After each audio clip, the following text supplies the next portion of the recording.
Speaker.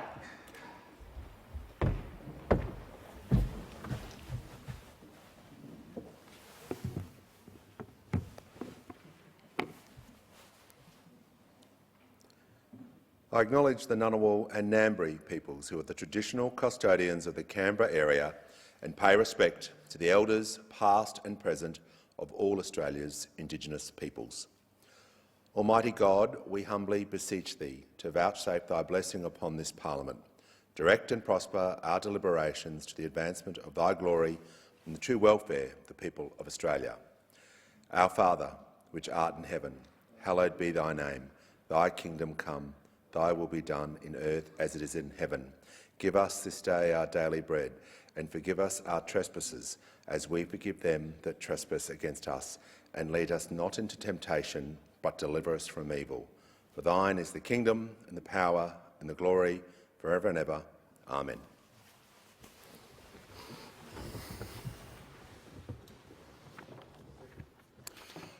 I give the call to the Manager of Opposition Business. I seek leave to move the following motion, that this House notes that 1. The government introduced the 249-page Fair Work legislation amendment Secure Jobs Better Pay Bill on 27 October and rushed it through the House, forcing its passage on 10 November through the use of a gag motion which greatly curtailed debate. 2. The process was so rushed and chaotic that on 9 November the government moved a further 34 pages of amendments. 3. The bill would make radical changes to Australia's industrial relations system, including A. Abolishing the Australian Building Construction Commission and the Registered Organisations Commission, B. Introducing compulsory multi-employer bargaining, C. Expanding the supported bargaining stream, enabling businesses to be covered without their actual agreement, D. Giving unions new powers, including 1. Forcing an employer to bargain for a replacement agreement even if the employer and the majority of its employees do not wish to bargain, 2. Vetoing an agreement reached by an employer and a majority of its employees to remove themselves from coverage by an agreement. 4. The measures in the bill and the chaotic and rushed process have been criticised by a wide range of stakeholders, including the Australian Industry Group, Business Council of Australia, Australian Chamber of Commerce and Industry, Council of Small Business Organisations of Australia, Minerals Council of Australia, National Farmers Federation, Australian Retailers Association, Civic Contractors Federation, Australian Hotels Association, Housing Industry Association, Master Builders Australia, Franchise Council of Australia, Manufacturing and Clubs Australia. This bill puts the narrow sectional interests of union bosses ahead of the interests of all Australians in a prosperous and harmonious society in which businesses of all sizes can grow and prosper, working in alignment with their employees, their suppliers, their shareholders and the broader community. And this House therefore calls on the government to lay aside this damaging and ill-considered bill. Is leave granted? Leave is not granted. I call the Manager of Opposition. Before you speak, it is an extremely long motion, and I just give the call to the Manager of Opposition Business. I move that so much of standing and sessional orders be suspended as would prevent the Manager of Opposition Business from moving the following motion forthwith. That this House notes that 1. The government introduced the 249-page Fair Work legislation amendment Secure Jobs Better Pay Bill on 27 October and rushed it through the House, forcing its passage on 10 November through the use of a gag motion which greatly curtailed debate. 2. The process was so rushed and chaotic that on 9 November the government moved a further 34 pages of amendments. 3. The bill would make radical changes to Australia's industrial relations system, including abolishing the Australian Building and Construction Commission and the Registered Organisations Commission, B. Introducing compulsory multi-employer bargaining, C. Expanding the supported bargaining stream, enabling businesses to be covered without their actual agreement, and D. Giving unions new powers, including forcing an employer to bargain for a replacement agreement, even if the employer and the majority of its employees do not wish to bargain, and 2. Vetoing an agreement reached by an employer and a majority of its employees to remove themselves from coverage by an agreement. 4. The measures in this bill and the chaotic and rushed process have been criticised by a wide range of stakeholders. And 5. This bill puts the narrow sectional interests of union bosses ahead of the interests of all Australians in a prosperous and harmonious society in which businesses of all sides can grow and prosper, working in alignment with their employees, their suppliers their shareholders and the broader community. And this House therefore calls on the government to lay aside this damaging and ill-considered bill. Now, Mr Speaker, standing orders must be suspended to debate this motion, because if this bill is passed as the government proposes, it will do real and immediate damage to our economy and, in turn, employment prospects all around Australia. Standing orders must be suspended, Mr Speaker, so that this parliament can properly debate this important question, given that to date such proper debate and scrutiny has been repeatedly blocked by the government. The government gagged debate on the second reading, voting against opposition attempts to allow full and frank debate with support of the crossbench. The government gagged debate on amendments in the consideration in detail phase of the bill. The government voted against formation of a select committee inquiry into the bill, and the government rushed the Senate committee inquiry, which had just 22 days to conduct public hearings and report back to the Senate. Mr Speaker, the government's efforts to ram through this bill without engaging in proper negotiation and consultation with the opposition and other parties and with the business sector are a portent of what is to come for businesses across the country should this bill become law. Only a few short months ago, the Prime Minister was trying to suggest to the Australian people that he was all about building consensus between employers and employees. But the government has now abandoned the facade of promoting unity in the workplace and instead has rushed to make extreme changes to the industrial relations framework. Mr Speaker, standing orders must be suspended so that the House can debate this motion, calling on the government to remove this damaging and ill-considered bill. This bill does nothing to increase productivity. The government has consistently said that the aim of this legislation is to get wages moving, yet there's been no evidence provided as to whether it will achieve that objective in relation to wages. But what it will certainly do is drive up the cost of living through increased and industry-wide strike action. It will drive up the cost of construction, a very significant sector in our economy, through abolition of both the Australian Building and Construction Commission and the Registered Organisations Commission, handing building sites back into the hands of the militant and extremist CFMEU. It will impose damaging union-driven imposts on businesses, including compulsory multi-employer bargaining, enabling businesses to be covered through bargaining without their actual agreement. It will give unions new powers, including forcing an employer to bargain for a replacement agreement, even if the employer and the majority of its employees do not wish to bargain. It will give the unions new powers to veto an agreement reached by an employer and a majority of that employer's employees to remove themselves from coverage by an agreement. This bill invites the big unions into the premises and operations of small businesses all around Australia. This bill is a covert effort to increase trade union membership under the guise of sustainable wage growth. Mr Speaker, standing orders must be suspended because the chaotic process around this government's extreme industrial relations bill is making a bad situation worse. The minister has conspicuously failed to make himself available to explain publicly and in detail the very extensive changes he is making. He's not somebody who's normally shy, but he hasn't made himself available for detailed press conferences on this matter.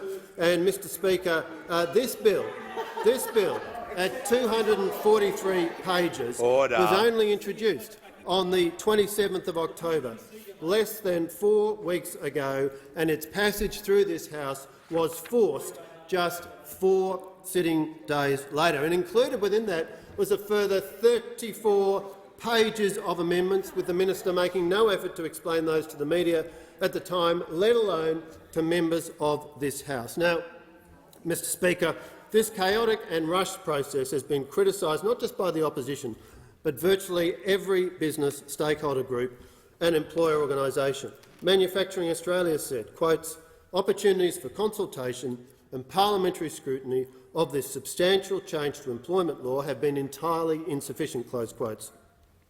The Law Council of Australia said, quotes, "The limited consultation period has constrained the Law Council's ability to engage at a detailed level with the legislative and explanatory materials." Close quotes. And the National Retail Association said, quotes, "We hold grave concerns about the government's attempts to rush these significant industrial relations reforms quickly through Parliament without proper opportunity to scrutinise.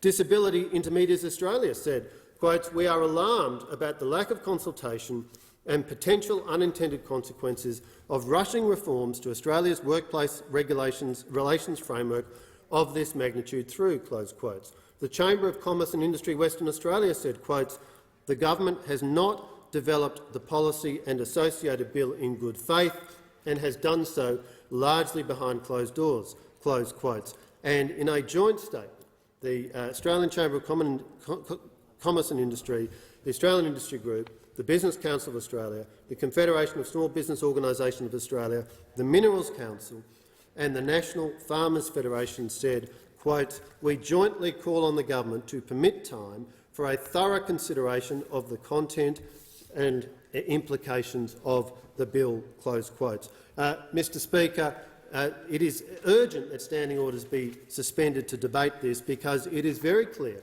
that there is widespread disquiet across the economy about not only the content of this bill, but the rushed and chaotic process which this government is adopting to seek to force it through the Parliament. Those who have spoken out about aspects of this bill, about the process which has occurred, include the Australian Chamber of Commerce and Industry, the Business Council of Australia, Manufacturing Australia, the National Retail Association, Master Builders Australia, Confederation of Small Business Organisations of Australia, the Business Council of Australia, Australian Industry Group, Australian Hotels Association, the Minerals Council, the National Farmers Federation, the Chamber of Commerce and Industry Western Australia, the Master Grocers Association, the Australian Meat Industry Council, Laundry Association Australia, Franchise Council of Australia, Print and Visual Communication Australia, National Electrical and Communication Association, Recruitment Consulting and Staff Association, and leading businesses including Qantas and Rio Tinto. Mr Speaker, there are significant elements of this bill which were not taken to the Australian people before this election. In fact, what we see in this bill is yet another example of a broken promise from the Labor Party and the Albanese Labor government. In fact, quite to the contrary of what is actually being done in this bill, which the government is seeking to ram through both this House and the other place, senior figures in the then opposition reassured Australians that the extreme measures in this bill were not something that the Labor Party were contemplating. In November last year, the now Treasurer was asked specifically if industry-wide bargaining was on the agenda, and his answer, the now Treasurer, had this to say, quotes, "It's not part of our policy." Close quotes. Mr Speaker, this is a bill which has raised enormous disquiet across the economy all around Australia, not just for its substance, but for its shambolic and chaotic process. And that is why it is urgent that standing orders be suspended. That is why it is urgent that we debate what this motion calls for, is that the government should withdraw, should lay aside this damaging bill. The sentiments are right across the economy, go to the grave concerns that are held with this bill, and the government should abandon this effort. Order. The member's time has expired. Just before I call the seconder, I just want to remind all members, practice on page 297, the motion is in order, but it is close to the wind. Motions are not to be that long. Practice indicates that a motion to suspend standing orders has been ruled out on the grounds that it was unnecessarily long and not a concise proposition for determination by the House. I'm not going to detain the House, but I just want to advise members that there was a lot of argument and a lot of contentious debating points in that motion. So moving forward, if I could just remind all members to remind themselves of page 297 practice so that the House will not be unnecessarily detained. And I give the call to the member from Moncrieff to second the motion. I second the motion, Speaker, and I outlined that Australian small and family businesses are simply not aware of the impacts of this bill. And why? Why is that? Well, because this Labor government has not spoken to one small business about its impacts, particularly about industry-wide or patterning bargain, as it was known during the upheaval of the 1970s and 80s. It is a throwback for Australian industrial relation laws, and it risks our economy to industry-wide strikes and sympathy strikes by other industries. In question time yesterday, Speaker, the Minister for Small Business was asked to name just one small business that this Labor government has spoken to that supports this bill. Now, she wasn't asked about a peak body or a representative group like COSBOA or the Ombudsman, but an actual small business that this minister has consulted with. Now, the minister ducked and weaved, did the dance with her one-minute answer and avoided responding to the question. And coming to her aid was not only the Minister for Industrial Relations, who's now exited the chamber, who tried to answer the question for her, but also the Minister for Social Services, who yelled out across the chamber that certain large supermarket chains had been consulted. It's a joke, Mr Speaker. I have a newsflash for those opposite. Order. Large supermarket chains are not small business. The Minister for Small Business is supposed to be looking out for small business. She's supposed to be their champion. But of course she can't be their champion because the Australian Labor Party despises small and family business. The Labor Party look out for union bosses who put them there, not small businesses who create jobs for Australians and livelihoods for families. They want to break the small and family business model. Those opposite are ramming through this legislation that will break the small business model. This bill is 243 pages long and has been rushed with a chaotic process, such that on 9 November the government moved a further 34 pages. The member for Moncrief will resume her seat. The member for Lyons. Point of order, Speaker. The motion before the House is on a suspension of standing session orders, and the member's yet to refer to that fact. The member can resume his seat. The member is in order. I give her the call. Orders need to be suspended. Thank you, Mr Speaker. Thank you very much for. I have the call now to those opposite. Order. There are Members over on my right. 150 amendments. 150 amendments to their own bill. It's a laugh. It's a joke. It's pretty obvious that it's deeply, deeply flawed. And I'll just outline. Geez, there's a long list of organisations, Mr Speaker, who don't support this: the Australian Industry Group, the Business Council of Australia, the Australian Chamber of Commerce and Industry, the Council of Small Business Organisations, the Mineral Council, the National Farmers Federation, the Australian Retailers Association, the National Retail Association, Civil Contractors Federation, and I'll add my 2 local chambers of commerce to that. Thanks very much. Through this bill, the government wants to make radical changes to industrial relations in our country with no mandate. There was no mandate before the election. This was not taken to the election for the Australian people to decide on. The abolishment of the Australian Building Construction Commission and the Registered Organisations Commission gets Labor simply off the leash, with no watchdog to rein in their bad behaviour. When Labor last abolished the ABCC, 2/3 of working days lost to industrial action were in the construction industry, and the average rate of industrial action was nearly 5 times the average of every other industry. Now, it caused the rate of disputes in the construction sector to be increased by 46%, compared with a 31% decline across all other industries. Australians might remember that schools and hospitals cost taxpayers up to 30% more because of huge amount of working days lost due to industrial action on building sites. And further, the role of Registered Organisations Commission is also crucial to enable that their organisations and their officers are accountable to their members. Now, we've had more than 30 years of prosperity and stability under enterprise bargaining in this country, and Labor want to upend all of that into chaos with the reintroduction of compulsory multi-employer bargaining. The Productivities Commission recent interim report warned that a hit to productivity when wages and conditions are set for a group of firms in a one-size-fits-all approach to business practices. Now, it's just not good enough. This bill is bad for the economy, it's bad for employers, it's bad for Australian families, and it's bad for small Australian businesses. We call on the Labor government to withdraw this bill. Question is The question is the motion be disagreed to. I'll give the call to the Leader of the House. Thanks so much, Mr Speaker. First of all, obviously we're opposed to suspending standing orders, and we're surprised that they've done this immediately before a ministerial statement on Northern Australia. surprised that they have actually decided that the Northern Australia debate's not the one they want to have. But I'm also quite astonished, just in terms of the tactics of those opposite, that they've waited until the bill is no longer before the House before they come in here to suspend standing orders to prevent the House from dealing with the bill. The bill's not here. It's gone. There's a red room on the other side of the water feature in the middle there, and that's where the bill's gone to. Had this suspension been moved while the bill was here, we still would have opposed it, but procedurally I would have somehow understood what they were trying to do. But now we're being asked, as a House, to lay aside a piece of legislation that ain't here. It's not here. It's just not here. In the same way as when I was accused of being outside the room, I was here. When the members opposite are saying we need to do something about the bill that's in the House, it isn't.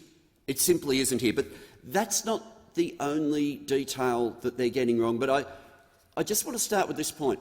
They went through all the things where they said there's bad for this, bad for that, bad for this, bad for that. But they never once said it was bad for people needing a pay rise. No. Like, even within their own rhetoric, they know deep down that this legislation will get wages moving. And it's the fact that they know that they oppose it so vehemently. You only had to look at Senator Birmingham's interview on Insiders on the weekend when he was asked by David Spears, well, what do you need to do to get wages moving? And he said, oh, you need to do all the things that they were doing as a previous government. Well, that was when wages were stagnant. And what they have asked for is for exactly that approach to continue. We've seen wages won't move unless we change the law. It is a simple fact. And it's not surprising that whenever you try to get wages moving, you will have industry groups who are paid to represent their members, a good number of them, argue that, oh, look, we'd rather do this more slowly. Yeah, I get that. This legislation does mean that wages budgets will be higher. It does mean that. But it's off the back of wages hardly moving for a decade. In fact, to the point now where right now workers are worse off than they were 10 years ago in real terms. Now, those opposite, I've seen the MPI today, and they're wanting to talk later today about cost of living. How do you deal with cost of living if wages are going backwards? How do you deal with cost of living if wages are not moving for people? In fact, if real wages are going backwards, And this is why those opposite have no credibility when it comes to arguing anything about cost of living when their determination is to prevent wages from moving. But I'm also amused with their whole argument about somehow all this is rushed. I know what it looks like when legislation is rushed. I remember ministers from the previous government coming in here with legislation and it going through that day. They would come in without even a copy for every member of the parliament to be able to read the legislation, and it would go through the House that day. Unless if they remember to speak to the right bill. If anyone wants to indicate opposite that they were denied a chance to speak on the debate, on the bill, I'd really like them to indicate. Because I was here right up until the final moment, and no one else rose to speak, and that was when I gave the right of reply. No one was denied a chance to speak in the House. Not one. Not one.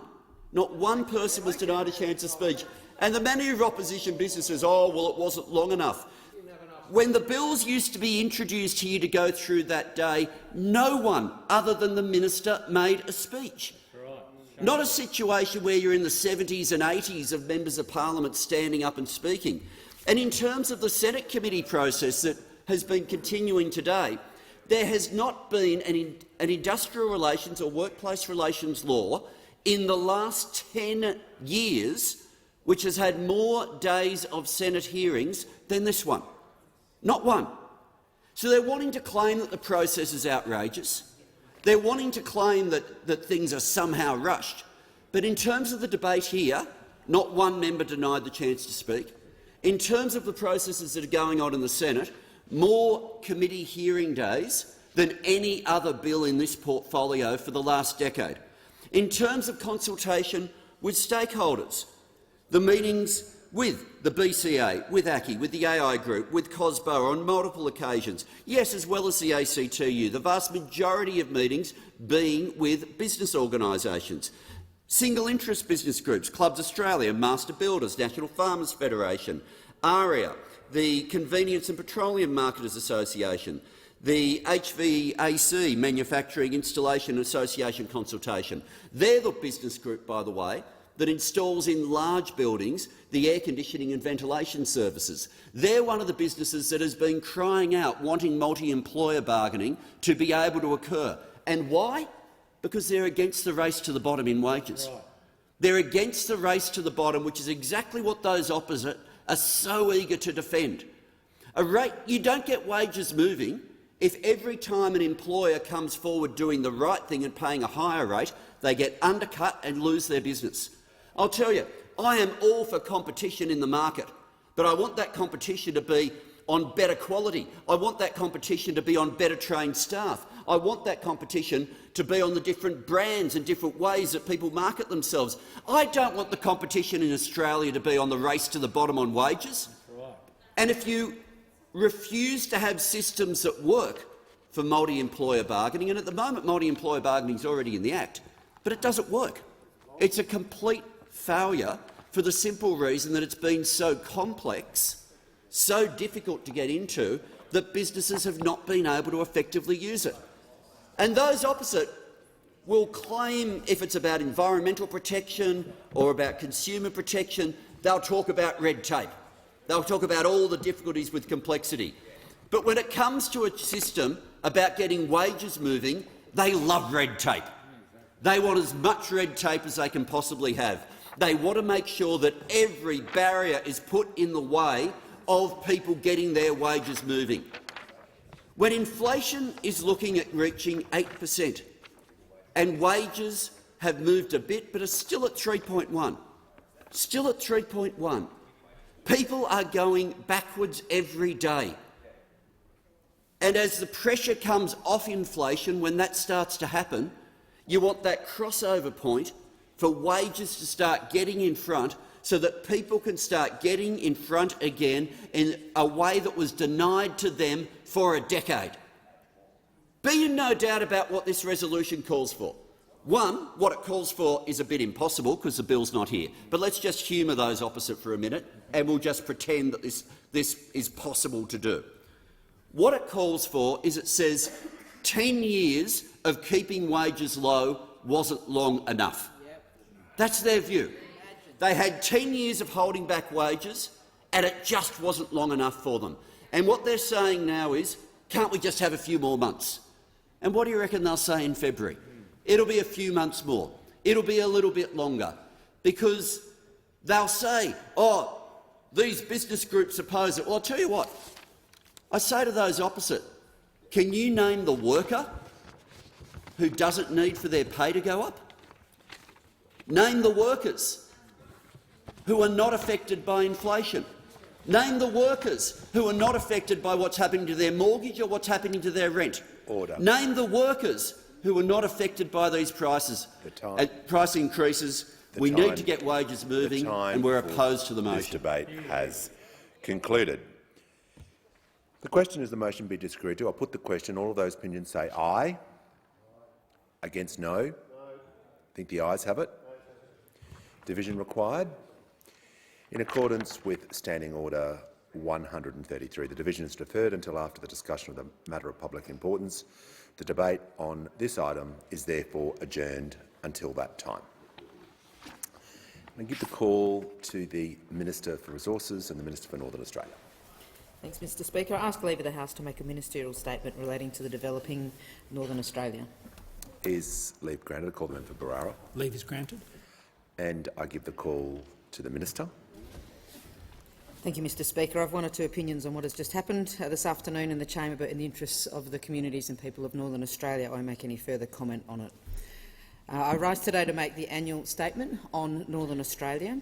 I want to begin by acknowledging the traditional custodians of the land on which we are on today and pay my respects to the Ngunnawal and Ngambri peoples, their elders past and present. I extend that respect to Aboriginal and Torres Strait Islander peoples here today, as well as all traditional owners across Northern Australia. I also reaffirm this government's commitment to the Uluru Statement from the Heart and our commitment to deliver on its recommendations in full.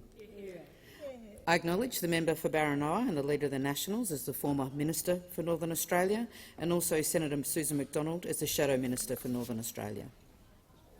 Bipartisan support for the North's development is vital for enduring success.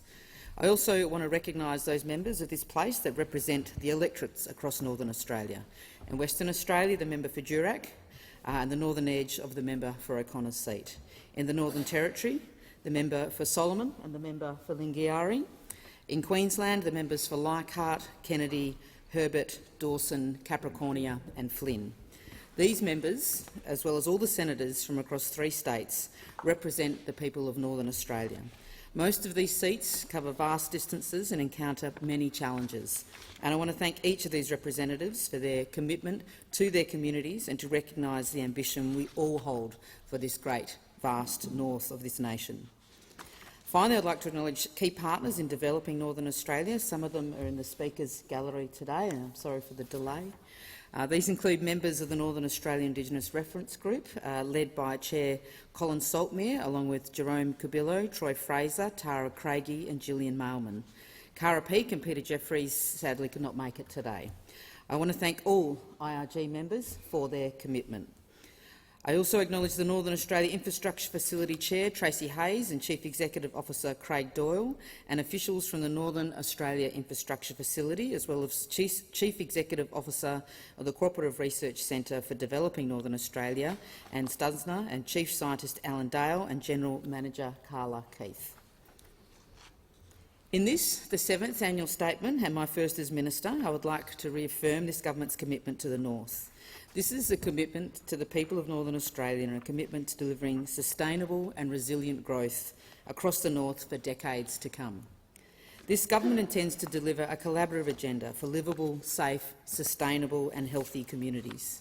It will empower First Nations Australians to be partners and advisors in the development of some of the most significant resource and renewable energy projects Australia has ever seen. The Northern Australia agenda presents us with one of the most significant opportunities to increase our national productivity and living standards in decades. It will drive our decarbonised future. It will position Australia as a renewable energy superpower, at the same time as delivering transformative prosperity and opportunity for communities in the North. Yeah. This is about a just economy, where fairness and prosperity go hand in hand. We have a responsibility to improve the lives of those living in our northern communities and to support them to take advantage of the tremendous opportunities for nationally significant growth. The people of Northern Australia are as remarkable and as resilient as the landscape and the environment in which they live. It is a region that also presents significant challenges for policymakers. Among them are vast distances, a dispersed population, thin markets and economies of scale that don't always lend themselves to traditional modelling. Significant and sometimes unique challenges require policy responses that are thoughtful and fit for purpose. Responses that might work well in other regions of Australia will not necessarily be the best fit for the North. While the North might be challenging, it also presents unique opportunities. The North offers a young, diverse and multicultural population, a rich First Nations culture, truly unique world-class visitor experiences, suitable climates for forestry, aquaculture and agriculture, as well as globally significant critical minerals reserves and renewable energy sources to drive the development of Australia's future net zero economy. Close collaboration between stakeholders and decision-makers sits at the heart of this government's approach. Northern Australia's First Nations people are key partners in our vision for the North. Their knowledge, built on tens of thousands of years of traditional custodianship, is informing our policies across a range of portfolios, from cultural conservation, land and ecological management, biosecurity surveillance, culturally appropriate health and housing, to community and justice solutions. In July, I joined an official meeting of the Northern Australia Indigenous Reference Group in Mackay on Yuwabara country. The passion and dedication of its members and the expertise and experience they bring to contemporary policy making is deeply impressive, and I thank each one of them for their commitment and service. The Northern Australia Indigenous Reference Group ensures our First Nations have a strong voice in the Northern Australia policy, and the group is already making a significant contribution.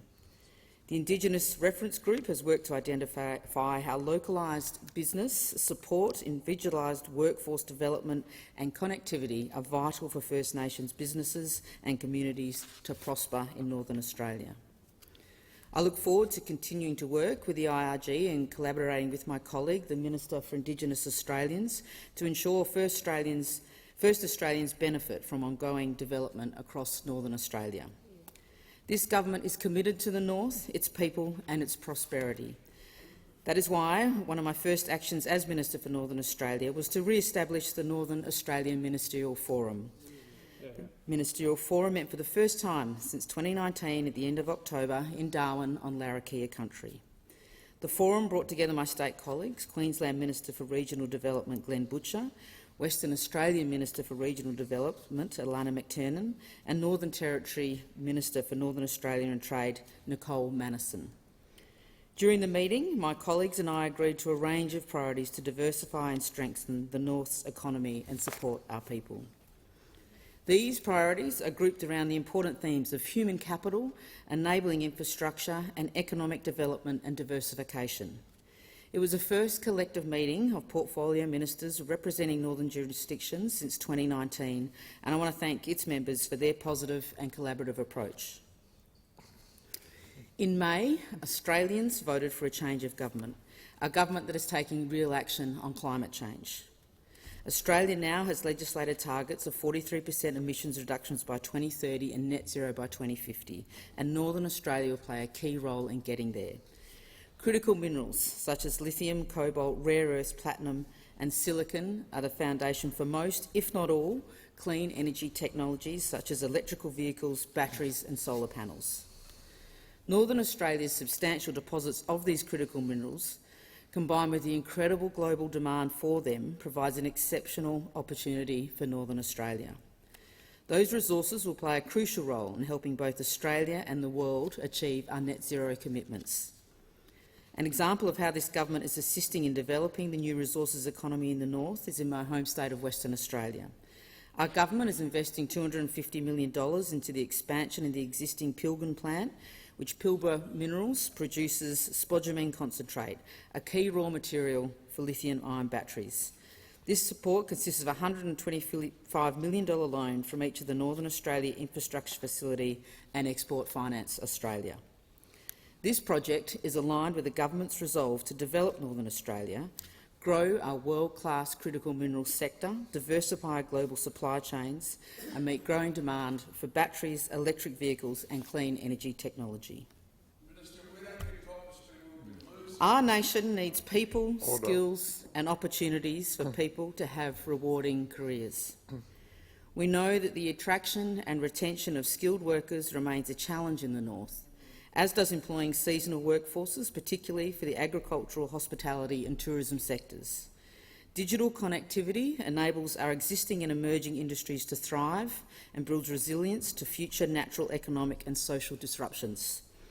Our investments into modern, high-quality digital connectivity are addressing the challenges of geography, such as remoteness and low-density population. Regions with extractive industries are also highly reliant on fly-in, fly-out workforces, and there is a flow-on effect for community livability and access to amenities.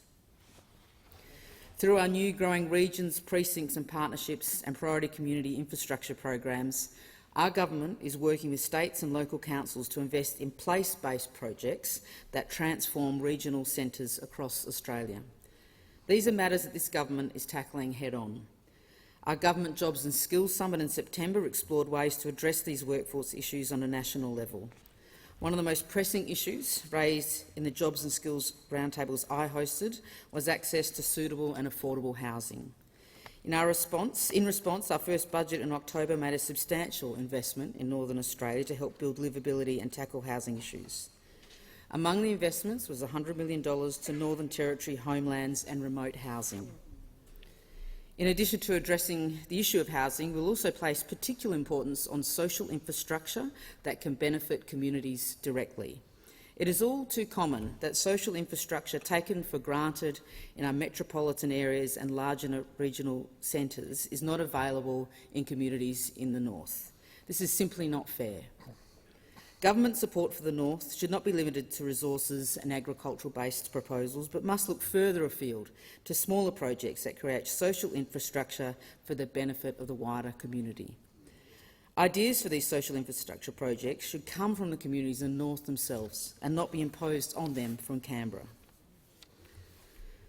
The Northern Australia Infrastructure Facility plays a significant role in supporting the government's regional and Northern Australian agendas, including our ambitions on climate, investing in manufacturing and renewables to create more local jobs and achieving better outcomes for First Nations peoples.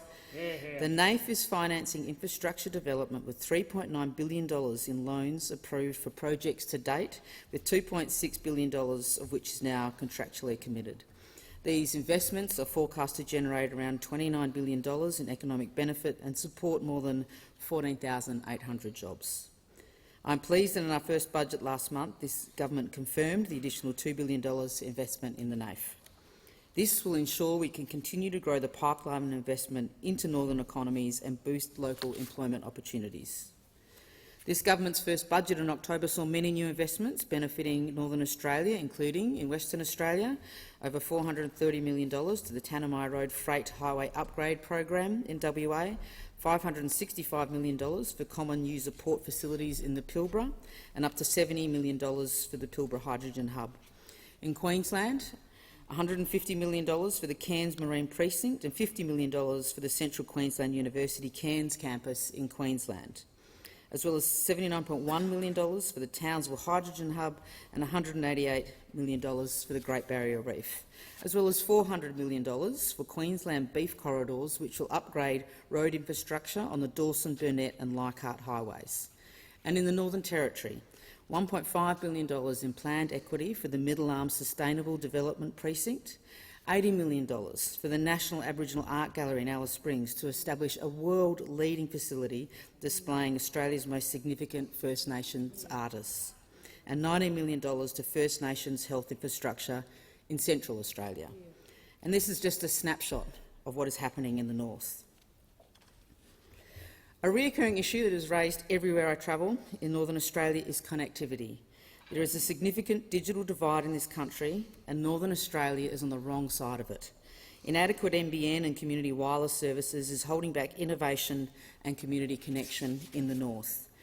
To address this government has committed $656 million through the Better Connectivity Plan for Regional and Rural Australia package to help make sure people in the north get the same access to digital services as those enjoyed by the big cities in the south.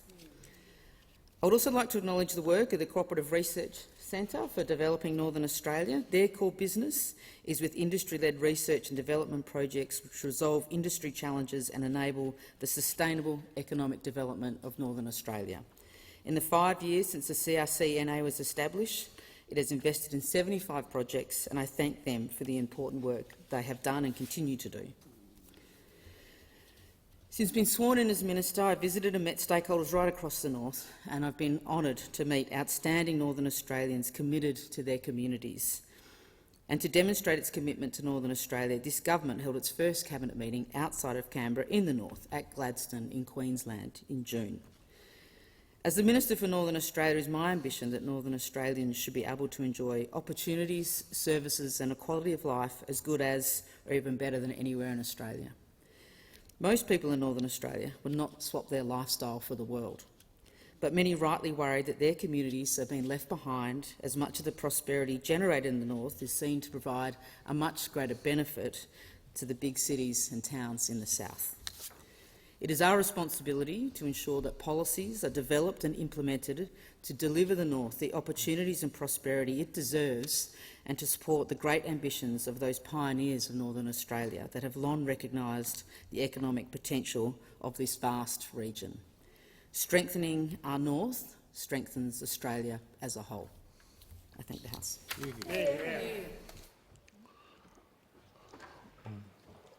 Minister, did you want to present a copy? of the Ministerial Statement. I call upon the Honourable Leader of the National Party to respond. Well, thank you, Mr Deputy Speaker, and can I firstly acknowledge the Minister and congratulate her on her first ministerial statement on Northern Australia, because Northern Australia is a remarkable, resilient and dynamic part of our nation. One thing that really stands out is its sheer size. Going along that dividing line between Carnarvon and WA, across the Northern Territory and extending to Gladstone in central Queensland, Northern Australia is 53% of our landmass, yet is home to only 5% of our people. Despite a small population, the North has always punched well above its weight. In agriculture alone, the numbers speak for itself. With 12.5 million beef cattle, this region makes up 64% of the national beef herd and 90% of our live cattle exports. It also produces more than 95% of our sugar, 94% of our bananas and 93% of our mangoes. This is a region that deserves investment, deserves its fair share of infrastructure and deserves every opportunity to grow into the future. Every dollar of funding that goes into Northern Australia goes towards building our entire nation. When we reflect on the achievements of the federal coalition government during our time in office, what we did for Northern Australia is among the most significant. And with the change of government, it's worth reflecting on what was achieved. And so on behalf of the coalition, I want to recognise and express our sincere thanks to the former ministers Keith Pitt, Barnaby Joyce, Senator Matt Canavan, Josh Frydenberg, former Assistant Minister Michelle Landry and former Special Envoy Senator Susan McDonald, who all serve with distinction and have left a huge legacy in this part of Australia that they should be very proud of. I also want to recognise our partners in this portfolio who contributed so much: the Indigenous Reference Group, the Northern Australia Infrastructure Facility and the Cooperative Research Centre for Developing Northern Australia. Thank you for all your knowledge and your guidance. In government, the federal coalition made growing Northern Australia its priority. We were able to deliver a nation-building future for this vast region that was underpinned by more jobs, new economic opportunities and better essential services. The North was an essential part of our record 10-year $120 billion infrastructure pipeline. The North was at the heart of our national plan to create 450,000 jobs in regional Australia over the next 5 years. By securing enormous amounts of federal investment, we were capitalising on the North's competitive advantages to grow agriculture, resources, critical minerals, energy, defence, manufacturing and tourism. It's as simple as this. The Coalition's plan, vision and track record of delivering for Northern Australia was rock solid and it was making a real difference. Our government cut taxes for workers and small businesses, making it easier for them to operate. We funded almost $3.5 billion worth of major projects through the Northern Australia Infrastructure Facility. We invested in major road upgrades in the Outback Way, Central Arnhem Road, Bruce Highway, Beef Roads and the Great Northern Highway. We established the Cooperative Research Centre for Developing Northern Australia, which is headquartered in Townsville, and will plan future investments in the North. We also invested in more accessible rural and remote health services, upgraded defence facilities and also created an Indigenous procurement policy through which $5.3 billion flowed to more than 2,100 Indigenous businesses. During our time in office, the Coalition was delivering on our plan to turbocharge the North by unlocking the incredible potential that it offers. This plan for a stronger Northern Australia was built on the white paper we released in 2015. With major investments including delivering $2.6 billion to develop the Northern Territory into an industrial and energy powerhouse, including major upgrades at the Middle Arm and Tanami Road. Our government had committed $9.3 million to develop master plans to accelerate regions of growth to strengthen the Northern Australian economy. These master plans will deliver a 20-year blueprint for economic development, with the first 3 master plans focusing on the Beetaloo Basin to Katherine, Darwin, Mount Isa to Townsville and Broome to Kununurra to Darwin. Building on this strategic framework, the next priority region of growth corridor was Cairns to Gladstone. We were growing Australia's food bowl with $1.7 billion locked in to expand irrigated agriculture in central and northern Australia, providing food security, not just to Australia but also for our export markets. There was $1.5 billion to transform the Pilbara into a major energy hub. We had commitments of $678 million to seal a further 1,000 kilometres of the Outback Way, linking Winton in Queensland with Laverton in Western Australia. We were rolling out the Our North, Our Future initiative, which included $111.9 million for the Northern Australia Development Program to support business grants. Northern Australia is crucial to the health of our biosecurity, and this was always a priority of our government. We had made more than $1 billion available for biosecurity and export programs in the 2023 budget, and during the election we committed more than $61 million to boost our northern security front line. Under the modern manufacturing strategy, our government was partnering with 19 manufacturers in the north by providing over $160 million in grants to projects valued at $900 million, which was expected to create thousands of jobs. In terms of boosting regional communications, the Coalition had committed $157 million to improve mobile and broadband connectivity in Northern Australia, which is in addition to the $380 million delivered under the Mobile Black Spot program that funded more than 1,200 mobile base stations in regional, rural and remote locations around the nation. The North is rich in resources, and as a coalition we will always support this sector reach its potential. We invested over $2.5 billion to support the development of our critical minerals sector through targeted loans, research and development and regional grants to accelerate projects across Western Australia, the Northern Territory and Queensland. We committed to the Beetaloo Basin with over $224 million of investments to secure development of this strategic gas basin in the heart of Northern Australia. This project will create jobs, wealth and investment in local communities in the Northern Territory, further supporting our regions. Further to this, we continue to develop our offshore gas potential, supporting investments like the Scarborough and Dorada projects, which provide hundreds of secure long-term jobs for Western Australia, and the Barossa-Darwin LNG extension, securing production in Darwin for the next 20 years. We know that securing private investment is essential to securing the future of Northern Australia, and that's why the Coalition established the groundbreaking Northern Australia Infrastructure Facility, or NAIF. By the time we left office, the NAIF had supported more than 32 investments worth almost $3.5 billion, which are expected to generate an economic benefit of $25 billion and create over 13,000 jobs. In January this year, our government was pleased to announce an extra $2 billion for the NAIF in response to the strong demand for its investment, taking it to $7 billion. The transformative projects which the NAIF is supporting include $150 million for the expansion upgrades to Darwin, Tennant Creek and Alice Springs airports, $300 million to expand Darwin Harbour, including a new shiplift facility, $175 million to Pembroke Resources to develop the Olive Downs coking coal complex, a large steel-making coal mine in the Bowen Basin. There was $50 million to redevelop Townsville Airport Terminal. For regional universities, there was $142 million for James Cook University to establish Technology Innovation Complex and student accommodation, more than $150 million for the new Charles Darwin University City campus and upgrades for the Casuarina campus, and $76 million for Northern Campus upgrades to Central Queensland University. It's clear why the NAIF has been an integral part of the Coalition's vision for building Northern Australia. While we welcome the fact that the government will be keeping the NAIF operating, their introduction of legislation to require the NAIF to take into consideration projects' contribution to meeting Australia's emission reduction targets is deeply concerning and has the capacity to hold up crucial nation-building projects in the north.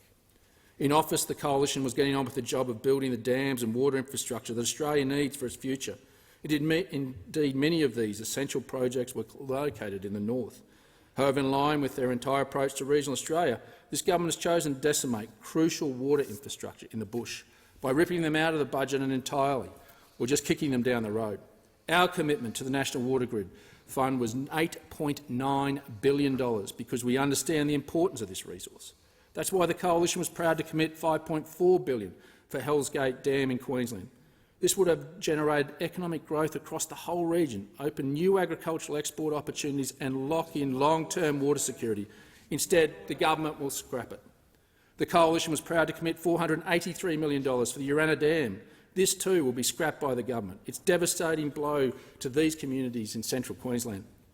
Not content with ripping out dam projects for the north, the government has also decided to tear up the dedicated agriculture visa. Australia is 172,000 workers short from paddock to plate. The Ag visa was a reform that the Coalition secured to not only give our farmers access to a sustainable workforce, but it would also bring in the next generation of migrant workers to help build regional Australia, particularly in the north. When it comes to a workforce for farmers, the government needs to understand that the PALM scheme by itself isn't going to do the job. In addition to these appalling actions, the government needs to explain to the beef cattle farmers of Northern Australia how much more they'll pay for Labor's decision to break its election promise and sign up to the global methane pledge. In fact, their budget includes $80.7 million to support voluntary action by farmers to lower methane emissions. This plan doesn't stack up. This plan will force farmers to buy more expensive food for their cattle, making farming more expensive. The result will be an increase in meat prices, which will push up food bills for families right around Australia. Actions like this are not what the people of Northern Australia want nor deserve. The previous coalition government fought hard to deliver the tremendous amount of federal funding into building critical infrastructure in the north. One such initiative was the Building Better Regions Fund, which delivered $256 million into community projects in Northern Australia, including $10 million for the Rockhampton Art Gallery, $9.7 million for the redevelopment of the Royal Flying Doctor Service Base in Mount Isa, $6 million to upgrade the Cable Beach foreshore in Broome, and $3.6 million for the Tiwi Islands Welcome Centre. In handing down its October budget, the government scrapped the BBRF. The government's cuts and delays to infrastructure in regional Australia amount to billions of dollars, and Northern Australia will feel the impacts of this. The $7.1 billion Energy Security and Regional Development Plan has been gutted. The Coalition committed $800 million to build the Rockhampton Ring Road. Now this Labor government has thrown it into delay and uncertainty. What those opposite need to recognise is how important this project is to central Queensland. 2,600 trucks pass through Rockhampton during peak traffic times each day. Local industry leaders have already invested heavily in both equipment and staff in preparation for this project to start early next year, and they are outraged by this decision. This approach is in stark contrast to our track record. In the north, it was the coalition government who delivered $1.9 billion for the Roads of Strategic Importance initiative, committed an extra $678 million for Outback Way and secured $300 million under the Northern Australia and Beef Roads program. It was our government who invested over $10 billion for the Bruce Highway upgrade program, including $397.9 million for the Mackay Ring Road and $184 million for Townsville Ring Road Stage 5. To conclude my statement, Mr Speaker, I want to reaffirm as a coalition just how proud we are on this side of the House about what we achieved in Northern Australia during our time in government. All the funding, all the infrastructure, all the projects, all the investment, all the hard work. We put Northern Australia front and centre of our efforts to build our nation and to secure Australia's future.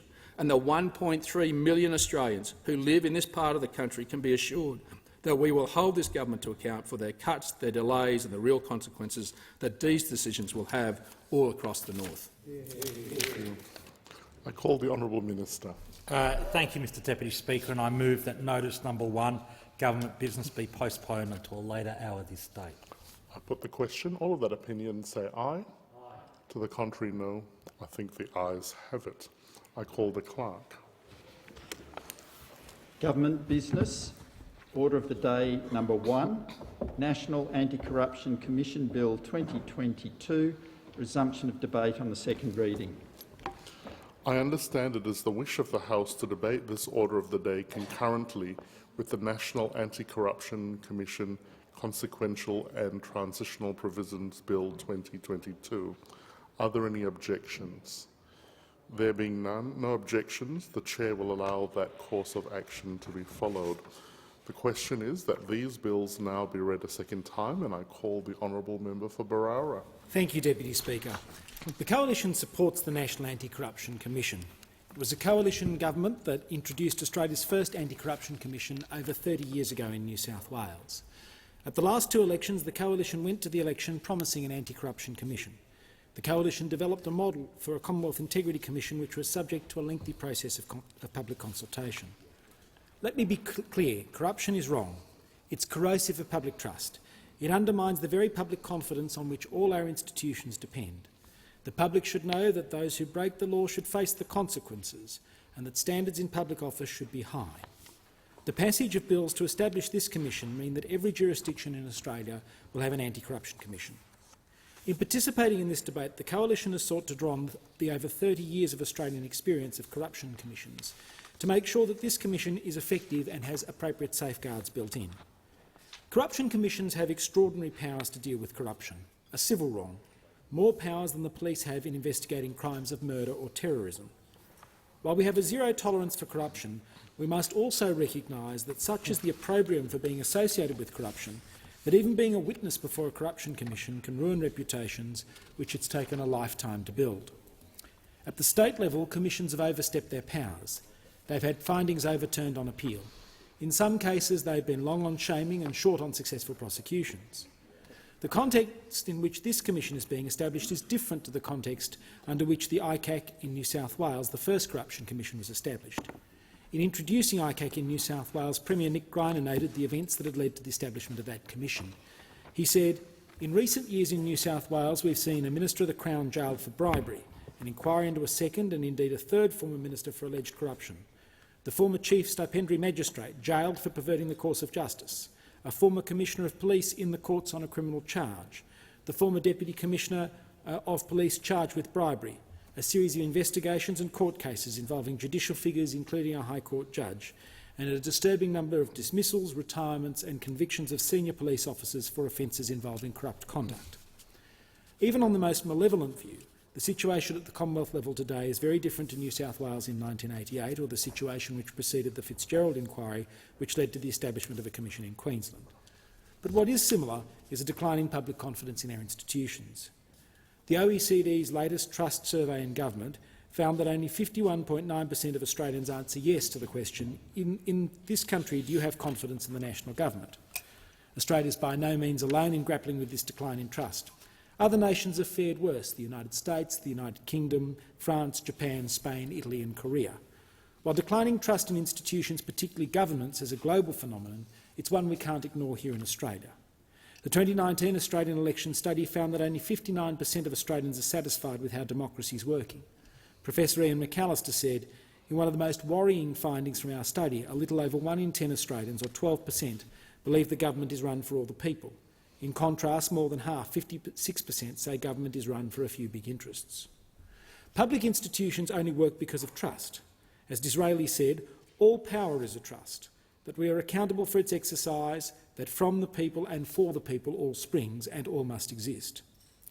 Anti-corruption commissions are not a cure-all for the decline in public confidence in our institutions, but they are seen by the public as a necessary mechanism to hold governments and public officials to account.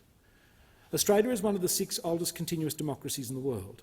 The Parliament is full of people on all sides with conviction, a willingness to serve and a commitment to the common good. People who disagree and debate but who are seeking the best outcomes for our nation. The adversarial nature of this place enables us to hold one another to account in meaningful and important ways, and the processes of the Parliament help us improve our lawmaking. Question time, Senate estimates and the level of media scrutiny applied to this place are all an important part of that. But we cannot deny that for many in the public there is genuine concern that the mechanisms for accountability that are built into the procedures and processes of Parliament are not enough. The bipartisan support for this bill is a statement to the Australian people and a response to their desire to see another mechanism in place to hold public officials to account. There's never been a dispute from this side of the House about the importance of integrity. The Labor Party has tried to paint their support for this bill as evidence that they are white knights on integrity, but their actions show this is not the case. In the same week that the Parliament is debating this bill, it is also debating bills to abolish integrity institutions in the workplace, the Registered Organisations Commission and the Australian Building and Construction Commission. Since coming to government, Labor has sought to wind back transparency measures for its 3 big donors, big unions, big super and big class action litigation funders. It's extraordinary to me that the same powers that the CFMMEU and ACTU have complained about in relation to the Australian Building and Construction Commission, the ACTU and CPSU have supported in relation to the National Anti-Corruption Commission.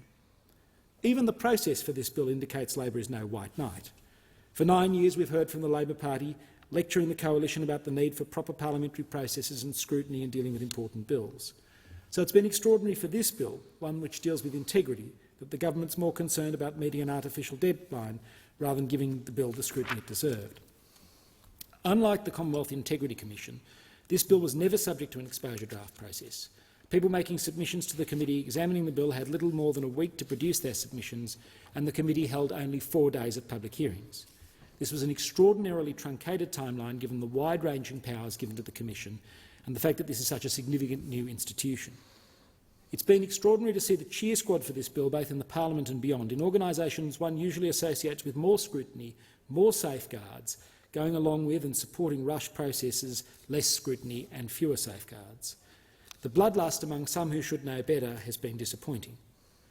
By contrast, I want to note the very thoughtful submissions and contributions by a range of bodies, particularly the Law Council of Australia, the Queensland Law Society, the South Australian Bar Association, the Australian Human Rights Commission, the Queensland Council for Civil Liberties, the Victorian Inspector, the former National Security Legislation Monitor, and Bruce McClintock, who's been Inspector in New South Wales and is now Inspector in the Northern Territory, and the Australian Psychological Society.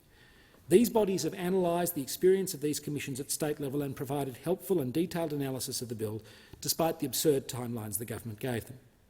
The coalition and organisations arguing for more safeguards do not seek to hamper the work of the NAC, but to make it more robust and accountable, and to ensure it's a body that is beyond reproach.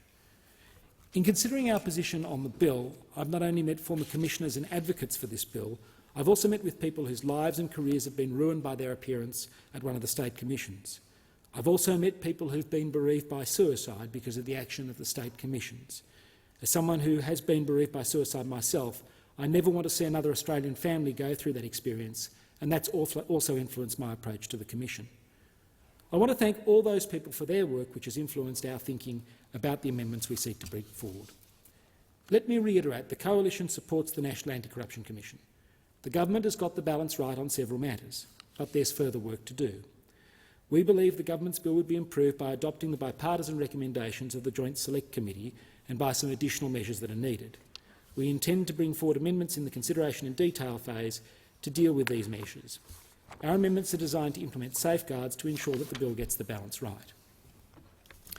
The National Anti-Corruption Commission has a very broad scope. It applies to parliamentarians and their staff, to every Canberra public servant, but it also applies to our Defence Force, the Australian Federal Police, to our diplomats in embassies around the world, every cook, cleaner, gardener, comcar driver, every contractor or subcontractor that the Commonwealth engages with. It applies to almost every person exercising power under a law of the Commonwealth: pharmacists, NDIS workers, aged care workers, Indigenous rangers. One of my colleagues estimated probably around 1 million Australians are brought within the reach of this Commission. But there's one group of people who are specifically carved out of the application of the Commission, and that is union officials exercising a power under a law of the Commonwealth. The carve-out for union officials exercising a power under a law of the Commonwealth in sections 12 and 14 undermines the character of the Commission as an integrity commission, and we seek to have that carve-out removed. The government has been cagey about the carve-out. There's no explanation for it in the explanatory memorandum. When questioned, the Attorney-General's Department could not give a satisfactory answer on the reasons for the exemptions. When asked on insiders about the carve-out, the Attorney-General initially denied it and then justified it on misleading grounds. Yet Labor has made this provision broad enough to examine anyone who exercises a power under a law of the Commonwealth except unions. When asked in question time about why the carve-out exists for union officials, the Prime Minister first claimed that union officials don't need to be covered by the Anti-Corruption Commission because they're covered by the Fair Work Ombudsman and Fair Work Commission, and this legislation is about plugging gaps, not duplication. But when the Shadow Minister for Defence pointed out that the ADF is also covered by other bodies, namely the ADF Military Code of Conduct and the Inspector-General, and then asked why is the ADF included in the National Anti-Corruption Commission but senior union leaders are not, Labor completely failed to answer. When asked the following day about the union carve-outs, the Prime Minister changed his line and tried again to deny that they exist. If Labor wants the conduct of Indigenous rangers included, as they are in this bill, then union officials who abuse their power as granted by a Commonwealth law should be answerable to this Commission. Why can a union official exercise a power under the Work, Health and Safety Act or the Fair Work Act to shut down a work site for safety reasons not have to answer for this to this Commission, while an NDIS worker may have to answer questions about how they've managed their resources and conducted their work? How can Labor claim to have integrity and sweep these sort of provisions in? How can they ask the Parliament House cleaners to answer to this Commission and not the unions? I'm calling on Labor, the Greens and the Crossbench to support our amendments to remove this carve-out. An integrity commission with special carve-outs for the owner and operator of the Labor Party is no real integrity commission. Deputy Speaker, we'll be moving amendments to ensure adequate safeguards are in place to enhance the way the Commission operates and to ensure the rights of individuals are maintained. The Commission will have extraordinary powers. With those extraordinary powers should be greater accountability. While it's important that serious corruption be identified and dealt with, a terrorism suspect prosecuted in a criminal court has more rights than a person brought before the Commission. The words of the South Australian Bar Association are particularly worth noting. Corruption is wrong, but in our zeal to see corrupt public officials dealt with appropriately, we must not discard the protections of the rights and liberties that are central to our legal system.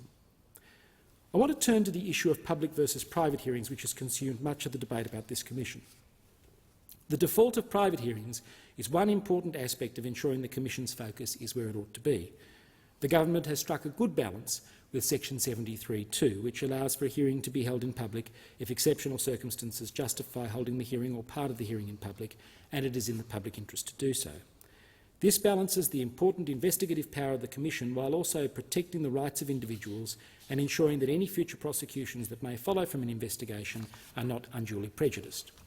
As the Queensland Law Society has said, in our view, in order to preserve prosecutions, in order to maintain that prosecutorial authority with those bodies as opposed to investigative bodies, and not unfairly damage reputations of people coming before the NAC, it's imperative that the default position be that the private hearings are held, and obviously with the test of exceptional circumstances being employed. This aspect of the bill is based on the Victorian provision and strikes a reasonable balance. We would like to see the test further strengthened.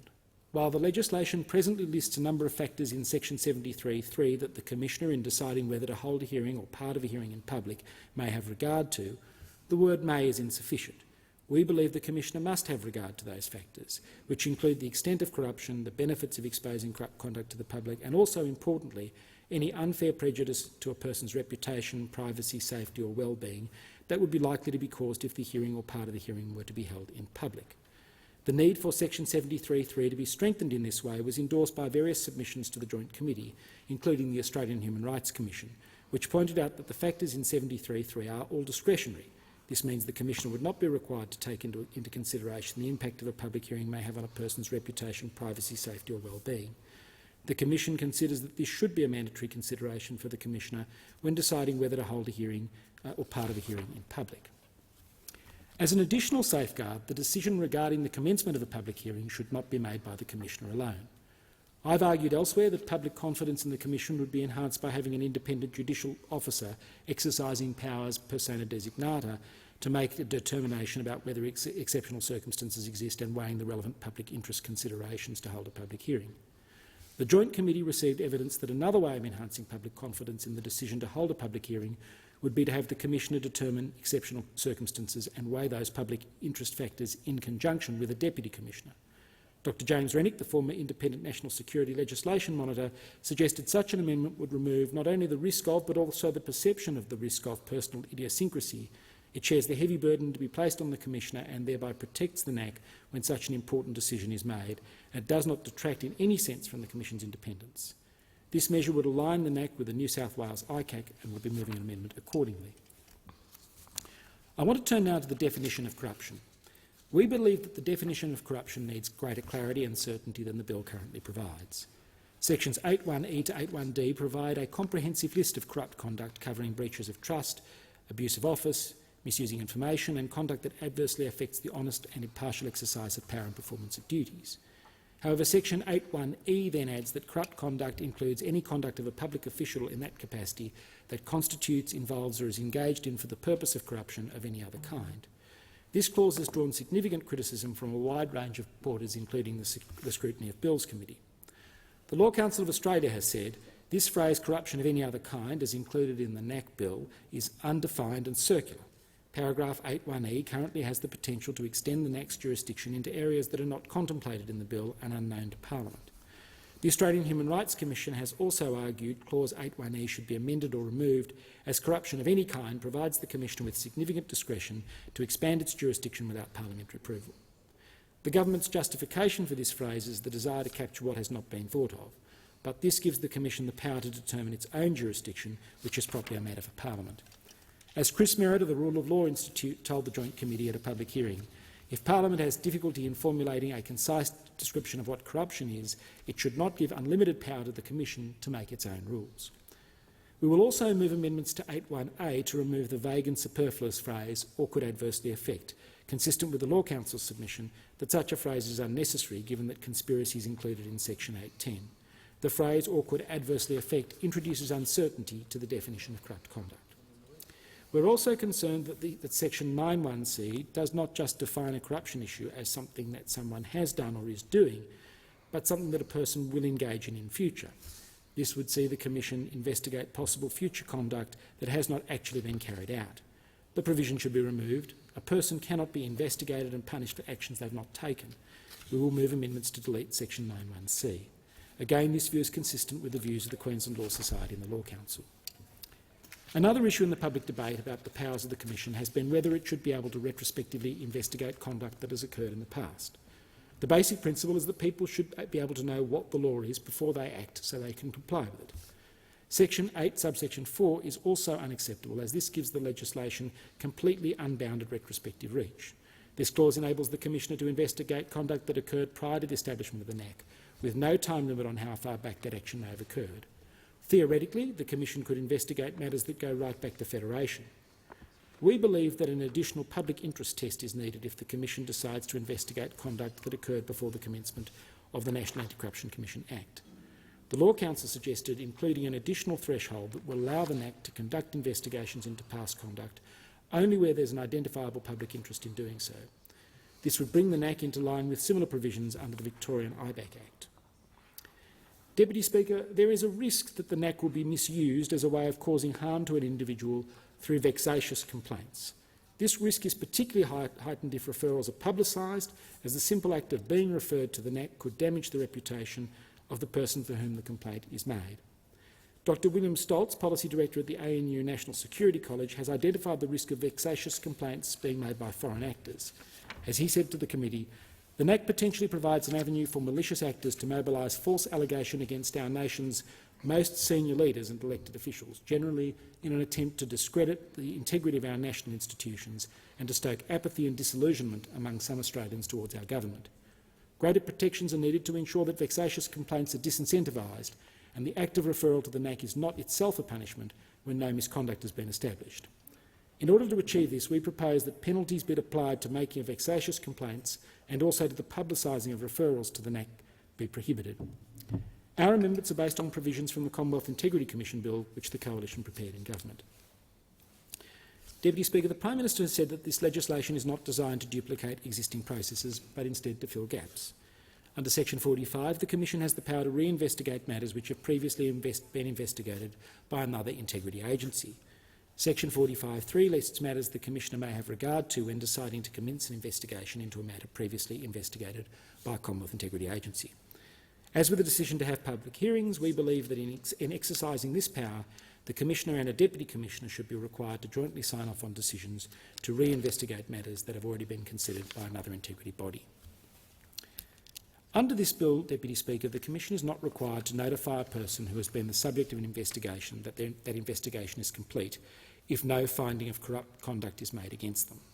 This means a person who has been referred for investigation but has done no wrong could live with the uncertainty and stress of knowing they're under investigation, but with no closure or end to that stress, even when the case has been closed by the Commission.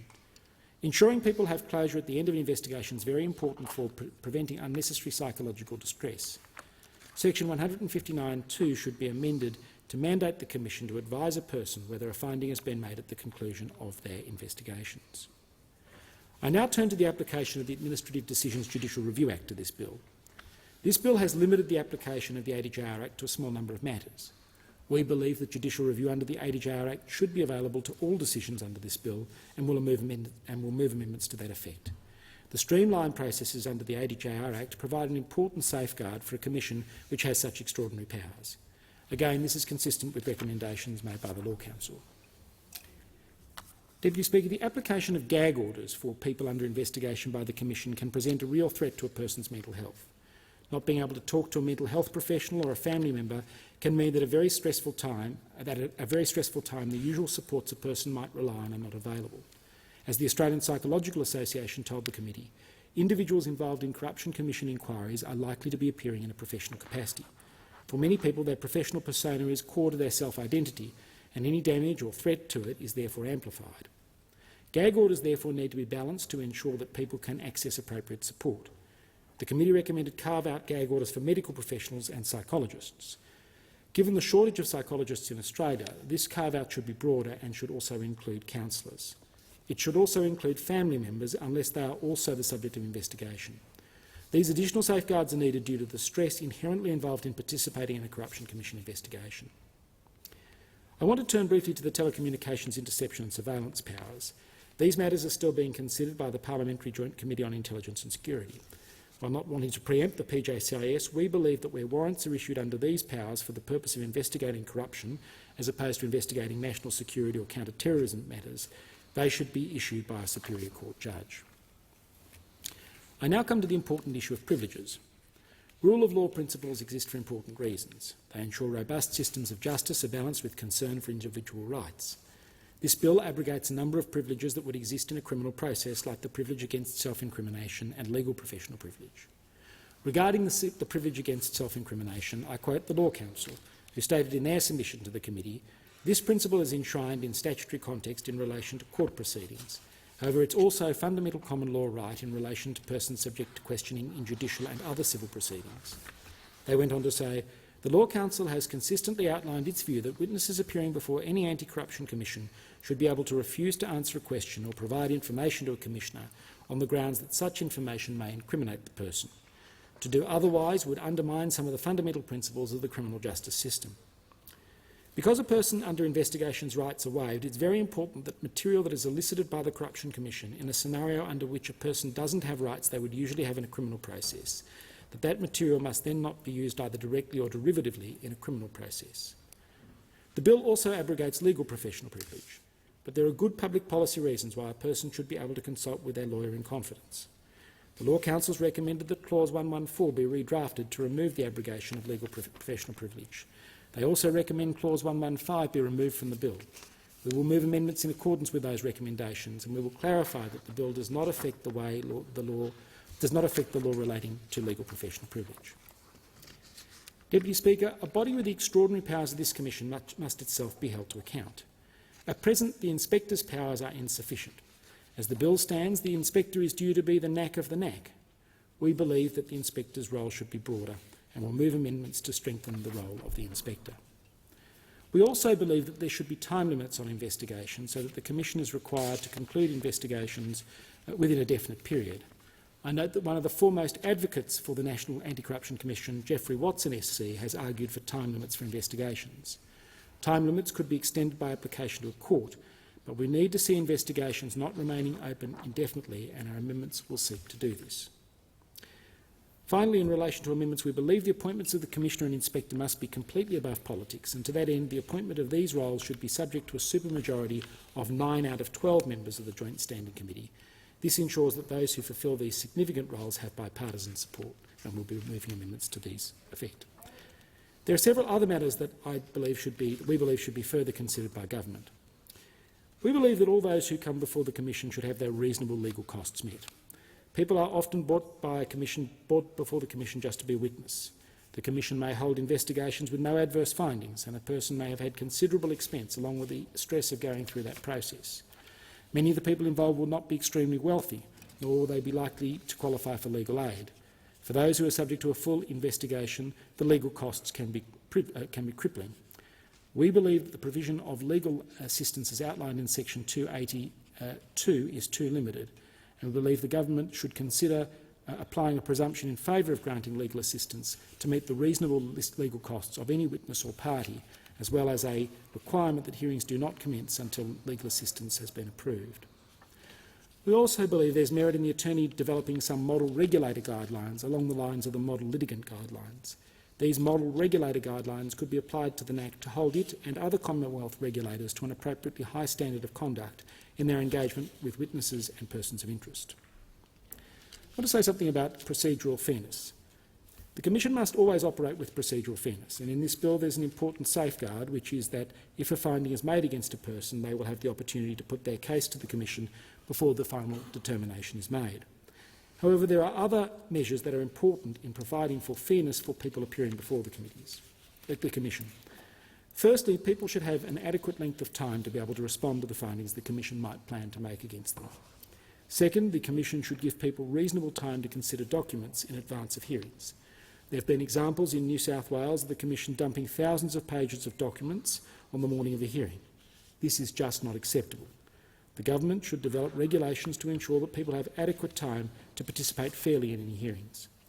People should also be able to receive transcripts of evidence they provide, and consideration should be given to whether the rules of evidence should apply in public hearings as an additional safeguard.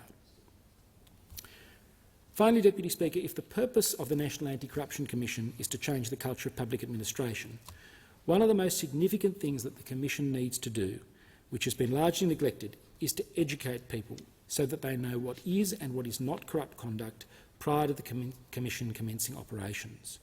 This is very important so that people can identify corruption and prevent it from occurring. Education also gives people an opportunity to pause and reflect on their own conduct and the conduct that they see around them. Cultural change won't come from hearings or from media stories, it will come from educational seminars pointing out to people the nature of corrupt conduct and how to limit it. This isn't about gotcha moments, this is about people understanding and behaving according to the standards the public expects. We'll move some amendments in relation to those matters. Deputy Speaker, in conclusion, while we believe there are numerous measures that would strengthen this body and provide safeguards for individuals, I want to reiterate our support for the National Anti-Corruption Commission. The support for this body across the Parliament is a clear message to the Australian people that corruption is wrong and the Parliament is dealing with corruption seriously. The question is that these bills be now read a second time, and I call the honourable member for Robertson. Thank you, Mr Deputy Speaker. From Yamina, Woy Woy and Edelong, over to Terrigal, Copacabana and Avoca, Hardys Bay and Wagstaff, across to Kincumber, Bensville and Empire Bay, all the way out to Mangrove Mountain. Every person that I interact with, every conversation that I have had during the election and after has always returned to a central theme. It's always returned to a central topic. And that theme has been missing from federal politics and the federal government for quite some time. And that theme is accountability.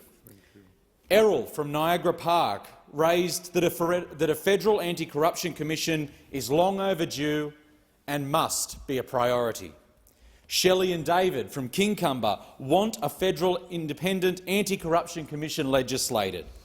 Warren and Sally from the Central Coast say that integrity should be the prime aim for people seeking public office. The Copacabana Community Association were delighted that during the election we expressed a commitment to establish an independent anti-corruption commission. Peter from the Central Coast says that it will go a long way to restoring public confidence in politics. Tony from Yamina voted for an ICAC that could investigate independently. And Clark from the Central Coast said we need to future-proof Australia's National Anti-Corruption Commission against any risk of it being watered down by future governments by ensuring that it will be independent. This legislation delivers on the commitment made by our government, the Albanese Labor government, during the course of the 2022 federal election campaign. It delivers on our commitment to legislate a transparent and independent National Anti-Corruption Commission. And what this bill does at the local level is it allows me to look my constituents in the eye and say that our government is returning honesty, our government is returning integrity, and our government is returning accountability to federal politics. This bill is the cornerstone of the Albanese government's agenda to restore public trust and strengthen the standards of integrity. Importantly, this legislation gives full effect to the design principles that our government took to the federal election, principles that were developed with eminent legal and eminent integrity experts. It draws on the best aspects of state and territory anti-corruption commissions and laws.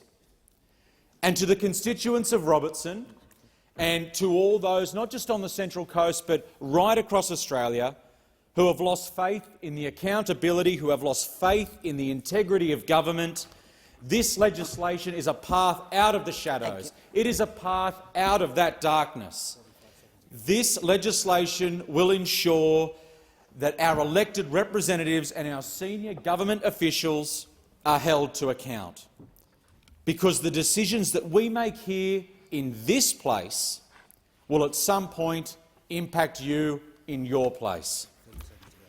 Over the course of the election campaign, we made a promise to the Australian people, and I made a promise to the people of Robertson. That promise to deliver an independent National Anti-Corruption Commission. And today we begin the process to fulfil that promise, because that is what we do. That is what Labor governments do. We deliver. We are forward-thinking. We provide the foundations. 1:30. I'm sorry. The debate is interrupted in accordance with Standing Order 43.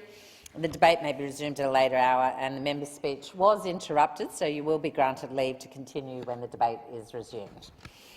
Are there any statements by honourable members? Member for Longman. Thank you, Deputy Speaker. I rise today to acknowledge all the Year 12s in my electorate of Longman who graduated last week, and all the Year 12s around the country for that matter.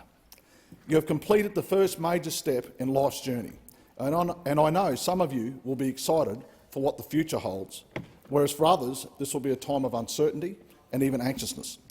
Can I encourage you all to embrace that great Aussie spirit of have a go? Having travelled to other parts of the world, I can say that we truly live in one of, if not the greatest country on earth. The US may have coined the term the land of opportunity, but I believe we are the country where dreams come true. So whatever your dream is, go for it, for I always say it is better to live with failure than die with regret.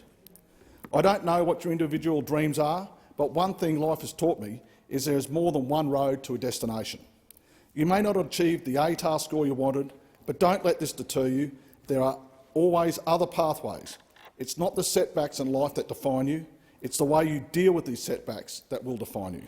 So get up, dust yourself off and go again. Thank you to the schools that afforded me the honour of attending their awards nights in the past few weeks, including Morayfield, Dackerman, Woodford and Bribie State Highs, as well as Carmichael College and St Columban's, just to name a few. I was truly inspired by what this generation will bring to our great nation. Thank you. Member for Spence. Thank you, Deputy Speaker. I rise today to give voice to the Raise Our Voice campaign. Amelia has written the following submission. My name is Amelia. I'm 15 years old and I live in the South Australian electorate of Spence. I'm concerned about my future. I'm concerned about the bushfires that engulfed my local community when I was 12 and the smoke that we could smell for weeks after. With our communities starting to wither from natural disasters, I'm concerned about my future. I'm concerned about the raging impacts of climate change, and most importantly, I'm concerned about how our decision-makers are doing nothing about it. Nothing to reduce our emissions, nothing to protect our ecosystems and communities, nothing for our future. Young people are most at risk from climate change, and we can't vote, and I can't vote. So in this democracy, the only thing I can do is shout. This new government needs to reduce our national emissions. This new government needs to act on the impending threat of climate change. This new government needs to secure our future. Thank you. Well, Amelia, after 9 long years of the environment and climate being an afterthought, I'm proud to stand here today as your representative for Spence and part of an Albanese Labor government that is getting on with delivering real change on climate action and the environment, so that your generation and future generations to come can continue to live on this planet. We will ensure a better future for all. Thank you. Thank you. Member for Bass. Deputy Speaker, recently I published a story in my community newspaper, the Bass Bulletin, sharing the story of the local Chin community and the struggles so many of their relatives still face back home in Myanmar. After reading this story, a local man, Stuart Bain, sent an email to the local Chin community group to share a personal story of his father's time in Burma during World War II. Stuart arrived with his parents in Tasmania in 1959 from Scotland. His parents both served in World War II. His father served as a British soldier with the Black Watch Chindits in Burma, spending 5.5 months fighting the Japanese. Stuart said, as a little boy, my father always told me what wonderful people the Chin people of Burma were. They were brave, kind, resourceful and helped them immensely and had provided him with the best meal he had ever had in his life. Stuart's father was badly injured in a small village called Labu, where he walked through the jungle for 2 days and almost bled to death with maggots in his wounds. Eventually, he was repatriated to hospital in India by Sunderland flying boat. My father was recovering from his wounds when they dropped the bomb on Hiroshima, and that stopped the war. He never had the opportunity to thank his many Chin friends, and I'd like to take the opportunity to thank your Chin community in person on his behalf 78 years later. I'm pleased to report that Stuart has since personally met with leaders of the local Chin community, with roll-ons from the community describing the meeting as a reunion between long-lost families. Thank you. Member for Bendigo. I rise to present the petition Fund Better Wages and Conditions for Early Childhood Educators. The petition has been considered by the Petitions Committee and ruled in order. This petition asks the House to consider the following. Access to affordable early childhood education and care supports the development of children in the crucial years before school, as well as supporting their parents to participate in the workforce. A professional qualified workforce is essential to deliver early childhood education, but the workforce is in crisis, with vacancies running at twice the pre-pandemic levels. A key reason that educators are leaving the sector is because of low wages and conditions. This petition therefore asks that this House consider an immediate wage increase for early childhood educators and teachers so that wages can rise without the need of increasing fees for parents. I say to the 3,721 parents and educators, we have heard your message. The government is listening and this House is listening. We know that 96% of the early childhood education workforce are women. That's the highest percentage of any major award sector. Yet the sector has endured 2 failed pay equity cases in the last decade. Labor wants to change that, and that is why our Secure Work Better Pay bill provides a pathway to address this. I encourage them to keep talking because we'll keep listening. Thank you. Member for McKellar. Thank you, Deputy Speaker. Today I rise to read a question from a young constituent from my electorate who won the Raise Our Voice in Parliament campaign. He writes, "My name is Edward Sethafanovich. I currently reside in the electorate of McKellar. As the new parliament begins with the intention of promoting grassroots democracy, world peace and stability, members of parliament and senators should have the common interest of addressing the current state of this nation, as Australia faces financial vulnerabilities and societal fears which stemmed from the effects of natural phenomena which were once considered once-in-a-lifetime events. In the 47th Parliament, members and senators alike should aim to achieve legislation that would radically improve our healthcare system, as the system currently does not have the capacity to facilitate high-quality health services on an affordable level. It is also through this that members and senators of the 47th Parliament should aim to implement large-scale monetary and fiscal corrections to ensure the stability of the Australian economy while alleviating insecurities posed by rising inflation and global events. However, an outcome which Australians together desire from this parliament is the genuine consideration of our ever-changing climate and measures which could avoid the extinction of our society and the world. Member for Hunter. Today I rise to speak as part of the Youth Voice in Parliament campaign ran by Raise Our Voice Australia. This is a fantastic initiative which brings young Australian voices into the nation's parliament. This is a speech by Joel from the Hunter electorate. My hope is for the new parliament is for it to achieve great progress and reform by working together towards the common goal of improving the lives and future of Australians. I have a firm belief that Australia is the greatest country in the world. However, I am also aware of its downsides and where we are falling behind. A country may be great, but it can always improve. I believe this new parliament must ensure that it works together and makes great strides towards combating the impacts of climate change and setting Australia up to be a role model in the creation and use of renewable energies. My electorate of the Hunter especially must see great change for our local economy and the lives of the local people. Parliament must also help these new energy sectors grow, but is equally responsible to ensure that workers are not left behind. A successful country must not leave anyone behind. Thank you, Joel. Thank you for sending this through to us. We really appreciate it. Thank you. And Member for Ryan. Thank you, Deputy Speaker. I'm proud to deliver this speech, written by Poppy Kidd, aged 17, as part of Raise Our Voice Australia. Poppy says, as a young person, I think about how what Parliament achieves today will influence what we accomplish in the future. There are always going to be new problems arising, and we need sustainable solutions. So, why are our youth, one of our most important assets to ensuring Australia's future, failing to meet current standards? Research shows Australian students are increasingly underprepared for their futures, with less participation in STEM subjects and languages other than English. Australia's youth will be the next people sitting in this room. We will be nurses that care for you, entrepreneurs that grow our economy, and scientists creating vaccines. However, PISA tests show that many Australian students are lacking in basic literacy and numeracy skills. This parliament needs to grow Australia's public education system by addressing the teacher shortage and creating equal access to quality education. We need to improve our curriculum so students have the knowledge to face the challenges of a rapidly changing world. It's impossible for this parliament to solve all of the issues, but it can change what we accomplish in the future by investing in our youth. Thanks, Poppy. Thank you. Member for Boothby. Thank you, Deputy Speaker. I rise to speak to the Youth Voice to Parliament campaign. I've received a number of very excellent speeches, and I have one today from Ethan Greenfield, who is 11 years old.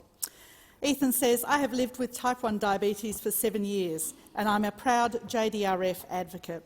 It is tricky to live with type 1 diabetes, but I have to deal with it. When my blood sugar levels are really high or really low, I find it hard to think or act normal. It is also hard for me to find new places to inject insulin because the skin on my body gets so sore from so many needles. Management of diabetes is always there and is hard for me, but having a continuous glucose monitor, CGM, makes it a whole lot easier. I want to thank the government and everyone who has helped get CGM access for all. I feel very lucky to live in a country where this important technology is available to all those with type 1 diabetes. I look forward to the new Parliament's support to turn type 1 into type none, so that no one has to live with diabetes anymore. Please continue clinical research networks to find a cure for type 1 diabetes so that we don't have to keep dealing with it. I know that research holds the key and that scientists can find a cure someday. Thank you for your time today. I'd also like to congratulate his mother, Kylie Greenfield, who is the JDRF National Volunteer of the Year. Thank you. Thank you. Member for Moncrieff. Mental health. Sitting in the corner, not knowing what's going to come next. Will it be my fear or my concerns? Why is it never my dreams, my happy place? Does it always have to be worried and bad times? Something good would be nice for a change. Treacherous thoughts running through my head. Mad am I, all alone, mindless in my surroundings. I want to dissolve into the atmosphere, one part of my body at a time, until I'm as thin as air, and go swish in the wind. Mum's always worrying if I'm okay. She thinks I'm hurt, checking in on me every day. Fighting fears, fighting concerns, feels like I'm trapped in a dark, empty room, trying to get out. Waves of emotion every day I swim through gloomy waters, I can never see the shore. Hope and luck, things I don't have. At the end of the day, I hate my body in every single way. Depression is a silent film, underwater, where nobody can help. I'm drowning because I won't talk about it. I cannot get out of my bed. Anxiety always holding me hostage inside my hurting head. When people ask me, where am I? They should just ask, where have I gone? I don't have hope. I'm dwelling in my darkness. What is hope? I've forgotten how it feels. To smile and laugh, but I know joy will find me and let me run free. And I know that I'm perfectly imperfect. I cannot go through these things alone. And hopefully, out of the darkness, help will come. By Georgia Scantlebury, Trinity Lutheran College, Gold Coast. Member for Ben. Deputy Speaker, I rise to let one of my younger constituents' voice to be heard. Malcolm, not that Malcolm.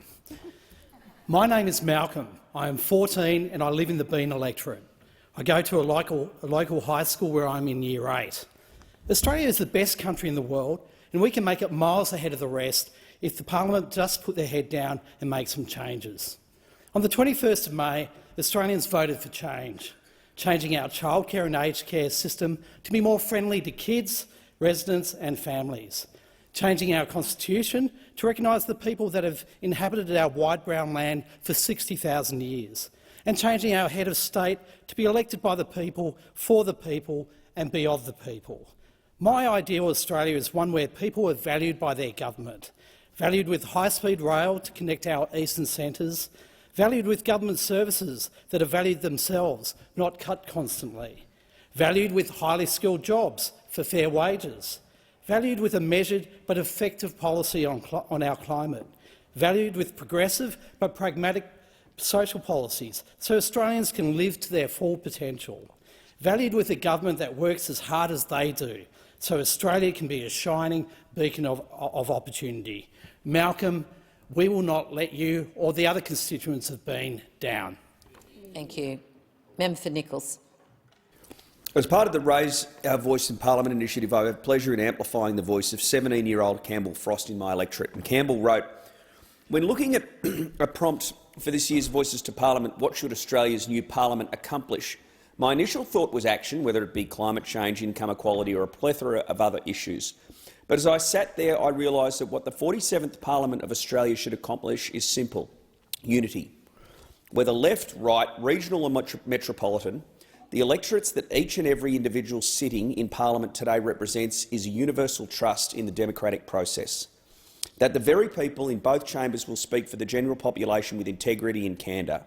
So on behalf of the people, I ask, find common ground. Do not let Australia become a victim of the war on bipartisanship we've seen sweep many Western democracies.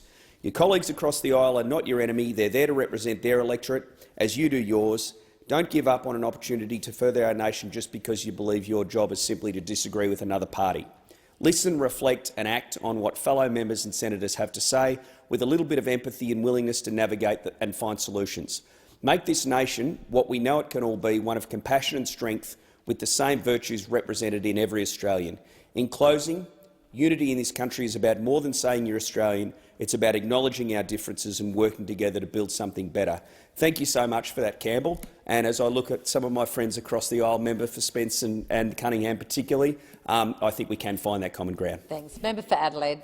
Thank you, Deputy Speaker. Deputy Speaker, today I had the pleasure of meeting Mr Dirk Treasure from my electorate of Adelaide, who last night was one of the recipients of the Prime Minister's Prize for Innovation and Science. And what a deserving recipient. And what an amazing story. A journey of innovation and success. Dirk, together with his colleagues, Dr Nick Sitmore and Dr James Tickner, had developed cutting-edge technology called photon assay.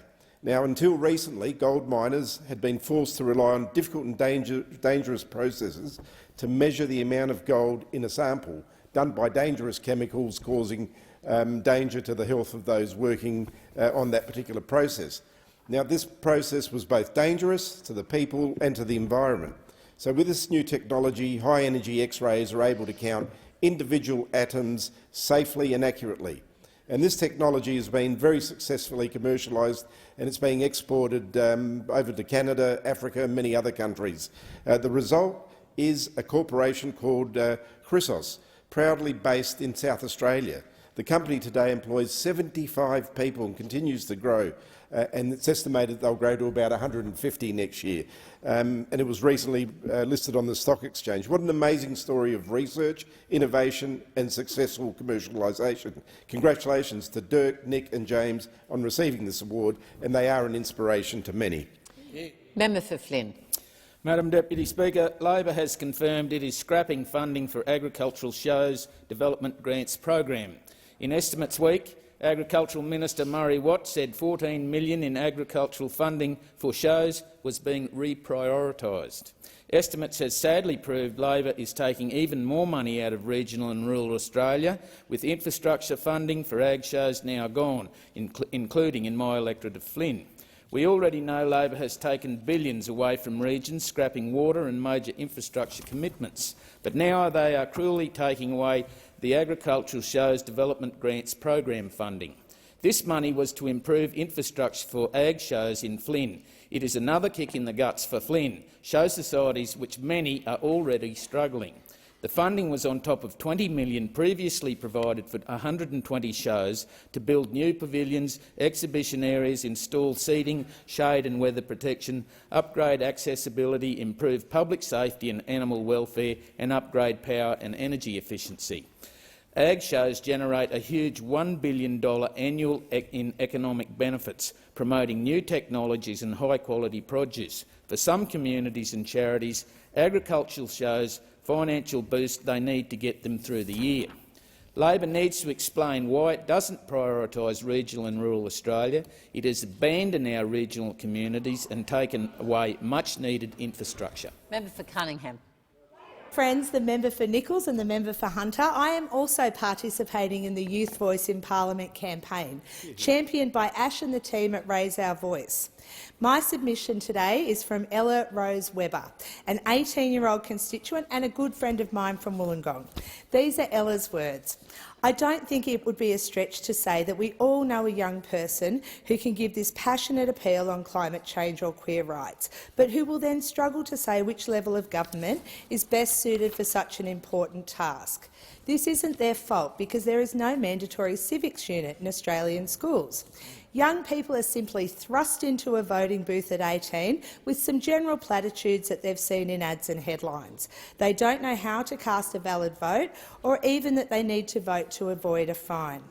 Unfamiliarity breeds apathy, so it really is no wonder that young people are turning off from politics because they see all of these problems but don't see how things change in Australia. In the development of a federal syllabus in a democratic country, a mandatory civics unit within HSIE is surely a common-sense addition, teaching the structure of government, the civil rights that Australians are entitled to and the relevance of government to everyday lives is a highly effective way to reigniting youth interest in Australian democracy. Thank you so much, Ella, for your contribution, and to Ash and the team for their work to ensure young people have a voice here in our parliament. Member for Monash. Thank you, Deputy Speaker. John Castle was a friend and a great Liberal.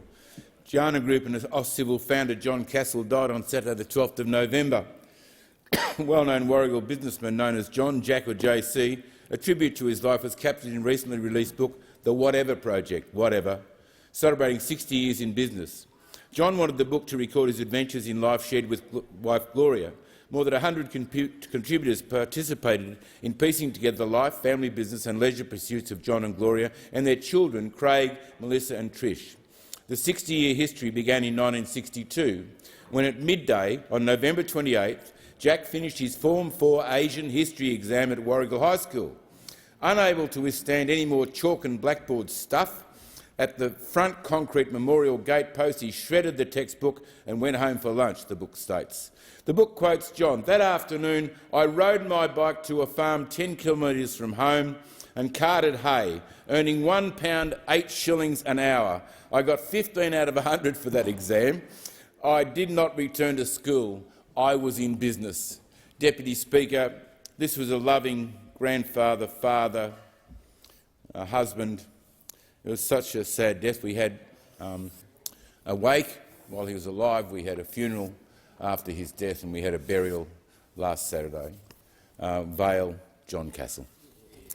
Thank you. Member for Gilmore. Thank you, Deputy Speaker. This speech was written by Heather Colston, aged 10, from my electorate of Gilmore, thanks to Raise Our Voice Australia. Constant terror, lots of death, crackling fire, trees ablaze, churning rivers meet our feet, inky black clouds, lives blown away. This is what our future brings because of the mess we've made. This future terrifies me. If we continue what we are doing, our future will be devoted to drought, fire, flood and storms. I'm asking the Australian government to put in place legislation that will help slow down climate change. Stop any plans for new oil, gas or coal mining projects and shut down the old ones we have in Australia. Instead, transition to renewable energy sources and support jobs and support for renewables. By 2030, I want to have change. Not just some change, but change as in we plant more trees, put solar panels on every house and we take down the mines. I refuse to accept living in constant terror of fire, storms, drought and flood. I don't want to die in an extreme weather event. And as adults of the future, we're going to be the leaders. We can continue the change, but it must start now. All of you have the power to make the right decision and change lives. For me and all the kids of Australia, I ask for one thing: change our future, save our future. Well done, Heather, and thank you for your contribution. I give the call to the member for Wright. Thank you, Mr Speaker. And as the parliament comes to its last 2 weeks of sitting, I stand to offer my thoughts and my prayers to those communities and individuals whose homes are inundated by floodwater as we speak, as the parliament goes about its deliberations. Those communities who are isolated from their family and their friends, those communities that are and individuals that are waking up in evacuation centres, displaced, knowing the work that's in front of them with the clean-up. I was first elected to this place in 2010, and in 2010-11, the floods of the Lockyer Valley Grantham hit my electorate. It was an enormously difficult time. 35 lives were lost in my electorate to this day, though some of those bodies have never been retrieved. So I speak from first-hand experience. I want to acknowledge the first responders, our SES, our Rural Fire Brigade, those people, our Defence Force personnel who will be assisting in the clean-up. It is a harrowing experience for any family to go through. But as Australians, you will also be on the receiving end of some very generous Australian spirit. This parliament will stand next to you. We will help with the clean-up. We will provide assets to make sure that your lives rebuild, and we will do it together. Thank you, Mr Speaker. Give the call to the member for Bennelong. Thank you, Mr Speaker. As you can tell by my scarf, I'm going to use this speech to send our collective well wishes to the mighty Socceroos. Tomorrow morning at 6 a.m. local time, they begin their journey at the 2022 FIFA World Cup. This World Cup appearance will be special for several reasons, but mainly because of the absolute determination of this team and coach Graham Arnold to get there. Much like Paul Keating's win in '93 and the member for Cooks in 2019, no one gave the Socceroos a chance. Advancing against Peru, well, you could say it was a win for the true believers. I mean, how good is Andrew Redmayne? What I love about this squad and with it is the beautiful game, and is that the Australian national team is a true reflection of what modern Australian looks like and what modern Australian aspires to. The history of this national team is a history of the successes of Australian migration and Australian multiculturalism. The squad features players from Bosnian, Croatian, Turkish Cypriot, South African and South Sudanese backgrounds. The team is a melting pot of cultures, and they all run out there united, giving their all for Australia. The Socceroos represent modern Australia. They are a global advertisement for our way of life, and no matter the result tomorrow morning against the French or in a few days against Tunisia or Denmark, we are all incredibly proud of them and what they have achieved. Go well, Socceroos. The nation's right behind you. The call to the Manager of Opposition Business. Mr Speaker, Labor's Radical Industrial Relations Bill attacks the very heart of our economy, our small businesses. These extreme changes will be complicated and expensive for small business. These changes are designed to invite unions into small business premises and operations across Australia. These changes will bring about compulsory sector-wide or industry bargaining, including compulsory multi-employer bargaining. They will make strike actions more likely. They will discourage small businesses from employing more workers. Small business representatives have asked for more time to consult on and to debate this bill. But Labor has refused to listen because they are determined to ram these changes through as quickly as possible. Small business wants the definition of a small business in the bill to be increased well above the 15-employee threshold that Labor has set, but Labor voted against coalition amendments designed to do just that. Small business does not support the provisions allowing unions to apply and nominate businesses to participate in multi-employer bargaining. Again, Labor has refused to listen to the reasonable arguments from this side of the House. Small business opposes the changes that would mean employment terms in one small business could be directly impacted by actions within another business. This is the Albanese Labor government governing not in the interest of all Australians but for its paymasters, big unions and thuggish union officials.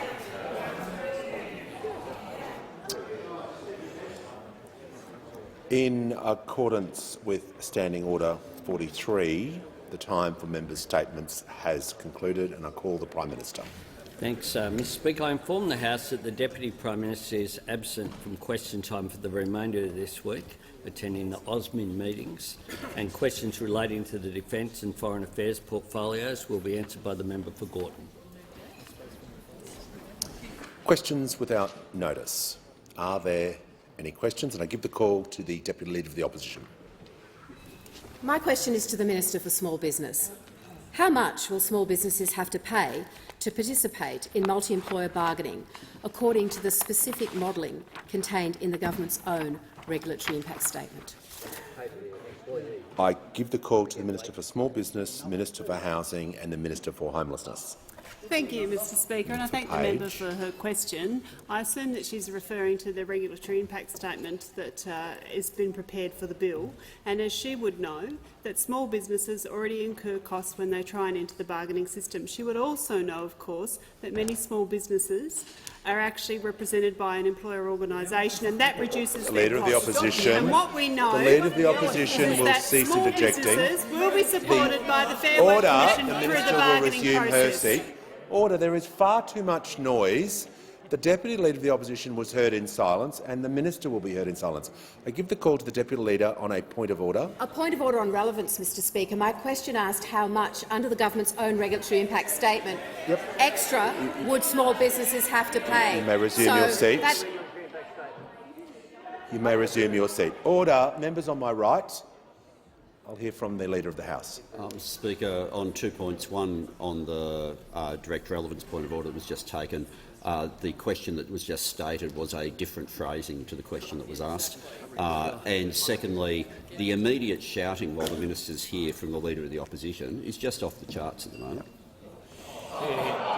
Order. Order. There is far too much noise. I appreciate the Deputy Leader of the Opposition is entitled to make a point of order. You're not entitled to then add extra things into the question. The Minister should be heard in silence. This is the first question. I'm asking the House to come to order. The Minister is in order. She's referring directly to what she was asked about, and she's concluded her answer. And I give the call to the Manager of Opposition Business. Well, Mr Speaker, I seek leave to table page 53 of the regulatory impact statement, which says that the cost to small businesses is $14,638 if they are dragged into this compulsory process. Order. The Leader of the Nationals is not helping.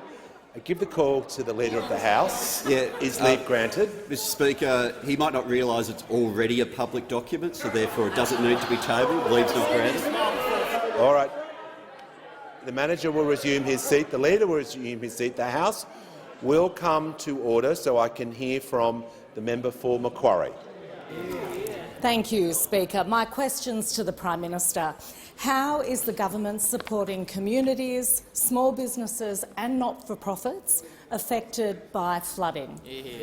Give the call to the Prime Minister. Thanks very much, Mr Speaker.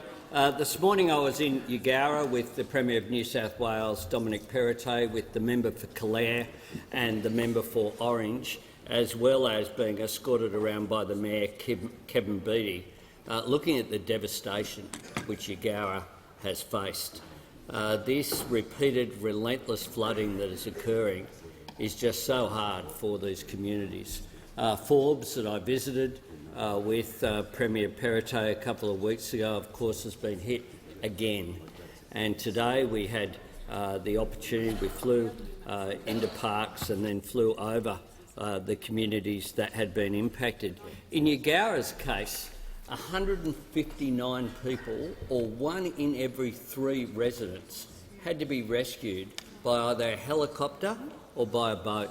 And I pay tribute to the emergency services, to the Australian Defence Force personnel who were on the ground the very next day, to the SES, but also to the average people from New South Wales who have driven to Eugowra to just help people clean up and get their lives back.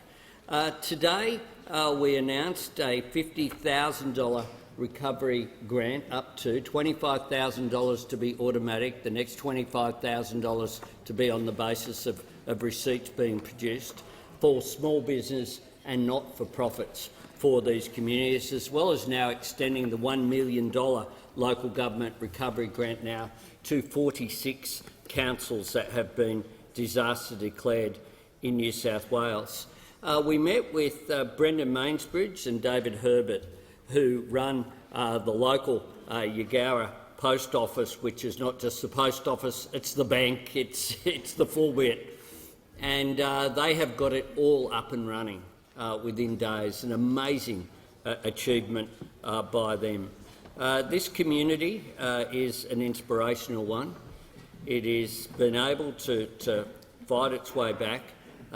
This government has their back, as does the New South Wales government, and as does, of course, local government as well. We'll continue to work with state and territory governments as we have in New South Wales, in Tasmania, in Victoria, and now in South Australia is also facing a really difficult period going ahead. That's what people expect, that's what they deserve, and that's what they'll get from my government. I thank the fact that the Acting Prime Minister, Richard Marles, visited the community, as well as the Minister for Emergency Services, Murray Watt, who's done such an extraordinary job since he was appointed to that position.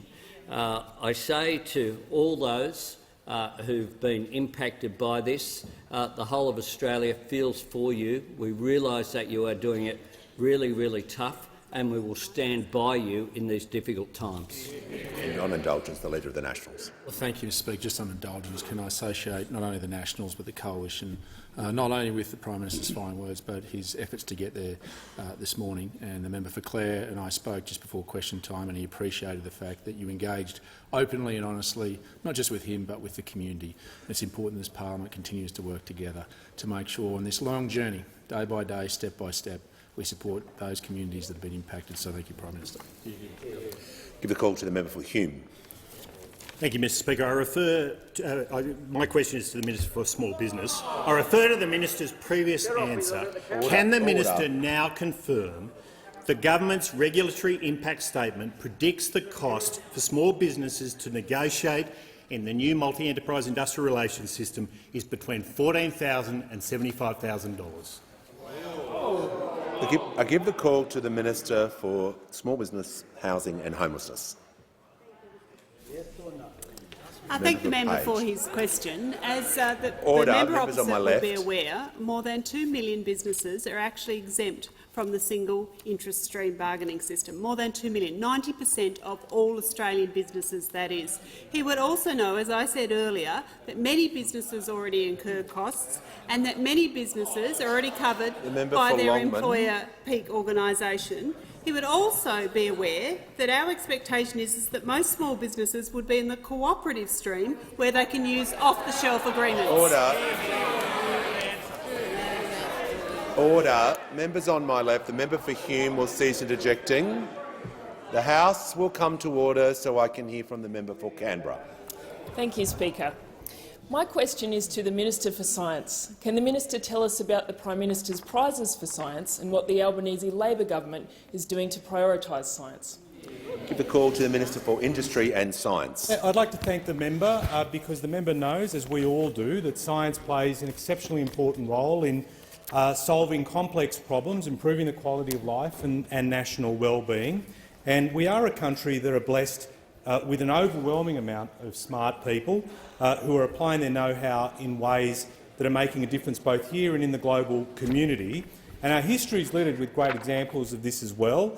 For example, the late Professor Frank Fenner, a biologist whose work contributed to the eradication of smallpox, an Australian who did great things for us here and overseas.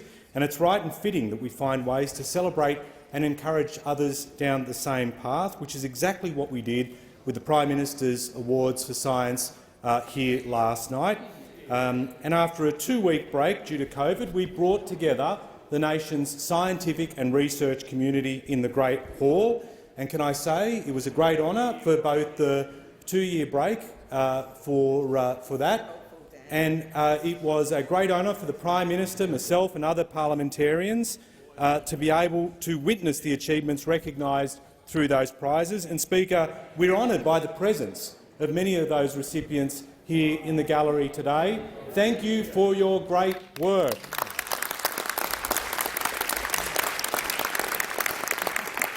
Speaker, the PM's Science Prize recipient, Professor Trevor McDougall, I should say, his study of ocean thermodynamics improves the accuracy of how we model the effects of climate change, and his work's used by oceanographers world over. And, Speaker, as we know, in the fight against climate change, listening to science matters. The prize has also recognised excellence in science teaching. Overwhelming to see the passion from both George Panatsis from Marble Bar Primary School in East Pilbara and Veena Nair from Viewbank College in Melbourne, both building enthusiasm and curiosity for science and ideas in the next generation. It also recognised top new innovators like Dr Pip Carrolley from Melbourne, whose work's improving the tracking and treating of epilepsy based on her research into seizure forecasting. And her work shows why we need to believe and have faith in our ideas. Our government knows this, and that's why we're looking to attract and retain talent through a diverse STEM workforce pipeline. Our Reconstruction Fund will help back commercialisation of Australian discoveries, like the types encouraged by Associate Professor Brett Hallen, who's worked to commercialise research that dramatically improved the performance of solar cells by a mighty 10%. Not a small feat, and well done. He received the PM's Prize for New Innovators. And finally, if I may, can we just also acknowledge and thank Professor Graham Durant for his outstanding 19 years of service to Questacon, also known as the Shrine to Grateful Parents across the country. Distinguished service to the nation and the science community. Well done to Graham. On indulgence, the Prime Minister and then the Manager. Thanks, Mr Speaker. Can I just, as that was the Prime Minister's Science Awards, very much associate myself with the comments of the Minister. It was a terrific evening last night. You certainly improved substantially the IQ of this building with your presence. I assure you, I speak on behalf of all of us here. That isn't a partisan comment. You are inspirational with your intellectual contribution, and we certainly respect science and we honour your contribution. And the Manager of Opposition Business on indulgence. Mr Speaker, on indulgence, I associate the opposition with the comments that have been made about the Prime Minister's Prize for Science. Extend our congratulations to all of the winners, a very impressive and distinguished collection of Australians. I particularly want to mention the two awards for science teaching, George Panatsis and Veena Nair, and the diversity, both in terms of gender and background, national background of those who won awards was particularly noticeable and speaks volumes for Australia as a nation. Give the call to the member for Goldstein. To the Minister for Workplace Relations. Goldstein has 17,000 small businesses, and the government's Industrial Relations Bill captures businesses with a headcount of just 15+. This would see thousands of small businesses across the country potentially drawn into multi-employer bargaining. Overall, I have supported the bill. However, does the government accept that the numbers should be raised to a higher number of full-time equivalent staff to acknowledge the concerns of our small businesses? Give the call to the Minister for Employment, Workplace Relations and Minister for the Arts. Order. The Deputy Leader of the Opposition will cease interjecting every time a minister starts answering a question. And I give the call to the Leader of the House. Thanks very much, Mr Speaker, and I thank the member for Goldstein for the question. Acknowledge the member for different parts of this bill, particularly on the gender equity parts of the bill, had been an advocate for those sections of the bill long before she became a member in this place. And since becoming a member, this is the first time in question time that the members raised it with me. It's been raised both on the floor of the House and privately, and I think in writing to me as well. So I respect the fierce advocacy of this issue of how the small business carve-out is done. I'll say a few things in response.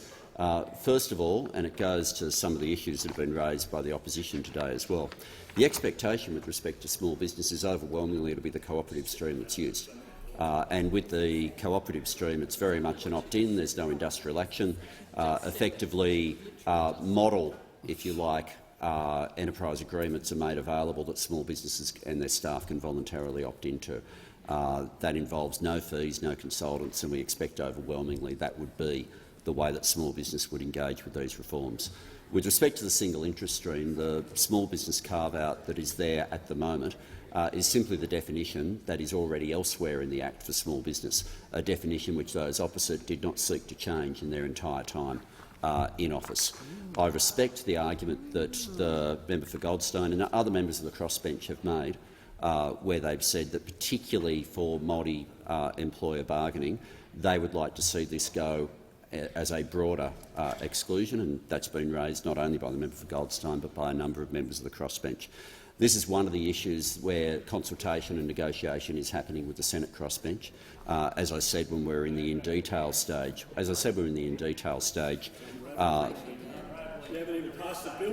Leader of the Opposition will cease interjecting. As I said when we were dealing with the in detail stage, so this might be new for those who haven't been paying attention, but not new for those who have. There has always been an expectation that when the bill hit the Senate, that definition would probably be something that was part of those negotiations. In any broadening of the definition, what I want to be mindful of, and I've said this before, is while occupations such as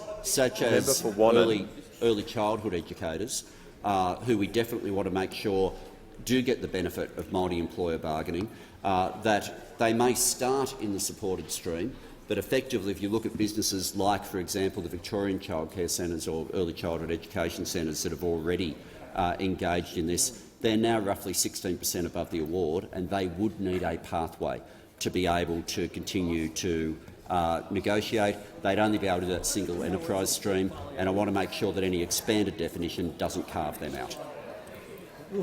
Give the call to the member for Bennelong. Thank you, Mr Speaker. My question is to the Minister for Small Business. How is the Albanese Labor government delivering for small business owners and employees? Order. Members on my left the Minister will be heard in silence. There is far too much noise on my left. Give the member for Fadden. Give the call to the Minister for Small Business, Housing and Homelessness. Thank you, Mr Speaker, and I want to thank the member for Bennelong for his question. He, like many in this place, is a strong advocate for small businesses and supports small businesses in his electorate. Indeed, millions of Australia's small businesses are at the heart of our communities, as I've said in this place before, and they, of course, have $430 billion contribution to our economy each and every year. We know that when small businesses are doing well, the economy is doing well and Australians are doing well. That's why we have taken action to deliver support for small businesses to remain more resilient and competitive. We've updated the Commonwealth procurement rules, which will mean small businesses get a bigger slice of the $70 billion each year that go in government tenders, with a target of 20%, Mr Speaker. Indeed, we've passed the unfair contract legislation, something those opposite talked about for 9 years but actually couldn't deliver, already through the parliament in less than 6 months. Indeed, as part of the budget, we committed to provide $15.1 million for small business owners across Australia who are having issues with mental health. It's free mental health and indeed for the debt hotline. This is targeted support The member for Moncrieff will cease interjecting. that need it, The like member for Claire in Groom will my stop. electorate. Cease interjecting.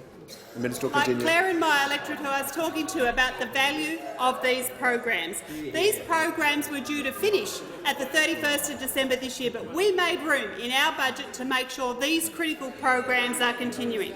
And indeed, we're delivering $62.6 million in energy-efficient grants to small and medium businesses that are eligible to help them with rising energy costs, Mr Speaker. And this week we're introducing a bill into the House to implement the Skills and Training Boost and the Technology Investment Boost, Mr Speaker. These incentives will help small and medium businesses with digital technology adaptation and indeed to train their workforce to make them more with digital capacity. They're worth more than $1.5 billion. These measures will be backdated to the 29th of March to make sure that small businesses can receive the benefits of these.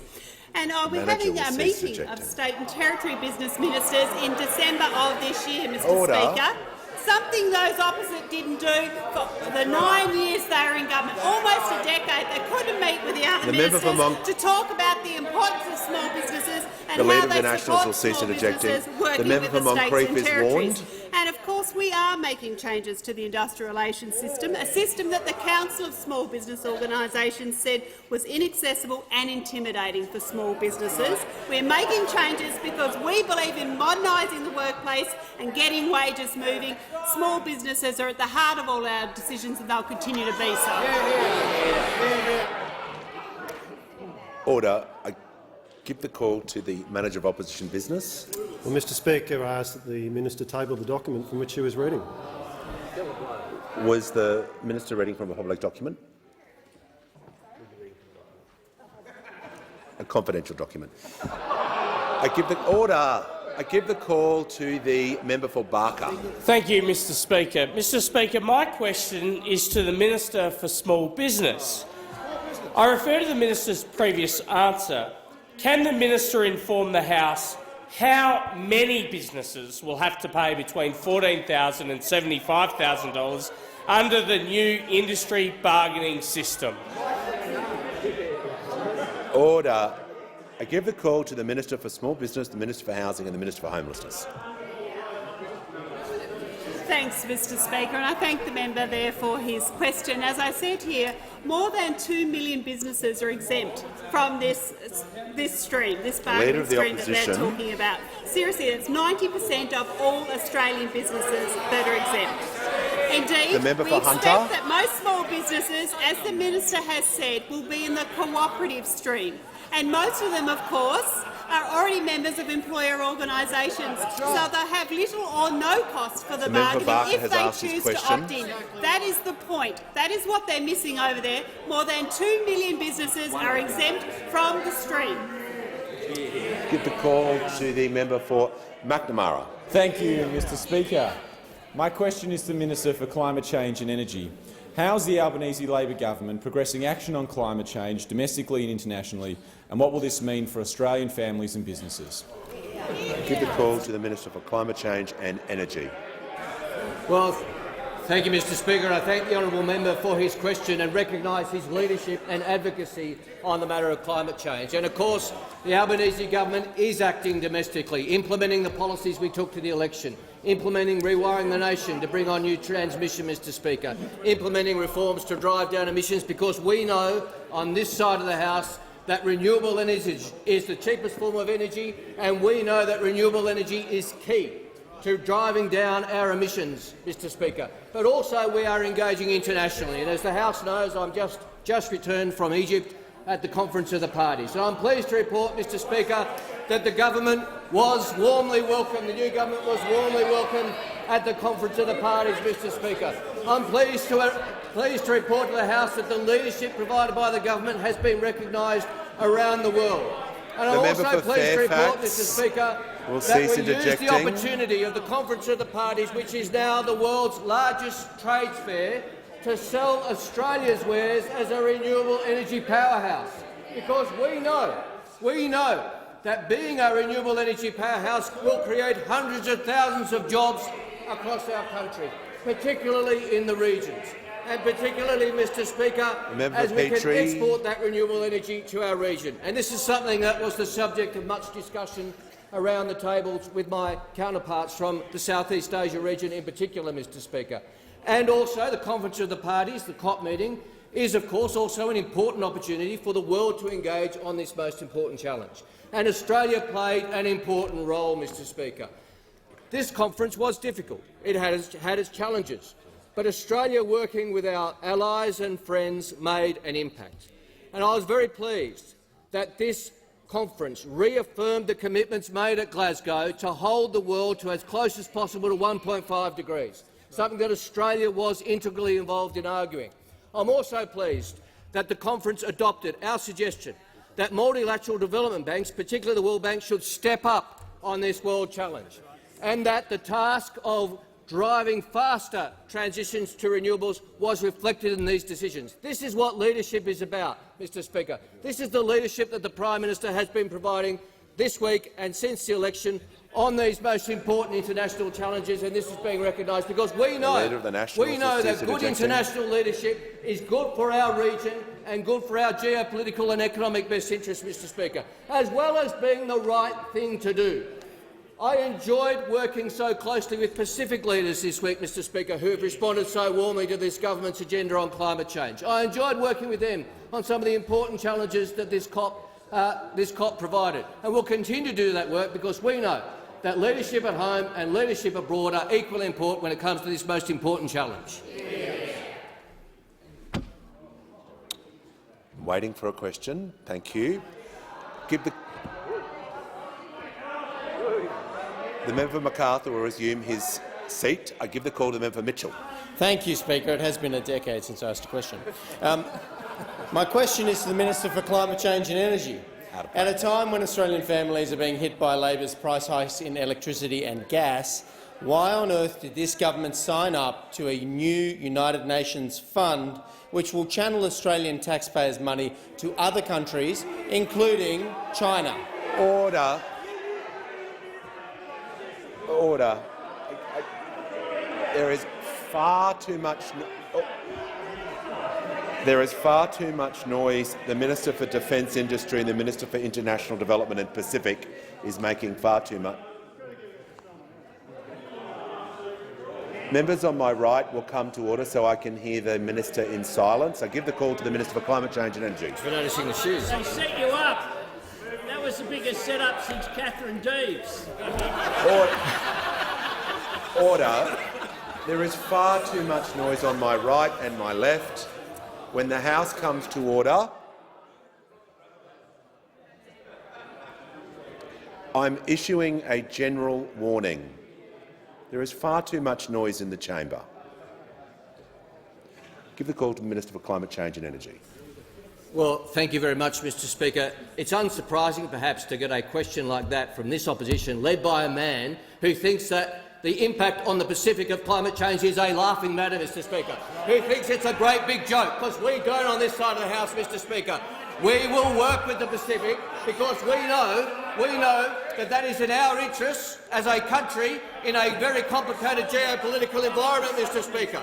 Now, Mr Speaker, not only does this opposition engage in this sort of cheap dog-whistling politics, Mr Speaker, they also don't even know what was agreed. They don't even know what was agreed, and I'm surprised to get a question like this from a man who was the Minister for the Pacific, Mr Speaker. That's the best they can do. He was the man in charge of our relations with our region, Mr Speaker. The Minister will take a break. I will hear on a point of order from the member for Mitchell. Thank you, Speaker. It's on relevance. The Minister wasn't listening to the question. I asked why the money was going to China, was the question, not the Pacific. The point of order, the Minister is being relevant. The question was a very broad question, and he is being entirely relevant. I give him the call. Thank you, Mr Speaker. Well, I guess if you're the Minister for the Pacific and you didn't actually go to the Pacific, that's probably the sort of point of order you would take, Mr Speaker. The other point of order you would take if you'd asked a question like that is that one of relevance because, Mr Speaker, the opposition appears unaware that, in fact, as part of these negotiations and as part of these discussions, Australia argued and successfully argued that the donor base should be reviewed so that those countries that weren't rich in 1992 but have now become developed and are now wealthy should contribute, not receive, should contribute to the fund, Mr Speaker. That might have passed you by. Members on my left. That might have passed you by because that's exactly what we argued. And we were joined by the United States and the European Union and Canada and New Zealand, Mr Speaker. So the member for I understand the difference between donor and recipient might be a little bit confusing to those opposite, Mr Speaker, but that's exactly what we argued, and that was exactly reflected by the text which indicates a multiplicity of donors and a revision of the donor base, Mr Speaker. So if the opposition is going to go down this cheap and nasty road, they want to at least get their facts right, Mr Speaker, because previous Prime Ministers have understood that engagement on these issues is important. John Howard knew that in the aftermath of the tsunami. He knew that contributing to Indonesia's recovery was good for Indonesia, good for our region and good for Australia. But, Mr Speaker, John Howard was a leader. John Howard was a leader who understood our national interest. The current Leader of the Opposition does not understand the national interest. He just understands cheap and pathetic politics. Give the call to the order. Give the call to the member for Macarthur.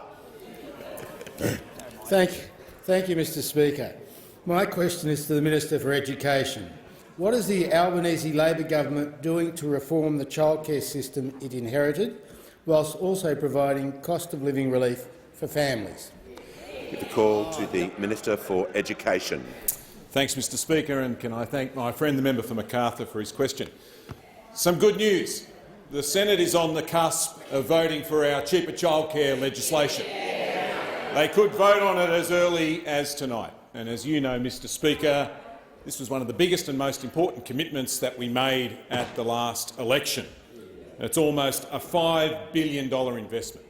To put that in perspective, that's about as much as the former government spent on submarines and didn't deliver as much as a periscope.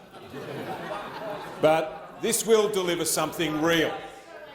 This will cut the cost of early education and care for more than 1 million Australian families. That's real cost of living help. For a family on a combined income of $120,000, it'll cut the cost by about $1,700 a year. That'll really help. But not just that.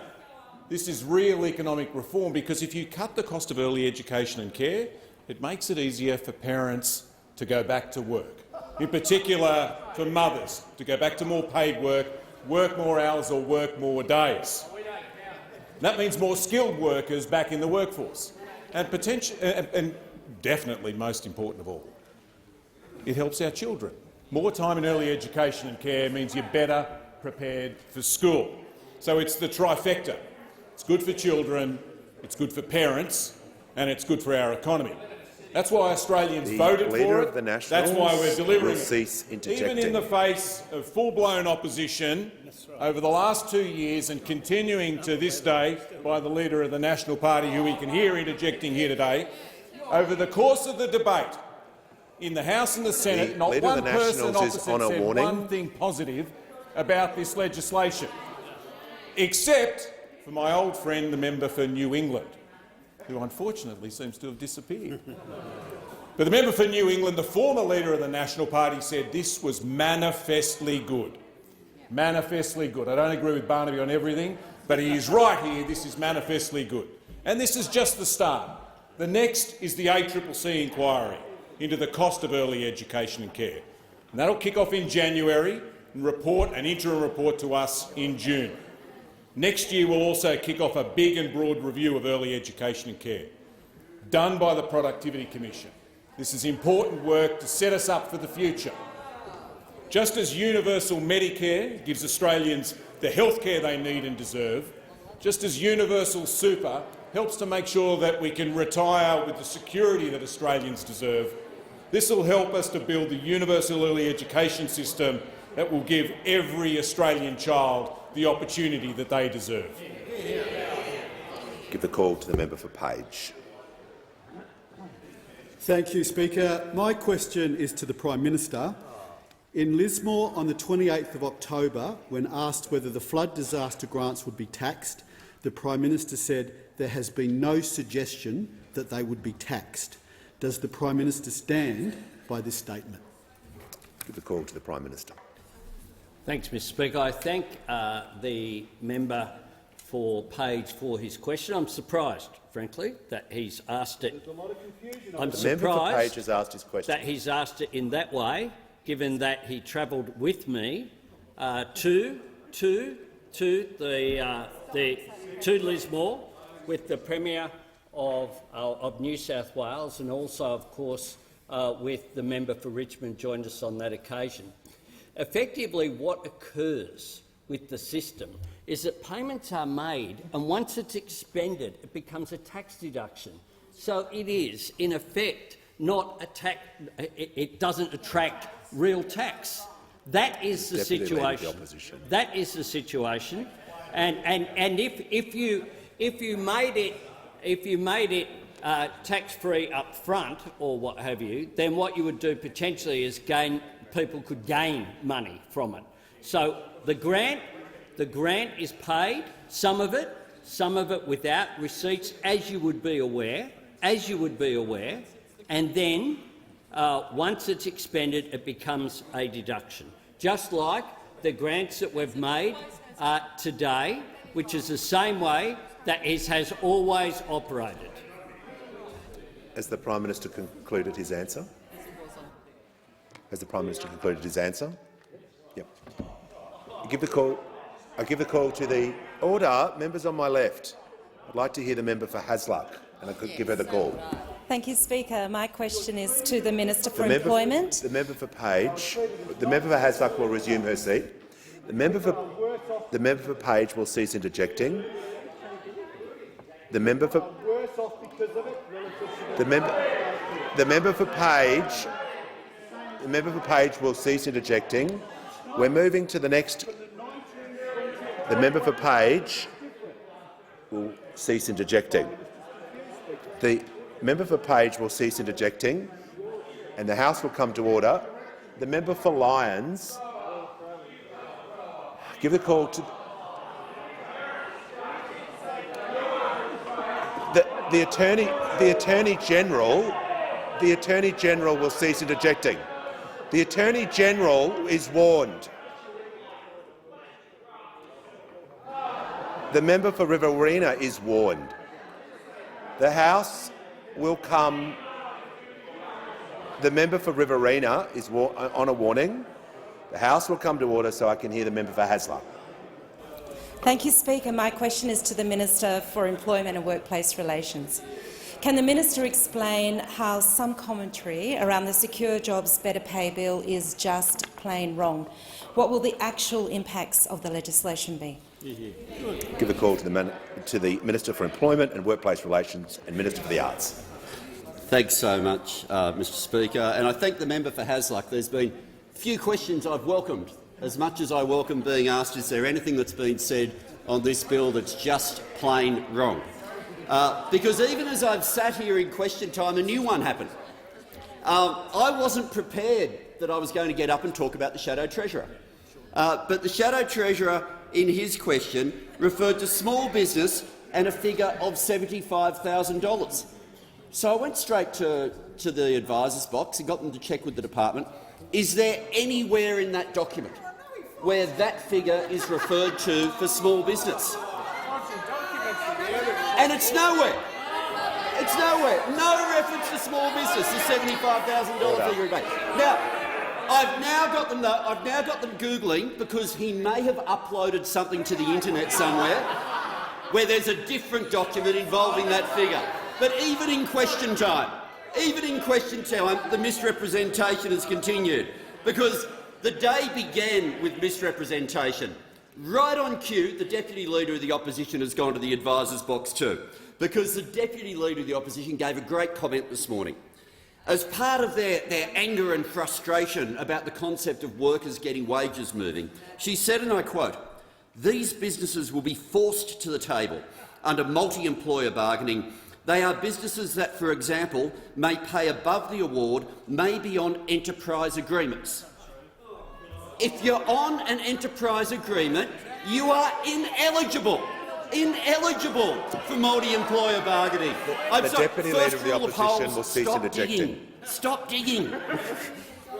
So already this morning, start of the day, early comments in the media conference, these are the comments that are prepared, just like the Shadow Treasurer's question today, prepared with information that is wrong on the face of documents tabled in this parliament, wrong on the face of documents that are publicly available.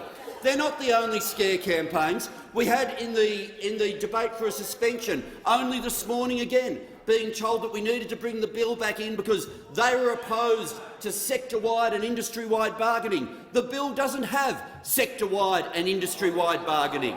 It has multi-employer bargaining where either the employers or their workforce have chosen and voted that they want to be part of it. But we also had in the debate, this is one of my favourites because I think someone is in competition with Senator Cash, the Nationals MP for Mallee. The Albanese government is willing to risk burning down the Australian economy with this industry-wide bargaining, and after that, this hits my arts portfolio part. After that, the unions will rule over the ashes. No melodrama over there, no exaggeration. Deal with the facts. We need to get wages moving. I'd like to inform the House that present in the gallery today is a delegation from the New Zealand Parliament's Governance and Administration Committee. On behalf of the House, I extend a warm welcome to you all and I hope you're enjoying your visit to Parliament. And I give the call to the member for Wentworth. My question is for the Minister for Climate Change and Energy. Australia has refused to sign a pledge to end new public subsidies for fossil fuels. These subsidies are bad for our planet and they are bad use of public money. When will the government put an end to fossil fuel subsidies? Give the call to the Minister for Climate Change and Energy.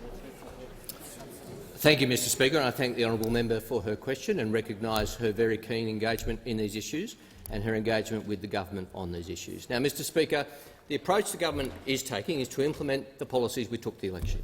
In addition, we are engaging internationally in a range of pledges, of agreements, of alliances, which I signed last week. The opposition has criticised us for that, but we continue in that international engagement. Things like the Offshore Wind Alliance, the Net Zero Government Alliance, the Methane Pledge, which the opposition has got themselves hyperventilating about, Mr Speaker, but nevertheless we will continue to engage.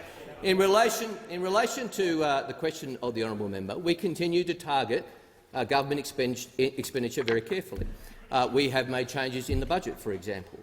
We cut around $500 million out of CCUS funding, for example, and reprioritised it. We cut the former member's UNGI program, which delivered not 1 watt of energy, and reprioritised that for energy storage, Mr Speaker. That is what a good government does. But what we won't do is, to be very frank with the honourable member, do things like cut the diesel fuel rebate to farmers. Well, we won't be doing that, Mr Speaker. We understand the pressures and the different views, but, Mr Speaker, these are arrangements that have been in place for a very long time and we do not intend to change them. I'll give the call to the member for Paterson. Thanks, Speaker. My question is to the Treasurer. Why is it important to get wages moving again, Treasurer? And what actions is the government taking to get wages moving again after a decade of deliberately low wages? I give the call to the Treasurer. Thank you, Mr Speaker, and thank you to the outstanding member for Paterson for her question. With that one question, Mr Speaker, she has asked almost as many questions as the Shadow Treasurer since the budget was handed down a month ago. A month ago, we've had two questions from this bloke opposite. Now, Mr Speaker, every single member of this side of the House understands that wages in this country have been stagnant for too long. And we need to do what we can to get wages moving again in this country.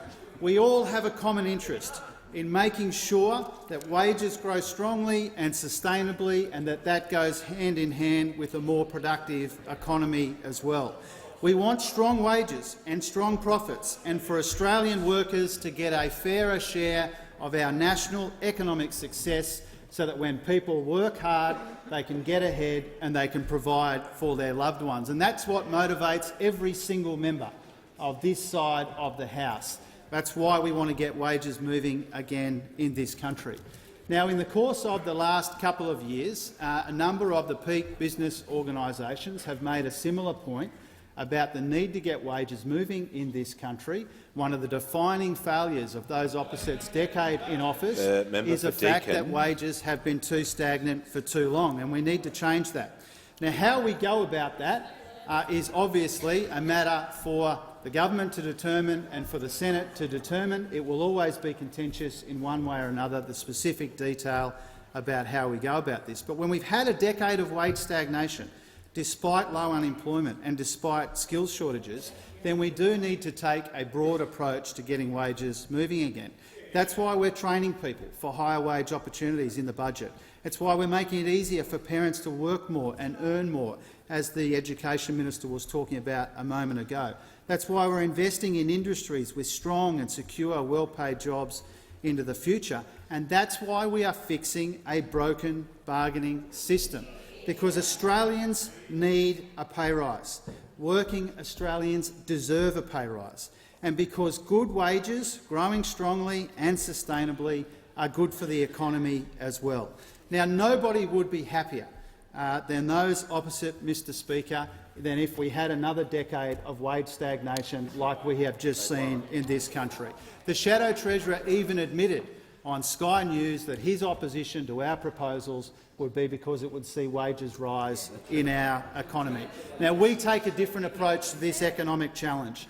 This is one of the defining economic challenges that we confront together as a country. We want strong and sustainable wages growth because that's good for the country and it's good for the economy, and that's what motivates us every single day. I give the call to the member for Bowman.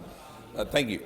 My question is to the Prime Minister. On the 4th of April this year in Queensland, you looked down the barrel of TV cameras and promised your plan on emission reduction would, quote, result in energy prices coming down by $275 per household, unquote. Prime Minister, will you look down the barrel of the camera now and admit to the people of Queensland that instead of your promised $275 cut, your budget locks in an electricity price increase of 56% and a gas price increase of 44%. The House will come to order, and I'll give the call to the Prime Minister. Yeah, I think I'll leave looking down the barrel to the lightweight on the hill over there. I thank the member for his question. I do note the comments of Phil Lowe, the Governor of the Reserve Bank of Australia, someone who has a bit of a role in the economy and someone who has a look at, energy policy and the impact. This is what he had to say to the Standing Committee on Economics on the 16th of September. He said this: the fact that Australia committed to net zero by 2050 was incredibly important. The fact that we had not signed up had people saying, are you really serious about this? We want this. Do we want to invest in Australia? The fact that we committed to it was important. Australia has great potential here with clean energy. When we were on a different path, people were saying, are they really serious? It was damaging us, and indeed it was, Mr Speaker, because 4 gigawatts left the system and only 1 gigawatt came in. Now if you have an impact on that, it has an impact on price. But we are already acting on our policy, which has been passed through both houses of parliament, and as a result we're already seeing the investment. You see, price is a product of investment. The Prime Minister will take a break. The member for Hume.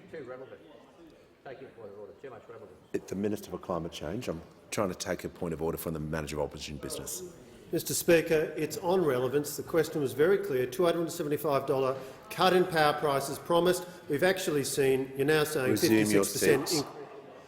The Prime Minister is the question was a long question regarding prices of energy, and the Prime Minister is directly relevant. He is referring to, in his answer, about the cost of energy, and I give him the call. I'm precisely talking about the price of energy, which is very much related to whether there is investment in new energy or not. I know that might be too complex for those opposite, but here's what the Chief Executive of Neon, the French group, had to say just this week about the investment in new energy, which will have an impact up up to 2030. This is what he had to say about 2025. This is what he had to say. We are the largest renewable player in the country, and we want to quadruple in size before the end of the decade. We are going to double now between now and 2025, and we are going to double again before the end of the decade. There will be hundreds of jobs coming from these new investments. The good thing is that renewable energy is part of the solution. We have a cost of production that is much lower than energy sources. So what we're seeing as a direct result of the policy that we have is more investment, more investment, which is, as the Chief Executive of Neon have to say, much lower than other energy sources, something that those opposite don't seem to understand. I give the call to the member for Higgins. Thank you, Mr Speaker. My question is to the Attorney-General. Why is a National Anti-Corruption Commission so long overdue? Order. I give the call to the Attorney-General. Thank you very much, Mr Speaker, and I thank the member for Higgins for her question. The Commonwealth is the last jurisdiction in Australia to implement an anti-corruption commission. Due to the inaction of the former Liberal National Government, we've been left behind while the states and territories have moved ahead. And I'd like to remind the House that the people of Australia were promised a National Anti-Corruption Commission in December 2018. Who might have made that promise? Well, I think it might have been the former Prime Minister and the former Attorney-General, and this is what they said. I quote, "A new Commonwealth Integrity Commission will take the lead on detecting and stamping out any corrupt and criminal behaviour by Commonwealth employees." End quote. But as we all know, the former government didn't establish any such National Anti-Corruption Commission. By the time of the election in May 2022, they hadn't even bothered to introduce a bill to this parliament. It's been left to the Albanese Labor government to answer the clear message from the Australian people and deliver the Anti-Corruption Commission that the Australian people have asked for. This week we are getting on with that job. The bills which are being debated in the House today have benefited from the experience of the existing state and territory commissions over the last 3 decades. Our national model draws on the best elements of those bodies and learns from any shortcomings. Our National Anti-Corruption Commission has also benefited from the scrutiny of parliamentary committees. Today I circulated government amendments that draw on recommendations from 2 of those committees to further strengthen our bills. Among other things, these amendments will strengthen protections for journalists in relation to search warrants and protection of sources. We've listened to concerns from the media sector and their advocates, and we have acted, because that is what good government does. We want the new Anti-Corruption Commission, when it is established, to have the best chance of success with as broad a base of support as possible. Part of securing that support is acting cooperatively, listening to feedback and taking it on board. I'm proud that the bills being debated today and the government amendments reflect that cooperation and our willingness to work with all sides of the parliament and stakeholders to make the National Anti-Corruption Commission the best it can be. I'll give the call to the member for Ryan. Thank you, Speaker. My question is to the Minister for Climate Change and Energy. Minister, last week in Egypt you said that if we're not trying to keep to 1.5 degrees, then what are we here for? Because the difference between 1.5 and 1.7 degrees in terms of the impact on the planet is enormous.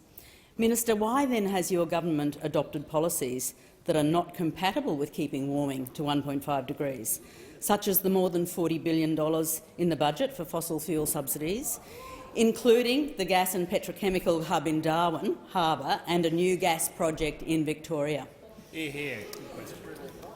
Give the call to the Minister for Climate Change and Energy. Well, thank you, Mr Speaker, and I thank the honourable member for her question. And yes, the difference between 1.5 and 1.7 is enormous in terms of the impact on the world and the impact on Australia. That's why we're fighting so hard. I mean, Mr Speaker, Australia is the country with the most developed country with the most to lose from climate change. We are the country most exposed in the developed world to natural disasters. If climate change is unchecked, the Black Summer bushfires, which we so devastatingly experienced in 2019, will be the average by 2040. That's what's at stake here. And the floods that so many Australians are experiencing now will become, as they already are, more and more common, Mr Speaker. So that's why we did fight so hard last week to maintain the commitment to 1.5 degrees. And that's why we are working so hard to implement, in just 85 months, our 2030 target.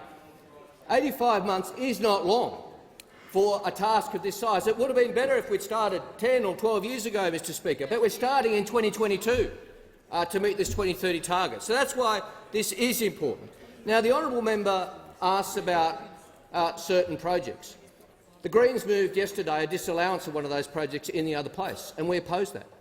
And I'll tell you why we opposed it, Mr Speaker, because this is a point of difference with the Greens party, because contracts have been signed on that project.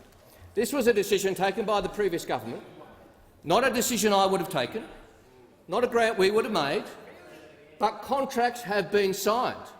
And one thing this side of politics won't do is rip up contracts that have been signed by governments. We will respect that, and we won't create sovereign risk, Mr Speaker. That is a genuine difference with the Greens party. So yes, we will. We will oppose disallowances like that, where they bring into question sovereign risk, because we want Australia to be a renewable energy export powerhouse, and to do that you need to be a reliable partner, Mr Speaker. You need to have credibility in the export markets. You need to know that if your government signs a contract, it will be honoured. And, Mr Speaker, the other thing we need, if we are going to be a renewable energy powerhouse, is the capacity to export green hydrogen and ammonia. And to do that, you need to invest in our ports and in our gas facilities in our ports to be able to export that green hydrogen when the technology allows. We need to make those investments now. Well, we won't be a renewable energy superpower, Mr Speaker. We say we've got a hydrogen strategy in Australia, and we do. So do 20 other countries. So we need to be constantly investing to increase our capacity not only to generate green hydrogen but to export it. And that's exactly what we'll continue to do, Mr Speaker. So there are some points of differences with the Greens on this. We will not rip up contracts. We will protect sovereign risk. Even if they are decisions we would not have made in office, as this one is, we will continue to ensure that that important matter of sovereign risk is protected. Give the call to the member for Macon. Thank you, Mr Speaker. My question is to the Minister for the Environment and Water. On the 10th anniversary of the Murray-Darling Basin Plan becoming law, how is the Albanese Labor government delivering on the plan and working to protect our precious river system? What problems have arisen since the plan was signed into law? The call to the Minister for the Environment and Water. Well, thank you very much, Mr Speaker, and I want to thank the member for Macon for that question. 10 years ago, the Murray-Darling Basin Plan was signed into law, and it was the most important piece of water policy that this country has ever made, and it still leads the world in terms of water policy. It may seem like a very strange time to be talking about water scarcity and drought when we see the devastation that the Prime Minister was describing earlier in question time. And of course, our thoughts are with those individuals and communities who have been affected by these massive floods, lives lost, property destroyed. But one thing we know for sure about Australia is, sure as night follows day, there will be another drought, and we need to be ready for that when it happens. The plan was constructed at a different time during the during the brutal millennium drought that made it necessary, and it was the good work of the member for Watson that made that plan possible. And a decade on, I am pleased to say that we have made real and meaningful progress when it comes to the Murray-Darling system. In the most recent drought, environmental water kept rivers flowing, it flooded wetlands, it gave hope. It gave hope to communities that saw dry riverbeds otherwise. In the south, the environmental flows helped flush 3.3 million of tonnes of salt out through the mouth of the Murray and into the ocean. Without the plan, we wouldn't have seen these results, and that 2017-2019 drought would have been so much worse. But we have to acknowledge that this has been because of the genuine sacrifice of Murray-Darling Basin communities, and our thanks and acknowledgements have to go to those communities. Well, we've still got a challenge. We need to deliver this plan in full, and those opposite have veered from sabotage to scare campaigns. That's been their only response to the Murray-Darling Basin plan. They've 450 gigalitres of additional environmental water promised, 2 gigalitres delivered by those opposite. 100 dams promised by those opposite, 2 gigalitres. Two dams delivered by those opposite. The Minister will resume her seat. The Manager of Opposition Business on a point of order. Mr Speaker, on relevance, in question time you previously directed the Minister to be relevant to the question, where the Minister has strayed and begun talking about the record of the former government. I ask that you direct the Minister back to being directly relevant. Thank you for the point of order. The question did include what problems have been encountered. The Minister is addressing that part of the question, and I ask her to return to her answer, but I will listen carefully as she concludes her answer. Thank you. It's ironic, isn't it, that those having achieved so little over the last 9 years are prepared to sit here and heckle. We know that full delivery of the Murray-Darling Basin plan is necessary. It's only one side of this parliament that is fully committed to working with the states and territory to deliver in full on the Basin plan. It's good for communities, it's good for farmers, it's good for irrigators, it's good for the environment. We know that it's only full delivery of the Basin plan that will save our river systems and the communities that depend on them. Give the call to the member for Flynn. Mr Speaker, my question is to the Minister for Climate Change and Energy. How many private properties will be impacted by the construction of transmission lines affecting the power grid in central and southern Queensland under Labor's energy policy? Order. The member for Moreton will cease interjecting. Give the call to the Minister for Climate Change and Energy. Well, thank you, Mr Speaker. The honourable member asked me how many properties will be impacted by transmission projects in Queensland. We haven't announced any. We haven't done any deals with Queensland under rewiring the nation. The deals we've announced are with Tasmania and Victoria, so the answer to the honourable member's question in that regard is none, Mr Speaker. We will have discussions. We will have discussions with the Queensland government, of course, because we understand that transmission is important, Mr Speaker. We understand that transmission is necessary to get renewable energy to where it's used. I know that I'm not the only person who thinks that, Mr Speaker. The former Minister for Energy brought down an instrument. He was very good at that, Mr Speaker, signing instruments. He ran a nice line of signing instruments, Mr Speaker. He did it very often. But this was actually a good one that he signed. This one wasn't hiding energy price rises. This one was facilitating transmission lines. And in that regulation, he said these projects, that is transmission projects throughout Australia, will be critical to deliver low-cost, reliable and secure energy to consumers, Mr Speaker. That's what he said in the regulation. And he didn't stop there. He gave a big speech. He gave a big speech, a keynote speech, Mr Speaker. It was a keynote. Wasn't any old speech, Mr Speaker, this one. This was a keynote speech. Wasn't that long ago, on the 18th of March 2022. And he said the development of interconnectors and transmission is critical to bring new generation capacity into the energy system, while shoring up reliability and affordability across state borders. He went on to say, Mr Speaker, this is the best bit, thousands of kilometres of new transmission is likely to be needed to connect new generation and deliver reliable and affordable energy across the national market.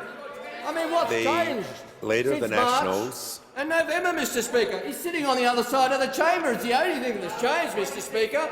If hypocrisy generated energy, the grid would be fine, thanks to the member for Hume, Mr Speaker. I mean, we need to get the transmission built to get energy to the grid. I mean, Snowy 2.0, their signature policy, they forgot to connect to the grid. It's not plugged in. I don't know how they think the energy is going to get to the grid. Carrier pigeons, maybe. Taking the electrons to the national energy market, Mr Speaker. We will fix their mess by building the transmission. We'll get on with the job of rewiring the nation. We've done more in 6 months than they did in 10 years. already delivering the Mariners League funding deal, already delivering a deal with Victoria, and we will engage with other governments to deliver rewiring the nation because that's what the nation needs. Good question. Member for O'Connor. I give a call to the member for Robertson. Thank you, Mr Speaker. My question is to the Minister for Infrastructure and Regional Development. How does the Albanese Labor government's budget address years of waste and years of rorts and provide increased infrastructure funding for regional Australia that can actually be delivered? Give a call to the Minister for Infrastructure, Transport, Regional Development and Local Government. So much, Mr Speaker, and can I thank the member for Robertson for both the question and also hosting me in the Central Coast last week. The Albanese government's budget delivers for our regions. We're doing the hard work of delivering a responsible pipeline of investment, cleaning up the mess left by those opposite in the infrastructure investment pipeline, whilst increasing funding for regional projects through that pipeline. In the October budget, this investment has increased by around $4 billion compared to what was promised and planned by those opposite. And in the recent Senate estimates hearings, it was confirmed that in the infrastructure investment pipeline over a 10-year period, over 51.9% of projects are being delivered in our regions, more than, again, what was planned by those opposite. In terms of the forward estimates and the dollar amounts, projects in regional Australia receive 34.2% of funding in the infrastructure investment pipeline, and that compares with 33.6% under those opposite. So we're doing more. Over a 10-year period, in fact, the difference is even greater. In the member for Robertson's own electorate, not only are we delivering $40 million to upgrade and improve local roads around the Central Coast, we've also allocated some $30 million to upgrade Avoca Drive, and will be funding much-needed upgrades to facilities at Frost Reserve in Concumba, which I visited. Through the budget, in stark contrast to the way in which the previous government operated, we have also committed to topping up the Local Roads and Community Investment Fund, specifically for regional and rural roads, because we acknowledge and understand just how much pressure our regional roads are under. That takes the Local Roads and Community Investment Program in this round to almost $750 million, and particularly that top-up for regional road communities. During my visit to Robertson, I also visited play spaces at Ross Park, Avoca Beach and Karamba Reserve in Saratoga, all projects that are funded under that program. I also, of course, had the pleasure of visiting the Entrance Ocean Baths with the member for Dobell, where we're funding improvements including improving the baths and a waterfront plaza play space. I also visited the Hunter region, where we're investing substantially there, $269 million for the Muswellbrook bypass, $38.6 million for the much-needed Colsons Creek Road upgrade and $10.5 million to the Muswellbrook Town Centre, an incredibly important precinct that partly was funded under the previous government, and we're now making sure that those connections are actually made to improve the community and an incredibly important community as it transitions. We've provided, again, improvements for the Muswellbrook bypass alone will improve safety, and again, this is about delivering in a much more transparent way, delivering better, delivering for our regions, and that's what the Albanese government will continue to do. Call to the member for Casey. The question is to the Minister for Infrastructure. Can the minister explain why Labor is providing $2.2 billion for the Melbourne Suburban Rail Loop before the Victorian state election, which ignores their own policy by proceeding without an Infrastructure Australia assessment, and at the same time cancelling the $110 million Wellington Road duplication project in south-east Melbourne, which they promised in 2019? I give the call to the Minister for Infrastructure, Transport, Regional Development and Local Government. Thank you very much for the member's question, and I will take a minute to talk a little bit about Wellington Road, but first let me talk about the importance of the suburban rail loop. This is a once-in-a-generation infrastructure investment in Victoria. This is not just about the suburbs, but also for the member for Gippsland. It will substantially improve the capacity of people who live in Gippsland to go to things like Monash University, to attend the Monash Children's Hospital and actually make sure that they can get to those important appointments. Cease interjecting. We know the suburban rail loop will transform our suburbs, and that regional Victorians will benefit from that as well. The detailed business and investment case for the suburban rail loop, released by Victoria last year, demonstrated that a benefit-cost ratio of up to 1.7, meaning $1.70, would be returned for every dollar invested. Member for We Deakin, also know, member for which the member Aston. seems to not understand, that under the National Land Transport Act, that the project is also subject to rigorous assessment processes between the Commonwealth and Victoria. That is what is required when we have those national partnership agreements. And the member asked me about projects being funded without infrastructure investment. And I know the member wasn't here at the time, but I do remind the member of the $5 billion that was committed to the Melbourne Airport rail loop without actually the previous government speaking to the Victorian Premier first, and the $1.6 billion commitment for the Brisbane to Sunshine Coast Rail that the Queensland government described as a bit of a surprise and the money appeared plucked from the sky. But again, the member's question provides me with the opportunity to remind us, the House, just what a mess, just what an absolute mess that this government, the previous government, made of the infrastructure investment pipeline that we are having to clean up. The Wellington Road project that the member refers to, the previous government said they would fund 100% of it. The duplication of Wellington Road, 100%. The only problem was they only put $110 million into what is approximately a $620 million project. That is the problem. It says everything about the previous government that the member does not understand what it actually takes to invest and deliver in projects. As I've said previously, you can't drive on a press release. Give the call to the member for Solomon.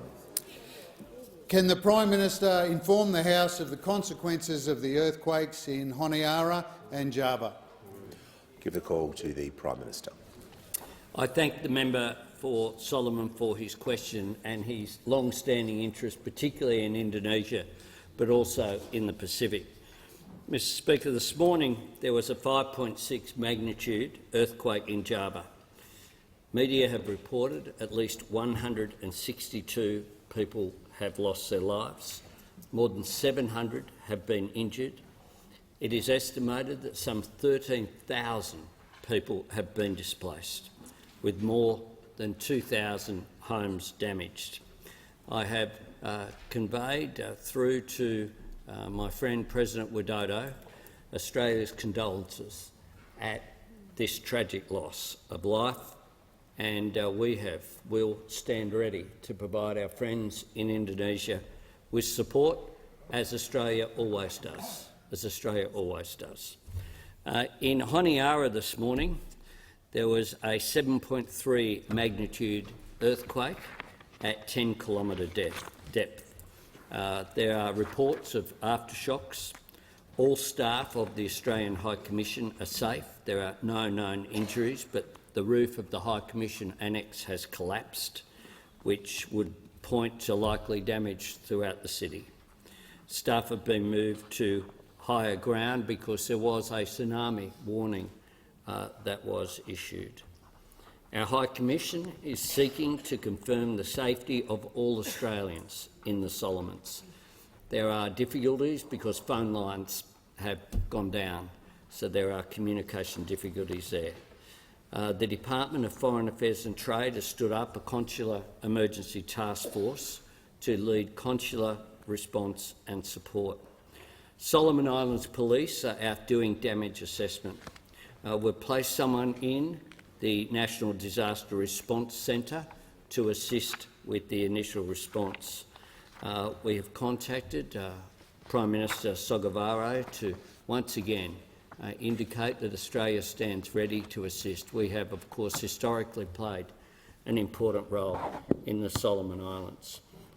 Can I say, Mr Speaker, that anyone with concerns for Australians in the Solomons can contact the Consular Emergency Centre on, if they're in Australia, 1300 555 135. I repeat that number, 1300 555 135, or if they're outside Australia, +61 262 613305.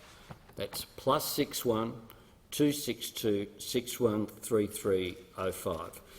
We await further news. Senator Wong will be giving a statement to the Senate around about now as well.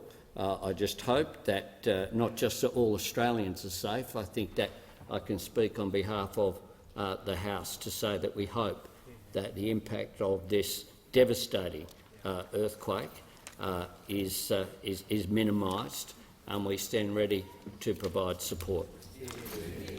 And after this, Mr. Speaker, I'll ask that further questions be placed on the notice paper. Call to the Leader of the Opposition. Well, thank you very much, Mr. Speaker. I thank the Prime Minister for the update in relation to the situation. Extend our condolences, in particular to the families in Java who have lost loved ones, and those in Solomon Islands that will be panicking about where their loved ones are in some circumstances right now. It's a harrowing experience. In 2018 we were in Lombok and there was an earthquake there, and to see the devastation to the local people, to the infrastructure, which of course in many cases just not built to the standards that we would see here in Australia, and the loss of life, the loss of livelihood for many of those people in villages and in the cities is quite devastating. And we don't know the extent of the damage yet, but it will require assistance from Australia, no doubt. And as the Prime Minister rightly points out, our country will always stand with our near neighbours, with people in our region, in particular those from the Solomon Islands, from Indonesia and elsewhere. We'll always provide them with support in their hour of need. And to our people on the ground, we have many staff, of course, in the Solomon Islands at the moment, so we wish them every safe passage, and I'm sure that they will be part of the response and the recovery and the support to those within the community. We will lend any support to the government to make sure that we can respond in the appropriate way, as I say, as we've done in the past and as we will always do. Just call the Prime Minister. Yes, Mr. Speaker. On indulgence, briefly, on a much more pleasant note, I rise to wish the Socceroos all the best. The World Cup campaign for the World Game begins in Qatar for Australia tomorrow morning at 6 a.m. With the match against the reigning world champions France. We wish all of the Socceroos all of the best tomorrow. And many of us, of course, will be up watching. It is a sport, of course, which we host the World Cup of in 2023. And along with New Zealand, that will be an important event. It will actually be one of the largest sporting events ever hosted here in Australia. And on behalf of the government, but I think the parliament as well, we wish our Socceroos all the best. And on indulgence, the Leader. Thank you very much, Mr. Speaker. Thank you to the Prime Minister for advising a few moments ago that he was intending to make those comments. And obviously, we wish the Socceroos all the very best in what will be a tough match, but nonetheless, they've got a great fighting spirit, and we wish them every success tomorrow morning and through the course of the tournament as well. Also, take the opportunity to acknowledge in the other World Cup that's just taken place in Rugby League, the work of the Kangaroos and the Jillaroos as well, both successful in the Jillaroos case, the third successive year that they've been able to win. Of course, I'll mention Ellie Brigginshaw, who's a Broncos player, but was the player of the match, and also a special mention of Mel Meninga and others, James Tedesco and others who have done a fantastic job in our country's name, and wish all of those who are still celebrating every success. They'll return home at some stage when it's appropriate for them to do so. Just on call the Leader of the Nationals with a personal explanation. Yes, Mr. Speaker, I was misrepresented in question. Do you claim to be misrepresented? I do, Mr. Speaker, by the Minister for Education. In his answer, he made an assertion that I did not support the childcare bill that went through here. In fact, the substantive bill was supported by this side. And on a similar note, the member for Order. The member for Mitchell. Thank you, Speaker. I seek leave to make a personal explanation. Do you claim to be misrepresented? I do. I was quite badly misrepresented. You may proceed. Order. In question time, the Minister for Climate Change suggested that as Minister for International Development and the Pacific that I had not visited the Pacific, Mr Speaker.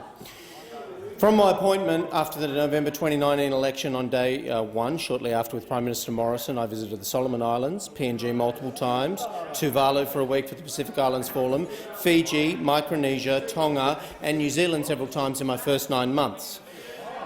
In late January of 2020, I was the last Australian government minister or MP out of the Pacific just before the Australian government closed the border. From then on, I had several dozen Zoom meetings instead of visits to the Pacific, and I would say to the Minister for Climate Change, I have visited more countries and spent more time in Pacific Island countries than he has, and I'm prepared for him to correct the record if that is incorrect.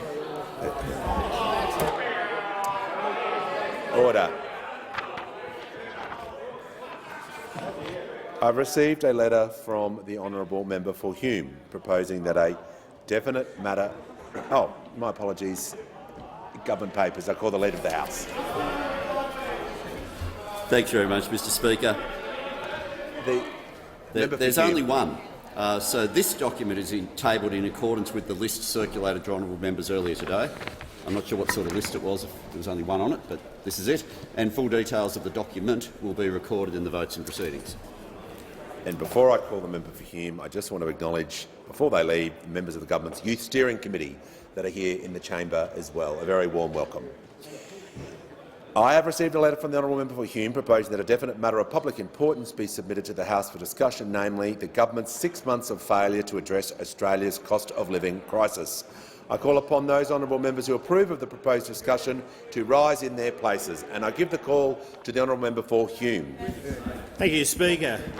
Speaker, in March, the Prime Minister said the following: Labor has a real plan to get incomes rising and costs under control.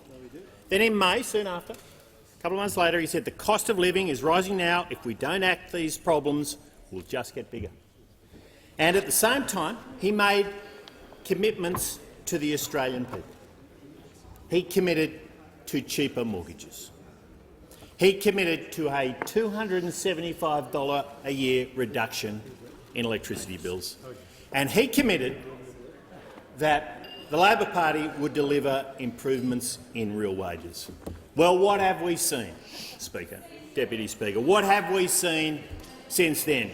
We have seen Labor consistently, on the other side of this chamber, refuse to recommit to the $275 reduction in electricity prices. Time and time and time again. All we hear is waffle from the Prime Minister, waffle after waffle after waffle. No 275. He has steadfastly refused to commit to it. Cheaper mortgages, absolutely gone. Time after time after time, the Reserve Bank has raised interest rates and nothing from the government. Meanwhile, the Treasurer has, in his updated forecast, put up the white flag on real wages. The news to the Australian people in the last budget is in this term of parliament there will be no increases in real wages. None. Zero. Zip. None. Gone. They have given up. They have put up the white flag, Deputy Speaker. They have absolutely put up the white flag. And indeed, the Treasurer's budget, handed down only a short time ago, weeks ago, sank to the bottom of the ocean within days. It was gone. It was absolutely gone. This was Labor's biggest missed opportunity. They had a chance to lay out a plan to the Australian people for doing exactly what they said they were going to do before the election, and they gave up on it within months. Now, Deputy Speaker, we have said time and time again that a sensible plan to deal with rising inflation and rising interest rates is one that needs to go to the source, not just the symptom, and that means a responsible budget. That means responsible fiscal policy. That means managing spending. That means making sure you lay out a budget where the budget is improving year after year. Well, what did we see from this government? What did we see from this government? $115 billion of additional spending since the March budget. $115 billion of additional spending since the last budget. It's there in the budget papers. When you compare the 4 years of the forwards, the spending over the 4 years of the forwards in this budget versus March, there's an extra $115 billion of spending versus March. $115 billion. Now, Deputy Speaker, even Stephen Koukoulas, economic advisor to Julia Gillard, has said this is not good enough. In fact, the Kook said very clearly, this has left the Reserve Bank carrying the can. And you know what the Reserve Bank does when they carry the can, Deputy Speaker? They raise interest rates. They raise interest rates not once, not twice, but indeed we've seen Goldman Sachs say in recent days that they expect the cash rate to go up to over 4%. 4%, Deputy Speaker, and still no plan from those opposite. Now, there was just a glimmer of hope that maybe the budget wasn't where the plan was going to come up. It was going to be MyEFO. But even that, in the last 48 hours or so, they've said, no, that's not happening either. So we hope for next May. Australians will keep hoping, because they're paying too much for their mortgages. They're paying more every day at the checkout. They're paying more for their furniture. They're paying more for their renovations, and Labor has no answer, no plan to deal with it. Now, for a typical Australian with a mortgage who's just entered into a new mortgage of $750,000, which these days in suburban Sydney and Melbourne is a very typical mortgage, is now paying over $1,200 a month more compared to May this year. $1,200 a month. That's on top of all the other cost of living increases they are seeing. So make no mistake, especially with a mortgage, more than 3 million Australians are going to have to make tough decisions this Christmas. Tough decisions knowing that this government doesn't have their back. Tough conversations around the dinner tables about what's going to go. And I want to talk about a few examples from my own electorate, Deputy Speaker, from my own electorate. Kyle from Thirlmere, in the north of my electorate, said he and his wife are watching what they spend every day, and his wife has had to return to full-time work, giving up on other things she was doing, to continue to make ends meet. Leslie from the Oaks told me she is at the point where she can barely afford to put food on the table or pay her bills. Barely afford to put food on the table or pay her bills. These are Australians struggling right now. They can't wait around for this government to come up with a plan. So the test for this budget was very simple. It was deliver a comprehensive plan to consolidate the strong position that's been inherited. Because from when the New South Wales and Victorian economies opened up in October— the member opposite should actually have a listen to this. You should have a listen to this. Because when the New South Wales and Victorian economies opened up in October, from November through to June 30, the budget was in balance. The budget was in balance. They are the facts. Meanwhile, the economy was running at a pace that was the envy of the world, Deputy Speaker. In fact, the Reserve Bank governor has said, as he talks to central bank governors all around the world, other governors look at his position with great envy because of the strength of the economy that we have seen over the last 6 months. So the key for Labor was to consolidate that position, to put downward pressure on inflation and interest rates without raising taxes, to relieve the supply-side pressures in the economy, like getting more pensioners into work, not a half-baked attempt to do it, but a real attempt to get those pensioners into work, and there's so many who want to do it. And meanwhile, the final test was to deliver on those key promises: cheaper mortgages, lower electricity prices, and improvements in real wages. Well, it failed every test, Deputy Speaker. It failed every test. On top of that, in this budget, they added $142 billion of extra tax, $142 billion of extra tax, and we see those opposite saying, having taken $142 billion of extra tax from the Australian people, they now want more taxes. And so they're talking about franking credits. In fact, we know in the budget there was $500 million of extra franking credit taxation. $500 million of extra taxation on franking credits. Now, that wasn't in their election plans. That wasn't in their election plans. We also see the Treasurer day by day floating another tax increase he wants to talk about, whether it's a windfall tax on our resources companies, whether it's getting rid of the stage 3 tax cuts. We know they're doing the work. Whether it's superannuation, Deputy Speaker, I'm sure that's what we'll see in the next budget. Not relief for Australians from inflationary and interest rate pressures, but in fact what we will see is additional taxation. Now, if that isn't bad enough, Labor's IR bill isn't going to help the Australian economy through a tough time. It's only going to harm it. And the businesses that will be hurt most are small to medium-sized enterprises. Small to medium-sized enterprises. And we've seen today. We've seen today in the RIS exactly what sort of costs are going to be imposed on them, because they don't have HR departments, Deputy Speaker.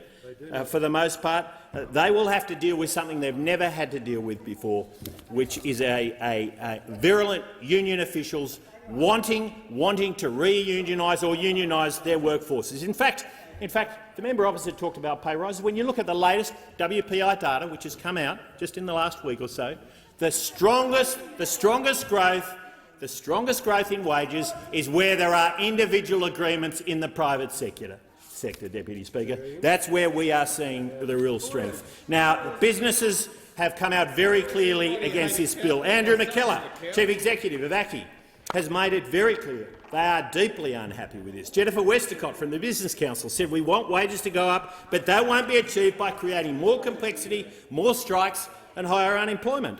And Innes Willox from AIG has said the proposed changes to Australia's workplace introduced to the federal parliament risk taking the country down a path of more strikes, fewer jobs, centralised decision-making and less trust within our enterprises. That is what those opposite want, because they are paying the paymasters. Thank you. Assistant Treasurer, I'll give you a call. Well, thank you, Deputy Speaker. The worst minister in the worst government since Federation, doing his unimpressive best to try and blame the government that has been in power for 6 months for the efforts that we're putting in to clean up the mess that they have left this country in after 9 terrible years of appalling government. They whinge about budget management. They left us with $1 trillion worth of debt and tell us the books were in good condition. I'd hate to see what the books would look like if they were in bad condition when we've got $1 trillion worth of debt. The bloke whose single contribution to public policy, his most memorable contribution to public life over the last 11 years, has been to doctor the annual report of the Lord Mayor of Sydney, is now trying to doctor history by telling us that the budget was balanced. Well, if you can balance a budget by going out and purchasing cheap giveaway coffee mugs saying "Back in Black," then they had the job nailed. They had it nailed, but unfortunately it was never true, and they cannot cope with the truth. They have handed this government a structural budget deficit. They thought that they could deal with the structural budget deficit by turning in, year out, and just pretending to the Australian people we will just sprinkle magic growth dust. Magical thinking, magic growth dust over the budget numbers, and at some time down the track the budget is going to come back into surplus. It won't be in 3 years or 4 years over the forward estimates. It won't even be in 10 years over the medium term.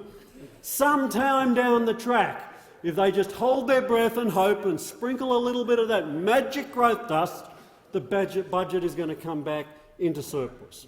Well, hard truth, it won't. And you can't keep saying it and make it true. So the grown-ups are now in charge, the grown-ups are now running the country, and yes, we are going to have an honest conversation with the Australian people. Labor wants to ensure people can continue to have excellent health care, can go to their GP, can go to their local hospital, can ensure that they can get access to the medicines that they need. We're making them cheaper, by the way. Labor wants to ensure that we can continue to provide excellent health care.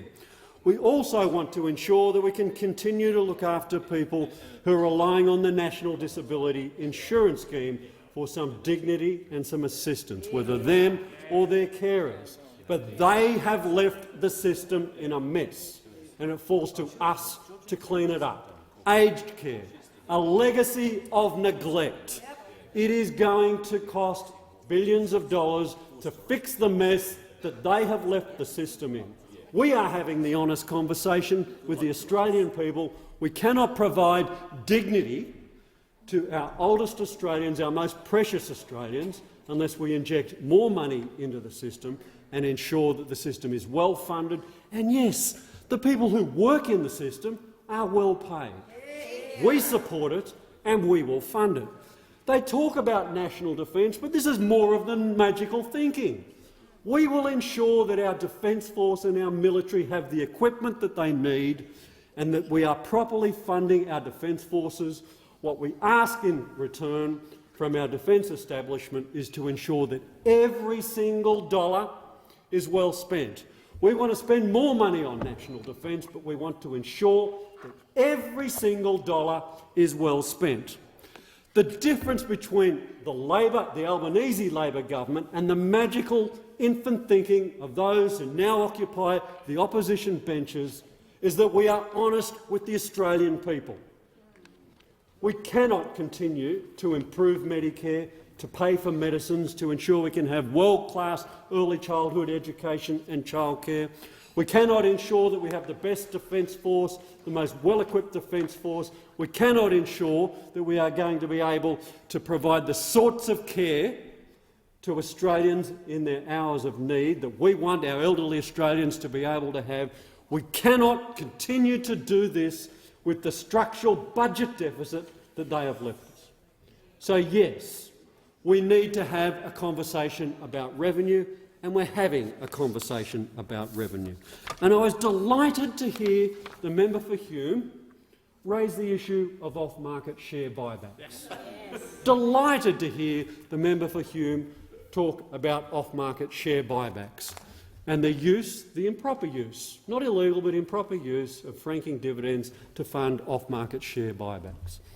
Labor created the system of dividend imputation. We set it up. It was Labor who ensured that ordinary mum and dad investors weren't going to be double taxed when they invested it on the Australian share market. We set up the system of dividend imputation and the franking credit system, which is the accounting mechanism to ensure that those tax credits are allocated to shareholders. When we did that, we wanted to encourage people to invest in the share market. It was never the purpose of franking credits to allow large companies, and I'm talking about the biggest companies on the Australian Stock Exchange, use excess franking credits that they cannot distribute to go to certain institutional investors and say, I will give you a cut-price share buyback and hand you over some of these excess franking credits in exchange. This means the Australian taxpayer is subsidising share buybacks for Australia's largest companies. It is costing the budget on average $200 million a year. What companies am I talking about? In 2022, Westpac purchased $3.5 billion of its own shares, but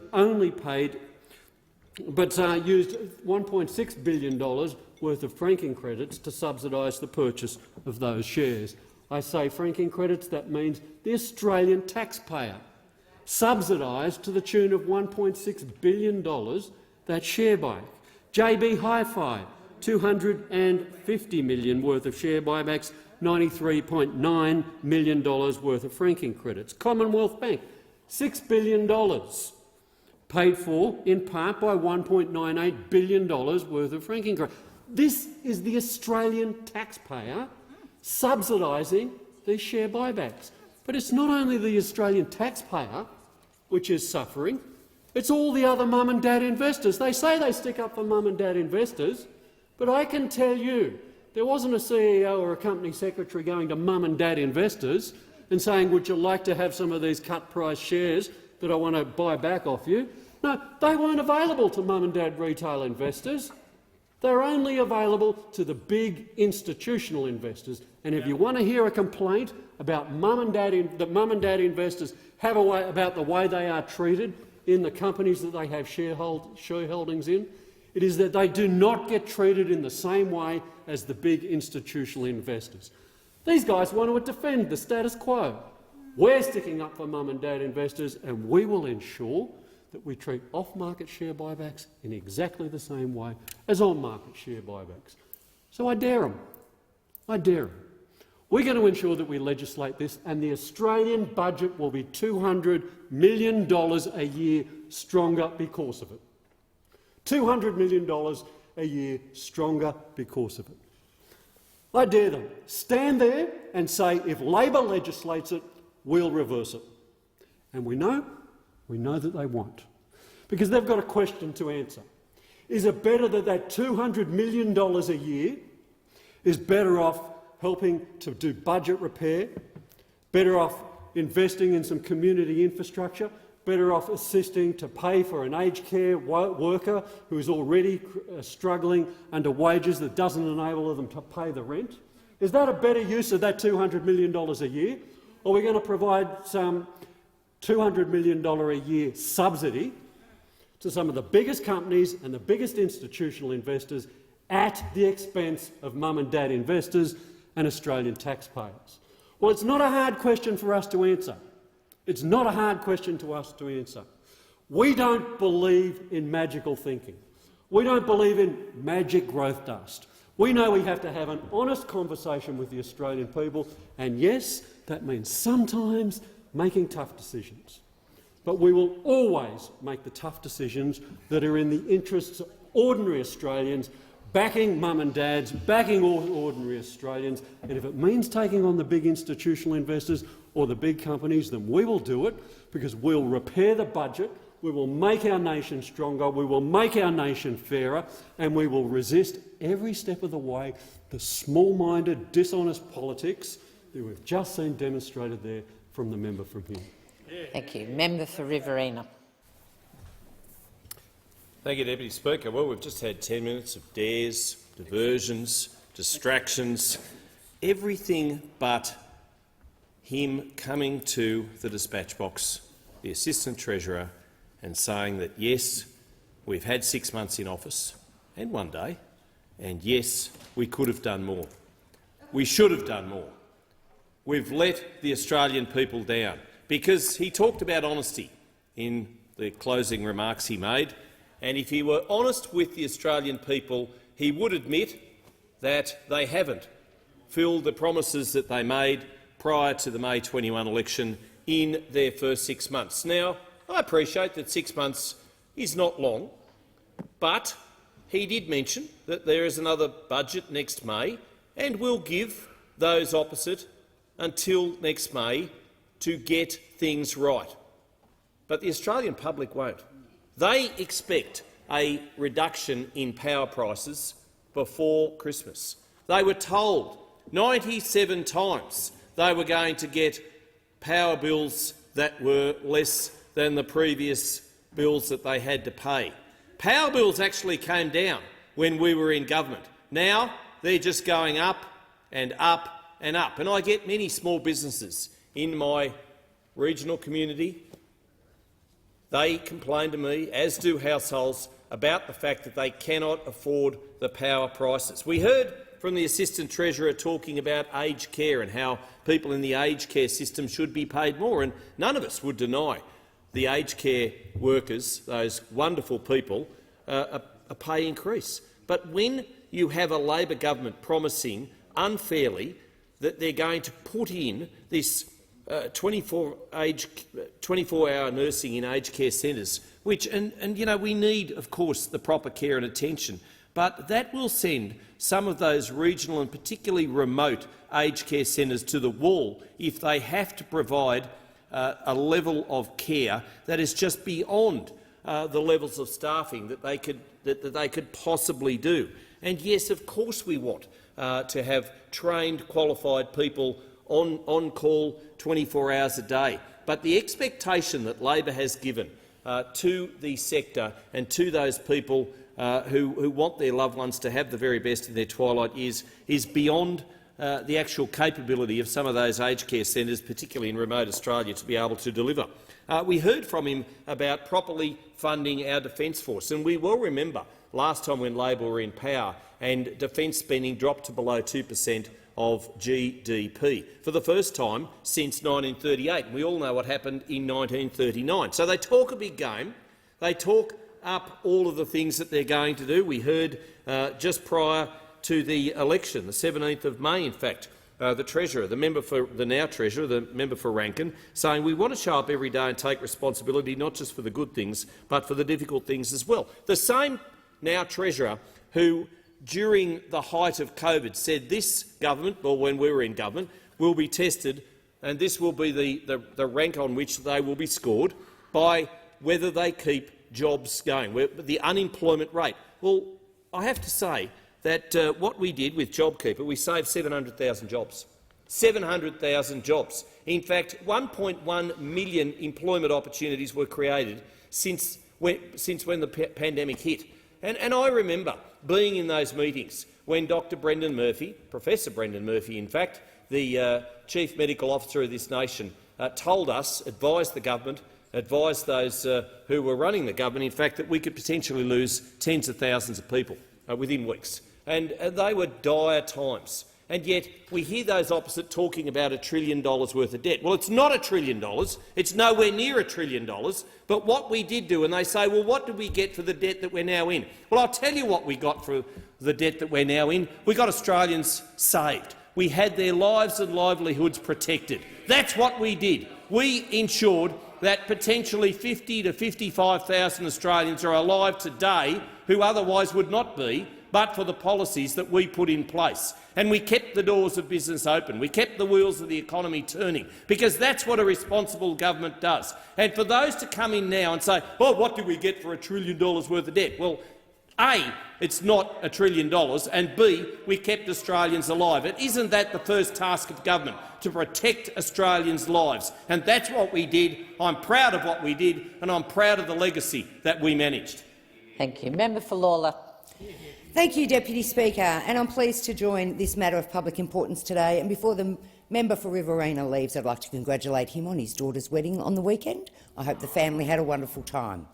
But it doesn't change the fact, member for Riverina, that the structural deficit was there before the pandemic. Just on your final note. Now, we've got a matter of public importance before us today that says that we've failed in our first 6 months of government. Well, those opposite could wish to fail up like we've been failing up lately.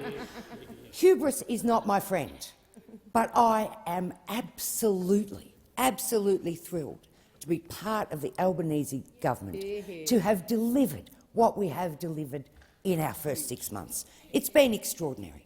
We went to an election, those opposite claimed, as a small target.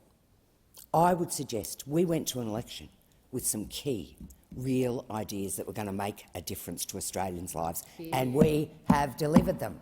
In 6 months, we've seen a 15% pay rise to aged care workers. 15% pay rise. We said we'd get wages moving. Wages are getting moving. We've got a 5% pay rise to people on the minimum pay. We said we'd get wages moving. We're getting wages moving. We've got in front of us, gone through the House this week and moving over to the Senate, we have the Secure Work and Better Pay legislation to get wages moving. That's what this government's about. This government's about delivering on its commitments. And you know, today we come back in, the Minister for Climate Change and Energy returns from COP to tell us the good news today in question time about the way this new Australian government was received at that incredibly important forum. We have the Prime Minister back from forums across the last week, where Australia was warmly welcomed back at the table as a positive influencer in global decisions that are being made. That's what this government's delivering. This government's delivering Australia back at the table, warmly welcomed by our allies, back at the table, influencing things internationally to make a difference, not just for Australians, but for people around our globe. We have legislated a target to reduce emissions. We've legislated a target to reduce emissions. 82% renewables in 8 years. That's where we're going to be. We're at 30% now. In 6 months, we've taken the steps to get that plan moving. What else have we done in 6 months? How else have we failed the Australian people in 6 months, as those opposites would like to frame it? We've reinstated the women's budget. Hear, hear. What a great thing that is. We've put women's working lives and women's families' lives back at the heart of government. While we sat in question time, we heard that our early education and childcare legislation has gone through the Senate. What a difference that's going to make to 1.2 million Australian families. 10,000, more than 10,000 families in my electorate. That is going to make a critical difference. And not only is it good for cost of living, not only is it good there, it creates a structural change that it's estimated could bring back 37,000 effective full-time workers to reduce the impacts we've got of staff shortages around the country. This government, in 6 months, has delivered on our key commitments. Back to the women. We've legislated domestic violence leave. This is an enormous change, and it is delivering change, cultural change, on the floor of every Australian workplace, because we're going to measure what matters. We're going to measure, through this leave, the economic impact that domestic violence is having on Australian businesses. How can that be a bad thing? It can only be a good thing. It can only be a good thing because it means that women can take the time that they need at possibly the worst time in their life. It will encourage them to make the change in their life that they desire to make. They'll be supported by their workplace, and we'll be measuring the economic impact of domestic violence. That'll get the country behind changing domestic violence like nothing else can. Deputy Speaker, this government has delivered in 6 months more than the previous government delivered in 9 long years. Thank you. I give the call to member for Dawson. Thank you, Deputy Speaker. Everyday Australians are hurting. The #1 priority of this government should be addressing the inflating cost of living that is burdening Australians' household right now. Grocery bills are becoming more shocking by the week. Energy bills are rapidly increasing. The cost of fuel is still on the rise. But the #1 priority of this government isn't with the cost of living. It isn't with the Australians that are doing it tough at the moment with a household budget. It's with trying to ensure a nice little Christmas present for their friends, the unions. I've said before, government is not a spectator sport. The Labor government need to realise they are running the show. Rather than fixating on commentary, rhetoric and spin, they need to provide us with a plan that will ease the hip pocket pain right now across Australia. On budget night, the Labor government walked away from a commitment to reduce every household's energy bill by $275, a promise that was repeated 97 times, not a slip of the tongue. Instead, Labor's unapologetically served up a 56% increase on power bills. In May last year, the now Prime Minister said, "Look, it's the job of the Prime Minister to deal with challenges that Australia faces and not to consistently just blame everyone else." Either he's got a short memory or he's changed his mind on what the job of a Prime Minister is. All we have seen in the 6 months of this government is the constant blame game and the denying of responsibility. What we haven't seen is a plan to get the nation out of this cost of living crisis. In the Prime Minister's speech to convince the Australian people to elect him, he said, "As your Prime Minister, I won't run from responsibility. I won't treat every crisis as a chance to blame someone else. I will show up, I will step up, I will bring people together." Well, Mr Prime Minister, where are you now? With my people in Dawson having their electricity bills skyrocketing, when they're all having their access to their power jeopardised and their small businesses threatened by the unions. At a time of an inflation crisis, energy woes that are going to leave our country extremely vulnerable and a significant cost of living pressures, this government is deciding to experiment with the Australian economy, the household budget and the hard-working businesses of this nation. Then we had the budget, Labor's opportunity to assure Australians that a reprieve was on the way and the government had their back. But that's not what happened. There was zero fiscal strategy and economic solutions. Even Julia Gillard's, former economist, has said the budget did not put pressure on downward inflation. The government is hoping that the Reserve Bank will do the heavy lifting for them. In the election, they've said time and time again, you'll be better off under Labor. But a news poll conducted in the wake of this first budget, a crucial budget, revealed that almost half of the voters believe that they would be worse off over the next 12 months. The Australian people have had the right to feel let down. They have the right to feel being misled. They are the ones who have been on the receiving end of the broken promises and the shirking of responsibility. Now the Australian people are the ones who have to burden the increased costs of their day-to-day bills without any leadership from this government. This government is pussyfooting around, playing politics and ideology, fixating on looking after their union mates, rather than taking leadership and taking responsibility for the crisis that is unfolding across our nation. Step up, Labor. You're at the helm now. You're not in opposition anymore. Australians need you right now to drive the ship. This situation is going to get much worse if the Labor government continues to get the priorities wrong. The number one priority in this country must be addressing the cost of living, not lining your union pockets, mates' pockets. Sorry, Labor, get your act together and take responsibility. Please start to look after Australia and look after all Australians. Do your job, not your union mates. Member for Patterson. Thanks, Deputy Speaker. So this opposition has the temerity to suggest that the Albanese government has failed to address Australia's cost of living in its first 6 months. It's akin, really, to the arsonist blaming the fire brigade for not putting out the fire fast enough after lighting the fire, pouring fuel on it, fanning the flames, cutting the hoses, let alone holding them, and cutting off the water as well. Come on, fair crack. Seriously, I haven't been in this place for all that long, 7 years.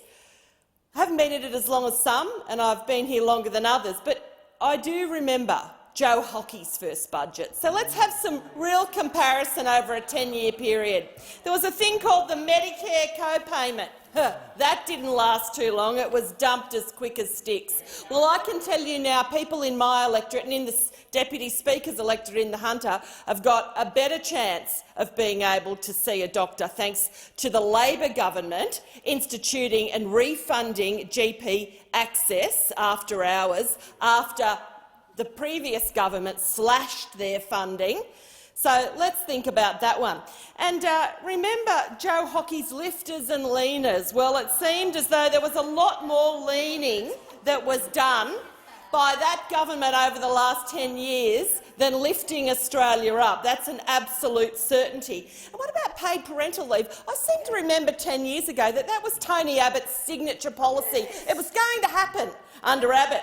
Well, it didn't happen. Let me tell you, we've done it in 6 months, mate. So tick, a big tick to the Albanese government. Gee, this is refreshing to be able to compare our first 6 months to your last 10 years, because let me say, it stacks up reasonably well without getting too far ahead of ourselves. Now, there was a thing that Joe Hockey brought in. It was quite interesting. It was called the Automotive Transformation Scheme, and it was supposed to help component manufacturers because they were going to be in big strife as the last of the automotive industry was happening. Well, yeah, that certainly keeled over, and of course Holden and Toyota left the country after being goaded out by Joe Hockey. Lucky that in our first 6 months we've actually managed to do it quite well, look to the future and encourage electric vehicles, and we have been lauded by that by every group under the sun, saying, bring it on. So that is such well, the power will actually come in part from my electorate, Mick Mack. You know that, Matt. Now, the other thing that I couldn't help but think about was use the members correct. Sorry, the member for Riverina, of course, who is a good friend, and look, he's not a bad fellow, but. And he can't help that he's carried his fair share of the burden over the last 10 years of how the Australian people have been duped. However, then I seem to remember there was a freeze on childcare under the last government in their first budget. Yeah, that happened. That was truly an unmitigated disaster. So in our first 6 months, I'm not saying we've fixed childcare, but gee, I tell you what, we've certainly made some very important changes. And I know the young families moving to my electorate from particularly Western Sydney, my electorate's been referred to as the nappy belt in more recent months, are very grateful that they're going to be given some real assistance. Because when you talk to people, young families in Paterson, you say, listen, how are you going? And they usually say, God, the roads are terrible and, you know, childcare is so expensive. And you know what? We're doing that. We're fixing it. We're getting on and fixing the roads and helping local government. Thanks to that funny little thing called the federal assistance grants, we're going to improve those for local government, which is a really great thing, and they'll be able to fix the roads in and around Paterson. And we know that we're helping families out with childcare, with paid parental leave, with the better wages and increased wages. I asked the Treasurer today why it was so important to get wages moving again. Well, unlike the past government, we do not have a structural mindset of trying to hold wages for ordinary working people back. We want people to get a fair day's wage for a fair day's work. We are on their side. We want them to have a decent and fair workplace where they will be rewarded for their effort, and I, for one, am more proud of what we've done in 6 months than what that last government did in 10 years. They really achieved nothing, and I say that even if you know, this government only gets to expired. I give the call to the member for Monash. Deputy Speaker, it's only reasonable and fair in a debate, if we're having a reasonable debate, to respond to the previous speaker, and I'd like to respond in regard to the member for Paterson, whose enthusiastic address to the parliament. As she says, she's been here for 7 years. One thing I'd like to say to you, just as a word of caution, after being here for a lot longer than 7 years, you will find that some of you won't be there after the next election. And I notice the guffawing and humour. I can tell you, I'll say it again because Keating said the same thing to me a long time ago. He said, you won't be here. And guess what? He was absolutely correct. Absolutely correct. I was sitting just down there, Deputy Speaker. I remember it very well. So I want to say to the member for Paterson, one, there's no more childcare places going into Paterson under your legislation. Not one. Not one new childcare place. And I know there's not an electorate in this building that doesn't need more childcare places, especially the electorate of Monash. Two, you could say that subsidising electric vehicles. I saw 3 electric vehicles as I was coming into work today, into the parliament today. 3 of them in Canberra. Now, you used to see 1 or 2 now and again. I saw 3 this morning. They are owned by the wealthiest citizens in Australia. Poor people don't buy EVs. So it's actually the Labor government transferring, if you want to look at it another way, I'm responding to the member for Paterson. It's actually the Labor government transferring public funds your appropriate taxes to the wealthier people in the community. 2. 3. I don't know whether your IR changes are going to make any difference to the growth in wages. I hear the slogan, I hear the argument. I think the slogan by the government is, "We're getting wages moving again."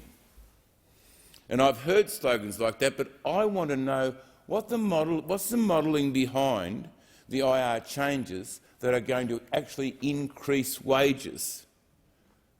Because I haven't seen IR changes increase wages for workers ever. So I've got to accept it as a fait accompli now. Why would I?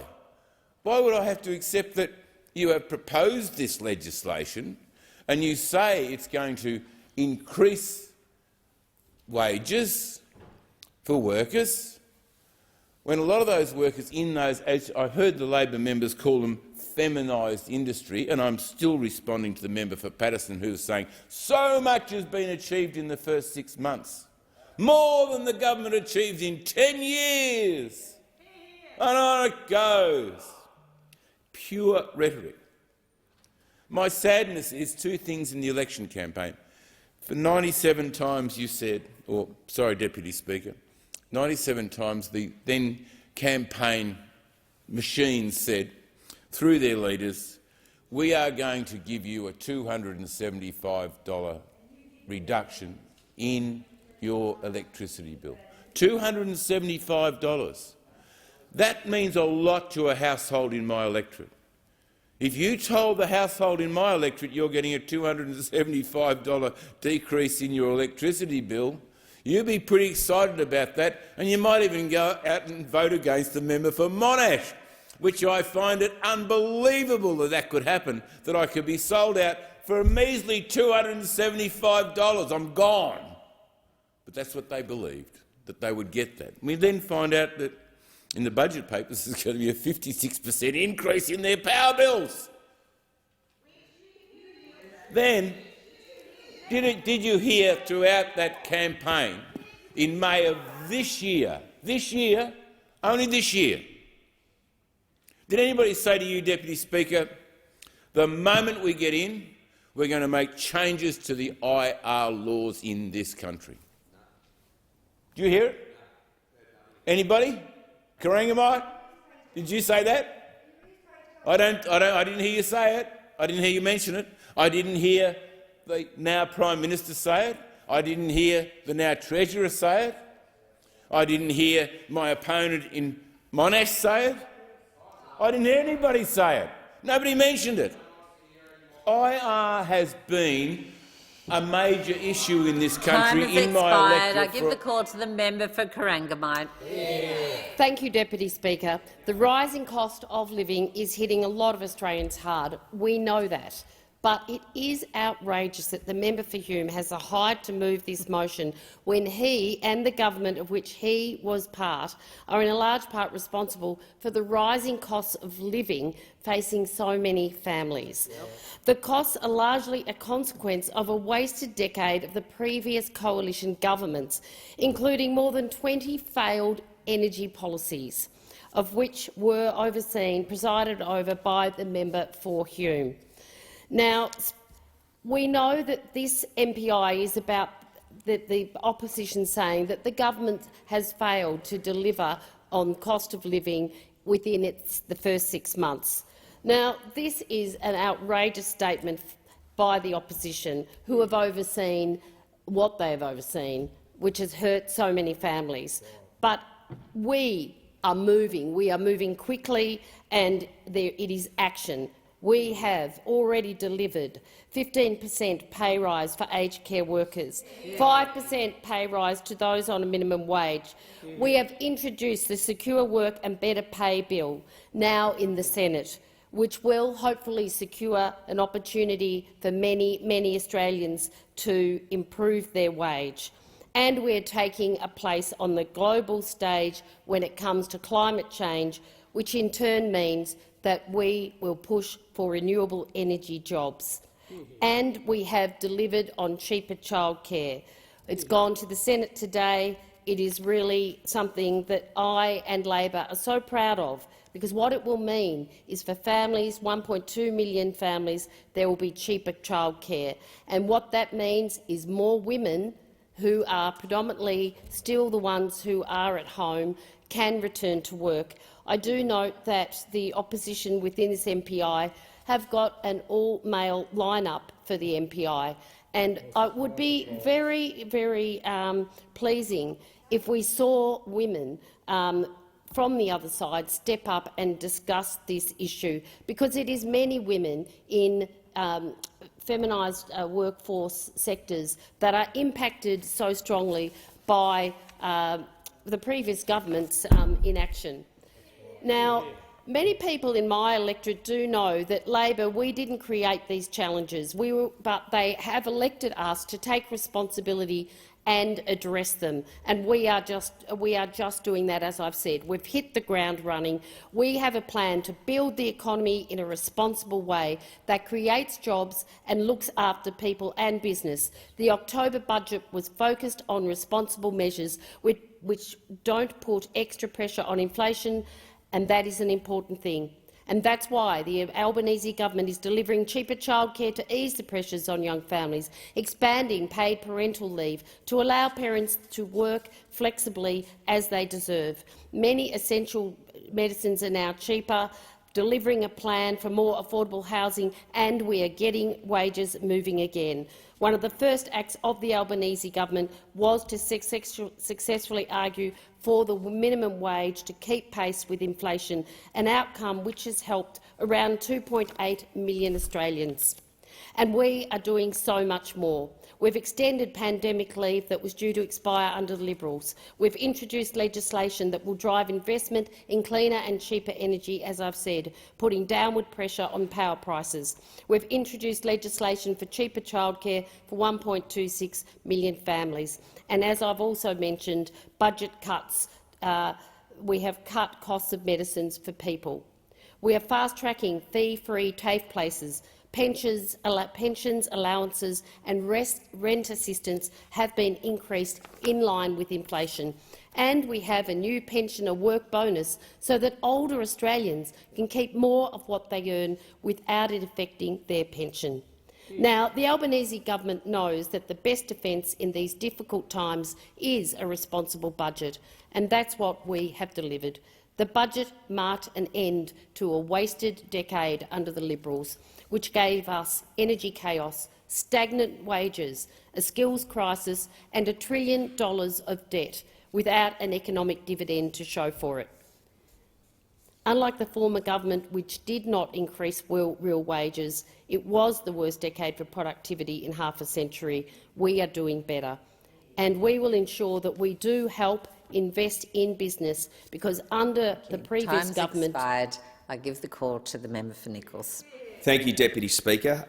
Cost of living, it's such a real challenging issue for households and for people in my electorate, and it's the thing that they talk about the most, and there's real fear out there. And you know, we in regional and rural electorates represent people who perhaps aren't as well off as people in seats such as in inner city Melbourne and inner city Brisbane and Sydney, and those people can perhaps afford to focus on issues that they believe are higher order in their lives. But for people who are doing it tough, and for people who are struggling to really make entrepreneurship work, these costs of living pressures are really serious.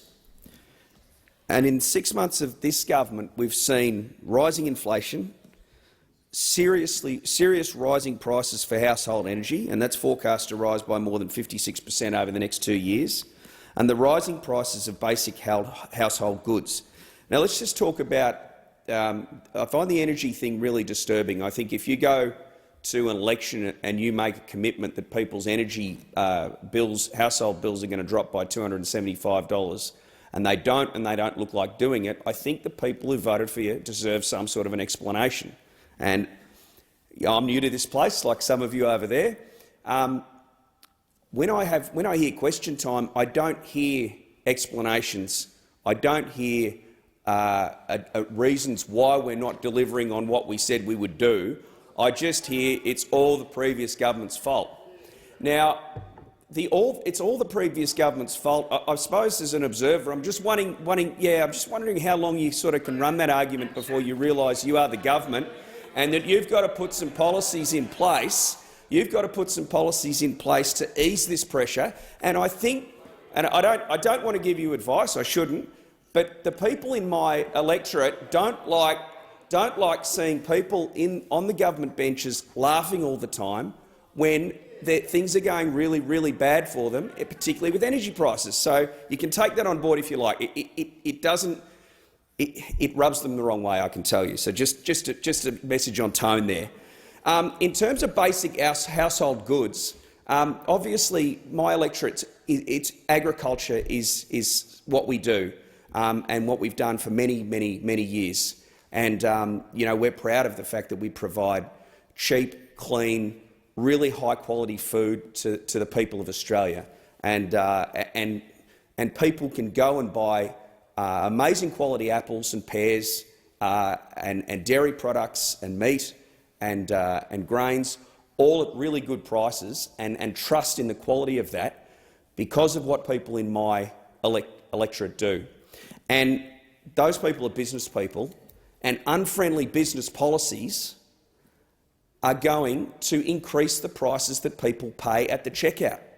And the worst unfriendly business policies that you guys, those opposite are proposing is to rip more irrigation water out of places like my electorate in Nichols and make it harder for people to produce that clean, cheap, green food for people. And I'm not opposed to, we've already given up 2,100 gigalitres of water to the Murray-Darling Basin Plan, and that's had a massive effect on people in my electorate. What we don't want is for you to rip a further 450 gigalitres out. And it causes the cost of living for people in my electorate to rise, but it causes the cost of living for everyone in Australia to rise because food prices will increase. Not only that, the other problem we've got with agriculture at the moment is labour. People can't get the labour they need to work on the farms, to work in the dairy farms. The Nationals brought a really good policy to the during the last term of government called the agriculture visa. It's a real win-win. And when you go and talk to some of the Filipino people who have made their lives in my regional communities and are contributing to the dairy industry in a fantastic way, the farmers are happy, the workers are happy. It's fantastic. We wanted to increase that with an ag visa, and those opposite have ripped that away. And in my final 14 seconds, I'll just say that the IR legislation is the most business-unfriendly stuff I've seen come out of this parliament ever. And Hawke and Keating would never have done something so radical that ripped productivity away from the economy. Expired. I give the call to member for Spence. Thank you, Deputy Speaker. I think I'm starting to sound like a broken record, but for every time the Tactics Committee of those opposite send their loyal soldiers over the trenches at MPI time, sending them over into no man's land without ammunition or even a bayonet. Speaker, yesterday in the Federation Chamber I spoke on my recollections of the last Leaders' debate in the lead-up to the election day this year, one where the Prime Minister squared off with the former Prime Minister, the former Minister for Finance, the former Treasurer, the former Health Minister, the former Minister for Home Affairs and the former Minister for Industry, Science, Energy and Resources. Despite being heavily outnumbered, I reckon our Prime Minister came out on top. The main reason why my mind turned to that debate was the chalk-and-cheese comparison to where each of the leaders' priorities were. The Prime Minister quite simply committed to, as one of his first acts in office, intervene in the Fair Work Commission's annual wage review by making a submission from the government to ensure the lowest-paid workers were able to have a shot at keeping their heads above water. How did the member for Cook respond? Well, the mask was not just chipped, it was shattered on the ground. Everyone could see what was truly underneath. The leader of a government that could not care less about improving the living standards of some of our lowest-paid workers. Nobody should have been surprised, but here the member for Cook was, on live TV, as a caricature of himself, on display for all the voters to get a better look at. The rest is history. What did the Albanese Labor government do once it got elected? It made that submission, which was ultimately successful. We will stand up for working families that have been languishing and treading water for the past 9 years. Those opposite really do not give themselves enough credit, which might shock a few of my colleagues to hear me say this. But, Speaker, they think that the 6 months is ample time to undo 9 years of vandalism. I've heard many members use the phrase, "Your best day in opposition is worse than your worst day in government," but we have a long list of factory settings in need of a reset. The Albanese Labor government has hit the ground running. It is fulfilling election commitments as every good government should. Many of these settings, those opposite still fight us tooth and nail to stop. I look no further than Secure Jobs Better Pay Bill, legislation that aims to deliver pay rises for the lowest paid workers in the country. Yet, interestingly, we have also seen a new line being used, making a bad situation worse. In fact, I've heard the member for Dixon use it numerous times. The first instance I can recall was not long after the election. To that end, I'd say this. Which one of the above statements could possibly be true? You can't have it both ways. I'm sure they know this already. You just can't use the word responsible in the same sentence as $1 trillion government debt.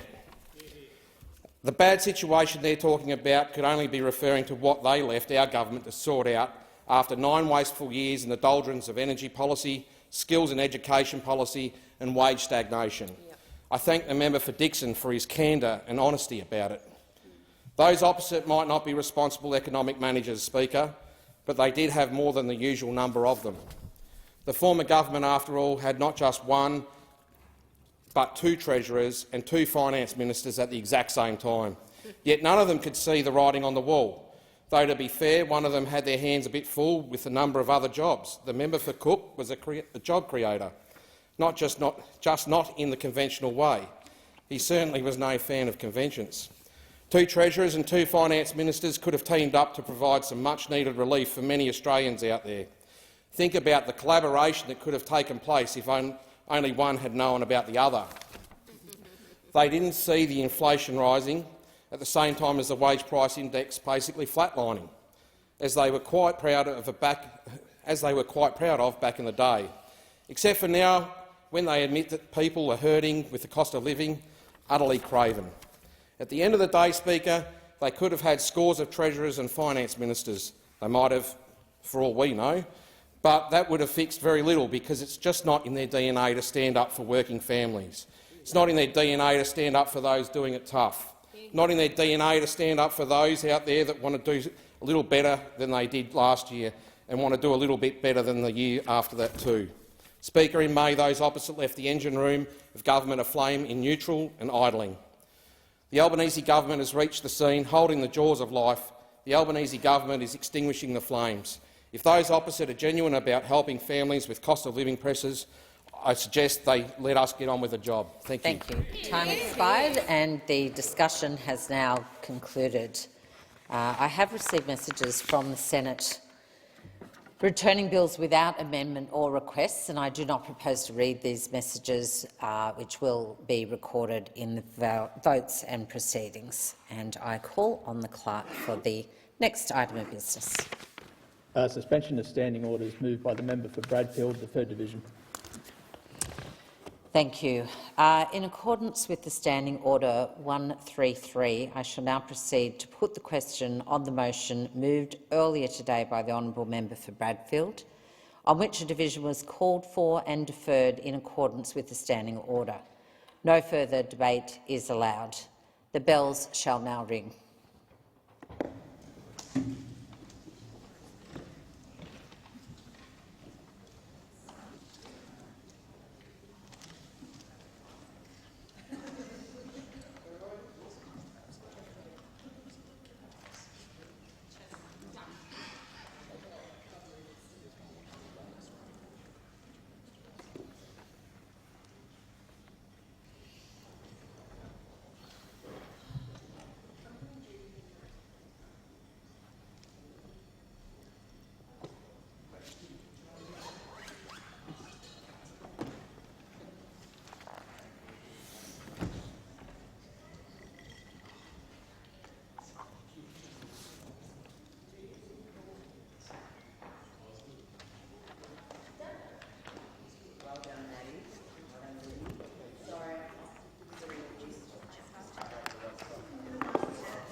Lock the doors. The matter before the House is the motion moved by the honourable member for Bradfield to suspend standing orders.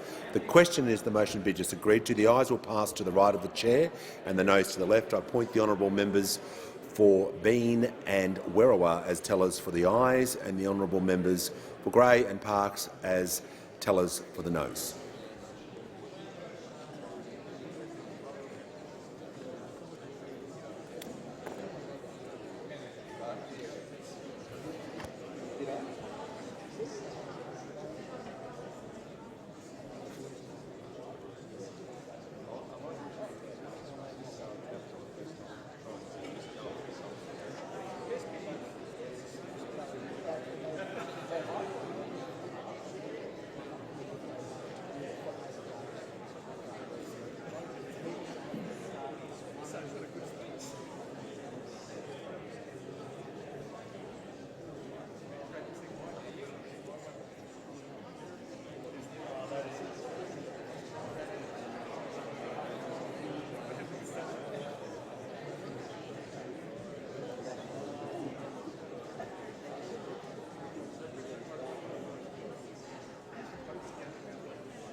always.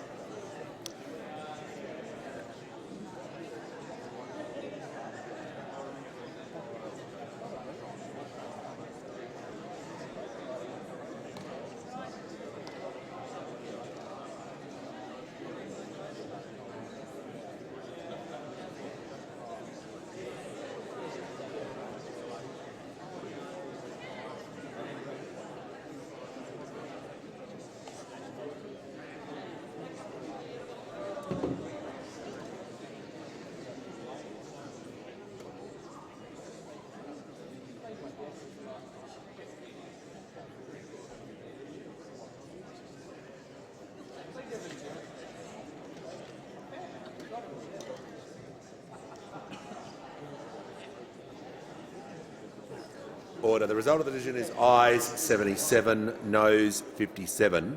The question therefore is resolved in the affirmative. I call the clerk.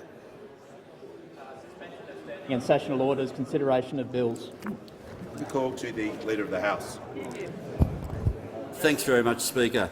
As members would be aware, we're wanting to make sure that the National Anti-Corruption Commission bill has a chance to be before the Senate this year. In order to do that, I've received correspondence in a joint letter from the crossbench requesting that what we've done for a number of other bills to get them across to the Senate, we do differently, particularly given the nature of this legislation. So what's being proposed today is that the speaking times remain at 15 minutes and that the House will sit tonight till 10 p.m. I will put a similar motion on the notice paper tomorrow so that we can have it, and we'll just see how the speaking lists are going. At the moment, tomorrow would finish well before 10 p.m, but whenever that's been the case, a whole lot of people have added their names to the list, and that might happen again. So we'll see where it lands. But the intention and what this resolution will do will be that it'll keep speeches going on this bill until 10 o'clock tonight, but forewarned, we intended, if we have to do something similar tomorrow. Speaking times will remain at 15 minutes, and the debate will effectively be suspended between 7:30 and 8 o'clock, so that anyone scheduled to speak on the adjournment is still able to have those adjournment speeches. And other than that, at this point, nothing changes. But the general rule, from 6:30 on, there will be no divisions, there will be no quorum called. So it's the best way we've been able to balance the request from the crossbench with what the government's trying to achieve in getting this through, and also being mindful of the Jenkins recommendations on late sittings. And so I'll commend the resolution of the House. Questions of the motion be agreed to. I'll put the question. All of those opinions say aye. Against no. I think the ayes have it. I call the clerk. Government business, order of the day number 1, National Anti-Corruption Commission Bill 2022, and order of the day number 2, National Anti-Corruption Commission Consequential and Transitional Provisions Bill 2022. Resumption of debate on the second reading. In accordance with the resolution agreed to earlier, order, if members could leave the chamber as quickly and as quietly as possible. In accordance with the resolution agreed to earlier, the question is that the bills be now read a second time. And I give the call to the honourable member for Robertson. We are forward-thinking. We provide the foundations for nation building, and we deliver law that safeguards our institutions and the integrity of government. The National Anti-Corruption Bill will provide the Commission with a broad jurisdiction to investigate serious or systemic corrupt conduct across the Commonwealth public sector. It will have the ability to investigate ministers, to investigate parliamentarians, their staff, statutory office holders, employees of all government entities and government contractors. Further, it will have discretion to commence inquiries on its own initiative or in response to referrals from anyone.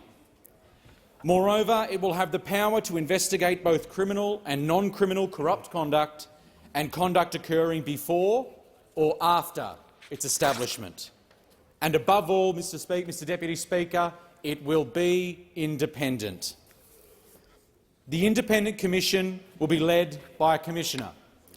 The Commissioner of the Anti-Corruption Commission will have a full suite of powers, similar to that of a Royal Commission, and be able to use these powers to undertake an investigation into corruption and into a corruption issue if it involves serious or systemic corrupt conduct.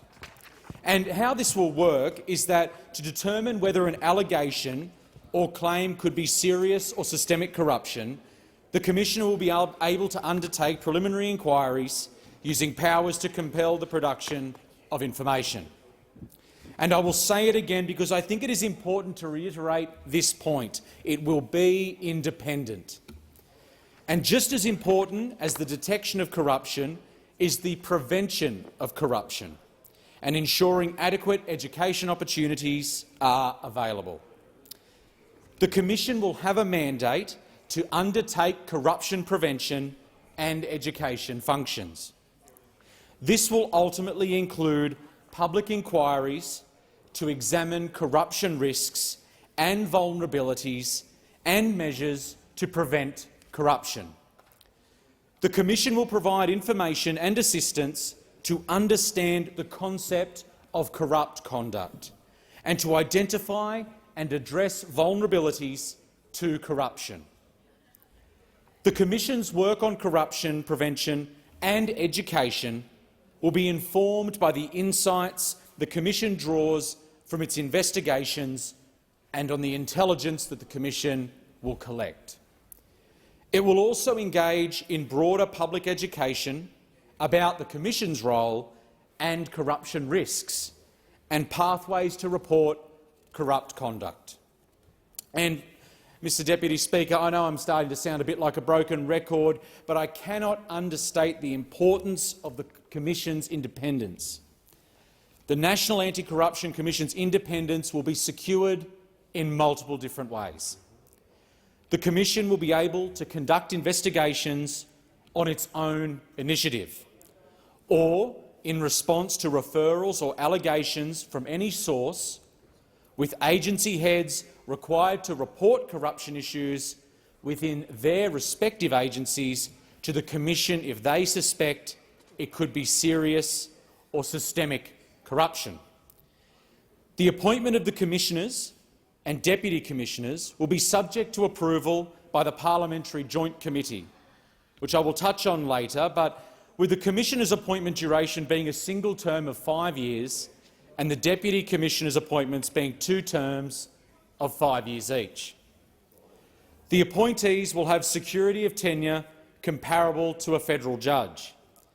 And further, the bill provides for the Parliamentary Joint Committee to review and make recommendations on the sufficiency of the National Anti-Corruption Commission's budget. And a point that was raised in our many hours of door-knocking and many hours of phone banking during the election campaign was the oversight of the National Anti-Corruption Commission. How is this commission going to be overseen? And the commission will be overseen by a parliamentary joint standing committee as well as an inspector. The Parliamentary Joint Committee will be comprised of 12 members, 3 government, 2 opposition and 1 crossbench member from each House, including a government chair. In addition to confirming appointments and reviewing the Commission's budget, the committee's oversight role will include reviewing the Commission's performance and its annual reports. The inspector will deal with any corruption issues arising in the Commission and complaints about the Commission. At present, there's much discussion surrounding how the hearings of the National Anti-Corruption Commission will work, so let's break this very, very important component down. The Commission will be able to hold public hearings in exceptional circumstances and, if satisfied that it is in the public interest to do so. This test will ensure that the benefits of holding hearings in public are balanced with other potential negative impacts. Without limiting what the Commissioner can consider when determining whether to hold a hearing in public, the legislation will prescribe a number of relevant factors, including the nature of the corruption issue, unfair prejudice to reputation, privacy, well-being or safety that may be caused, and the benefits of public awareness. This is relevant for reputational and well-being safeguards.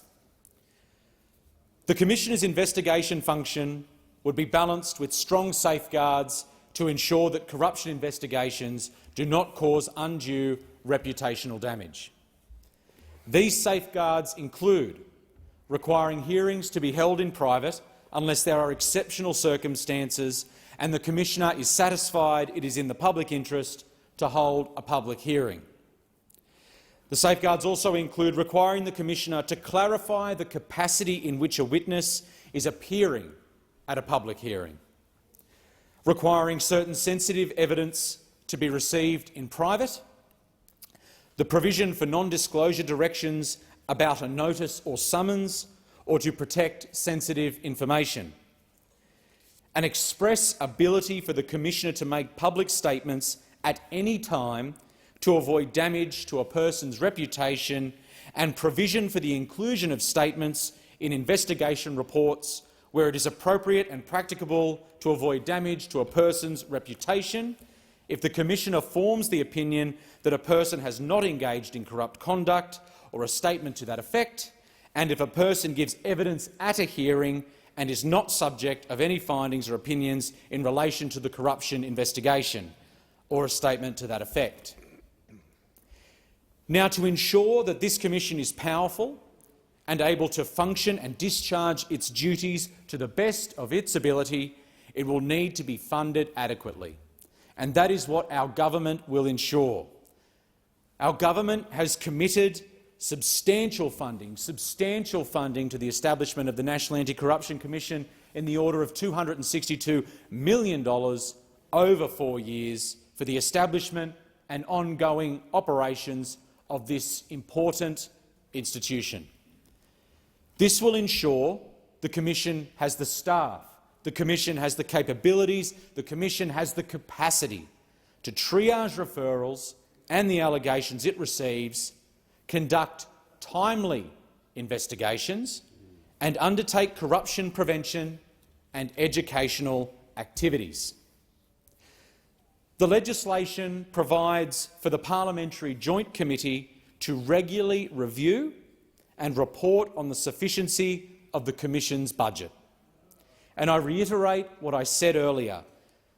Today we begin the process to fulfil the election commitment of establishing an independent federal anti-corruption commission. This is forward-thinking. This is nation-building. This is how you return accountability and integrity to federal politics and to government. This, Mr Deputy Speaker, is what trust looks like. Thank you, Mr Deputy Speaker. The question is that the bills be now read a second time. The member for Bowman. Thank you, Deputy Speaker. I rise in support of the Coalition's amendments to these bills, which offer common-sense protections to some of the more contentious elements of these bills. The additional protections we are seeking is to ensure that people brought before the NAC get a fair hearing and ensuring bipartisanship in the appointment of the Commissioner. The NAC bill lays out the template for the creation of the National Anti-Corruption Commission.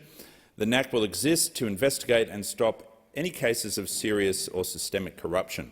The Commission will have the power to compel the production of documents, obtain search warrants, seize evidence and exercise limited powers of arrest. The Commission would also have covert investigative powers, including telecommunications interception powers and the ability to use surveillance devices. So the way this entity is formed and the protections and the oversights in place are of significant importance to the way the Commonwealth Government operates. It is really imperative that this is done right and isn't rushed through. The Coalition supports this bill in principle but has proposed some strong amendments. If implemented correctly, an Integrity Commission can become an important tool in protecting our democracy and ensure probity in government processes. But as we've seen with many of the state integrity bodies, if done poorly, these bodies can become something quite harmful to these purposes. Now, we've heard a lot from the government members about the Coalition's record on this, but let's look at the facts rather than the popular narrative that has been spun recently. It was, in fact, the Coalition that introduced Australia's first ICAC in New South Wales back in 1988, and it was the former government in 2018 that announced it would establish a Commonwealth Integrity Commission. It was again the former government in 2020 that released a consultation paper alongside a proposed draft of the bill, and it was the then Labor opposition opposed to these proposals, so the push for a bipartisan approach to establishing a Commonwealth Integrity Commission was scuttled. We support a corruption commission because corruption, of course, is wrong and should be stamped out. We believe that people who break the law should face the law. But with such a broad application and all the powers of a Royal Commission, it is incredibly important that we get this absolutely right. And we're introducing amendments that will ensure the extraordinary powers of the Commission are applied in a fair and reasonable way. It shouldn't come as a surprise to the government or the crossbench, because many of the amendments we're proposing have come out of the additional comments that the Coalition members of the committee proposed during that committee process. And I acknowledge the great work done by the member for Menzies in leading the Coalition's push on that front. This is about getting the balance right. Now, first of all, we will introduce an amendment that will close the loophole for the government that the government has introduced for union representatives. The NAC applies to a broad range of Australians. This isn't just for parliamentarians. This isn't just for the people who work in this building. It's broader than just Canberra public servants. It also applies to members of the Australian Defence Force, the Australian Federal Police, the National Disability Insurance Scheme, aged care workers, and any contractor or subcontractor or person working under a power under a law of the Commonwealth. And it's very important to remember that. This isn't just us establishing new rules for ourselves. We are subjecting many thousands of hard-working Australians to these new protocols and this new agency. Yet somehow the NAC does not apply to union officials exercising a power under a law of the Commonwealth. How can it be that union officials won't have to answer to the NAC but an NDIS worker would, or some of our ADF personnel may? We've got many ADF personnel moving around this building today as part of the ADF Parliamentary Exchange Program. How can we look them in the face and say that it's appropriate for them to face all the powers of the NAC, but not a union official? The government has been very evasive in denying that there is a carve-out, but it's there in black and white in sections 12 and 14 of the bill. In section 14, there's item 2, column 1. It says an individual, and then in brackets it says other than an official of a registered industrial organisation.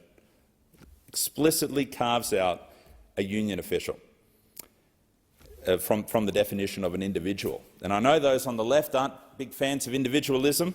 Those who come out of the union movement often aren't fans of individualism. But to put into legislation that a union official isn't regarded as an individual might be taking things a little bit too far. And of course, section 14, it defines a statutory office holder as an individual, again, in brackets, other than an official of a registered industrial organisation. So it's truly unbelievable stuff, and I was quite surprised to find that in there. I thought that last week's IR changes were bad enough in terms of looking after the unions, but that is it's quickly descending into farce across nearly every bill that the government's introducing into this House. We are also introducing amendments supported by eminent experts in the field, including the Law Council of Australia, the Queensland Council of Civil Liberties and the South Australian Bar Association, to ensure the bill has adequate protections. We think it's important that it isn't just the Commissioner that decides to commence a public hearing, as that sees too much power vested in one single official. This power should be shared between the Commissioner and a Deputy Commissioner to ensure good governance. This proposal was supported by the Australia Institute, the Victorian Inspectorate and others. We think it should be compulsory, not optional, for the Commissioner to consider factors including whether confidential information is involved, whether there would be unfair prejudice to a person's reputation, or whether a person giving evidence has a particular vulnerability, such as being under direct instruction or control of another person. We're also seeking to amend the bill to ensure that the Commission should be required to not only commence an inquiry into matters that took place prior to the establishment of the Commission, but only if it is in the public interest for them to do so. The bill states that the Commission will have the power to act retrospectively, but for this bill to have any credibility and for the new NAC to be fit for purpose, the Parliament should place a limit on retrospective action. We don't need to go into endless witch hunts, raking over the distant past, searching for faint relics no longer relevant or threatening. The Commission created by this instrument must fight any corrupt conduct which afflicts Australia today, rather than waste precious resources on tit-for-tat battles over matters that are now old. The Coalition is also calling for all decisions of the Commission to be subject to review under the Administrative Decisions Judicial Review Act, as significant aspects of the bill are not subject to that review. This was an amendment proposed by the Law Council of Australia, and the Coalition believes this is a common-sense provision. The Commission has the power to impose non-disclosure notations or gag orders on people. These prevent them from disclosing that they have appeared before the Commission. We think it is essential that there be limited expectations to the interest of mental health and of the people who come before the Commission. People should be able to make a disclosure to an immediate family member, as long as, of course, they're not a person of interest themselves, a medical professional or a mental health professional. I note the government's amendments have gone somewhat of the way to addressing that this morning. The bill abrogates the privilege against self-incrimination and legal professional privilege. Our amendments ensure that this is only done when absolutely necessary because of the significant impost on these fundamental rights, and that amendment was also supported by the Law Council of Australia. And of course, we believe that investigations shouldn't go on indefinitely. Justice delayed, as they say, is justice denied, and our amendment will propose a 12-month time limit on investigations. And I think that's very fitting given the length of time that a lot of these state investigations have gone for and the amount of damage that's been done over those long, drawn-out investigations that seem to go on forever. We also think bipartisanship is essential in the creation of a new body like the NAC, and the Coalition is proposing that a three-quarter majority of the Parliamentary Committee should be required for appointments of the Commissioner and the Inspector. Without support of all sides of government, without the support of all sides of this chamber, the Commission risks losing the trust of the public. And sadly, of course, vexatious complaints are part of life, and the Law Councils of Australia's submission noted that the bill does not include offences for making vexatious complaints, and the Law Council considers that this is appropriate. It should be appropriate, given that such offences may deter people from making a referral. And I encourage the government to look closer at those sort of issues. It's important that we take the lessons from the failures and the abuses of power that we have seen from some of the state government state-based integrity commissions. We need to make sure that Australia in 2023 does not resemble Salem in 1693. Sadly, we have seen too many examples from the state-based integrity commissions which would not have been out of place in Salem. Murray Keir, he was the former head of the New South Wales SES, was investigated by ICAC for dismissing a staff member allegedly in reprisal for the staff member making allegations about the conduct of another staff member. ICAC used its inquisitorial powers and falsely released a public report condemning him. Keir was forced to retire without ongoing wage and was rendered unemployable by the public nature of these findings. Keir took the case to court and the magistrate dismissed the charge, finding him not just not guilty but proving him positively innocent. Despite this, ICAC never apologised nor exonerated Keir, this is just one example of many where ICAC has overstepped the mark. We had Doug Barr, a South Australian police officer. He was investigated by the South Australian ICAC for his involvement in the investigation into the Salt Creek kidnapping. More than 2 years after the ICAC investigation started, Barr unfortunately took his own life. When the report was released, it was made clear that Barr was not accused of corruption, and also that the report was dated for release 8 days before Barr's untimely death. Had the investigation been more efficiently organised and less psychologically damaging for those involved, it is likely Barr would still be with us today. As Barr's wife noted, the process is the punishment, whether you're guilty or not. We have the case of Georgina Vasilevsky, former Renewal South Australia executive and her then boss John Hanlon. They were subject to an 18-month public investigation by the South Australian ICAC. However, despite the length and effort of the investigation, it was ultimately thrown out due to a lack of evidence. According to Vasilevsky, the complaint against me cost me my 20-year career in government. She also claims it took 3 years to investigate a matter of $1,032.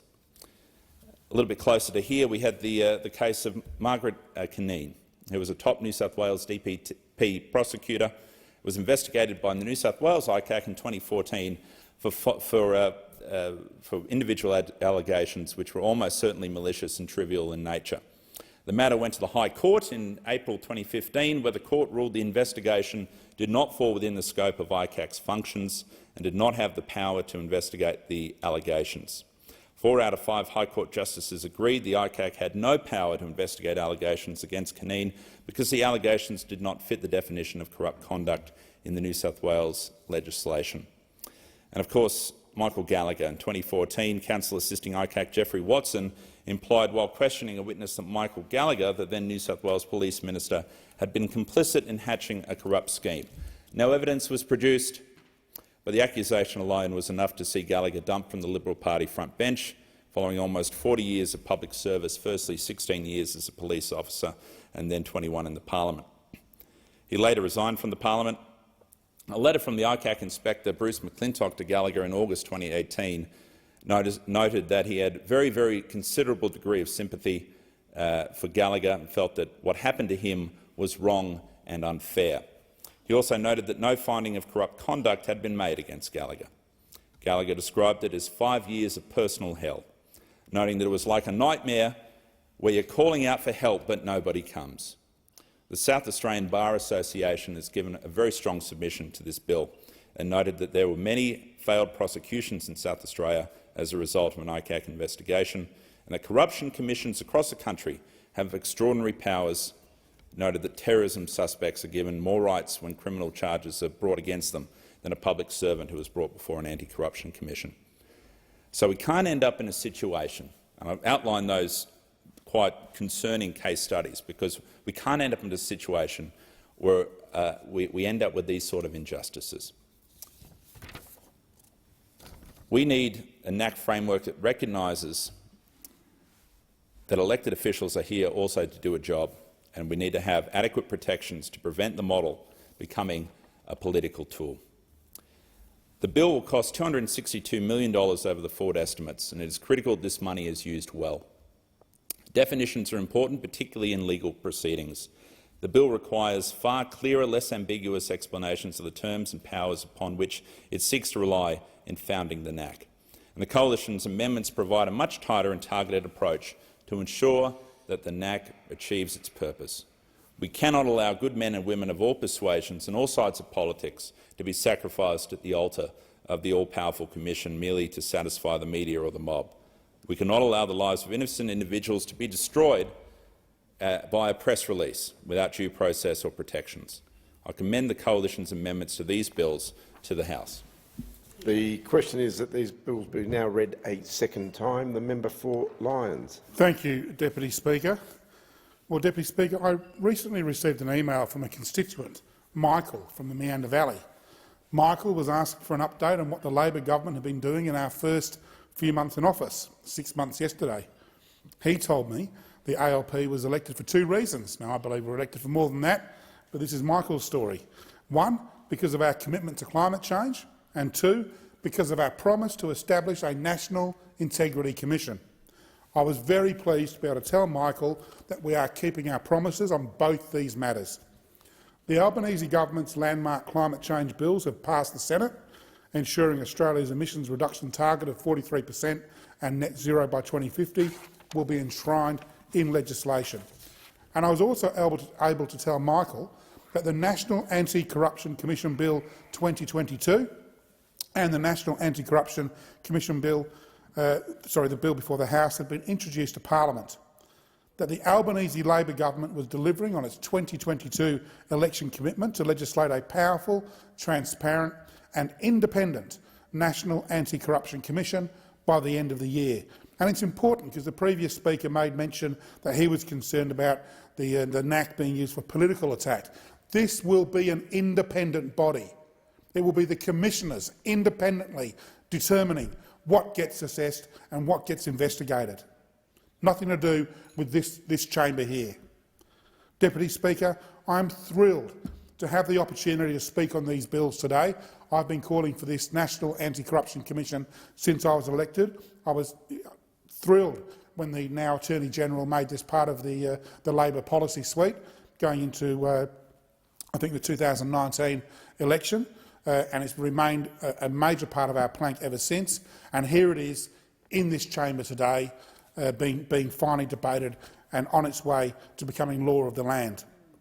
Deputy Speaker, the National Anti-Corruption Commission Bill 2022 will establish the Commission as an independent agency and empower it to investigate and report on serious or systemic corruption in the Commonwealth public sector, refer evidence of criminal corrupt conduct for prosecution, and undertake education and prevention activities. The Attorney-General has been clear in his many consultations with members of all sides of the House. This is a serious body and it will do serious work.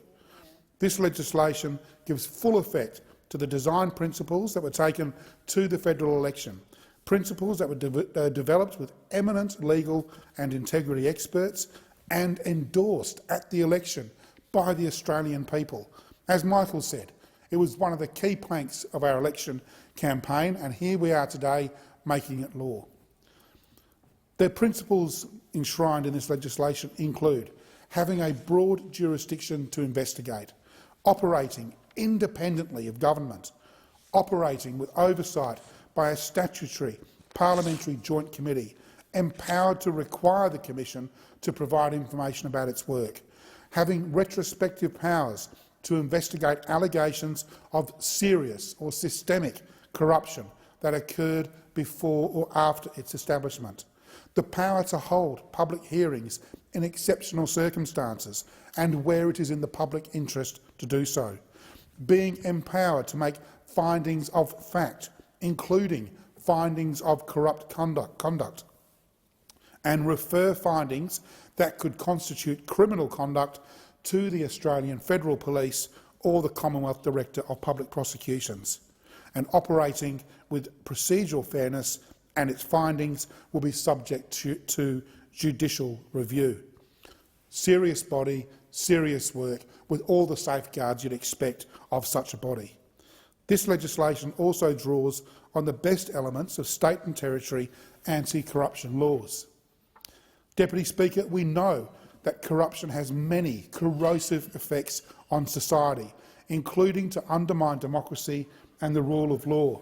And I'll just read to you, Deputy Speaker, a passage from the Independent Commission Against Corruption in New South Wales, why exposing and preventing corruption is important. And it goes on to say, undetected and unchecked corruption in the public sector can cause serious damage, including undermining public trust in government, wasting public resources and money, causing injustice through advantaging some at the expense of others, inefficiencies in operations, reputational damage which makes it difficult to recruit and retain quality staff or obtain best value in tender processes. It may also be more difficult to attract business investment, adversely affecting prosperity. And the ICAC also notes that the World Economic Forum has estimated that the cost of corruption globally is about US $2.6 trillion a year. The impacts of corruption disproportionately affect the most vulnerable people in society.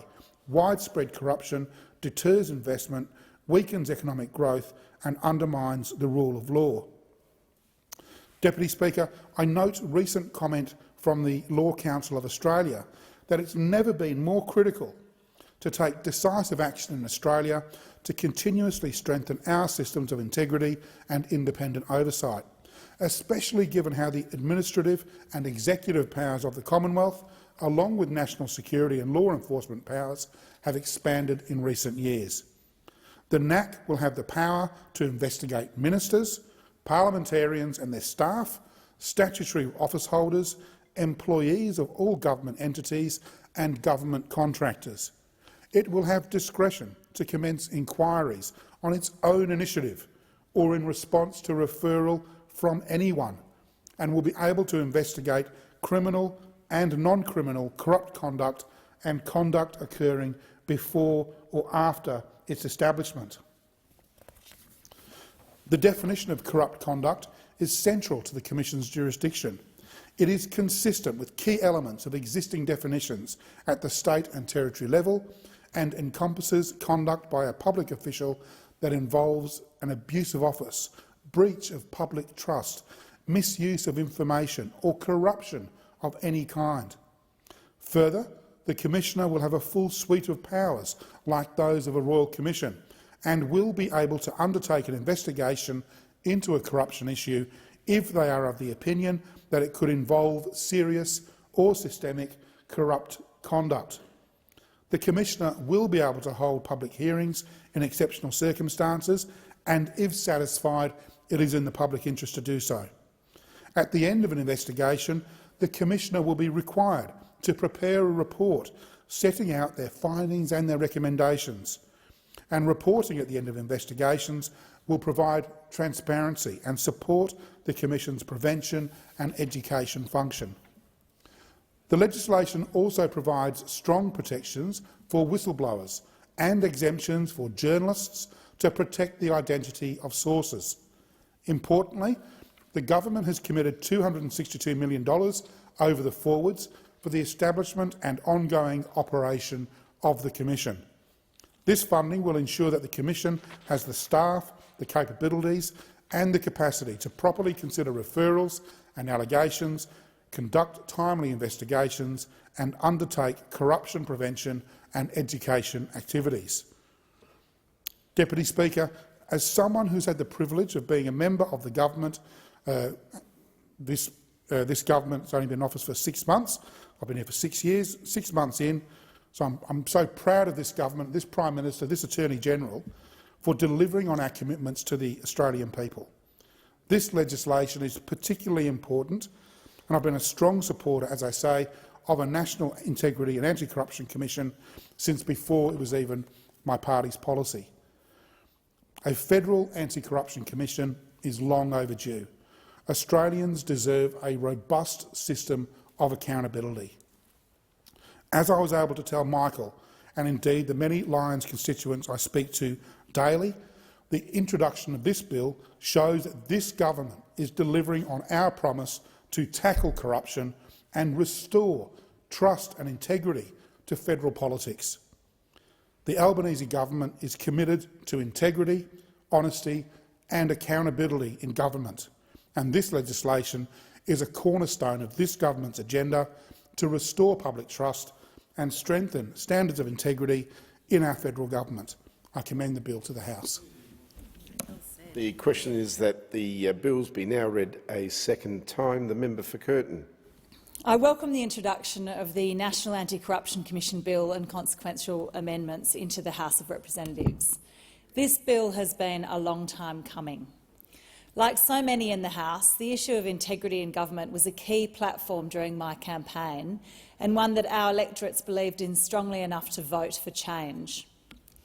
A majority of voters surveyed in my electorate indicated that it was one of their main drivers in deciding how to vote. Curtin constituents told me they were fed up with politicians not being subject to the same level of scrutiny and accountability as other professions. And this lack of transparency has created deep mistrust in politicians and the Canberra ecosystem. So this bill should be celebrated as the first Integrity Commission model introduced into our federal parliament by a major party. I want to acknowledge the many years of advocacy and the introduction of legislation from independents on the crossbench, including Cathy McGowan, Helen Haines, Zali Steggall and Andrew Wilkie.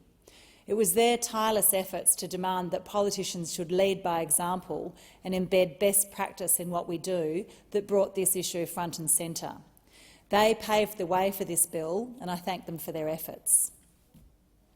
While the National Anti-Corruption Commission is only part of the solution to rebuild trust in our government, It's a significant component, and my community and I commend the current government for its introduction.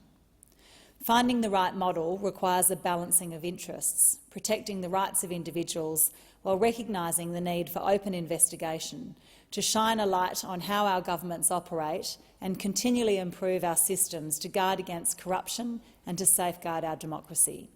And I think this bill goes most of the way to finding this balance. I want to take this opportunity to reflect the views of my electorate, the Curtin community. Engaging with my community about the NAC bill has been both rewarding and a privilege. I live in an electorate where so many people are enthusiastic and engaged and are willing to have the conversation about what's best for Australia and the world rather than just what will benefit their own interests. I'm very proud to represent Curtin. I had hundreds of informal conversations with constituents throughout the election campaign. The desire for a National Anti-Corruption Commission was consistently one of the top 3 issues raised. And since the election, members of the Curtin community have made their views heard through 2 public events. Soon after the election, on the 12th of July, we held a public integrity forum, which was open to anyone who was interested in the proposed National Anti-Corruption Commission. On a cold and dark Tuesday night, more than 130 Curtin constituents attended this forum to hear about key aspects of an anti-corruption commission and the required balancing of interests. From the former President of the Court of Appeal of the Supreme Court of WA, Carmel McClure AC, and then Barrister Sam Van Dongen, just before his appointment to the Supreme Court of WA. From this conversation, we created a summary of my constituents' key concerns, which we shared with the Attorney-General. And I thank the Attorney-General for his engagement on this issue and his willingness to listen to the views of the Curtin community. On the 13th of October, we also held a public interactive policy workshop with an open invitation to the Curtin community to attend. We ended up with more than 50 Curtin constituents participating in the policy workshop, which was facilitated by 8 lawyers, to learn more about the model proposed by the government and share what they liked and what raised concerns in relation to key aspects of the bill. This was an opportunity for participants to delve into the details of the NAC bill rather than just deal in the rhetoric. It also gave constituents the opportunity to listen to and understand contrary points of view and find compromises in real time that considered multiple interests. We summarised these issues and concerns into a submission to the Joint Select Committee on the National Anti-Corruption Commission legislation. I want to thank all members of the Curtin community who participated in these events and the lawyers who volunteered their time to help my constituents build a deeper understanding of how the legislation would work. I'd also like to thank those who have contacted me outside of these events and given their time and their efforts to convey their views on the bill. Based on input from my community through these events, as well as consultation with experts and with my fellow parliamentarians, I'll be supporting a number of amendments to the bill during consideration in detail. But I'd like to take this opportunity to outline the main areas that I think could be improved. The ability to hold public hearings is an important design principle for an effective anti-corruption commission, and I'm pleased to see that public hearings are part of this legislation. But I'm concerned that with the current drafting, public hearings will be few and far between. Section 73(2) says that hearings should be held privately unless there are exceptional circumstances and it is in the national interest for a public hearing. I believe that this test is too high and does not take into account the role of public hearings as an investigative, preventative and educative tool against corruption and misconduct. I believe that applying the exceptional circumstances test is an unhelpful barrier to inquiry. If we want to deter people from engaging in corrupt behaviour and encourage witnesses to come forward to create a culture of public integrity, then public hearings should not only be in exceptional circumstances. Public hearings should be held whenever it is in the national interest at the discretion of the Commissioner, taking into account the relevant factors listed. I believe that the Commissioner will be able to make sensible decisions on this issue, balancing the competing interests of public trust and individual rights without the additional constraint of an exceptional circumstances test. Another issue my community raised is the need to ensure the National Anti-Corruption Commission and its officers are set up to be completely independent and autonomous. For this body to be successful, it needs to carry out its functions independently of government and removed from any third-party influence. I hope that this and future governments will be open and transparent about the funding of the NAC, and I recommend that the NAC budget is tabled annually so that it can be scrutinised. I also urge the government to do everything possible to ensure that senior office holders appointed to the NAC have bipartisan support. This commission will not work in restoring public trust if it's run by the friends of the government of the day rather than impartial judges. To have an impartial NAC, we also need an impartial parliamentary committee. Appointing an independent crossbench member, Helen Haines, as Deputy of the Joint Parliamentary Committee has helped build public trust in the current review process. My community and I would like to see this approach continued. In the ongoing operation of the committee, this could be done in a variety of ways. For example, through appointment decisions requiring multi-partisan support, or the committee could even have a non-governmental chair. At the very least, the minister should respond publicly to any recommendations made by the committee if he or she overrules them. The crossbench has repeatedly called for stronger whistleblower protection in the NAC legislation. Strong whistleblower protection is fundamental to ensure integrity and to encourage witnesses to corruption and misconduct to come forward. I note the government's response to crossbench concerns about enshrining whistleblower protection has been to propose introducing a new bill to deliver improvements to whistleblower laws ahead of a fuller review in 2023. While this is welcome news, I think there is still merit in including the whistleblower protections in the NAC bill. Whistleblower provisions need to be strong, comprehensive and fit for purpose. I'm concerned that a one-size-fits-all approach applied through separate legislation may not be sufficient. But if this is not an option, the priority amendments to the Public Interest Disclosure Act need to be substantive and work together with later amendments to support disclosure of relevant information with necessary protection. As a parliament, we need to do more to protect people who've stood up to expose wrongdoing and misconduct from prosecution. Brave people like Bernard Collery, a lawyer exposing the Timor-Leste bugging, David McBride, a military lawyer exposing alleged Australian war crimes, and Richard Boyle, who's exposed alleged aggressive tactics by the Tax Department.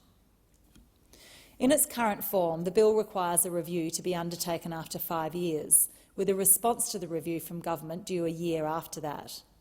Given the significance of this new body in rebuilding trust in government, this seems a long time to wait to make improvements. I accept that it will take a while before the Commission is fully operating, but I'd like to see a review 3 years after full operation commences, which is probably about 4 years after the bill commences. I believe this would allow an adequate period of operation for the reviewer to assess the Commission's success and allow the reviewer to assess the impact of things like the exceptional circumstances test for public hearings and the impartiality of the committee in the appointments process. Critically examining and regularly improving the performance of our institutions is part of holding government to account, and I'll be moving an amendment in the consideration in detailed debate on this issue. In conclusion, I commend the Attorney-General on the introduction of this bill and thank him for his consultation and measured consideration of feedback in the lead-up to its introduction. I think this bill will go a long way to restoring some of the public trust in government that's been destroyed over the last few terms. I look forward to the establishment of the NAC, and I'll continue to play my role in scrutinising the activities of the Commission to make sure it's operating independently and fairly. Thank you. The question is that the bills be now read a second time. The member for Boothby. Thank you, Deputy Speaker. Today I rise to speak about the Government's National Anti-Corruption Commission Bill 2022. I'm incredibly proud to speak in support of this bill. This is possibly one of my favourite moments in federal parliament so far in my short 6 months, because this bill is emblematic of so much about the Albanese Labor government, of which I am proud to be a part. It is yet another example of this government being true to our commitment to the Australian people. We said we would restore integrity to the centre of how our politics operates. We said we would lift the standards of propriety by which we are rightly held by our constituents. And we said that we would introduce legislation for an anti-corruption commission before the end of 2022. And we did it in September this year. And here we are 6 months since our election. debating a sensible, balanced but most importantly robust legislation to implement a national anti-corruption commission. I've spoken previously in this place about how delivering a federal integrity body was crucial in my decision to run for the seat of Boothby at this year's election. I, like many of my colleagues here in this place and in the other place, and like so many residents of Boothby and across Australia, I was sick of the constant scandals, the allegations of rorts, the misuse of taxpayer money by the previous government that we saw night after night after night on the evening news. And a former government that refused to bring legislation to introduce an anti-corruption commission, instead holding out for a model that was widely panned as ineffective by the relevant experts and integrity bodies. Speaker, this anti-corruption commission bill that we are debating today is not only a key election commitment for our government, but for me personally as the member for Boothby, because I, like all Australians, believe our government and all representatives in this place should act ethically. It is crucial to the success and continuity of our democracy that our actions build trust in government and in our society. And I'm going to repeat that because I think it's really important. It is crucial to the success and continuity of our democracy that our actions here in this place and in the other place build trust in government and in our society. It's absolutely phenomenal when you realise that the Commonwealth is currently the only jurisdiction in Australia that does not have an anti-corruption body. And this is an egregious failure, and one can only form the conclusion that this failure to introduce an anti-corruption body was a deliberate choice on the part of the previous government. I draw my own conclusions as to their reasoning, and at the last election, I believe Australians drew their own conclusions as well. In September, when this bill was first introduced, I said in this place that there is, of course, a practical reason why an anti-corruption commission will be able to improve the relationship between citizens and government. Integrity is directly related to our ability to deliver for the Australian people. It is necessary for the public to be able to hold us to account for our commitments and the way we make use of public resources.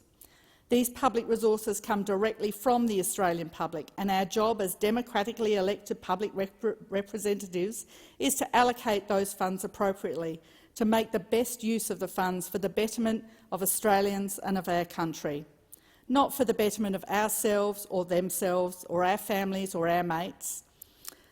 I come to this place with a background delivering services designed to improve the lives of some of the most vulnerable, those experiencing homelessness or domestic violence, ill health, mental illness or aged care services.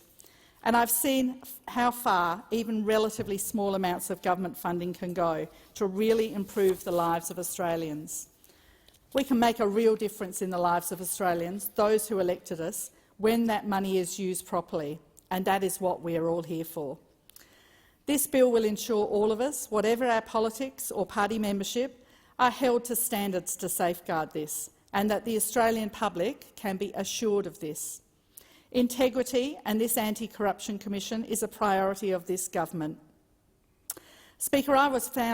Deputy Speaker, I was shocked when I found out that, according to the Transparency International's Corruption Perceptions Index, Australia's score out of 100 for transparency declined 12 points from 2012 to 2021, and our international ranking dropped from 7th to 18th. 2012 to 2021. That's a decade that coincides with the term of the previous government. And if they would like to argue otherwise, then I invite them to put their money where their mouth is and back the bill. This finding, obviously informed by the many high-profile instances of alleged corruption and misconduct of recent years, the scandals and the rorts, makes clear that we cannot be complacent about integrity in our system of government. Deputy Speaker, this bill establishes the National Anti-Corruption Commission as promised prior to the election. Importantly, it establishes the Commission as an independent agency separate from government. The bill empowers the Commission to investigate and report on matters of serious and systemic corruption in the Commonwealth jurisdiction, and it rightly empowers the Commission to refer evidence of criminal conduct to prosecution. The Attorney-General has undertaken a methodical, reasonable and consultative process to reach this point. The bill has been examined by a parliamentary Joint Select Committee which delivered a unanimous report to the House recommending the Parliament pass these bills, and I'd like to acknowledge the dedicated work of the member for Indi over many years in advocating for this commission, as well as my friend and Labor colleague Senator Linda White in the other place who chaired the committee. The process of designing this bill and the commission began following the election with the public announcement of a series of key design principles for the Commission, and I'll speak about these briefly because they underpin the aims and the scope of the Commission. The Commission will have broad jurisdiction to investigate serious or systemic corrupt conduct by Commonwealth ministers, parliamentarians and their staff, statutory office holders, staff of government entities and companies and contractors, and by any person who adversely affects the honest or impartial exercise of a public official's functions. The Commission will have the ability to investigate criminal and non-criminal conduct and conduct occurring before or after the Commission's establishment. The Commission's independence from government will be assured by its ability to receive referrals or allegations from any source, but also to commence investigations on its own initiative without referral. By granting it discretion to take a range of actions to deal with an issue of corruption, including investigation, referring to an agency or taking no action if that's appropriate. And finally, by ensuring the security of tenure for a Commissioner and up to 3 Deputy Commissioners. The Commission will also operate under the oversight of a parliamentary joint committee which will review the Commission's performance, as well as an inspector who will deal with complaints regarding the Commission. Another of the broad principles that underpin this bill is that the Commission will have the ability to hold public hearings and make findings of fact. They will also have the power to enter the Commonwealth premises and request information from Commonwealth entities without a warrant. A power for the Commission to hold hearings, and these are to be held in private unless the Commission determines it is in the public interest to hold hearings. And I think this is a really important point. The Commission itself will determine whether the hearings should be held in public, not the government.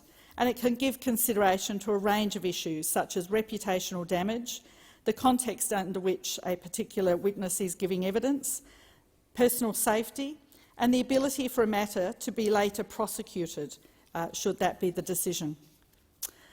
The ability to make recommendations and findings of fact in reports, including a finding of corrupt conduct, but not findings of criminal liability.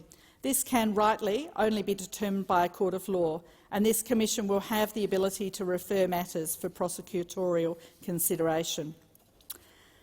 These powers represent a reasonable and fair balance to ensure the Commission strikes the right balance between upholding the public interest, which includes the ability for matters to be prosecuted if the Commission believes, as a result of its investigations, that a referral to a prosecuting authority is warranted, and ensuring appropriate reputational safeguards for those under investigation.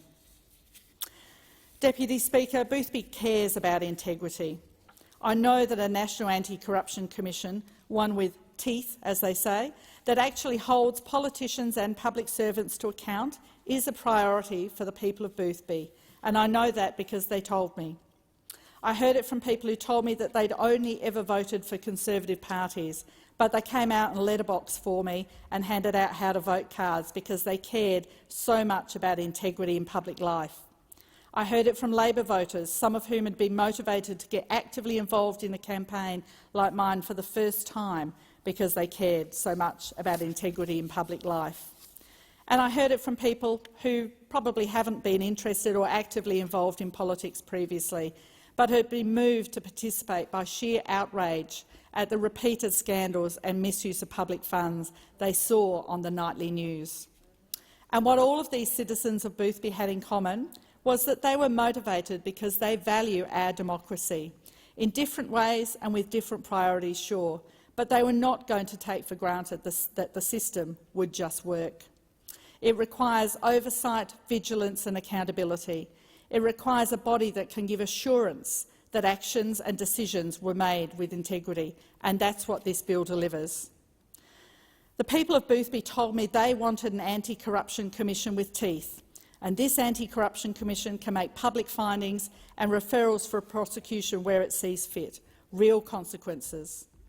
The people of Boothby told me they wanted an anti-corruption commission that could take referrals from anyone, and this anti-corruption commission can not only take referrals from anyone, it can also commence its own investigations if it sees fit. The people of Boothby told me they wanted an anti-corruption commission that would consider matters from both before or after the establishment of the commission, retrospectivity, and this anti-corruption commission will do just that. The people of Boothby told me they wanted an anti-corruption commission that was independent, and this anti-corruption commission will make its own decisions about what it investigates. When I spoke about the concept of a Federal Integrity Commission back in September, when this bill was first introduced to the House, I said that without this accountability and oversight, faith in our democracy, in our parliamentary processes and in this place erodes. And we've seen the consequences of this erosion of trust in democracy around the world in recent years. It can happen quickly with a dramatic rupture, or discontent and mistrust can build over time, until all of a sudden it can threaten the very foundations and even existence of a functioning democracy. A deficit in the people's trust in government contributes to some of the great challenges of our age: divisiveness, disinformation, social isolation and an inability to face our many profound challenges. Conversely, the strength of our democracy is that it is for all of us. We are Australians here representing our fellow Australians, governing by the people for the people. And Australians want to know that when we, their elected representatives, make decisions on their behalf, that those decisions are for their benefit. The Australian people are entirely correct to demand integrity from their elected representatives, and I encourage all people in this place to stand up for democracy, stand up for accountability and stand up for integrity by committing to stamping out corruption in our politics for good. I'm sure the Australian voting public will be watching to see who votes against an anti-corruption commission, and they will draw their own conclusions as to why that might be, just as they drew their own conclusions about why the previous government, despite so many calls and promises to introduce such legislation, failed to do so over 9 long, scandal-plagued years. So I ask, who's going to vote against integrity? Why would you vote against integrity? Deputy Speaker, in May, Boothby voted for integrity, and you'll be unsurprised to know that I will be voting for integrity. I will be voting for this anti-corruption commission. The Albanese Labor government is delivering on another key promise. Deputy Speaker, I commend the bill to the House. Order. I thank the honourable member for Boothby. The question is that this bill be now read a second time, and I call the honourable member for McKellar. Thank you, Deputy Speaker. By the time I decided to stand for election in my community of McKellar, I had spent years watching parliamentary standards slip to disturbingly low levels. One pork barrelling rort after another performed in a clinical and systematic way. Repeated government-friendly appointments to institutions that underpin our democracy, such as the Administrative Appeals Tribunal, meaning that their independence is distorted. In 9 years, the coalition government made 90 party-friendly appointments to the Administrative Appeals Tribunal. Australia deserves a whole lot better. We deserve a political system we can trust. Speaking to the community of McKellar both before and during the election campaign, I realised that I was certainly not alone in these concerns. During the campaign, people in McKellar would email my office, approach me on the street and tell me during town hall events that restoring trust and integrity in our federal political system was one of the biggest issues they wanted their MP to tackle. In the McKellar Matters report by the Voices of McKellar Group, restoring integrity to our political system was ranked the second most important issue to the people in our electorate, narrowly behind climate action. I came to realise that restoring integrity in our political system was actually the first step to achieving meaningful reform in other areas. that the scandals, the rorts, the unethical behaviour was an obstacle to progress and good long-term political decision-making. The evidence also shows that corruption is rising in Australia. Since 2012, Australia's position on the Transparency International Corruption Perceptions Index has dropped significantly. In 2012, we were ranked 7th in the world for the strength of our public sector to withstand corruption. A decade later, we are ranked 18th in the world, largely due to the failure of the previous government to implement a National Integrity Commission. The Labor government's introduction of this bill to establish a National Anti-Corruption Commission is definitely great progress and welcomed by ordinary Australians across the country. And this progress has been hard-won through years of advocacy by many, including many from the crossbench. Cathy McGowan MP, the former member for Indi, advocated and campaigned tirelessly to restore integrity in politics. In 2018, she introduced the detailed National Integrity Commission Bill. It was not legislated, but it certainly saw the coalition government promise to legislate on integrity in the next parliament. Helen Haines MP, the next member for Indi, then took up the baton, and I congratulate her for her incredible persistence and the hard work she has done to bring this to fruition. As we know, the coalition government failed to deliver on its promise of a National Integrity Commission in the 46th Parliament.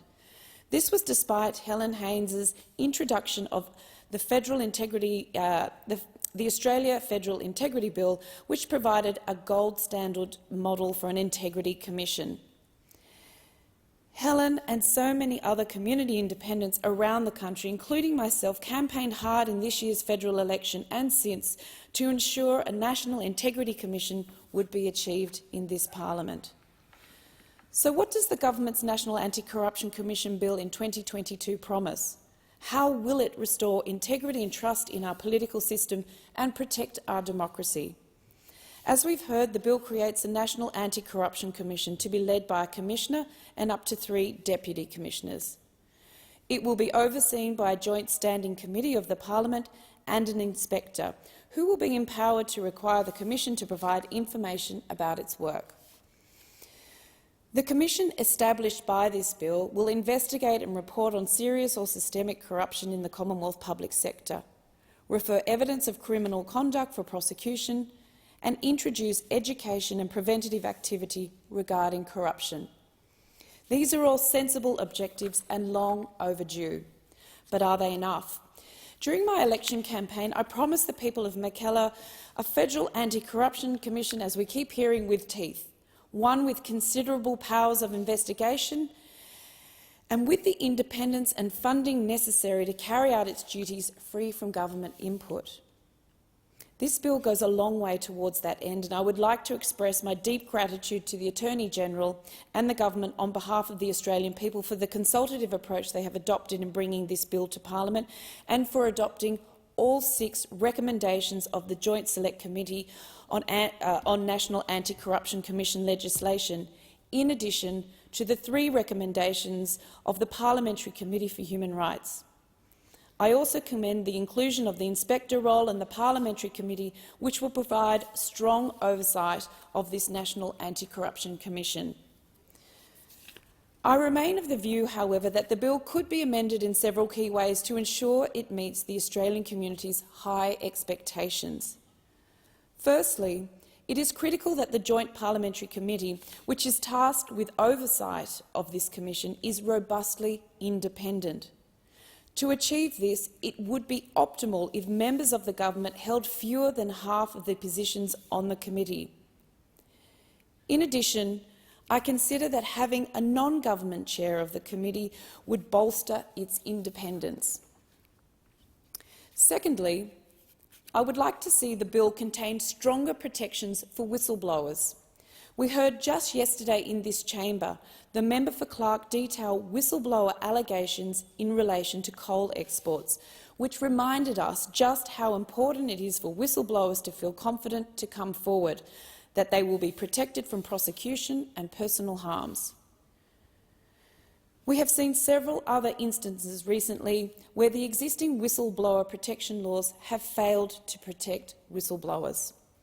In July of this year, the Attorney-General ordered that the case against Bernard Collaery for unlawful disclosure of information be dropped. Our current legislation has failed to protect whistleblowers in that example and several others. Protection for people who seek to blow the whistle on conduct which has otherwise been suppressed is a critical part of ensuring integrity in our political and governmental systems. Thirdly, a National Integrity Commission could have an increased role to play in actively promoting integrity in politics and government. Deterring and investigating conduct is one side of the coin, but prevention is better than cure. This includes inquiring and reporting on types of corruption, developing anti-corruption plans, advising on agency interventions and educating office holders across the government. By expanding the functions of the National Anti-Corruption Commission in this regard, we can get to the root of corruption and stop it before it gains a hold. Lastly, public hearings are amongst the most powerful deterrent against corruption. Public hearings bolster public trust in our institutions, educate the community on the critical role that an anti-corruption commission plays and ensures procedural fairness of defendants. As the New South Wales ICAC Commissioner said in comments on the 20th of October this year, we've had investigations which have commenced in public, and as a result of that information, other people have come forward who have raised significant issues of corruption. It also shows transparency and accountability for the agency and justifies the case that ultimately is made for change. The bar for hearings to be held publicly should not be as high as it currently is proposed in this bill. It should not take exceptional circumstances for the public to be entitled to witness the operation of the Commission's investigations. I consider that the Commission should have the power to hold public hearings where it is in the public interest to do so. That test requires the Commission to give due consideration to whether the conduct in question is sufficiently serious to warrant a public spotlight on it. Former judges and lawyers have sharply criticised the inclusion of the exceptional circumstances requirement. Anthony Wheely KC found that in legal terms, exceptional circumstances has no real meaning, and it will act as a brake on the public interest test. Mr. Speaker, to finally be debating this bill in the House is actually momentous. Its passage will enhance democracy, and I wholeheartedly thank the government for addressing this critical issue so early in their first term as promised. This bill is strong. It will be a potent tool to combat corruption, but further amendments will assist in achieving this high ambition. A non-government majority on the committee, robust whistleblower protections and public hearings will ensure that the National Anti-Corruption Commission is as effective as possible. I thank the government, all transparency organisations, my fellow crossbench colleagues and former members of parliament who have worked tirelessly towards this historic moment in our nation's political history. I commend this bill to the House. I thank the honourable member for McKellar. The question is that this bill be now read a second time, and I call the honourable member for Hasler. Thank you, Deputy Speaker. Corruption undermines trust, and trust is the basis of legitimate government. I am pleased to speak on this bill to establish a National Anti-Corruption Commission that will have a broad, independent jurisdiction to investigate serious or systemic corruption, including criminal and non-criminal conduct and conduct that occurred before this commission is established. Having been a member of the Joint Select Committee which examined the legislation, I was satisfied with the committee process and grateful to all those who took part, both committee members and the witnesses. I wish to pay a special tribute to the committee secretariat and the Parliamentary Council, whose expertise and professionalism enabled us all to work within the timeframe. In speaking in favour of the bill, I want to go back to what I said in my first speech some 5 months ago. I said then that the integrity and respect are vital in our national institutions and that I was keen to examine and to vote on legislation for a Federal Integrity Commission. This is in fact one of the reasons I decided to stand for office, one of the reasons I was elected in Hasluck, indeed one of the reasons each of the new members of this House sit here today. No one stands for public office without great motivation. One of my motivators for standing was that I was angry with the careless attitude of some politicians to vital questions of probity. I felt deeply the need for this body to come into being. The ALP took this policy to the election. It was front and centre during the campaign. It cannot be overstated just how integral to my campaign and to the campaign of so many in this chamber today the push for a National Anti-Corruption Commission, or a federal ICAC, as we sometimes called it back then, was. Indeed, very early in my campaign, in July 2021, I stated that stamping out corruption is important to me, that we need a National Anti-Corruption Commission, and only Labor would deliver one. There wouldn't have been a single one of my supporters out door knocking on doors with me or phoning the electorate who wasn't also in some way motivated to see a strong, transparent and independent anti-corruption body implemented to stamp out corruption and to start the process of restoring trust in the institution that is our federal parliament, our democracy. And throughout the many thousands of conversations I and my campaign team had, at that time, I cannot recall one individual who argued against the concept of an independent federal body with the power to investigate corruption. There is no doubt in my mind that the lack of an anti-corruption body and the steadfast promise that Labor would deliver one had a significant influence on the election result. This is not to understate the suite of important reforms and policies we took to the election and have already started to implement here. But I know that I am far from alone when I talk about the power of the promise to hold power to account and to restore trust. Many people from all around Hasluck followed the announcement of this policy closely during the election. Chris Miller stated, "This is one of the most important policy initiatives of the election."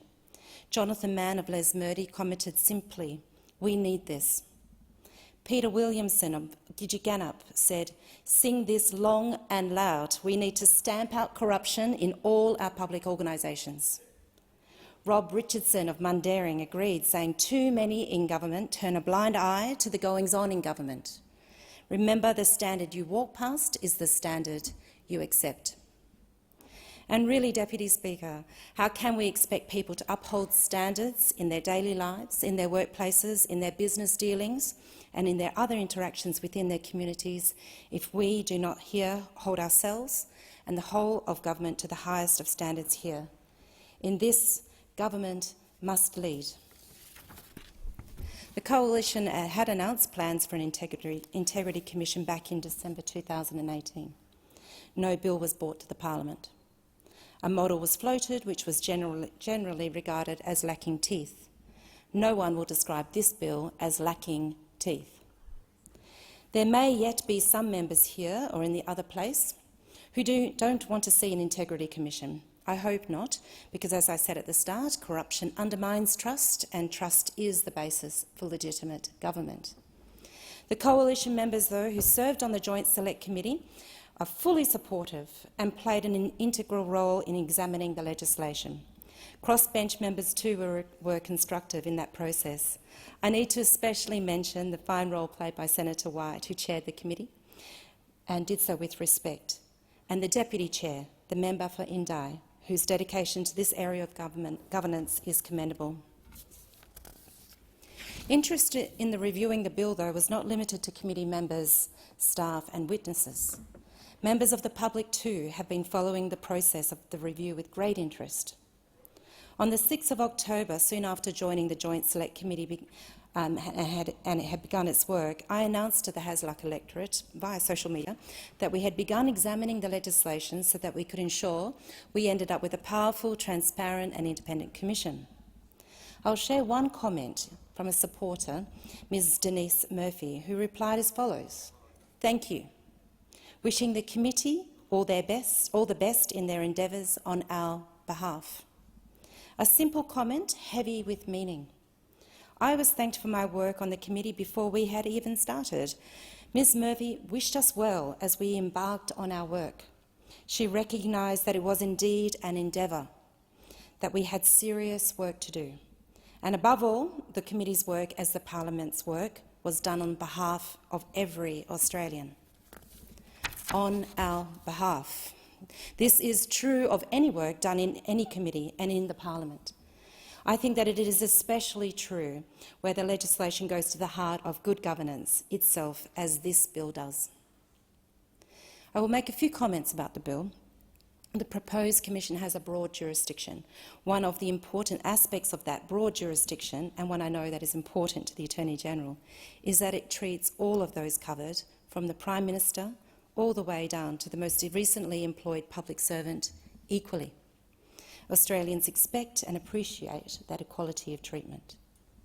The Commission will be independent. Its power to act on its own initiative is underlined and stressed in the bill, something recommended by the committee. The Commission will have oversight by both a parliamentary joint committee and by the Office of the Inspector. During the Joint Select Committee review process, we heard usefully from a broad range of witnesses, including Mr Bruce McClintock SC, who shared his views on the role of the Inspector. That evidence has found its way into the bill via the second recommendation of the committee to expand the role of the Inspector in relation to witness summons and arrest warrants and other matters. The bill sets a high bar on public hearings. The distinction between the Commission as an investigative body and the subsequent prosecution of corruption by the courts is an important distinction. I think the balance struck in this bill is the right balance. Where the Commission makes a finding of corruption, that finding will be reported upon according to the Commission's discretion under the Act. The Commissioner is also empowered to make statements that serve to protect the reputation of witnesses where necessary. The Government has also agreed to Recommendation 6 of the Joint Select Committee that the Commissioner will be required to advise persons investigated of the outcome of the investigation, regardless of that outcome. I welcome the Government's amendment in relation to the application for warrants. Members opposite have quite rightly been concerned about the politicisation of the AAT, and I commend their interest in that question. Regardless, the powers of the Commission to pursue warrants are significant powers, and significant powers require significant balances and protections. Federal court judges are legally qualified, have wide and deep experience and occupy a position of status commensurate with the powers sought to be exercised under this legislation. Recommendation 1 of the Joint Select Committee report suggested extending protections for journalists, their sources and those working across the editorial chain to be also protected. I'm happy to see that recommendation taken on by the Government. I believe in a free and independent press, and if we're serious about restoring trust in the institution of government and our democracy, then we must be serious about the role of an independent press that plays in the process when free in their pursuit of truth and accountability. I am pleased too that the Government has taken on Recommendation 4 of the Joint Select Committee, being that wellbeing safeguards are improved for persons who are issued a summons or notice by the Commission. Commission proceedings will be, by definition and by their nature, likely to cause stress to all involved. Alleviating that stress and supporting witnesses and those subject to the inquiry should be supported. I do feel compelled to address the ridiculous claim by the opposition that unions are somehow excluded from the National Anti-Corruption Commission because they are classified as registered organisations.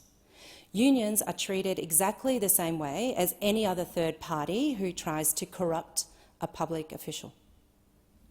Registered organisations include employer groups like the Australian Industry Group, the Chambers of Commerce, the Real Estate Institute and Motor Traders Association.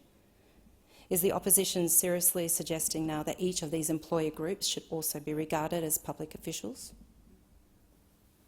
Let's be clear, the bills we have before us will create a National Anti-Corruption Commission which will be able to investigate corruption across the Commonwealth public sector. It is not directed at private activity. It is directed at the public sector and has a broad jurisdiction to investigate those who corrupt or seek to corruptly influence the public sector. I hope and expect to see this bill passed by both houses this week and to see the new Australian National Anti-Corruption Commission commence work by the middle of next year. The people of Hasluck, too, hope and expect to see this occur. Lastly, I wish to pay tribute to the Attorney-General, the member for Isaacs, and his team. He has poured a great deal of his attention and energy into this bill, also a great deal of hope. Hope which he referred to in his first speech in this place in 2007, when he spoke of the quality of the laws we make, the policy we shape and the administration we provide. The Attorney-General understands that corruption undermines trust, and trust is the basis of legitimate government. This bill is a testament to his vision. I thank the honourable member for Hasluck. The question is that this bill be now read a second time, and I call the honourable member for Indi. Thank you, Mr Deputy Speaker. Well, it's quite an understatement to say that I'm very pleased to rise and speak on this bill. Finally, we are debating a National Anti-Corruption Commission. And today I'm wearing a special brooch gifted to me by the people of Indi when I started my crusade around establishing an integrity body in the federal parliament. It's a cockatoo, and the cockatoo is a mascot of the people of Indi, but they made me a special one with teeth, because they told me, Helen, you must not rest until we have an integrity commission with teeth. Mr Deputy Speaker, as parliamentarians, we're sent here by the people we represent to make decisions in their best interests, to make laws in the public interest, to approve spending public funds on the most worthy causes in the most efficient way possible. We are sent here to act with integrity, to uphold the dignity of public office and to execute our significant powers in good faith. Yet too often, this is not what the Australian people see. Instead, they've seen public money spent for political gain, marginal seats that get all the shiny infrastructure projects while safe seats get nothing, decisions that seem to benefit the interests of major donors over the interests of the community. We've seen sports rorts, car park rorts, Leppington Triangle, Hello World, Palladium, Jobs for Mates, pork barrelling. It's these scandals and more that have chipped away at the trust Australians have in government, in democracy, in all of us here in this place. If we want the trust of the Australian people, if we want them to trust in government and democracy, we have to show that bad behaviour won't be swept under the rug, that there are consequences, that we're holding ourselves accountable to them. That's why we need a strong National Anti-Corruption Commission that is independent of government, that has a broad definition of corruption, that is properly funded, that is transparent, to bring integrity back to politics and to earn back the trust of the people who elect us. I was elected on a platform of integrity, to bring the standards of integrity and decency I saw upheld by my colleagues in my career as a nurse and a midwife, as a research academic in hospitals, clinics and universities, as a company director in not-for-profit organisations. I wanted to bring that to this place. By the time I came to Parliament in 2019, there'd been more than 6 years of parliamentary advocacy to establish an Integrity Commission and more than a decade of public advocacy. In 2018, this House passed a Senate motion calling for a National Integrity Commission. Emboldened, my predecessor, Cathy McGowan, introduced a National Integrity Commission bill, with the Greens introducing a similar bill in the Senate. A month later, the former government committed to establishing a Commonwealth Integrity Commission, a promise they took to the 46th Parliament. And, Mr Deputy Speaker, I started my parliamentary career as an optimist. I still am, but I've learned a thing or two along the way, particularly about parliamentary process. I believed the then former Attorney-General's assurances that an Integrity Commission was priority reform. But as the year wore on and the stalling tactics became obvious and then insulting, not just to the Parliament but to the Australian people, it felt to me like the whole thing had become a farce.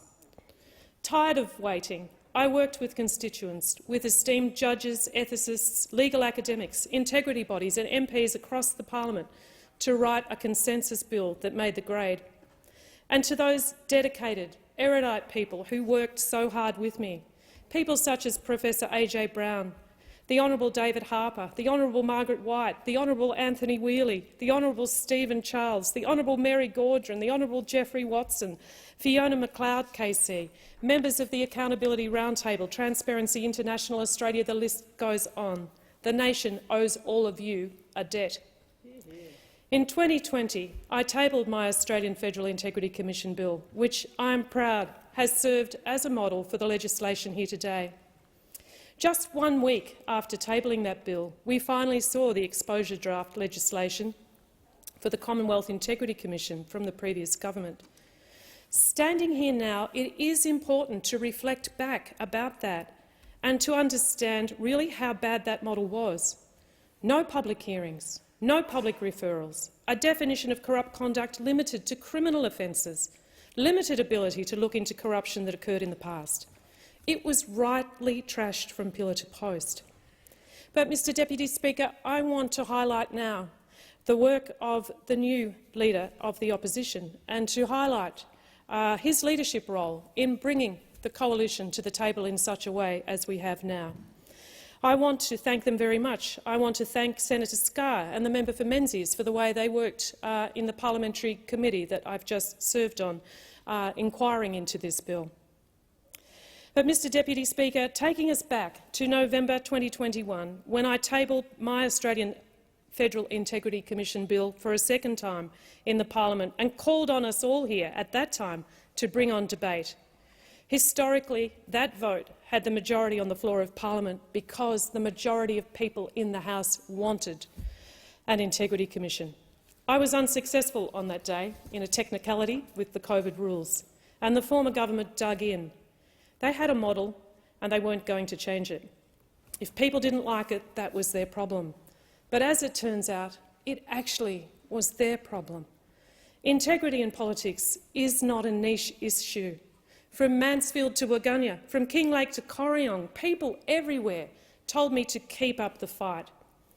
Independents, who made integrity their central policy, were elected in record numbers at the last election, and like me, their communities have sent them here to secure a strong anti-corruption commission. I am a vocal supporter of this bill. I believe it is an excellent model. It will establish a powerful anti-corruption commission. But it can be better. I worked hard as Deputy Chair of the committee, as did my fellow members that examined this bill, to ensure that we gave it proper scrutiny. I'm pleased that the government has accepted all of our recommendations. I'm especially pleased the government has taken up the proposal from my Australian Federal Integrity Commission bill to explicitly give the NAC the power to commence corruption investigations on its own initiative. This is a crucial power, central to the National Anti-Corruption Commission's independence and to its role in education and improving Commonwealth governance. But this model can be improved further before we deliver the Australian people the National Anti-Corruption Commission they deserve, that is fit for purpose and fulfils its role for many years to come. Because as legislators, we are legislating right into the future. I promised the people of Indi and the nation that I would work all the way to the finish line on this legislation to get the best possible integrity body that we can. And, Mr Deputy Speaker, not all parliaments get the opportunity to set up a transformative, independent body such as this. We do. So, firstly, I will move an amendment to strike out what I consider is the unnecessary and alarming exceptional circumstances requirement. This is the single most important change to the bill. The exceptional circumstances requirement is the biggest threat to the openness of the Commission. My amendment will ensure that the Commissioner may decide to hold public hearings if the Commissioner is satisfied that it would be in the public interest. Tested, simple and safe. This is not just a fine legal point. It's a threshold question for public trust and the principle of transparency. And the committee heard little support. The committee inquiry heard little support from witnesses or submissions for the exceptional circumstances test, and an overwhelming amount of evidence against it. Former judges, past and current ICAC and IBAC commissioners and transparency advocates all want it gone. The exceptional circumstances test has been opposed by Professor Anne Toomey, the Honourable Robert Redlich, National Integrity Committee member and former Supreme Court Judge the Honourable David Harper AM, the Centre for Public Integrity, the Accountability Roundtable, the Ethics Centre, the Governance Institute of Australia, Transparency International Australia, the Australian Human Rights Commission and the Institute for Ethics, Governance and the Law. Looking back through materials presented to me at stakeholder roundtables with the Attorney-General in June, there was no mention of exceptional circumstances. The very department that drafted this bill was unable to say when the clause was added. People have drawn their own conclusions, and rightly they should. In standing by the exceptional circumstances clause, coalition members have cited fears about the grave mental health impacts which may arise from appearing before a public hearing. And these are really important concerns, and I share them. But they can be addressed in a way which enhances protections but does not hide the most critical corruption investigations away in the dark.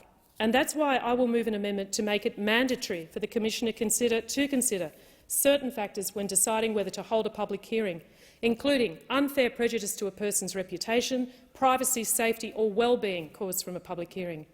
This was supported by Transparency International Australia and the Law Council of Australia. It is already in place for the Australian Law Enforcement Integrity Commissioner and in some state anti-corruption commissions, including New South Wales. If exceptional circumstances remains, it should be defined. The public deserves to know what circumstances justify the holding of a public hearing. My amendment will define exceptional circumstances to mean circumstances where it is preferable or appropriate for evidence to be heard in public. This will ensure that the number of private hearings are not unreasonably increased due to the ambiguity of the phrase. This was supported by the Australian Federal Police Association, the Community and Public Sector Union and Transparency International Australia. Secondly, my amendments will seek to enshrine a broad definition of corruption. My amendments will ensure the Commission has explicit jurisdiction to investigate pork barrelling when it meets the threshold of serious and systemic corrupt conduct.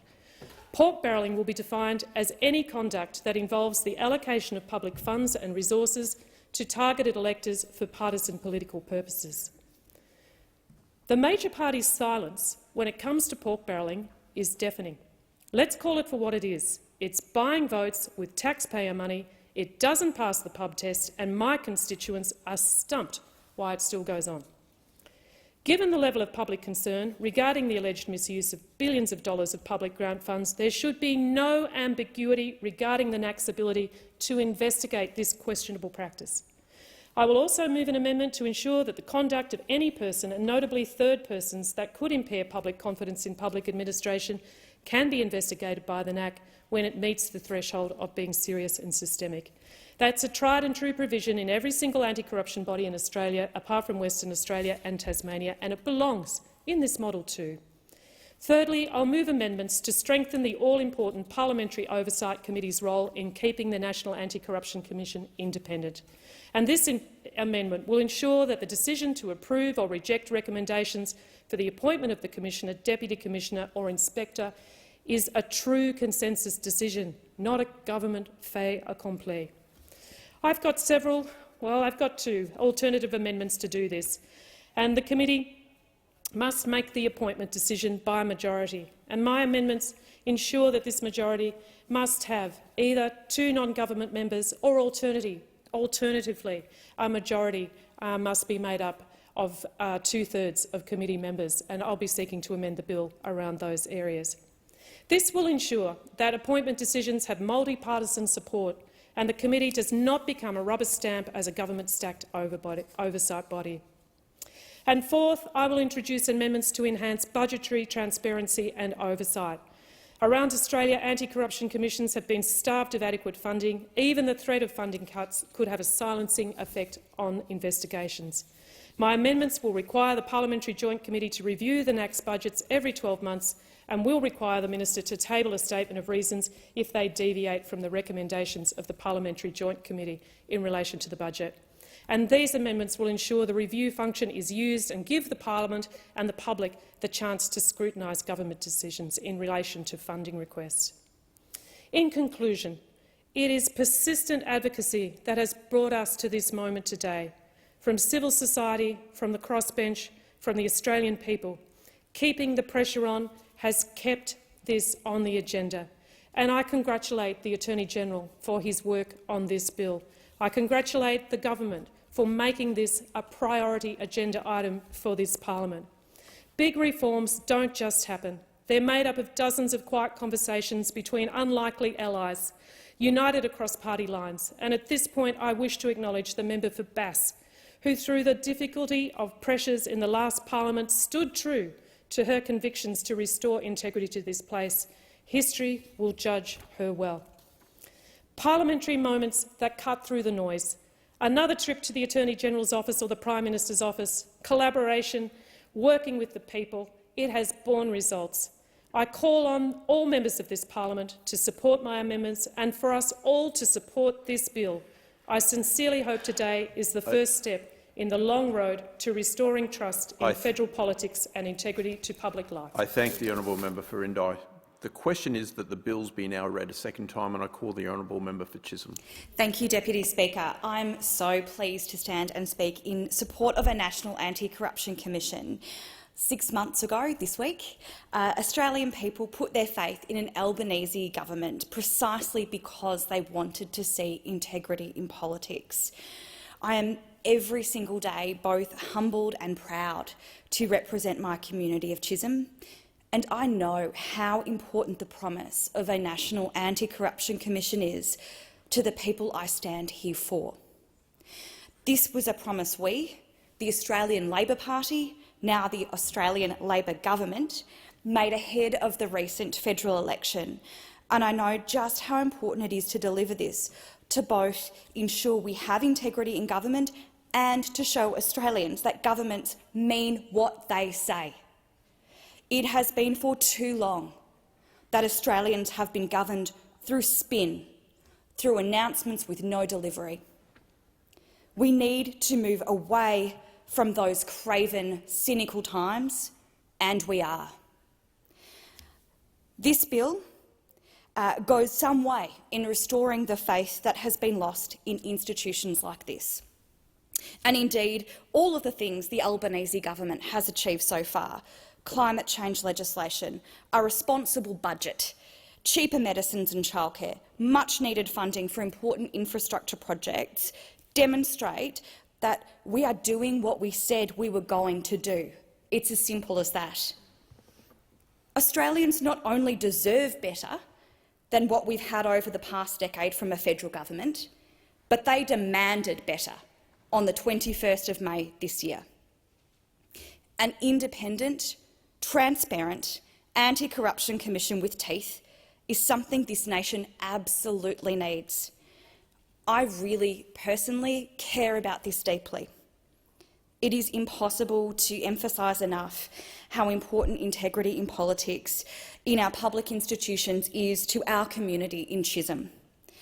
Recent OECD reports revealed alarming results for Australia, with less than 40% of respondents having trust in government. This should be cause for all of us, regardless of party or persuasion, to reflect and to take real steps to restore trust, restore faith in government, in public institutions, in politicians. We make decisions about spending public money. It needs to be for public good. We need governance that is in the best interests of our community, of the nation, not ourselves in this chamber. We are taking real steps in this legislation to restore that faith. When I was speaking to my community throughout the election campaign, it was really heartbreaking and harrowing to hear the cynicism for the institutions just like this, just like the Parliament of Australia, that people had. This place was established to serve the public, but it has been treated with disdain and distrust, and I must say, understandably so in many instances. You know, every day I encounter people in my community who've experienced despair and abandonment at the hands of the former government, and I'm working hard every single day to repair trust in this institution, to give people hope that our democracy works for them, that we're here to serve our communities and not to serve ourselves. The sports rorts, the car park rorts, people, myself included, have been angry and disgusted at what they've seen. And the effects of this distrust are profound. I appreciate why a family in my electorate in Mount Waverley might have little faith in government after their experience with the NDIS and the devastation and desperation that they've felt. I know that this government, the Albanese government, is doing all it can to repair this important but broken system. Last week I met with a family who'd been broken down with a $30,000 robo-debt from Glen Waverley, and I can understand why they may not regard government as an institution that is compassionate and that acts with integrity. I understand why community and sporting groups across my electorate don't always believe things politicians say or promises made, because announcements with no follow-through were made in Chisholm in the period of the previous government. I'm really pleased that we've delivered on each and every one of the commitments I made during the federal election in the budget, and I think this goes some way to restoring trust in government, to deliver what we said we were going to. I can understand, though, the cynicism. I'll give an example. The Headspace in Box Hill, a much-needed service in my electorate. I announced a commitment a few months ago during the election campaign. It turns out the previous government had the money budgeted years ago, but they sat on the money, sat on the photo opportunity until I'd already committed so they could roll it out as a flashy campaign moment. That's disgraceful. I think of all of the young people in my community who've contacted me about a service like Headspace. I think about all of the young people who, in the years between my announcement and the money being squirreled away previously, could have made great use of a mental health service. Of course, treating our community in this way erodes trust. Of course it does. That's why this legislation is important. It's about restoring trust. But it's also more than that. It's about ensuring accountability. There must be consequences for bad behaviour. This legislation is about ensuring justice. The Joint Select Committee's recommendations on this legislation are welcomed and a significant sign of how genuinely embraced our government's efforts have been to establish a National Anti-Corruption Commission. The work of the Parliamentary Joint Committee on Human Rights and the Senate Standing Committee for the Scrutiny of Bills has also been welcomed by the Albanese Labor government, a government that seeks to unite where others have sought to divide, to restore trust and repair a sense of faith and hope for the future of our great nation.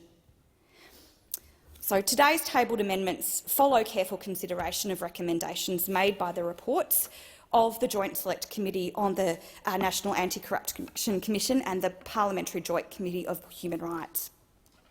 These amendments will broaden safeguards for the protection of journalists in relation to search warrants and extend protections for their sources. It will improve safeguards for the well-being of persons who may require assistance to comply with the summons or notice to produce and expressly permit people to disclose information to a medical professional, require the Commissioner to advise a person whose conduct has been investigated of the outcome of the investigation, amend the definition of corrupt conduct and clarify that the Commissioner may deal with a corruption issue on their own initiative, require surveillance and interception warrants to be issued by eligible judges of federal superior courts, enhance the power of the National Anti-Corruption Commission inspector regarding witness summons and arrest warrants, narrow the grounds for bringing contempt proceedings and amending the requirement that all evidence which discloses legal advice will be given in private. I think think these amendments are a sign of good faith and genuine commitment to improving the standards of this place, and I'm really personally pleased to see it, as I know the people in my community of Chisholm will be too. This bill continues to deliver our commitment to legislate a powerful, transparent and independent National Anti-Corruption Commission. I'm proud that ours is a government that values integrity, honesty and accountability. I will always respect my community and act in a way that is befitting the people I care about, and part of demonstrating that is providing my fulsome support for this legislation. This legislation gives full effect to the design principles we took to the federal election. These principles were designed by some of the finest minds in the land, eminent legal and integrity experts, and were, of course, endorsed by the Australian people, including the people of Chisholm, 6 months ago this week. This legislation draws on the very best elements of the state and territory anti-corruption commissions and laws, and has been a very long time coming indeed. The legislation provides the Commission with broad jurisdiction to investigate serious or systemic conduct across the Commonwealth public sector, can investigate ministers, parliamentarians and their staff, statutory office holders and a range of other employees and contractors. The Commission will have significant powers. It will be independent and will report to ensure transparency. Of course, we don't want corrupt conduct to occur in the first place, and this Commission is not merely a stick, but there is a prevention and education function embedded in it. This is really important. This legislation contains protections for whistleblowers, for journalists, and once again through this promotes transparency. People of Chisholm demanded this legislation. The people of Australia demanded this legislation. And I am so proud to be part of a government who will finally deliver a National Anti-Corruption Commission that treats our communities with respect. Thank you, Deputy Speaker. I thank the honourable member for Chisholm. The question is that these bills be now read a second time, and I call the honourable member for Fisher. Thank you, Mr Deputy Speaker. I rise to speak in support of the National Anti-Corruption Bill. It's not. It is an equivocal support, though. I've grappled with this bill.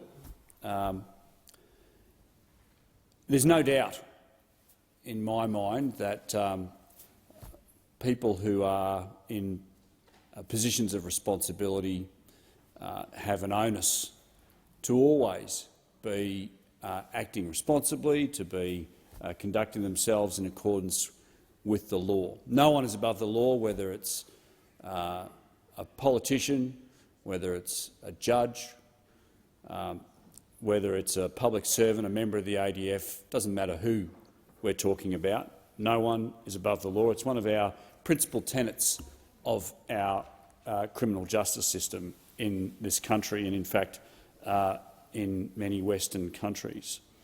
Corruption is wrong, and it should be stamped out where it is present. People who break the law should face the law. I want to talk a little bit about, having said that, some of my concerns with this bill.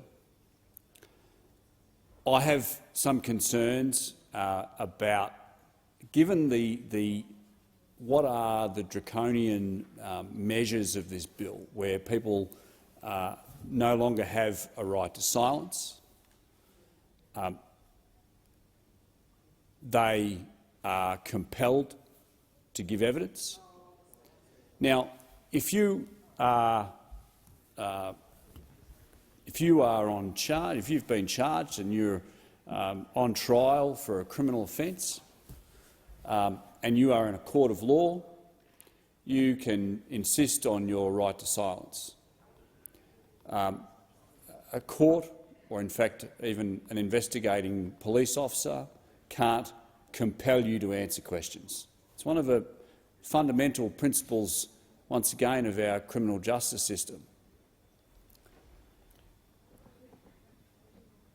And yet, in these ICAC models, pretty much across this country and in states and territories, and what will likely be the federal model that's being proposed, you don't have that right. That right is stripped away from you.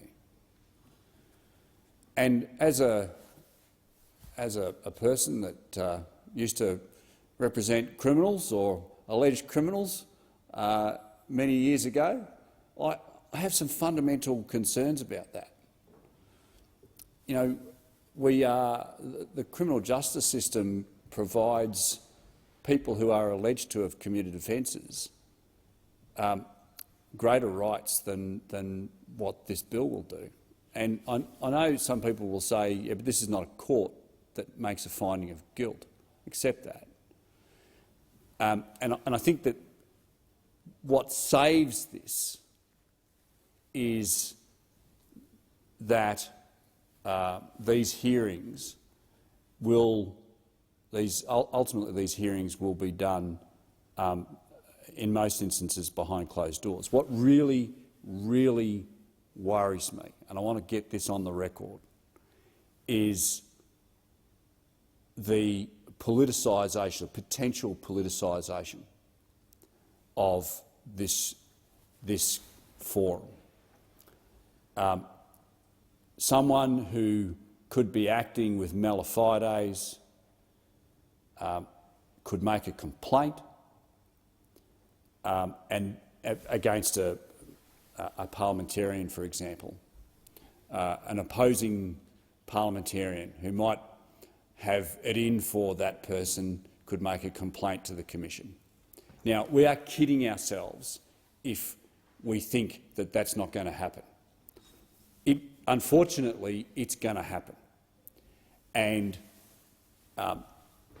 it is the sort of pressures. I know people who have appeared before these sorts of commissions, and the sort of pressures that people will feel, I wouldn't say duress, but the extreme stress that these bodies put people through. These are things that we should tread very, very carefully on.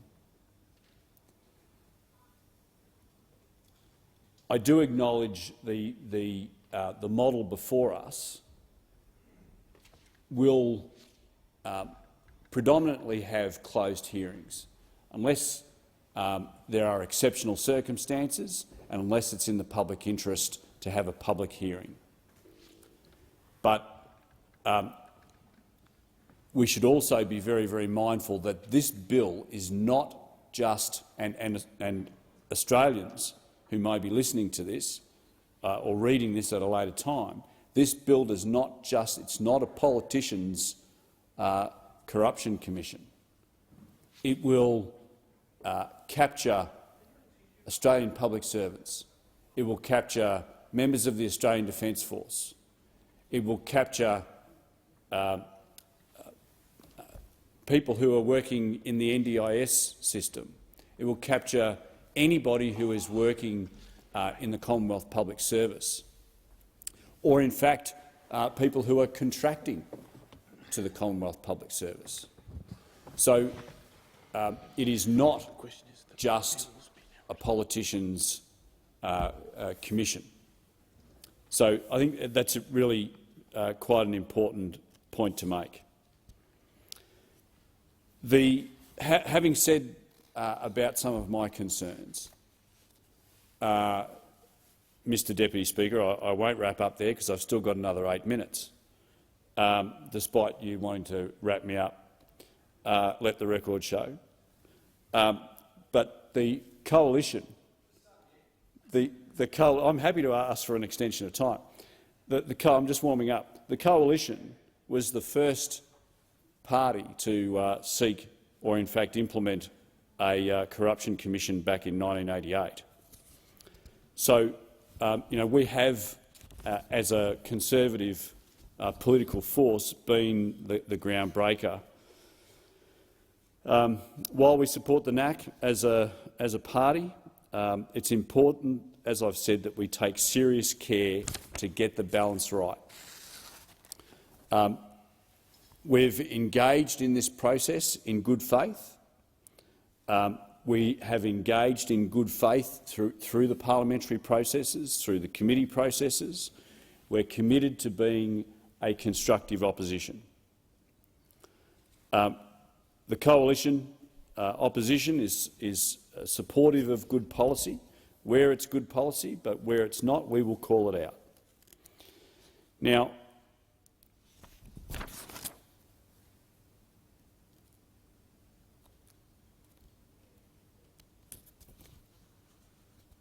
I am concerned about the double talk that those on the other side of the House talk about. They talk the big talk about integrity. But what we've seen in the last couple of weeks in this place is through their secure jobs, better pay bill that passed this House in the last sitting week was the abolition of the ABCC. Now, I'm not going to talk at any great length, as I normally do, about what Labor do in relation to the ABCC. But what's quite amazing is that they talk the big talk about integrity, and yet when it comes to the CFMEU, which is the federal court has acknowledged as the greatest recidivist organisation in Australia, they've removed the watchdog in relation to that union. Of course it's a different bill. I'll take that interjection. Of course it's a different bill. The principle remains the same. You either believe in integrity or you don't. And where you profess the importance of integrity, then you can't stand up on the same dais and say, but the most recidivist organisation in Australian history should not be under the same rules, that it should not have some form of an integrity commission. Well, those members opposite should reflect on that very fact. Now, interestingly, this bill effectively provides a carve-out for unions. Now, those members opposite will quibble with that. The Attorney-General will quibble with that. But sections 12 and 14 make it very, very clear that the unions are getting a carve-out. So not only are the CFMEU getting a free ride here through the abolition of the ABCC, but they get a carve-out of this bill. And for the life of me, I don't understand how the media and the crossbench are not jumping up and down about this very point. So, Mr Deputy Speaker, Australians are, whilst they want integrity, they want integrity across the board, not some sort of a la carte integrity. Now, one of my other concerns about this bill is in relation to gag orders. Now, this place has just gone through a torturous process about acknowledging people's mental health and the well-being of workplaces. And yet this bill, in my view, does not appropriately provide for the care and well-being of individuals who may be the subject of investigations. Now, I note that the Attorney-General has just put out a press release today making some amendments in that regard. I haven't had an opportunity to go through that point in any great detail, but if someone is the subject of an investigation, then surely, for goodness sake, that person should be able to share the fact that they are the subject of an investigation with their doctor or their psychiatrist or a psychologist. And if their partner is not also the subject of similar inquiry, they should be able to share it with them as well. Otherwise, that individual is left totally exposed on their own.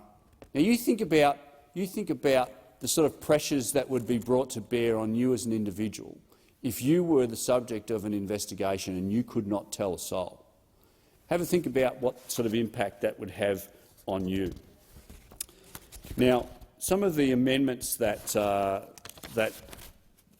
we are looking at as a constructive opposition are in relation to public hearings. We believe that it should be compulsory for the Commissioner, when considering whether it should be a public hearing, compulsory, not optional, for the Commissioner to consider factors including whether confidential information is involved, whether there would be unfair prejudice to a person's reputation, or whether a person giving evidence has a particular vulnerability, such as being under direct instruction or control of another person.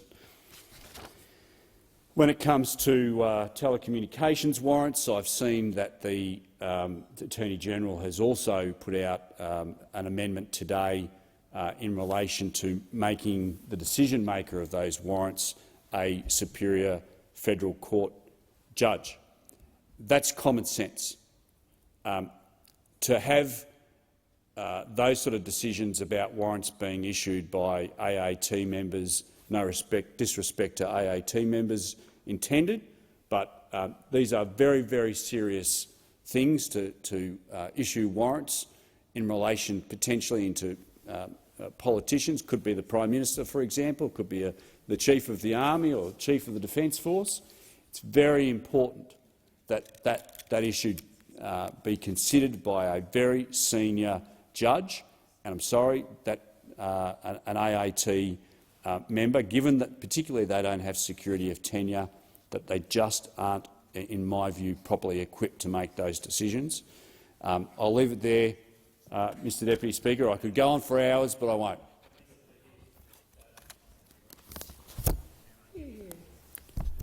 Honourable Member for McNamara, were you seeking the call a minute out from? Just right. I was standing and writing because it's a. It's normally indicative that you're there we go. seeking Sorry. the call. I'm just tall. You have the call. Thank you, Acting Speaker.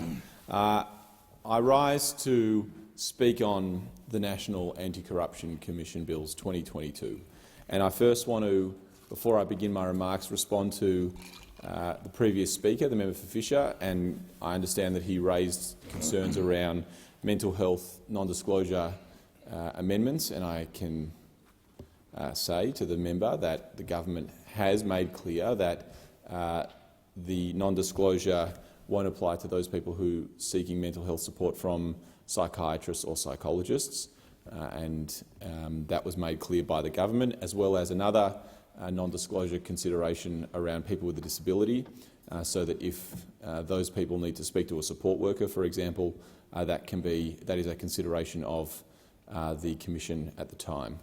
So I appreciate the concern raised, but hopefully that alleviates the member for Fisher's concerns in regards to that. Usually in this place, when rising to speak on a bill, it is sort of customary for members to sort of say how pleased they are to rise on a bill.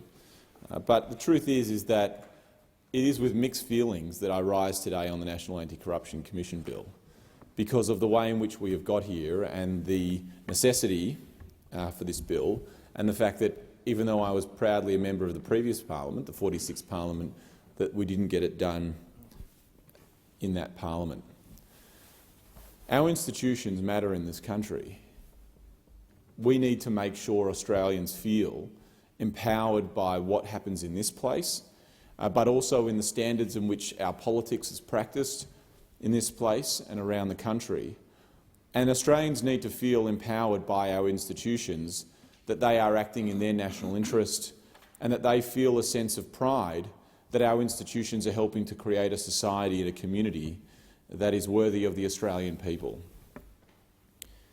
And I think that leading into the last election, what we heard from the Australian people, that the expectations of the people that we are fortunate and privileged to represent were not being met by this place on matters of anti-corruption and integrity in government. In this place, in the previous government, the Australian people made it abundantly clear that the standard in which they wanted to see politics practiced in this country was not being met by the Morrison government. And the Morrison government did make a commitment to introduce a National Anti-Corruption Commission bill. But they didn't introduce it into the parliament. There was an exposure draft that was put on the website of the Prime Minister's website, but the Prime Minister didn't stand in this place holding a piece of legislation and moving it in this place in order to try and bring forward a national anti-corruption body.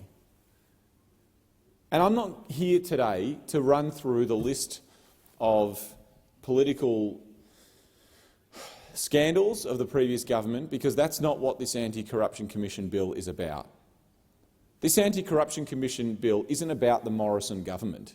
It's about the Australian people. It's about making sure that the Australian people feel a sense of empowerment and pride in the institutions of our democracy, and that we in this place are holding ourselves to a higher account. And the problem is not that there was things that happened in government. Of course there were. The problem was that a previous government of the previous Australian government promised to the Australian people that they were going to bring in an anti-corruption commission or an integrity commission.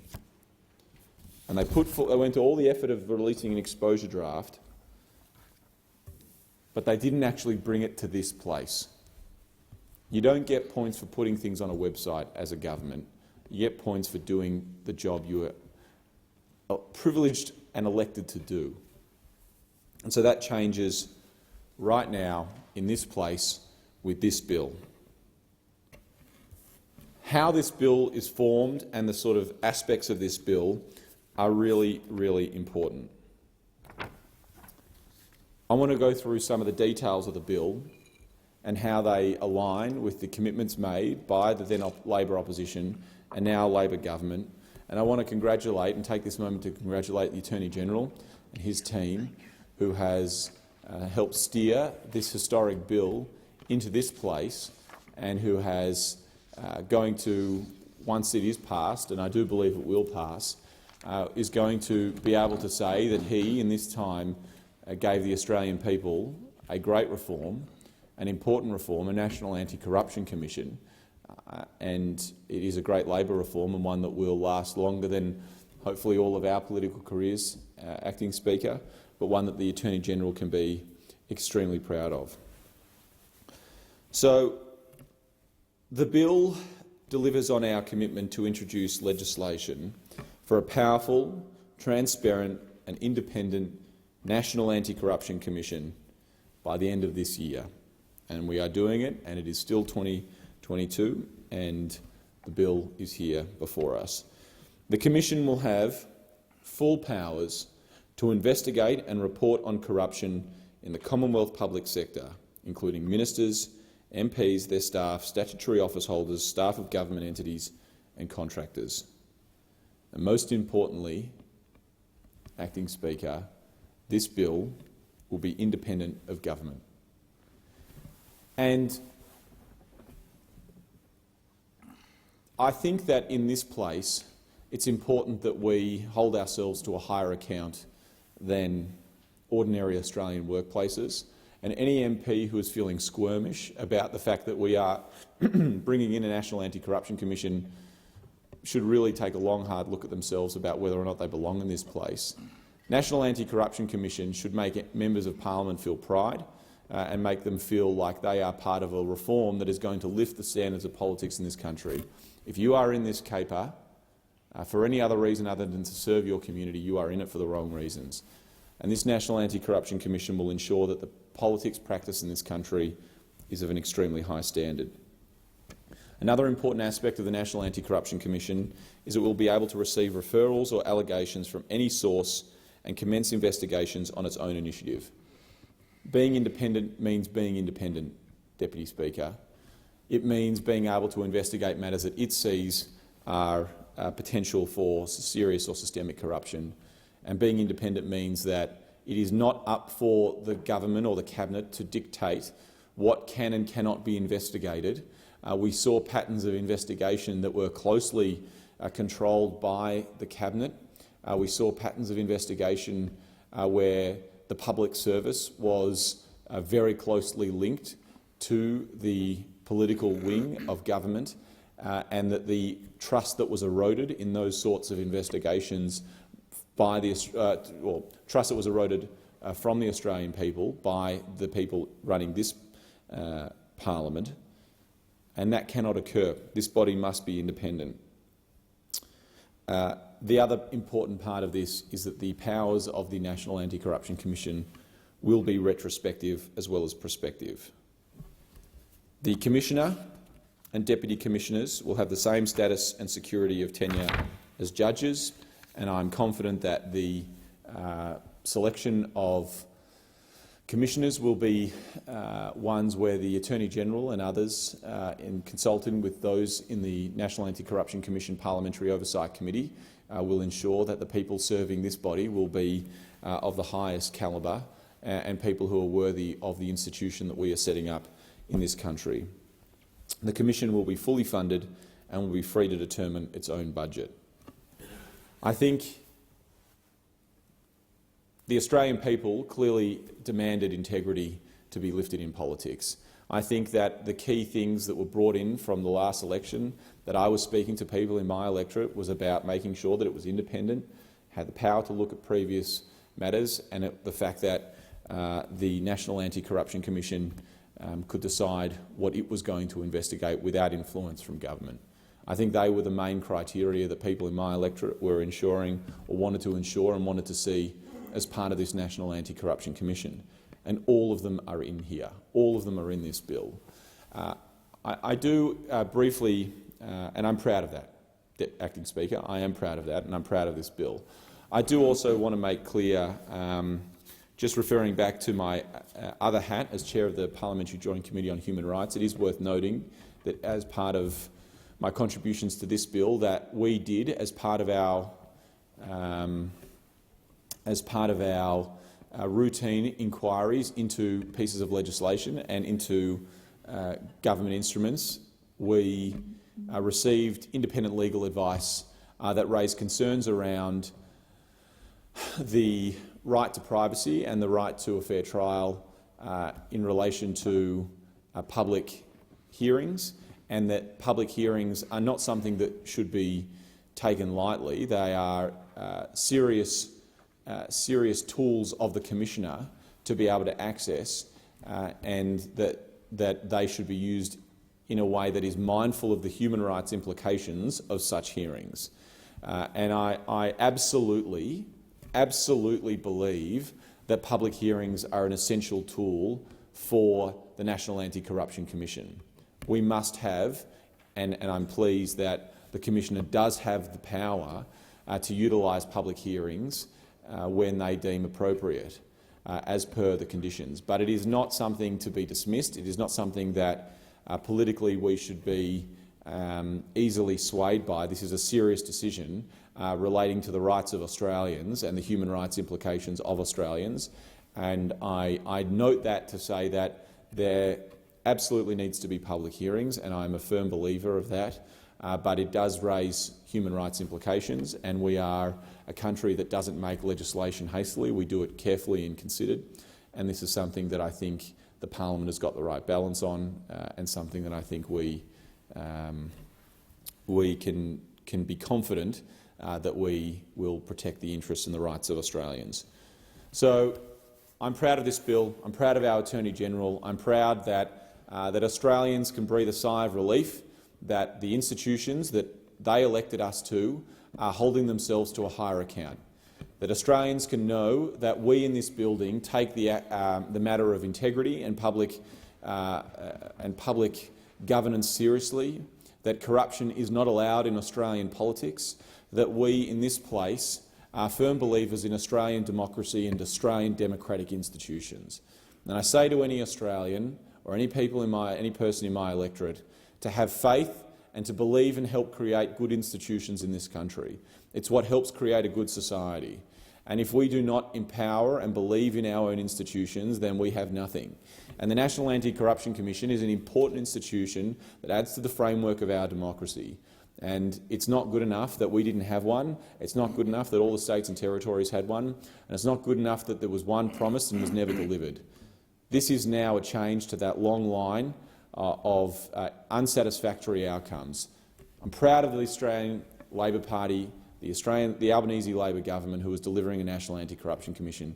It will leave our country in strong stead. It is an important reform, not just for this parliament, but for the Australian people, and I commend this bill to the House. I thank the honourable member for his contribution and give the call to the honourable member for Kooyong. Thank you very much, Mr Acting Speaker. It is an honour to speak to this bill.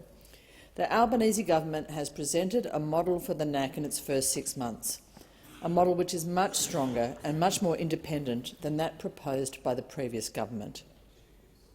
I congratulate the Attorney-General and his team for the speed, dedication and commitment that they have displayed in bringing this legislation to this place. In this last sitting period for the year, the Parliament has an opportunity to keep faith with the Australian people and to pass this legislation for a National Anti-Corruption Commission. It's a very exciting moment for this Parliament. Integrity in government was high on the agenda in this year's election.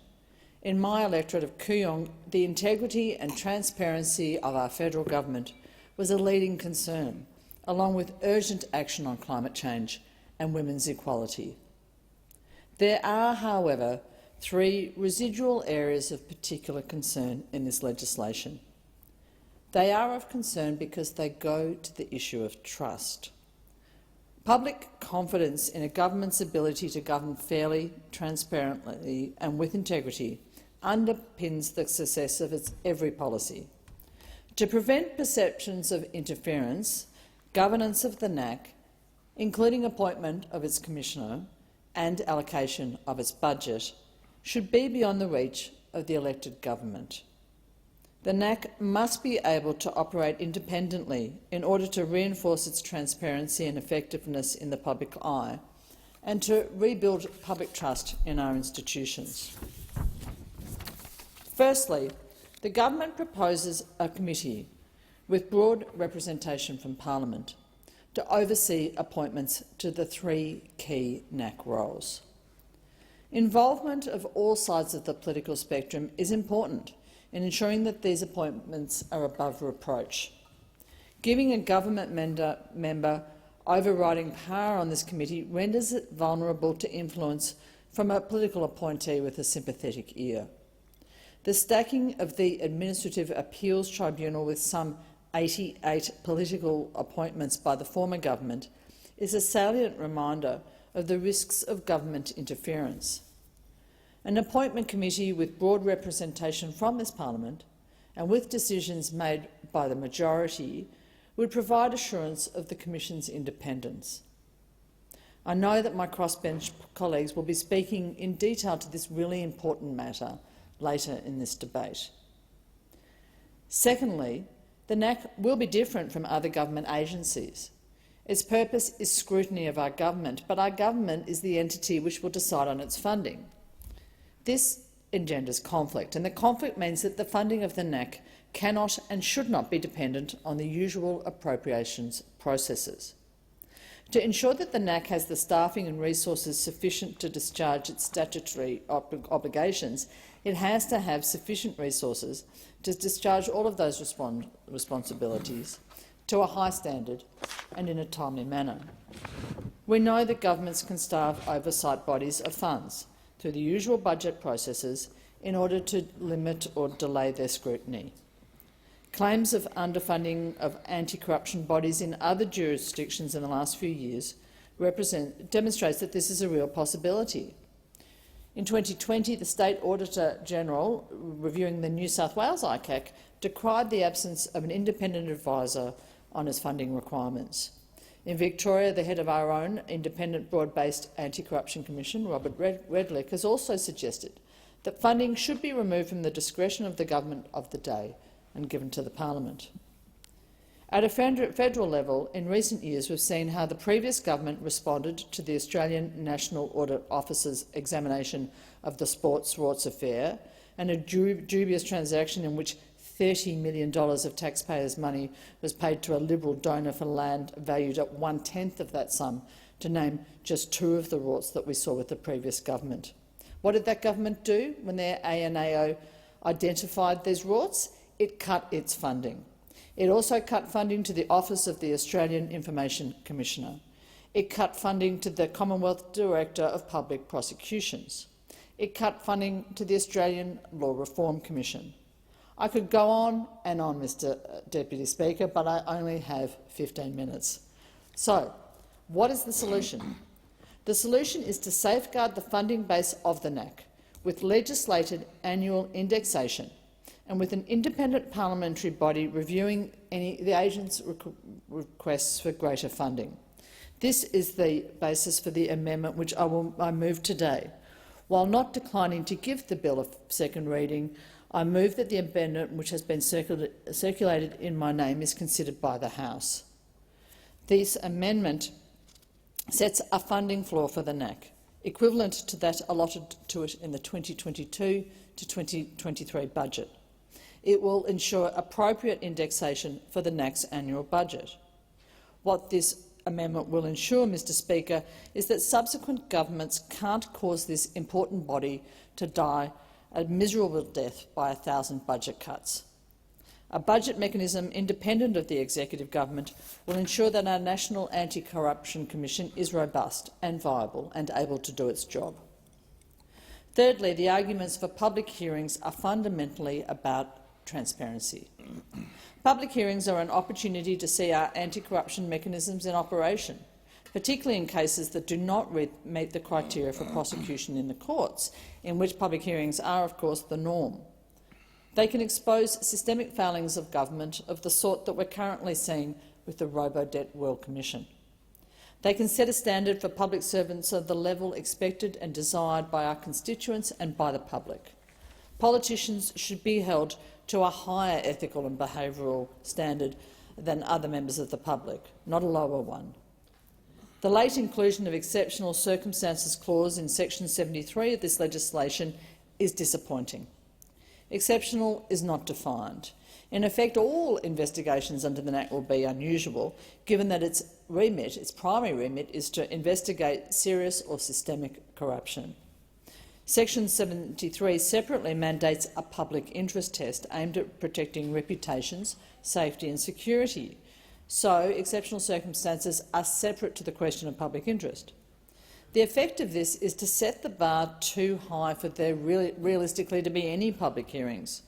Should a brave commissioner attempt to exercise her discretion to hold public hearings, the potential is there for witnesses to initiate potentially drawn-out litigation on the meaning of this term, exceptional circumstances, which will render the process unproductive and expensive. The Victorian IBAC is the only state or territory integrity commission to have this test, and it has told us that the exceptional circumstances test has the effect of placing an artificial limit on the IBAC's ability to conduct examinations. We do need to have public hearings when they are in the public interest. Australians need to see the checks and balances of our government in action and to hear the evidence of its investigations at first hand, without media filters or political spin. Without these areas being addressed, we risk having a NAC which does not fully give the country what it really wants, a strong, independent body which will re-establish our faith in the transparency and the integrity of our public institutions. This is not just a test of the Albanese government. This is a test of every member of both houses of our federal parliament. Your votes for a stronger NAC will be a public record of the importance that you give to restoring trust. This is an opportunity for our parliament to keep faith with the Australian people, to build an independent and transparent anti-corruption body as a pillar of accountable government. The last election was largely about climate, but it was also about trust. Our public institutions suffer from a chronically low level of public trust. And so I say to my parliamentary colleagues, on both sides of both houses, this is your opportunity to keep faith with the Australian people. The NAC will not just expose corruption. It will expose weaknesses in our systems and, importantly, it will set the standard for what integrity in our government looks like. The amendments that I and other members of the crossbench are submitting are the checks and balances required to safeguard the reputation of our National Anti-Corruption Commission and to ensure that we have an anti-corruption body that all members of this parliament can be proud of. This will be our legacy to future Australians. This is the way to restore trust. When we all return to our electorates, they'll know how we voted for this amendment. They'll know if we're prepared to stand in the light. They'll know if we were happy to provide this important body with the assurance of appropriate funding that it needs and deserves. I'd like to finish by circling back to the significance of this legislation. In 2012, the people of Indi banded together to elect Cathy McGowan, an independent who pledged action on integrity in government. Her lead was then taken by Helen Haines, a much-respected member of this place, who has fought with tenacity and grace on this most important of issues, during a time in which the previous government was not interested in engaging in this important issue in any meaningful way. More recently, a record number of electorates around Australia have acted singly but simultaneously to elect independent representatives chosen by their community. In 2022, a people-powered coalition of the willing and the passionate came together and listened to the voices of my electorate. The people of Kooyong told me that integrity and transparency was one of their most significant concerns. The people of Kooyong want to be able to trust their government. The people of Kooyong want to be proud of their government. I'm privileged to be in this House and to have the opportunity to support this bill. The people of Kooyong voted for this law, and I'm proud to be able to deliver it. I commend my amendment to the House, and I thank the government for the opportunity to speak on this very important legislation.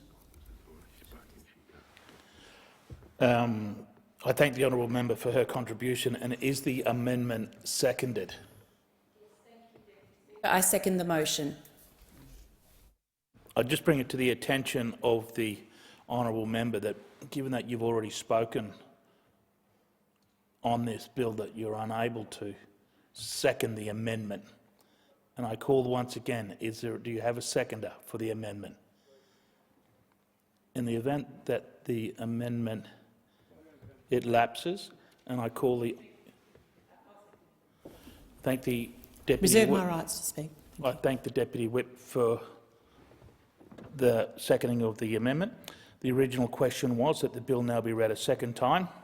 To this, the honourable member for Kooyong has moved as an amendment that all words after that be admitted, with a view to submitting other words. If it suits the House, I'll state the question in the form that the amendment be disagreed to. And I give the call to the honourable member for Richmond. The minister has the call. Thank you, Deputy Speaker. And I too rise to speak on the Albanese Labor Government's National Anti-Corruption Commission Bill 2022 and, of course, our amendments. Deputy Speaker, trust in government is so important, and this bill delivers on our election commitment to legislate a powerful, transparent and independent National Anti-Corruption Commission by the end of the year. And we went to the election and put that to the people. The bill will establish the Commission as an independent agency and empower it to investigate and report on serious or systemic corruption in the Commonwealth public sector, also to refer evidence of criminal corrupt conduct for prosecution and undertake, really importantly, education and prevention activities. Now, of course, Deputy Speaker, the Commonwealth is the last jurisdiction in the nation, the last one to implement an anti-corruption body. And our national model draws on the very best elements of all the state and territory jurisdictions, which of course have been operating for a considerable time. And the reason that we are indeed the last jurisdiction relates specifically to the inaction of the Liberals and Nationals over many, many years. We heard them promise quite falsely many times that they would introduce some form of a national integrity body, albeit a very inadequate form. But they never actually delivered on that. They failed to establish one, and they also failed to actually introduce any legislation into the House to that effect. And this is despite widespread calls right across the community for such an entity. People en masse were calling for greater transparency in the federal government and the federal jurisdiction. And, Deputy Speaker, establishing a National Anti-Corruption Commission is vitally important for our nation. It's important for people to have trust and faith in all their institutions. And this is an issue that I have publicly called on so many occasions over the years, and it's one that Labor is absolutely committed to. And it is Labor that is now delivering on this and delivering on our election commitments. It was also, of course, one of the major issues in this year's federal election. And particularly in my electorate of Richmond, this is an issue that I have spoken with many locals about for a considerable period of time, for years in fact, and one of the major policies that we took to the election. Now, Deputy Speaker, I'm very proud to be a strong voice for the New South Wales North Coast in the Albanese Labor government. We are a government that's delivering on integrity, on honesty and accountability through this National Anti-Corruption Commission. We know how important this is. And, Deputy Speaker, I put this to you and I come to this from a number of perspectives, but particularly in my time as a former police officer. I certainly know why oversight and transparency is so important to the proper functioning of all our institutions. It actually matters because integrity matters, and we need to have those oversight bodies across all of our institutions. And that's why commissions with that oversight and investigative powers really do matter in terms of people's trust. Now, of course, today we tabled our amendments to further strengthen the bill, and these amendments follow very careful consideration of recommendations made by the reports from the Joint Select Committee on the National Anti-Corruption Commission and the Parliamentary Joint Committee on Human Rights. As a result, these committees have presented the government with a range of recommendations and changes, and I would like to run through some of these because they are very important and really do strengthen the bill. It particularly broadens the safeguards for the protection of journalists, and I'll go into further detail about that later. It also improves the safeguard for the well-being of persons who may require assistance to comply with the summons or notice to produce, and expressly permit people to disclose information to a medical professional, which is vitally important as well, given the circumstances that they may be in. It also requires the Commissioner to advise a person whose conduct has been investigated of the outcome of the investigation. It also amends the definition of corrupt conduct. It also requires surveillance and interception warrants to be issued by eligible judges of federal superior courts, and enhances the power of the Commission inspector regarding witnesses' summons and arrest warrants. It narrows the grounds for bringing contempt proceedings, and it's amending the requirement that all evidence which discloses legal advice be given in private. So these are really important amendments to strengthen the bill, and it has been through this entire process that we've been able to strengthen the bill and listen to all of those concerns that have been raised. And, Deputy Speaker, this legislation is a cornerstone of our agenda to restore public trust and strengthen the standards of integrity in our federal government, and that is what Australians voted for. And the design principles were, of course, developed with legal and integrity experts.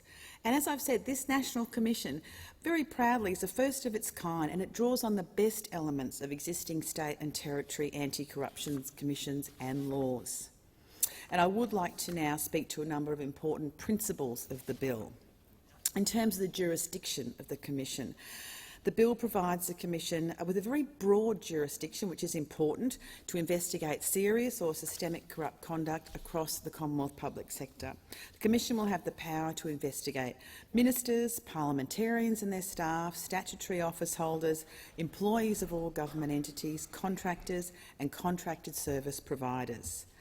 It will, of course, and very importantly, have discretion to commence inquiries of its own initiative or also in response to a referral, and it will be able to investigate both criminal and non-criminal corrupt conduct and conduct occurring before and after its establishment. So that issue of that retrospectivity is vitally important too.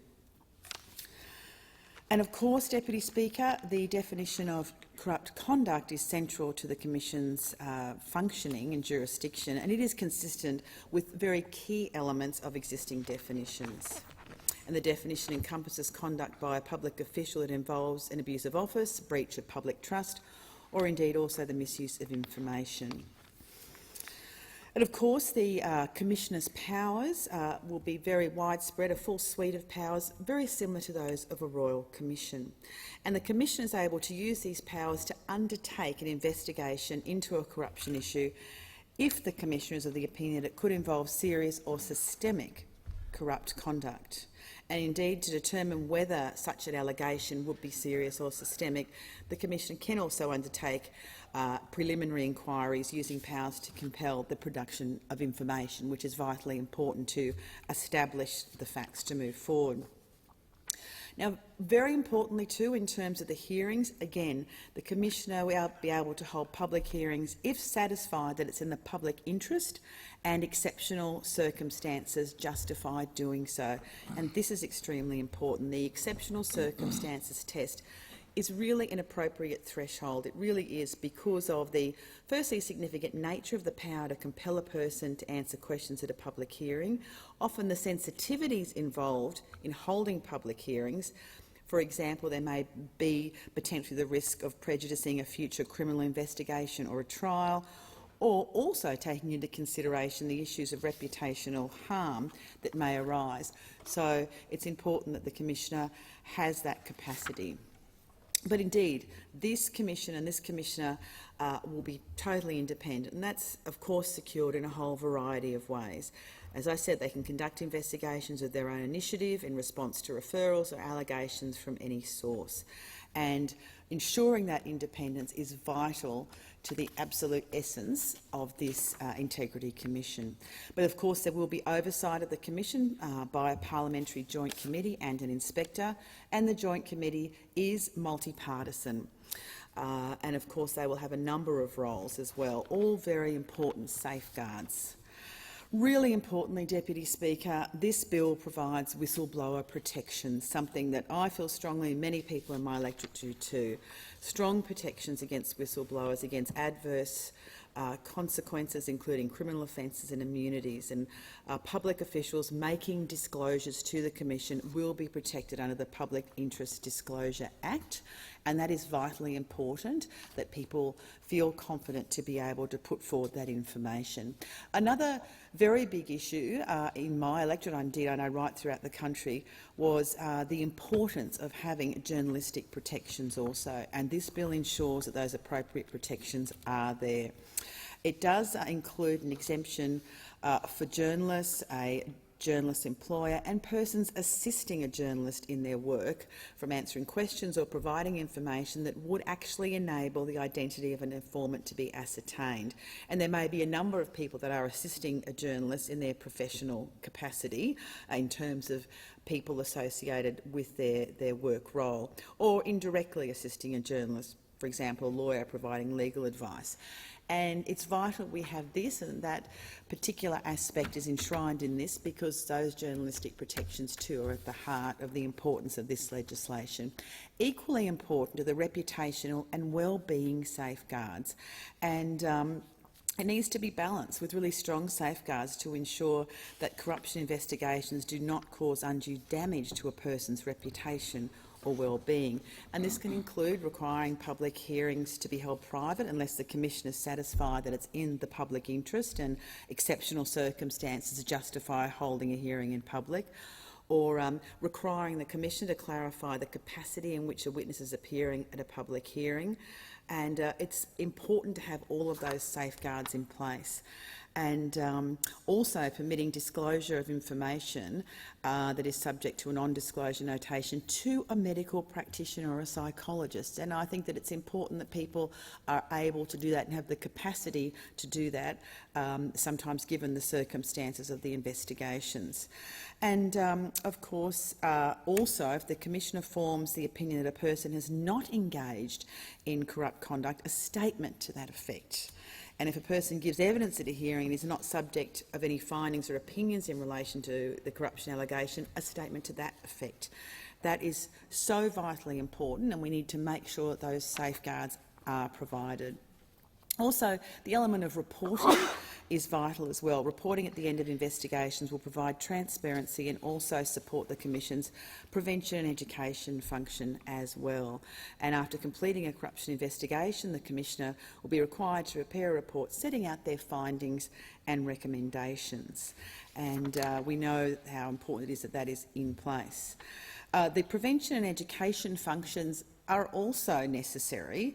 They'll also have a mandate to undertake a whole range of corruption prevention and education functions, and that can include undertaking public inquiries to examine corruption risks and vulnerabilities and measures to prevent corruption, and also, of course, the role of a broader public education in terms of the role of the Commission and the corruption risks that may potentially occur and avenues to report corrupt conduct. So it is a very widespread remit that the Commission will have, but really important. I think those educational aspects and prevention play a very vital role in the success of the Commission.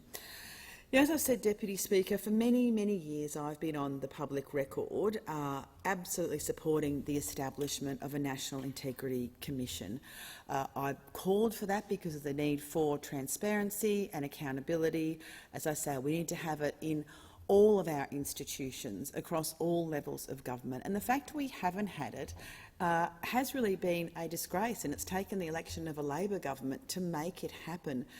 It has been for many, many years. We have had so many people throughout the community, right across the community too, not just in legal circles, but a whole range of different community sectors and individuals, and countless numbers of people that have raised it with me over the years, and I have wholeheartedly supported that for many, many years to have that in place. As I say, for many reasons, but primarily in my background as a former police officer, I know how important it is that people can see there are avenues to have a protection for our institutions and a capacity to make sure that action can be taken and investigated. And it's important for all of those people within the institutions to know that such strong integrity measures do exist.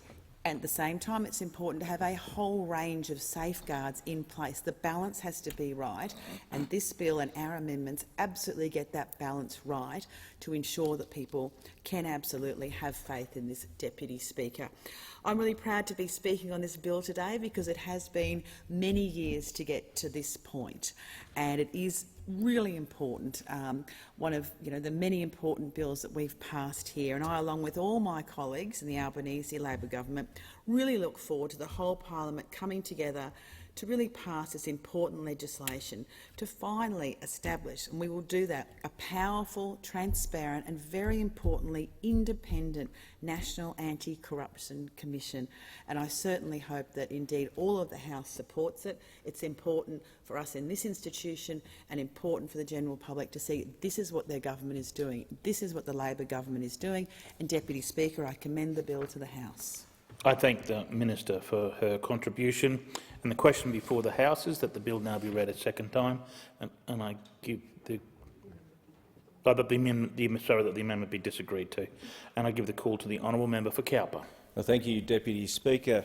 Deputy Speaker, in the months leading up to the election in 2019 as a first-time candidate, I spent a great deal of time speaking to people about the National Integrity Bill and a National Integrity Commission, because I believed in it. I believe that it was required, it was needed at a federal level, and to be perfectly honest, Deputy Speaker, I was quite surprised to find that there wasn't one.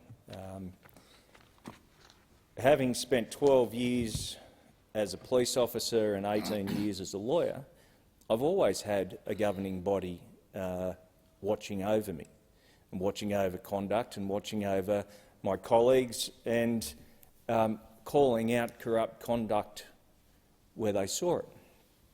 So, as I said, it was quite surprising.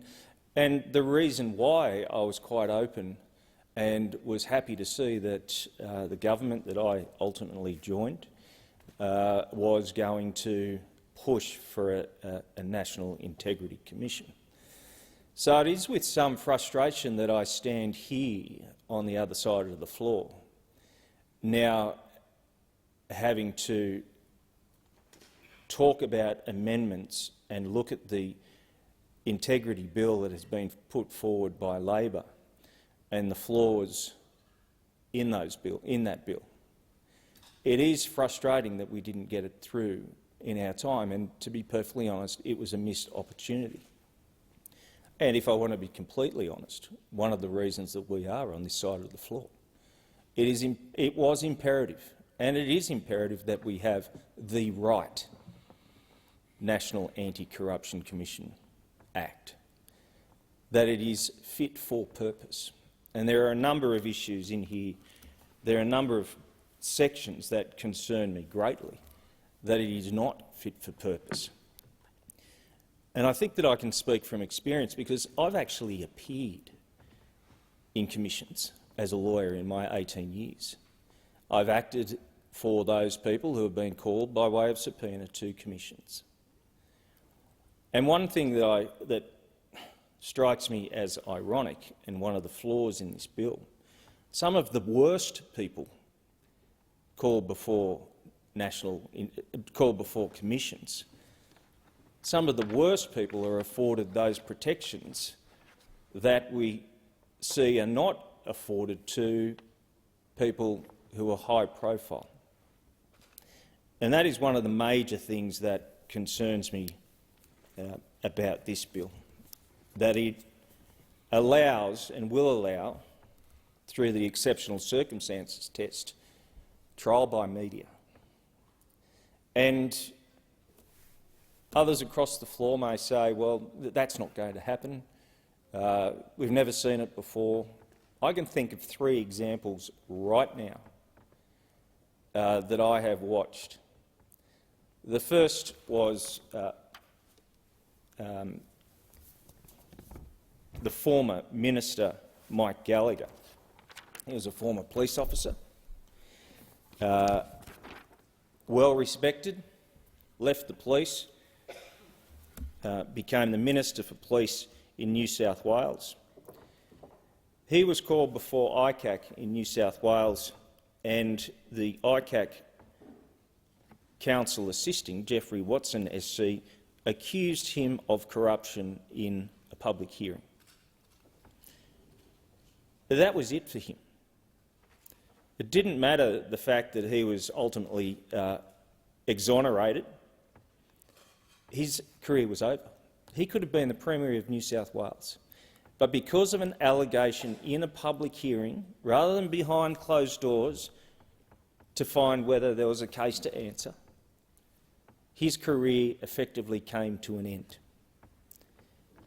He was, as I said, a well-respected police officer. He lost everything. The Liberal Party lost a good member. He was cleared of all charges, but in the real world, that meant nothing. There was that taint attached to him, because people don't understand that the rules of evidence don't apply. The rules of evidence are paramount in a criminal trial. But in a commission, you can make allegations, you can make suggestions, you can make innuendos that will crush a person's career, and not their career but their life, will crush their family. Move on to the extremely skilled and professional senior counsel, Margaret Cunneen. in New South Wales. Margaret Cunneen was well known as an officious professional barrister in the criminal field. Due to a set of circumstances and the fact that the definition of corrupt conduct, same here in this bill here, the definition is ambiguous, it's vague, same reason in ICAC. Because of that vagueness and that ambiguity, she ended up in ICAC with allegations of a personal nature that bore absolutely no relevance to her professional position and therefore couldn't be defined as corruption. In my view, and in the view of the High Court ultimately, it was an abuse of process. And the High Court found on the 15th of April 2015 that the authority had misinterpreted the definition of corrupt conduct. Thankfully, for Margaret Cunneen, being such a tough woman and well respected in her field, she still is now at the top of her game, senior counsel. And of course, we all know about the former New South Wales Premier, Gladys Berejiklian, who I have personally known for over 20 years. Her reputation was dragged through the mud unnecessarily in the interest of the public and a public hearing. There was no reason why they couldn't have taken that evidence in camera, in private, and made a decision, which we're still waiting for, mind you. She's had to stand down, and she'll never be back. Why would she? Been dragged through the mud, her personal life thrown all over the TV, the newspapers, social media. We still don't have a result. They could have had that behind closed doors. One thing, and again, I am in support of a National Anti-Corruption Commission. One thing I can say is that I was in the police during the Police Royal Commission, and there was a definite need for a Police Royal Commission. I'm not walking away from that. But I did see colleagues whose families were targeted by investigators and terrorised to get evidence from them, turn husbands against wives. So we need to ensure that any type of anti-corruption bill or anti-corruption commission that we have does not go through that again. You had police officers having mental breakdowns institutionalised because of the bastardry and terrorism by the investigators, the overreach by the Commission and the investigators, and that is not what this bill is intended for. Deputy Speaker, another flaw in this bill which greatly concerns me is that the bill doesn't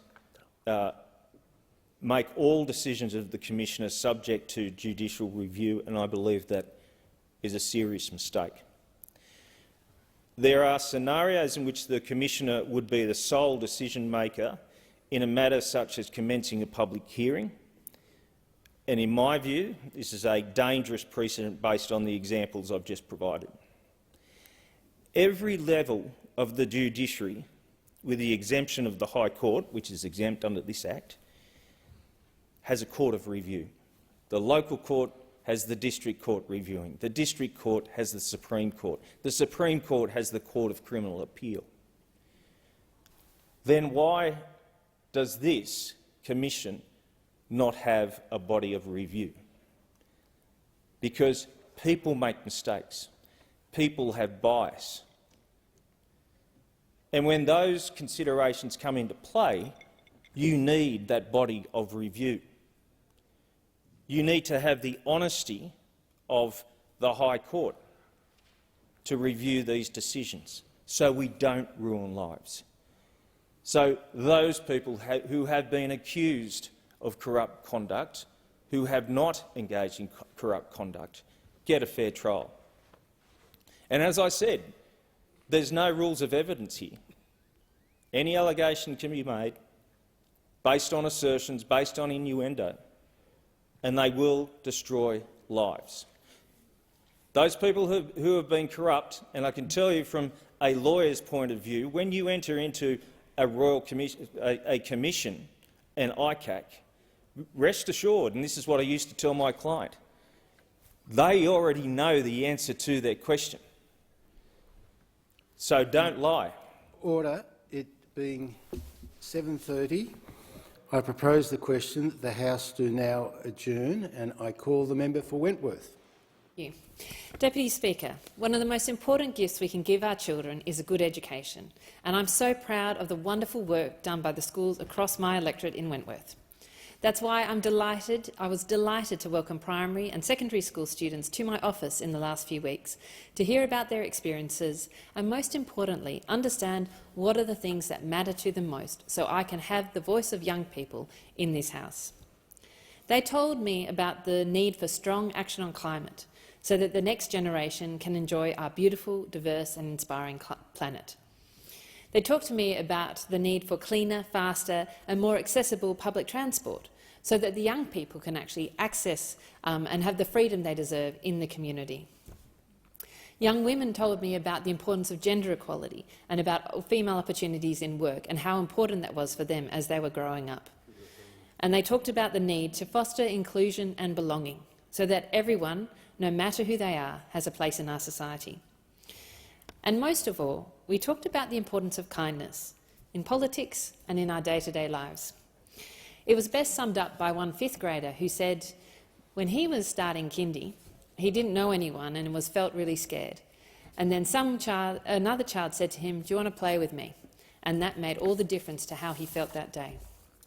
It was a powerful reminder for the need of kindness and decency, both in how we conduct our politics and in the decisions we make in this place. I'd like to thank all the schools that took part: St Andrew's School, Cranbrook Prep, Bondi Public School, Waverley College, St Francis of Assisi School, Kambala, Way Secondary and my old school, Askham.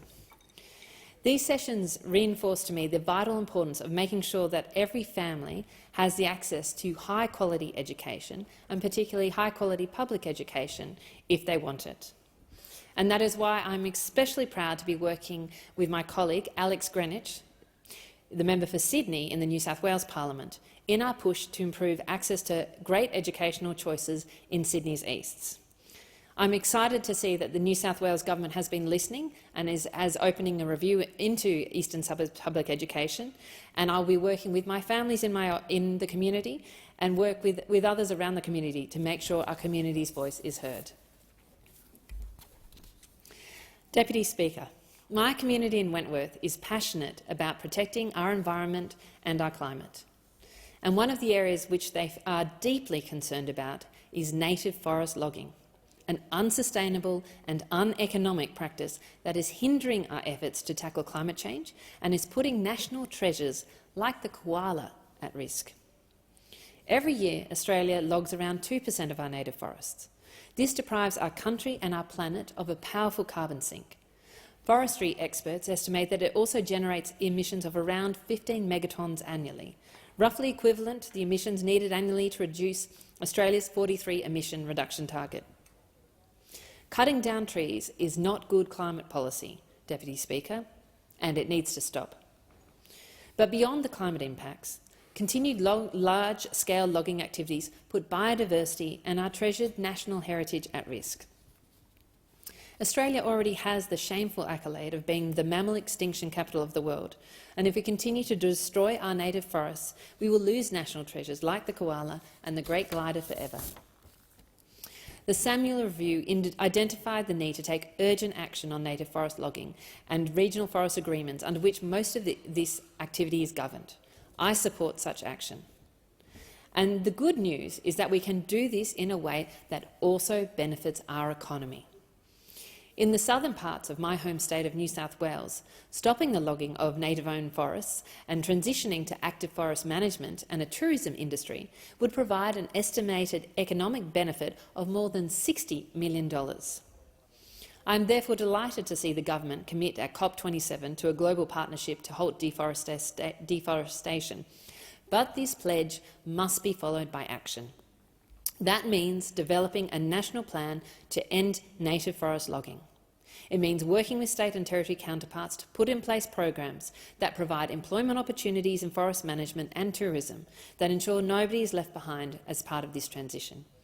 And it means ending the counting of forest biomass as a source of renewable energy, because this destroys carbon sinks and generates emissions in the process. And finally, I'd just like to thank members of Wentworth, and particularly Daniela and Eliana, who have really led my education in the environmental space. Thank you. I'm listening. I thank the member for Wentworth and I call the member for McNamara. Thank you, Acting Speaker.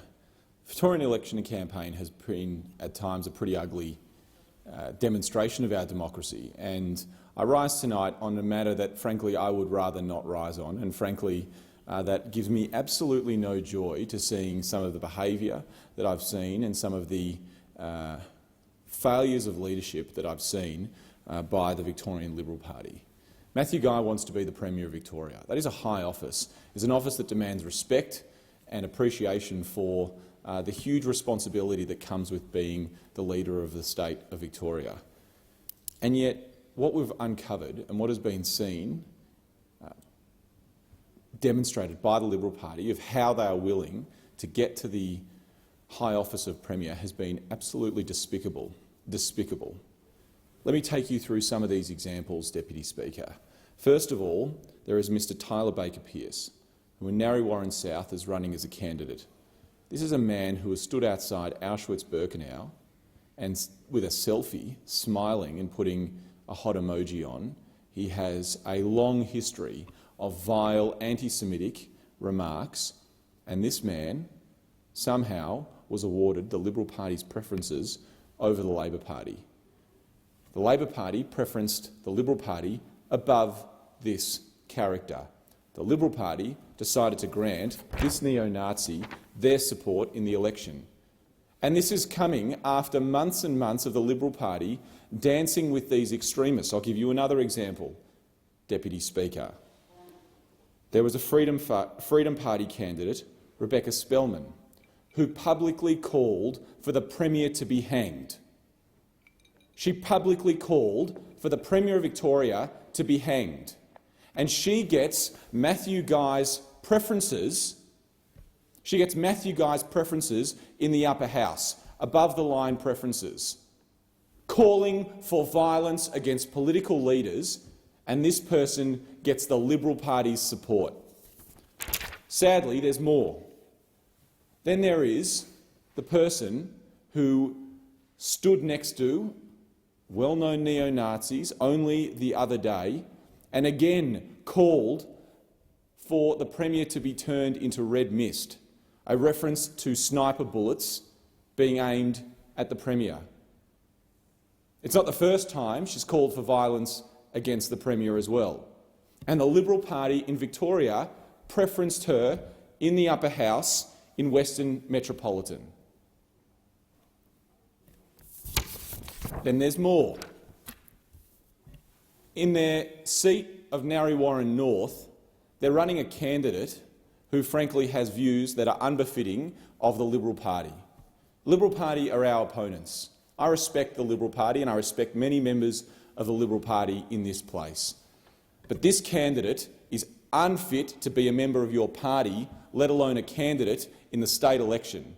And you're running him in a seat in Narre Warren North, and after some of the views that he expressed against our First Nations people and against a whole range of different views, including women's reproductive rights, he doesn't get Matthew Guy's preferences, he gets his full endorsement, and dismissed his comments as silly comments. Now, I have seen some pretty rough and tumble stuff in politics in my time, but this cannot be the standard that is acceptable in our democracy by any of the major political parties. And there has been moments when the Labor Party and people inside the Labor Party have expressed views that frankly are unworthy of the Labor Party. And if anyone has any suggestions of people and members of the Labor Party who do that, I'm always open, because we must hold ourselves to a higher account. But our democracy is diminished, and the people of Victoria are diminished, and the Liberal Party in Victoria is diminished when they hold themselves to such an appallingly low standard. Because violence and threats of violence against parliamentarians will end in a way that we have seen internationally. It will end with one of our colleagues receiving and being on the receiving end of violence.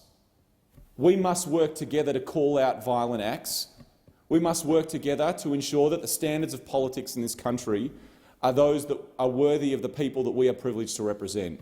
And the standard that I have seen by those seeking to hold high office in Victoria has been absolutely appalling. I thank the member for McNamara, and I call the Manager of Opposition Business. Thank you, Mr Deputy Speaker. I rise to speak about the bravery of the people of Iran as they protest against the repressive, autocratic and undemocratic regime in that country. I'm proud that my electorate of Bradfield is home to a significant community of Australians of Iranian background. Recently, I met with a delegation of Australians of Iranian background who live in my electorate to discuss the widespread protests in Iran.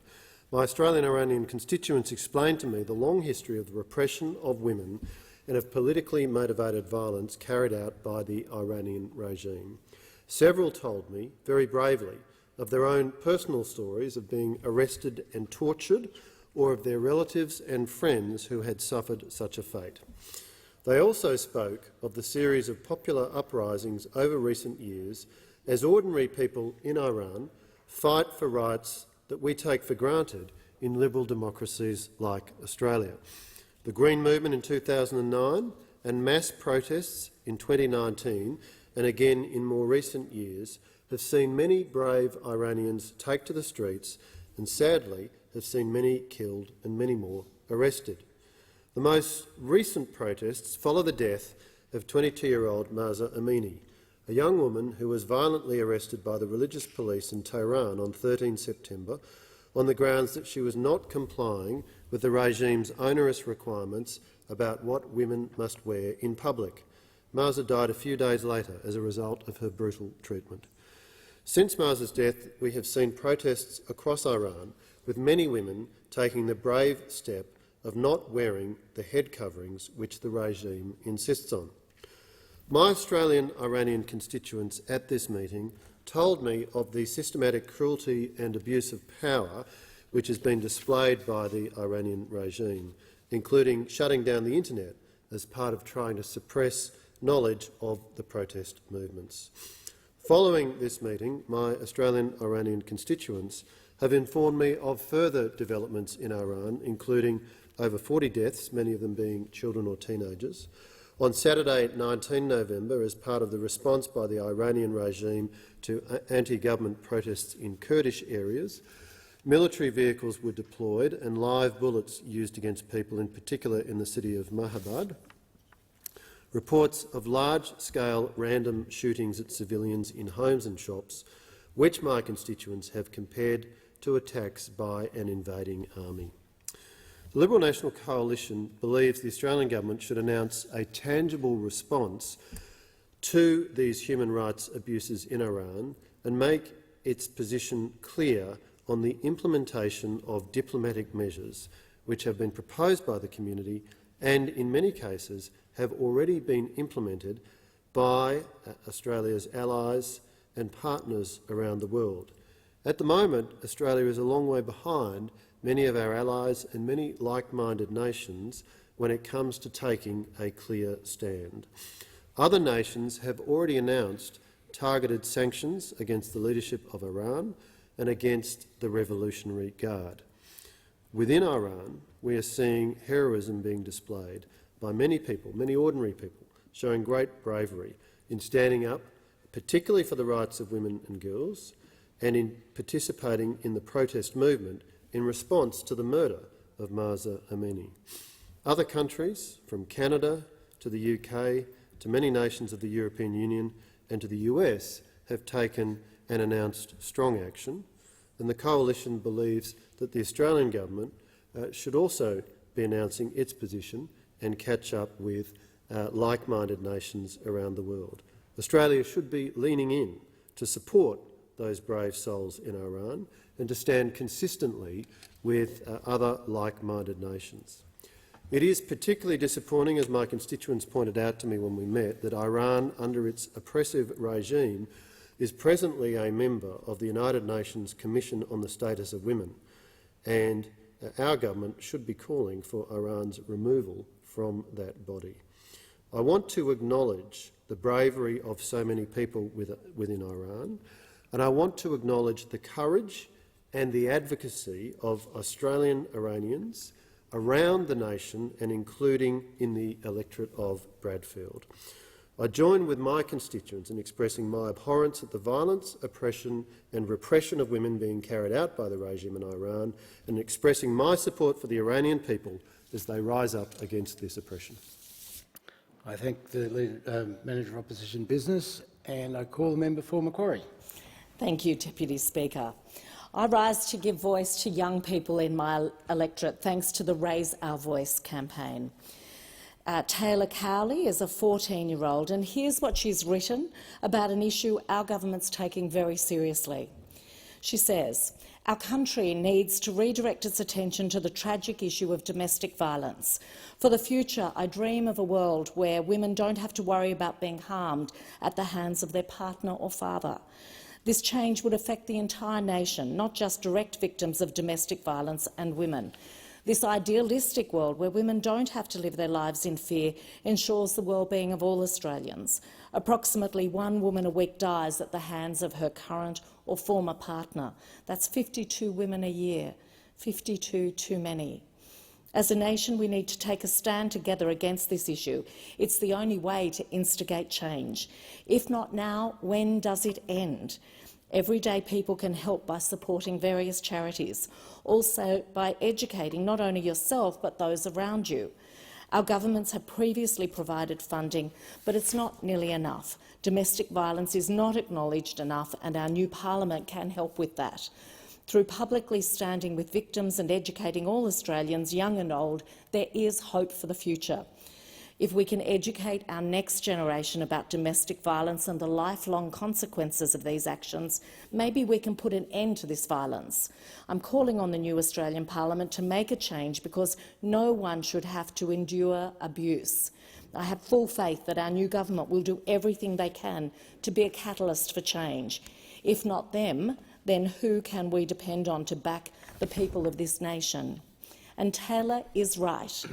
These are pressing issues, and I'm pleased that last month we launched the second ever 10-year national plan to end violence against women and children, which is the blueprint for how we will work to address family violence, including early intervention, response and supporting the recovery and healing of victim survivors. Our ambitious target is to end violence against women and children within 1 generation, and I know that's exactly what Taylor hopes that we will achieve. I also want to thank the other young people who submitted speeches through the Raise Our Voice, and I want to read some of Ben Boynon's speech, who wrote on the theme of uniting the nation under the common goal of moving forward together. He writes, "Australia has a new parliament filled with brand new MPs, an enormous crossbench, a new government and a new opposition. A new parliament with renewed ambitions and goals. The next term of parliament will be busy and it certainly won't be easy. But while all sides of politics are focused on achieving these aforementioned ambitions and goals, it's important to remember that every MP and senator in these chambers should be working towards a common goal. It goes without saying that the improvement of our society is in the best interests of all Australians. And while we may not agree on what form this improvement takes, we must never lose sight of this goal. We must not let politics divide us and keep us from taking the necessary steps towards a better life for all Australians. That's why I believe the 47th Parliament of Australia should focus on unity, uniting the nation under the common goal of moving forward together. It can be achieved, and it's time to put an end to politics for politics' sake and focus on moving forward together, socially, economically, and ensuring that Australia continues to be the greatest country in the world. And they're the words of Ben Boynan. I think what those two speeches show is an enormous commitment by our young people to see Australia achieve its full potential. I hope that in the 6 months that we've been in government, they've seen that we are working very closely with this parliament, the whole mix of the parliament. The fact that we get to speak on bills and no one's gagged, that we have agreements about how we do that so all voices are heard, which is a big contrast to the previous government. And they can roll their eyes at me a little bit, but they know that many, many debates were not given voice in this parliament. So I look forward to continuing to build the confidence of these young people so that one day they may be the people standing in this place, sharing their ideas and doing what we're doing, trying to make a better Australia. Thank the member for Macquarie, and I call the member for Fisher. Thanks, Mr Deputy Speaker. In the second week of October, I hopped on my push bike for my 5th annual Tour de Fisher. Each year, I cycle the length and breadth of the Fisher electorate, holding listening posts in local parks and cafes. This year, I think, was the biggest yet, with 23 listening posts in 23 towns over 4.5 days. It began with a launch in chaotic weather from Kings Beach, which almost blew us away. I held a listening post in Beerburum's new cafe at Phillies, and I was treated to an impromptu question time at Montville State School. I called on Labor to come to the table on Sunshine Coast Rail from Beerwah Station, and I visited businesses right across Fisher, from Sippy Downs to Golden Beach. Each time I'm reminded that we really do live in the greatest place on earth on the Sunshine Coast, and it's largely thanks to the people who call it home. Only a week later, Deputy Speaker, I joined leaders and volunteers from across the Sunshine Coast for the annual Fisher Community Awards. I want to send out my gratitude and enormous thanks and praise to Kim McCosker, who is our MC, and to Priscilla and the Caloundra Powerboat Club and Brenda at Brenco Trophies for their support. Each year we honour those unsung, fantastic people in Fisher. I'm not going to say that phrase unsung heroes, because I think that is totally overdone, but it's those amazing people who often go without recognition that make Fisher the place to be for education, employment and retirement. And while I spoke about Students of the Year yesterday, I want to acknowledge a few more of the award winners from the Fisher Awards night. We had the Fisher Educator of the Year, Mr Murray Finch, who after 40 years continues to teach at Caloundra State High School. 40 years, Deputy Speaker. Can you imagine being a paediatrician for 40 years? You probably can, actually. I have been. Inspiring, active, living and offering boys a valuable male role model. Fisher Education Provider of the Year, Kairos Community College Caloundra, whose unique approach to holistic group learning is giving vulnerable and otherwise disengaged young people the chance to realise their potential and to graduate from high school. Fisher Business of the Year, the Queensland Group, where Paul Smith and Stu Anderson have created a $1 million landscaping and drainage business, which is creating jobs and funding local community groups through campaigns like the Give Me 5 for Kids appeal. The Fisher Educator of the Year, Grease Boss. They're fast becoming an Internet of Things and high-tech manufacturing icon across industries, all while supporting men's mental health.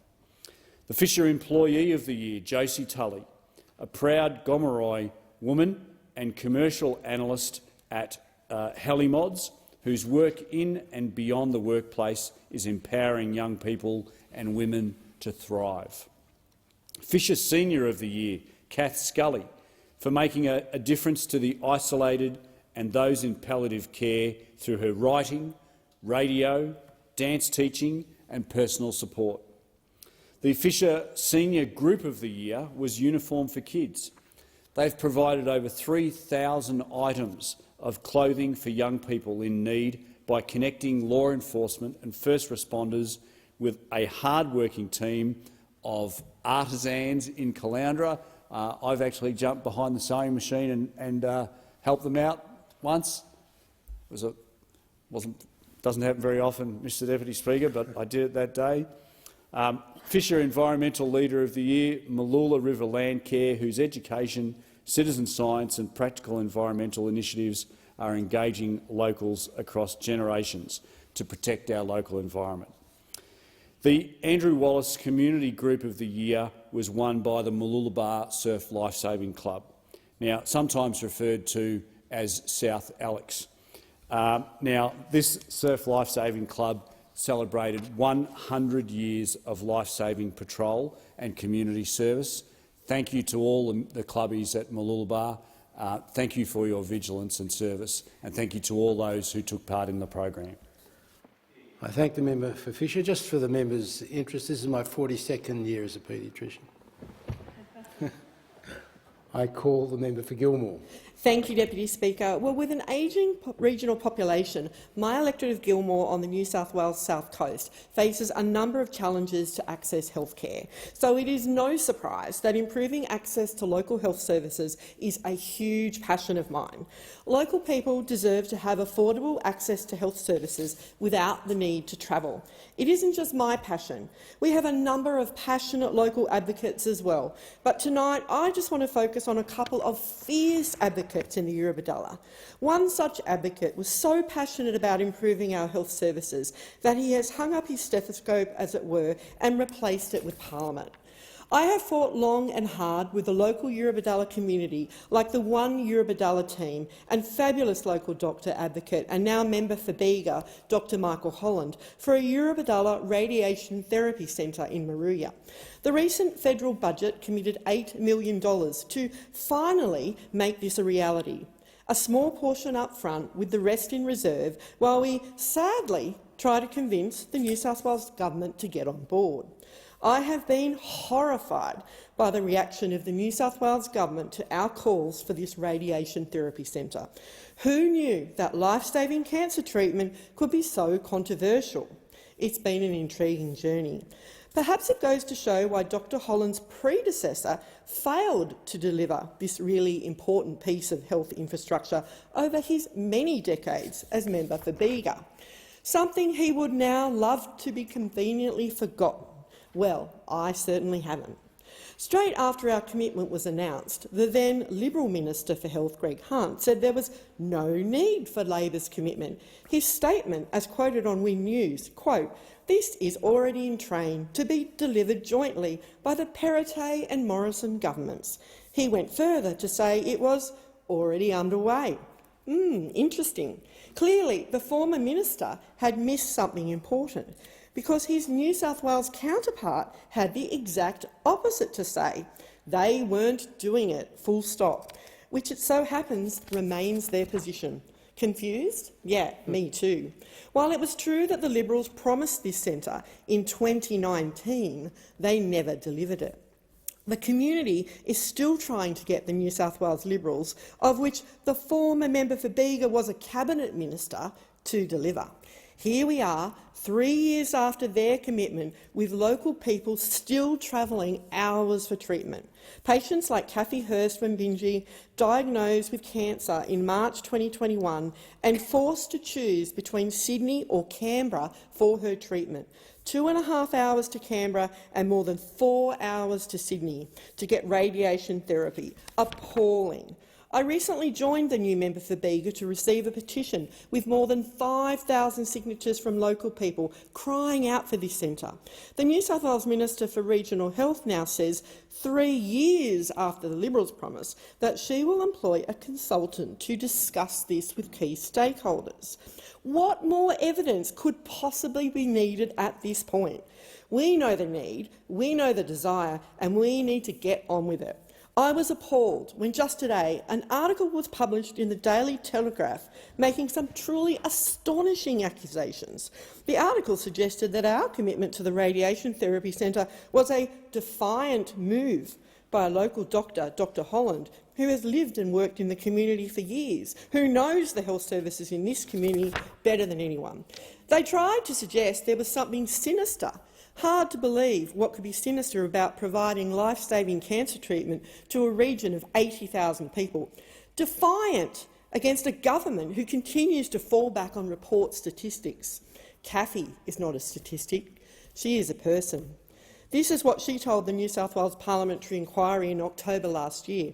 Quote, "Travelling meant that I had to be prepared for whether I was going to vomit on a plane, have diarrhoea attacks or anything, which is highly embarrassing and concerning. You get shaky just thinking about, can you get on that bus for that long, or the train, or whatever it was you were taking. The difference between that and actually having a hospital or a facility in your region where you can drive yourself, have your 15-minute radiation treatment and come home, it would make all the difference to people."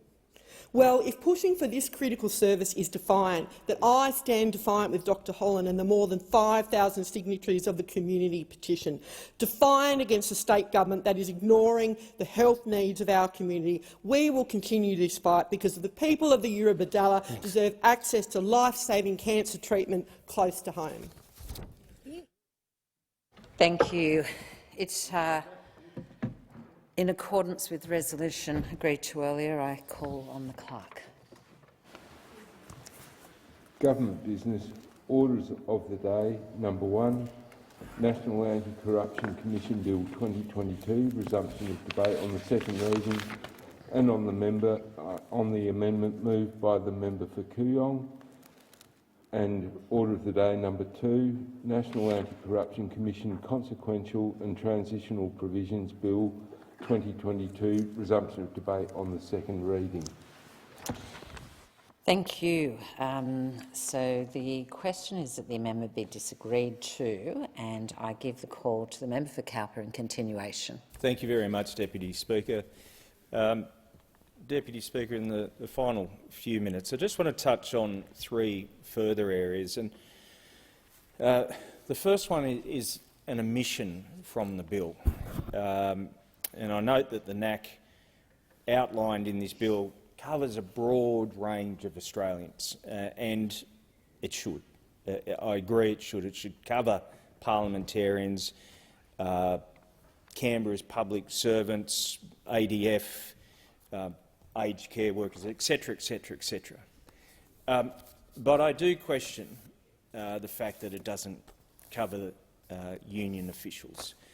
And there's been a lot made of that. But I just think that out in the general public there is an air of cynicism as to the failure to cover that area. We've covered everything else, but they've been made exempt. And I can't answer that question to my constituents.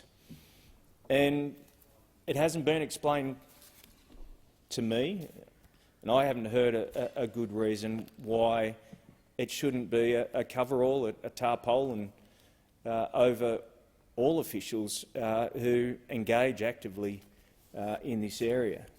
And I'm not going to deep dive into union corruption. I just think that if we're going to do it properly, it should cover union officials. The other 2 areas, and these are something I have had experience with, as I spoke about earlier in my submission, as a lawyer in commissions and in inquiries. Whilst I understand the need for gag orders, and that was the first thing you said to your client, you can't speak to anybody about this. Do not speak to anybody about this because it is in fact an offence. When somebody has been dragged before a ICAC or a commission, is very lonely, particularly when they've done nothing wrong. And if you're married or you want to get some legal advice, you need to be able to discuss these matters. So I think there needs to be consideration given to these gag orders because they drag on for a very long time. And I've seen clients who've been innocently dragged into commissions go through this pain, this trauma, with the fear that if they speak to their spouse, they'll be committing a criminal offence. So I would urge that some consideration be given to that. Finally, the issuing of warrants. I do hold serious concerns that warrants, listening device search warrants, coercive warrants issued by members of the AAT as opposed to effectively judicial officers, higher judicial officers, judges. In some instances, and I mean no disrespect to some members of the AAT, they haven't had a great deal of legal experience. They haven't appeared in court, they haven't prosecuted or defended matters. So the judgment to issue warrants which are invasive in people's lives should be left to those with experience, significant experience in this area. But I did start by saying our government back in 2019 missed this opportunity, and I do support an integrity bill. Thank you, and I give the, as I said, the question is the amendment be disagreed to, and I give the call to the member for Parramatta. Thank you, Deputy Speaker. I rise to support the National Anti-Corruption Commission Bill. Deputy Speaker, after every federal election, the Australian National University's Australian Electoral Study collects data from thousands of voters across Australia and hundreds of candidates, and it's been doing this since 1987. The survey looks at the long-term trends and it lifts the lid on deep, long-running issues that can't be reflected in fortnightly polling. The survey tracks Australians' views on governments and democracy. And, Deputy Speaker, people who follow this data closely know that some of the recent trends have been disturbing. We remark and even joke in this chamber that politicians are one of the least trusted professions. But as the AES data reveals, Australians are at an unprecedented level of anger and frustration with our politicians. One question the survey asks after every election is about satisfaction with our democracy. In 2007, the last time I worked in this building, voter satisfaction with democracy in response to this question in the AES was at its highest recorded level. 86% of respondents said they were satisfied with Australian democracy. Since then, since 2007, over the last 15 years, it has taken a precipitous decline. In 2010, it was down to 72% of Australians who were satisfied with our democracy. After the 2016 election, it was down to just 60% of Australians who were satisfied with our democracy. And in the latest study in 2019, only 59% of Australians described themselves as satisfied with our democracy. Deputy Speaker, let that sink in. Less than two-thirds of people in Australia are satisfied with democracy as a form of government. So why is faith in our democracy falling? Why is satisfaction at an all-time low? Well, the AES sheds light on this question as well. Another question it asked in the survey is, can the people in government be trusted? And in 2007, 43% of respondents to the survey believed that government could be trusted. And again, we have seen that decline rapidly over the last 15 years. It went down to 37% of people in 2010. It fell again after the 2013 election to 34% of Australians saying that the people in government could be trusted. It fell to 26% in 2016 and hit a low of 25% in 2019. We await the results after the most recent election. But what that means is that 3 in 4 people today in Australia believe that those of us in government can't be trusted. No wonder faith in our democracy is so low. The study goes on to ask respondents who they think politicians are serving. Are politicians there to serve all Australians, or are they there to serve big interests? And again, it will come as no surprise that the proportion of respondents who say government is run for big interests is at a record high, while the proportion of respondents who say that government is run in the interests of all people is at a record low. In fact, just 12% of respondents to the AES survey say that government is run for all people. This message is not just loud, it's not just clear, it is deafening. We need to restore trust in our democracy, we need to restore faith, we need to act now, and the Anti-Corruption Commission is an antidote to the declining level of trust in our democracy. Deputy Speaker, I came into this parliament riding the wave of optimism that so many Australians felt during the past election, when the promise of a more honest and accountable government swept through the nation and brought the Albanese government to power. And I now stand here alongside the largest ever crossbench in history, alongside pioneering parliamentarians like the member for Indi, who has long argued for a powerful National Anti-Corruption Commission. There are 6 Teal independents who are elected based on a pledge for positive change towards restoring integrity in our politics and restoring faith in our democracy. This was a guttural cry, a call from many parts of Australia for change. After a decade of dishonesty, a decade of declining integrity, a decade of falling standards, a decade of a government that had an aversion to accountability. And what many of these independents represent, Deputy Speaker, is what we used to call, when I was growing up, a protest vote. We used to refer to protest votes as being the votes cast for minor parties like the Australian Democrats, or votes for a handful of independents that came and went from our parliament. But the term protest vote is used less frequently these days. It's come and gone from our vocabulary, partly because it's not really an apt term for a vote that doesn't just go to a small proportion, isn't just cast by a small proportion of Australians. It's cast by nearly 1 in 3 voters. 1 in 3 voters walking into the ballot box and casting a vote for a party or an independent that is not a party of government. These so-called protest votes went from being just 5% of the national vote in 1990 to more than 30% today.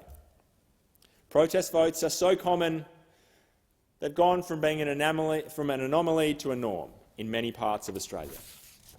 And these protest votes are a blinking light on the dashboard of our democracy. They represent nearly 1/3 of all voters who are casting a vote not for a party of government, not for one of the 2 major parties, but for a candidate who will not form a government.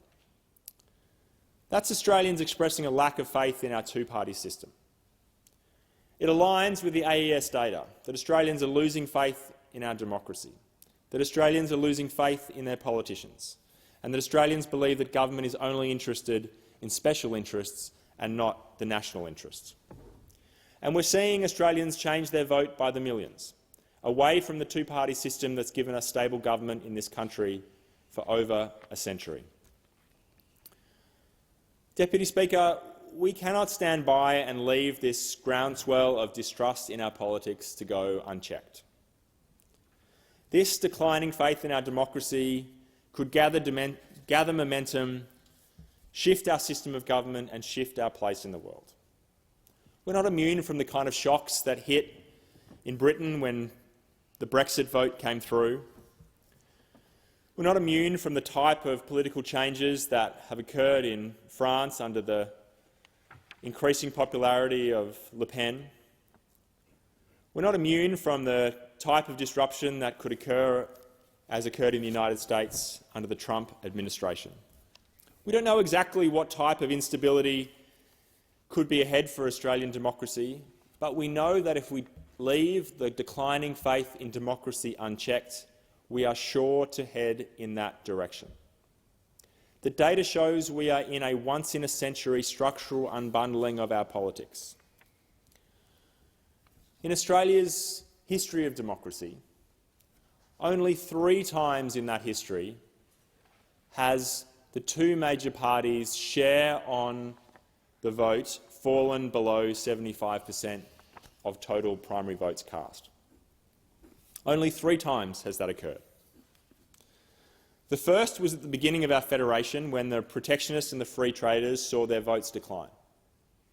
And at that time we saw a structural change in our politics that aligned with the emergence of the Labor Party. The second time that the major parties' votes fell below that 75% threshold was during the Great Depression, 1931 and 1934, when Jack Lang's Labor Party was destroyed. Australian Labor Party destroyed a Labor government and deeply damaged the ALP. Again, during that time, 1 in 4 voters fled to minor parties. And the last time we saw that threshold, that 75% threshold of the major parties, crossed was in 1941, when the United Australia Party collapsed and the Liberal Party emerged. This means that there are 3 times in Australian history where we've crossed that threshold. And in each one of those 3 times, we saw huge structural change in our politics, a seismic change in our democracy. And let's remember, we are at that point now. We are at that same point where faith in our democracy is low and the proportion of votes going to major parties has fallen below the 75% threshold. To pull our democracy back, to preserve our system of government, we have to act, and we have to act now. And these are the conditions under which the Albanese Labor government was elected, with our pledge for positive change, for restoring integrity in our politics and restoring faith in our democracy. This bill and the proposed National Anti-Corruption Commission does just that and delivers on the mandate put to us by the Australian people. It is a bulwark against declining faith in our democracy. It creates a commission that is powerful, transparent and independent. It creates a commission that has broad jurisdiction to investigate serious or systemic conduct by politicians and the government. It will have the ability to investigate criminal and non-criminal conduct, including conduct occurring before the Commission's establishment. It will have independence from government, secured by the ability to receive referrals from any source and commence investigations on its own initiative. Finally, it will have procedural fairness measures and safeguards to make sure that the Commission is fair and effective. Deputy Speaker, at a time when democracy in Australia is losing faith amongst the population, when people are losing trust in their politicians, when votes for the major parties of governments are reaching all-time lows, it is our responsibility to fight against disillusionment, build faith in government, and this bill does just that. Thank you. And question is that the amendment be disagreed to, and I'll give the call to the member for Lyne. Thank you, Deputy Speaker. Look, these bills will create a new anti-corruption agency, the National Anti-Corruption Commission, which we've heard about for years, and the Coalition obviously doesn't like corruption either, but it's the biggest understatement I've ever made in this chamber. This bill, or the bills, are not perfect. There are so many areas of concern, and I'll just highlight, first of all, the nature of what is proposed, and then talk about some of the concerns that I have, which have been voiced by many other people, both in other committees analysing it and in this chamber. First of all, the National Anti-Corruption Commission will strengthen an existing anti-corruption set of measures, which is best described as a multi-agency approach. Anyone would think we didn't have anything happening in previous parliaments to make sure corruption wasn't happening, and that was the Australian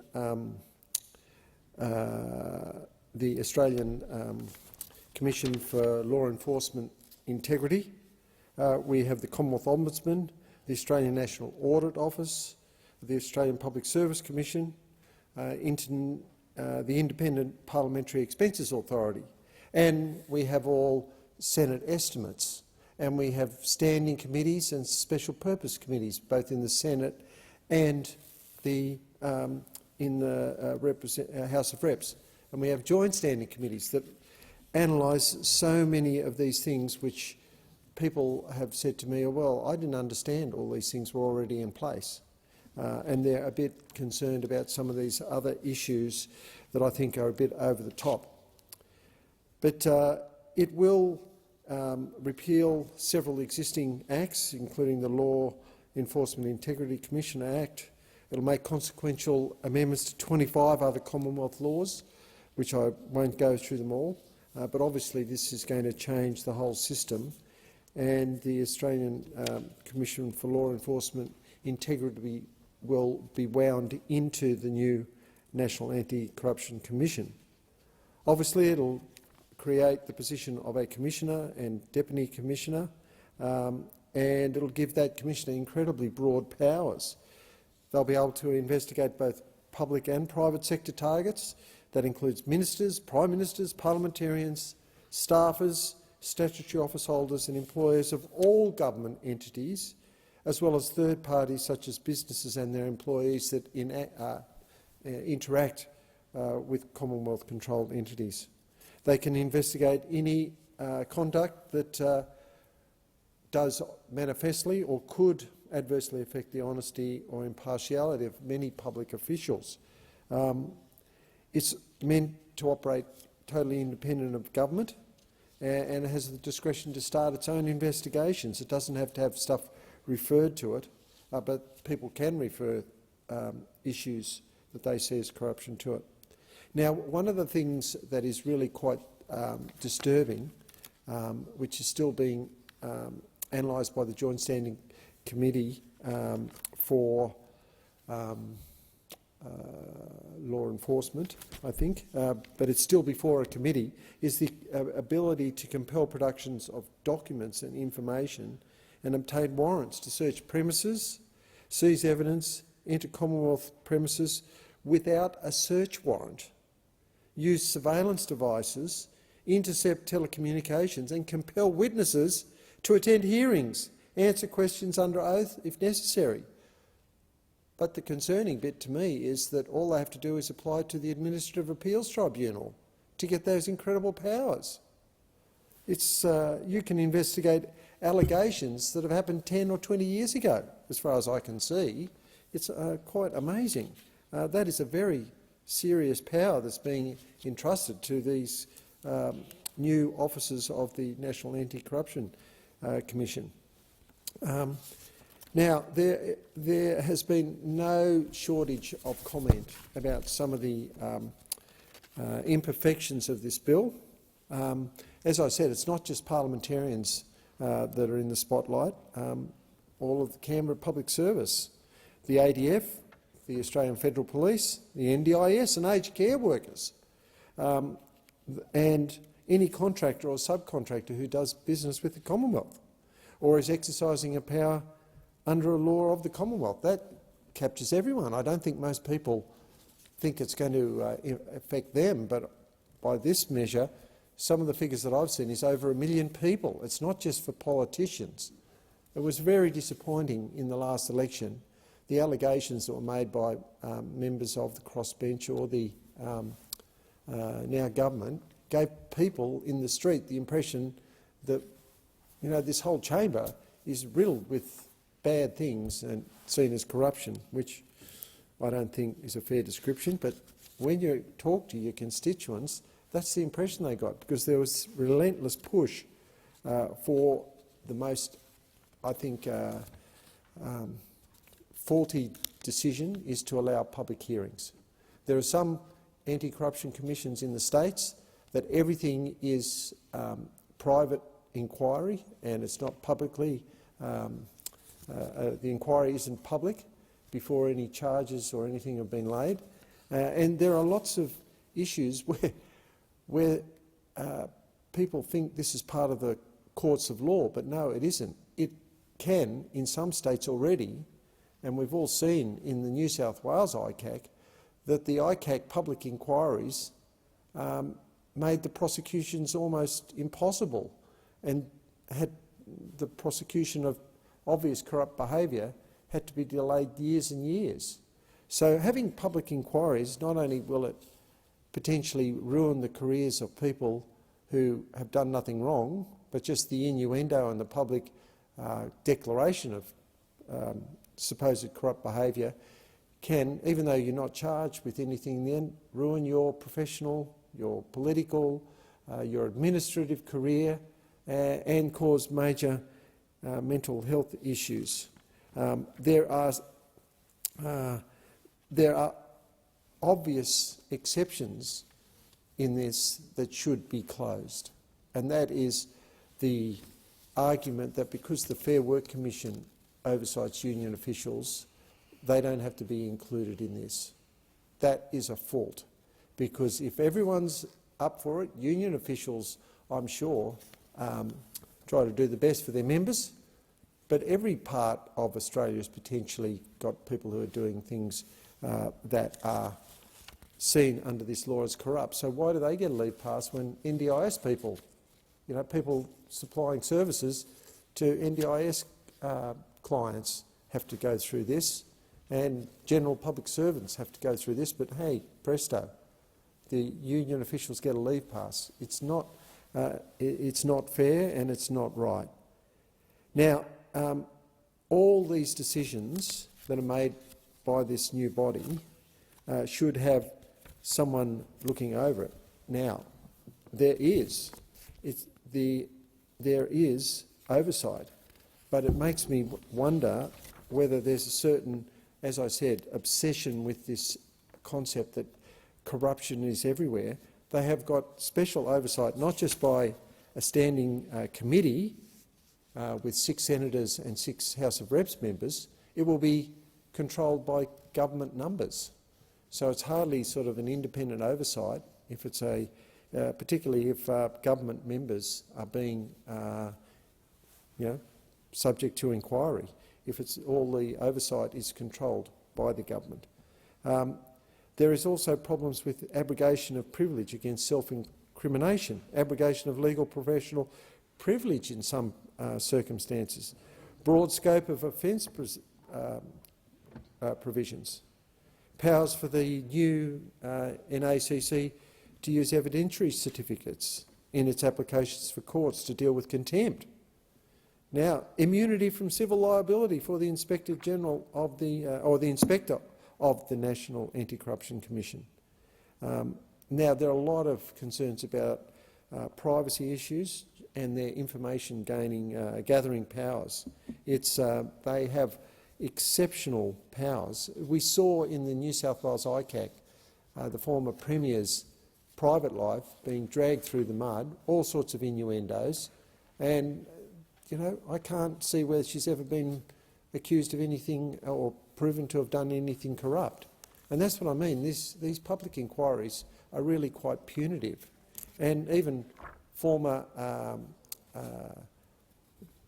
officers of the New South Wales ICAC said it's like pulling butterflies off wings off butterflies. I mean, that's this sort of weird punitive concept that they deserve to be taken through the public square as though it's going to flush out more corruption. It actually makes it harder to get convictions against corruption when you do it that way. The other issue that I'd like to talk about is that this has some things that could be improved, and I'll just go through it.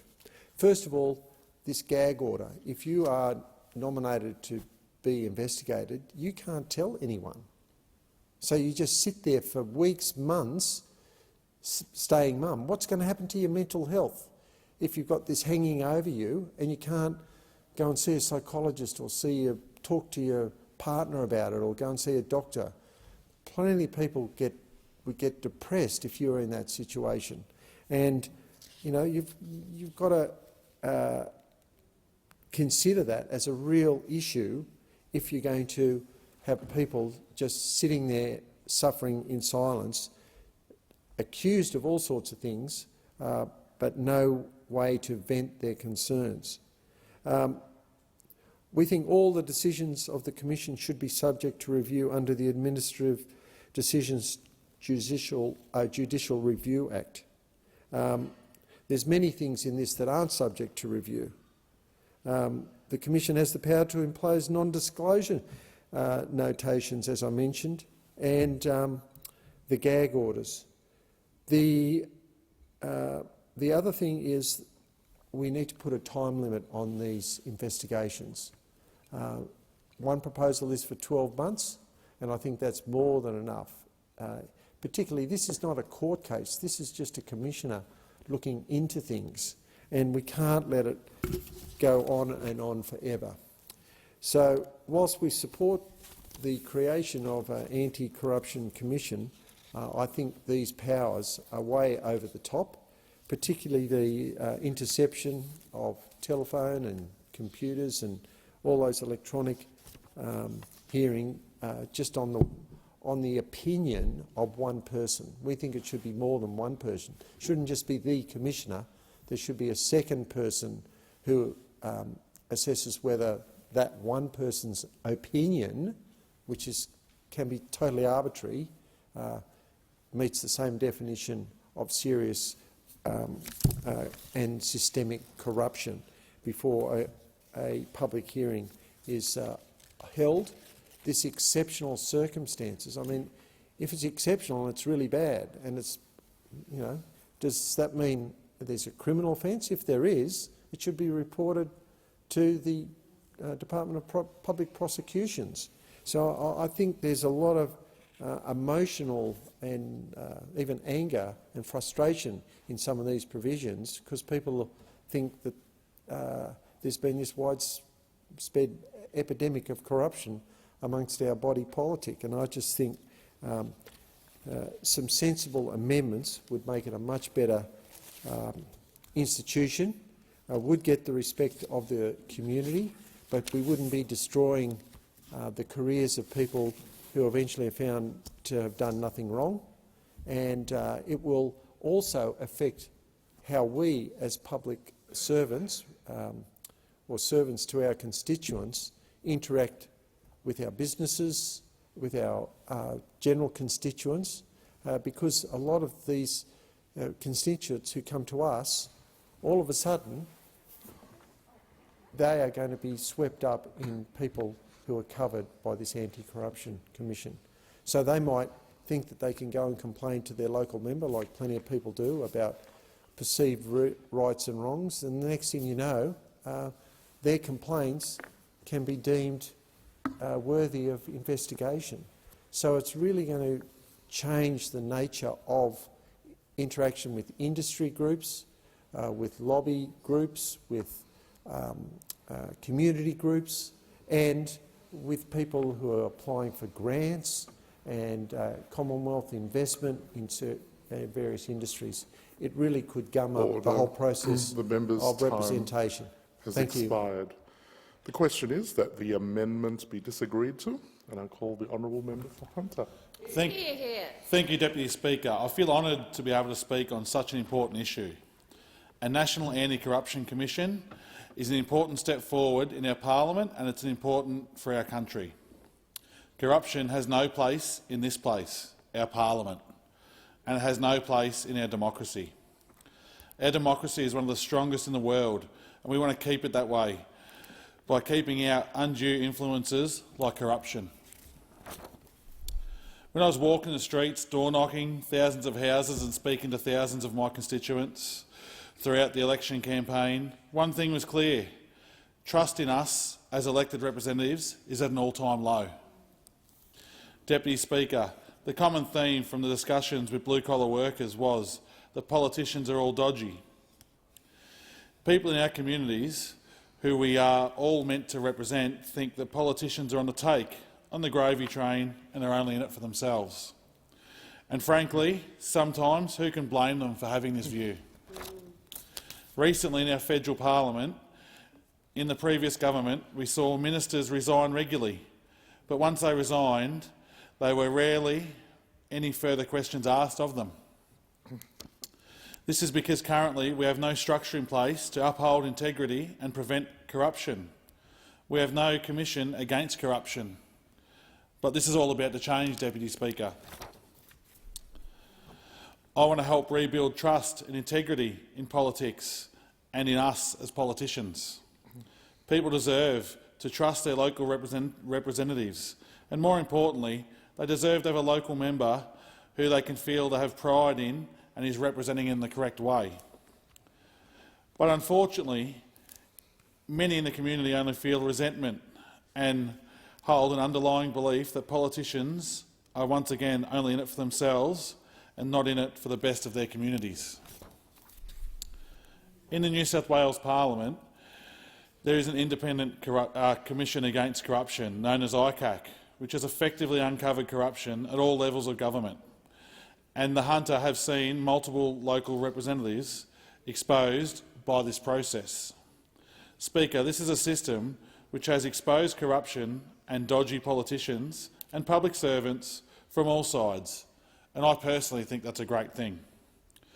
But, Deputy Speaker, I can't help but think that the fact that there is no similar body in place at the federal level to uncover corrupt practices must offer no comfort to the community who already have a lack of trust in us as politicians.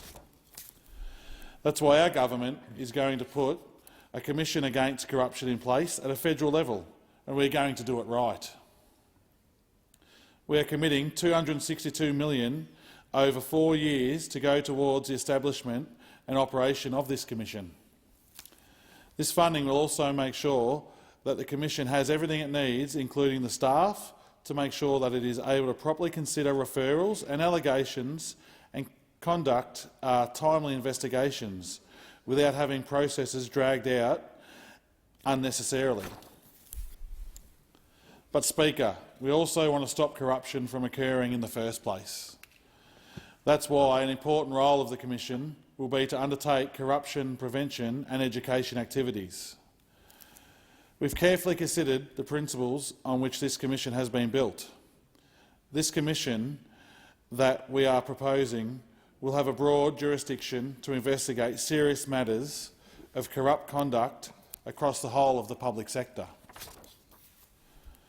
It will hold everyone to account, from Prime Ministers, Ministers, parliamentarians and their staff, to government entities and government contractors. We are making sure that no one who is involved within our parliament can get away with dodgy behaviour. This Commission will be independent because we understand that to truly stamp out corruption, we as a parliament need to have limited influence. It will have discretion to commence inquiries on its own initiatives or in response to issues raised by whistleblowers or the public. Our constituents, the people we represent, should be able to bring forward any concerns that they have if they feel as though their representatives is acting in a way which may be corrupt. It is important that everyone in public life is held to account, and this Commission means that the public will be able to just do that. We're also making sure that this Commission has the necessary oversight it needs. This will be done by establishing a statutory parliamentary joint committee which will have the power to ask the Commission to provide information about the important work that it will do. Our government is also going to do our best to right the wrongs of the past. We're giving the Commission retrospective powers so that it can look into allegations of serious or systematic corruption that occurred before, as well as after its established. Australians should not only have confidence that corruption going forward will be held to account, but they should also have comfort in knowing that any corrupt behaviour that occurred in the past will be held to justice. When there is an issue raised that is in the public interest, the public will hear about it. The Commission will be able to hold public hearings so that the community are in the loop about the issues that matter to them. But at the same time, we know that just because an allegation is raised, it doesn't make the accused guilty. And even when no finding of corruption is made, the accused's life will have been impacted in a very big way. That's why we are making sure that people referred to this commission will have the right to not be seen in the public eye as guilty until they have been proven to be. The commission that will be established will make findings of fact, and they will be able to make findings of corrupt conduct. When these findings are found, if they include criminal conduct, they will be referred to the Australian Federal Police or the Commonwealth Director of Public Prosecutions. Our nation is built upon a strong legal system, and it is absolutely vital that we make sure those who have findings made against them have the right to undergo a fair trial, which they are entitled to. That's why we are making sure that the Commission will operate with procedural fairness, and its findings will be subject to the judicial review. Speaker, this legislation is not only about holding individuals to account, but it's also about protecting people. We have included strong protections for whistleblowers and exemptions for journalists, which will protect the identity of the source of the allegations. Because when something seems like it's not right, when something smells a little fishy, people should be able to come forward and raise it without the fear of what the consequences might be in it for them. This legislation is well thought out. We have everything covered. Make no mistakes, Deputy Speaker. The National Anti-Corruption Commission will have real power and real authority. It will be an authority with teeth, and it will be an effective barrier against corruption in the Commonwealth, and that is something that I'm extremely proud of being part of. I'm proud that our government is putting people first and making sure that corruption has no place in the engine room of the decision-making in our country. I'm not in politics to serve myself, Deputy Speaker. I'm here to serve the community that I live in and the people that live in it. It disappoints me that people in this place who have been seen to be involved in corrupt behaviour have made the people in the community that I love lose trust in the people they should be able to trust the most, the people they should be able to go to raise concerns about issues that really impact their lives. To my electorate I say, I will always serve your interests and nothing else. I'm not afraid of being held to account. In fact, I encourage it. This commission is something that should have been in place a long, long time ago. It should not have been delayed, and it should not have been forced to take a back seat. The Albanese Labor government is getting things done, and today is a big step in restoring the faith that people deserve to have in their representatives and in their parliament. As I said in my first speech, Deputy Speaker, we have been thought of being dodgy politicians for a long time. I hear it day after day, week after week on the campaign. That is what I heard, and I still hear it now. And I want to be part of a government that changes that, and I commend this bill to the House. Thank you. The question is that the amendment be disagreed to, and I call the honourable member for Wentworth. Thank you, Deputy Speaker. Deputy Speaker, I rise in support of the second reading of this bill. Last month, I was afforded the honour of speaking on the condolence motion for my father, the late John Spender Casey. A lot has changed since my father first came to Parliament in 1980, and much of it is for the better. We are more representative of Australia, with more women, more people from non-European backgrounds in this place than ever before. We are more sophisticated in our understanding of the challenges we face and in the means by which we choose to face them. We are more independent and global in outlook, with greater influence on the issues that matter most to Australia. But one thing we have lost is public trust. Trust that parliamentarians will act with integrity. Trust that citizens will be given transparency. Trust that when our representatives let us down, there will be accountability.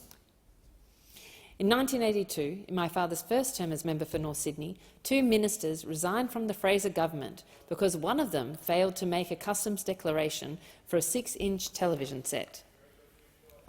Yet in recent years, we have seen pork barrelling, sports rorts, countless jobs for the boys, with no consequences for those involved. When this place should represent the best of us, frequently it has been the worst. Our communities expect better, and they are right to. During the election campaign, I was fortunate enough to spend some time at the Men's Shed in Waverley, a community value where wise men of all ages socialise, practice their woodwork and come together to discuss things. When I sat down with several of these wise men, largely men in their 70s, the main thing they wanted me to do, if I became their representative, was to address integrity and trust in politics. They, along with many in my community, were disgusted by the way that politics had been conducted in recent times. They were fed up with corruption, fed up with the smears and lies, fed up with the culture of impunity which had permeated our politics and our politicians. They cared about their country, their children, their grandchildren, and they wanted us to invest in our democracy for the better future of this country. And it's for this reason that I stood on a platform of bringing integrity back into politics, and why I'm delighted that the government has made a start in turning things around by legislating a National Anti-Corruption Commission.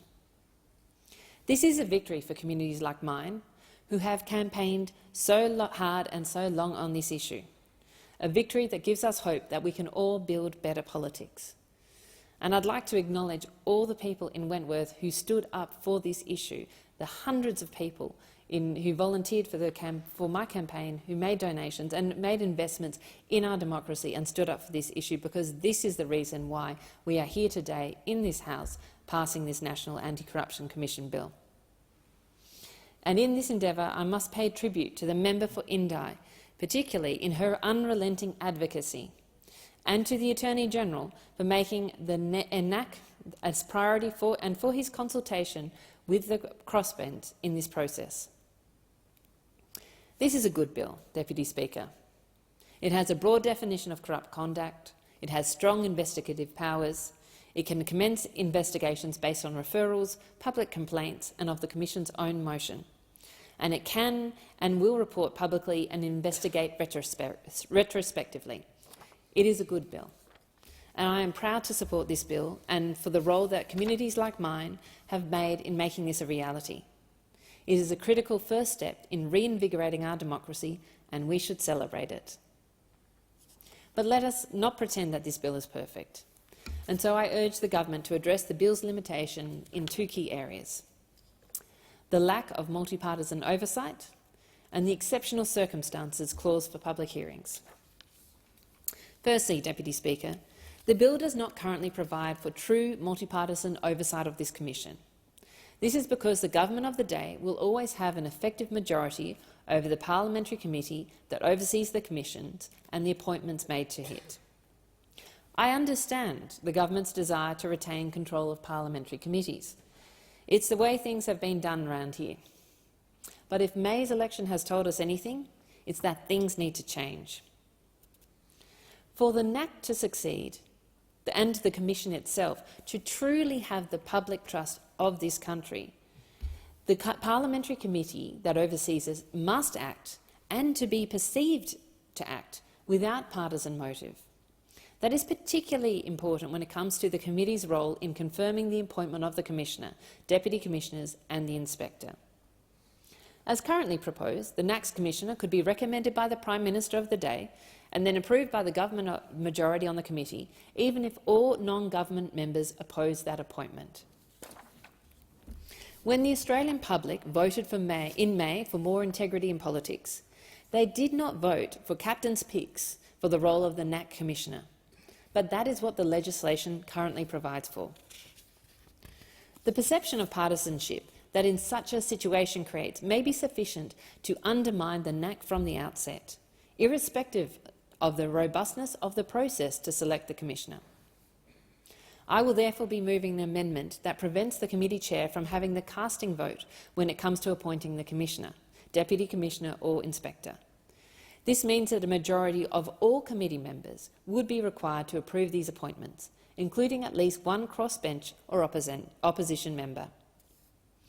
My amendment will ensure that people chosen for these absolutely critical roles enjoy support from across the Parliament. It will ensure that the Commissioner is truly independent, and it won't affect the government's control over other committees' business. It is a common-sense amendment that would improve this bill, and I call on the government to support it. Secondly, Deputy Speaker, it is clear that the language of exceptional circumstances sets the bar too high for public hearings. It has been included against the advice of integrity experts. It is not defined in the legislation, and it is a serious climb down on the government's much publicised set of design features. The Victorian experience shows that the requirement severely limits the Commission's ability to expose issues that are in the public interest. Between 2012 and 2020, the Victorian IBAC held just 8 public inquiries.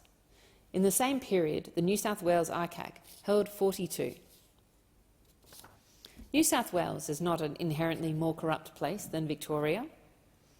The only difference is that the Victorian IBAC is hamstrung by the need to prove exceptional circumstances before they can hold a public hearing. Sunlight is the best disinfectant, Deputy Speaker. Public hearings expose wrongdoing. They are an effective tool of investigation, and they are a deterrent to those considering engaging in corruption.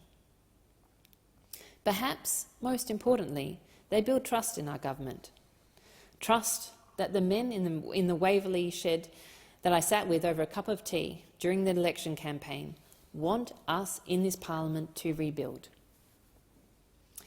Deputy Speaker, I have spoken with people who've expressed to me the concern that public hearings can unfairly damage the reputation of an innocent witness. I understand those concerns, and I share them. That is why I strongly support the inclusion of public interest tests before the decision is made to hold a public hearing. And that is why I also support witnesses being provided appropriate mental health and support services if they need it. Mr. Speaker, the facts show that when public hearings can be held, they are used sparingly and effectively. In the past 8 years, the New South Wales ICAC held less than 5% of its hearings in public. And when they did, they were effective in uncovering serious and systemic corruption. For example, in the case of Eddie Obeid, former New South Wales ICAC Commissioner said, and I quote, that the operations behind these cases could not have been undertaken without public hearings. The operations behind these cases could not have been undertaken without public hearings. This is in the case of one of the most egregious examples of corruption that the state of New South Wales has seen. Public hearings should happen when it is in the public interest to hold them. They should not be unnecessarily restricted by the need for undefined exceptional circumstances. I therefore urge the government to support the amendment moved by the member for Indi to remove exceptional circumstances clause from the legislation, or, at a minimum, to define what those circumstances are. Deputy Speaker, my community will be delighted to see this legislation passed and is one of the core reasons why I was elected to this House. But whilst this is an important reform, it must only be the start. We have seen dangerous tyranny in the highest offices of countries across the world, many of them our neighbours. And this must be a message that now is the moment to invest in our democracy. We must invest in our democracy. That means legislating truth in political advertising reforms to stop the lies and misinformation that are increasingly a feature of election campaigns. It means ending the culture of jobs for the boys, so that people are appointed to our highest offices because they are the best person for the job. And it means giving back power to the community by following the example of countries like Ireland and France and using citizens' assemblies to help tackle some of our toughest political challenges, such as donation reform. Deputy Speaker, legislating the National Anti-Corruption Commission is a great start. I'm very proud to be part of it, and with some simple amendments it could be even better. But to truly restore trust in our politics, there is much more left to do. Thank you. The question is that the amendment be disagreed to, and I call the honourable member for Corangamite. Thank you, Deputy Speaker. With this bill, the National Anti-Corruption Commission Bill, the Albanese government is returning integrity, honesty and accountability to government. That is what the people of my electorate of Corangamite and people across our nation voted for. And I'm so proud that in government we are now able to present this bill to you. And this bill is historic. It is the single biggest integrity reform this parliament has seen in decades. I'd like to take the opportunity to recognise the Attorney-General and his team who've worked tirelessly to bring this bill to the House. I'd also like to thank the Joint Select Committee who have worked and scrutinised this bill, and many on the crossbench who have fought for this bill as well. For several years now, I've moved around my electorate, and people are telling me that they are losing faith in governments. And it is no wonder. People have felt truly let down by the decisions of the former government. The National Audit Office found $100 million that went to sporting clubs in targeted electorates under the former Morrison government in the lead-up to the 2019 election were not awarded on merit. 51 coloured spreadsheets revealed the Auditor-General favoured many seats the former government needed to win or to retain at the election. We heard that Sport Australia had warned the government about the risk of politicisation of the grants. Communities whose grants were overlooked were justifiably angry. Applications did not get assessed on merit, rather on which electorate they were within. And then there was the instance of at least 20 marginal seats, a list compiled by the former Morrison government before allocating winning bids in the so-called car park rort scandal. The controversial $660 million car parks fund came under scrutiny after a report from the National Audit Office found the process of choosing projects was not demonstrably merit-based. In fact, a scathing report found 77% of the commuter car park sites selected were in coalition electorates rather than in areas of real need. And there were other classic instances of rorting under coalition governments. Remember the Auditor-General blasting mismanagement of the $220 million regional jobs and investment packages. No records were kept by ministers. They overturned department advice, including on a $5 million grant to a meat processing business linked to a coalition donor. About 17% of spending under the program went to projects not recommended by the Commonwealth departments. And who can forget the famous case of the North Sydney Olympic Pool, which received $10 million under a fund meant to go to regional projects? Since when did North Sydney become regional? It was a massive slap in the face to Australians living in the many rural and regional areas who are crying out for those types of facilities. It's this sort of behaviour under recent coalition governments that's undermined people's confidence in governments and eroded trust. Now, Deputy Speaker, I'm certainly not suggesting this type of behaviour is only limited to one side of politics. We must all be accountable and act with the utmost integrity. And that's why it's time for a bipartisan approach to restore confidence in government. The former government promised a National Integrity Commission in December 2018, ahead of the 2019 election. The former Prime Minister, was effectively embarrassed into making that promise after months of dismissing it as a fringe issue. After missing its own 2019 deadline for draft legislation, the Coalition eventually unveiled its proposed anti-corruption body in November 2020. But the legislation has never seen the light of day. It was never introduced to the Parliament.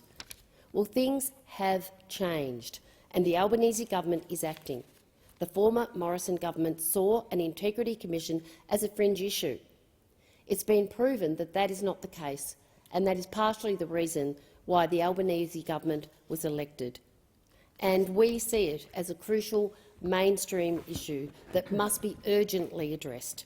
Returning integrity, honesty and accountability to government must include a National Anti-Corruption Commission. The Commission must have clear independence, broad scope and wide powers. The Commission, as set out in this bill, will operate independently of government. It will have broad jurisdiction to investigate serious or systemic corrupt conduct across the Commonwealth public sector. It will have retrospective powers and have the power to investigate ministers, parliamentarians and their staff, statutory office holders, employees of all government entities and contractors. It will have the discretion to inquire on its own initiative or in response to referrals from anyone, including members of the public and whistleblowers. It will be able to investigate both criminal and non-criminal corrupt conduct and conduct occurring before or after its establishment. It will have the power to hold public hearings in exceptional circumstances where it's in the public interest. It will also have a mandate to prevent corruption and to educate Australians about corruption. A parliamentary joint committee will oversee the Commission. It will be empowered to require the Commission to provide information about its performance. Importantly, the Commission will form just one element of Australia's broader integrity framework, as outlined by this government. This includes strengthening standards of integrity across the public sector. We've already established robust codes of conduct for ministers and ministerial staff and are working to implement all recommendations of the Sex Discrimination Commissioner's Set the Standard report. And we are committed to improving the transparency and integrity of political donations. The National Anti-Corruption Commission will be able to investigate serious or systemic corrupt conduct affecting any part of the federal public sector. Corrupt conduct includes conduct by a public official that involves an abuse of office, breach of public trust, misuse of information or corruption of any other kind. The Commission will be led by a Commonwealth agency for the investigation of serious and systemic corruption, but it will work in partnership with the Australian Federal Police and the Australian Public Service Commission.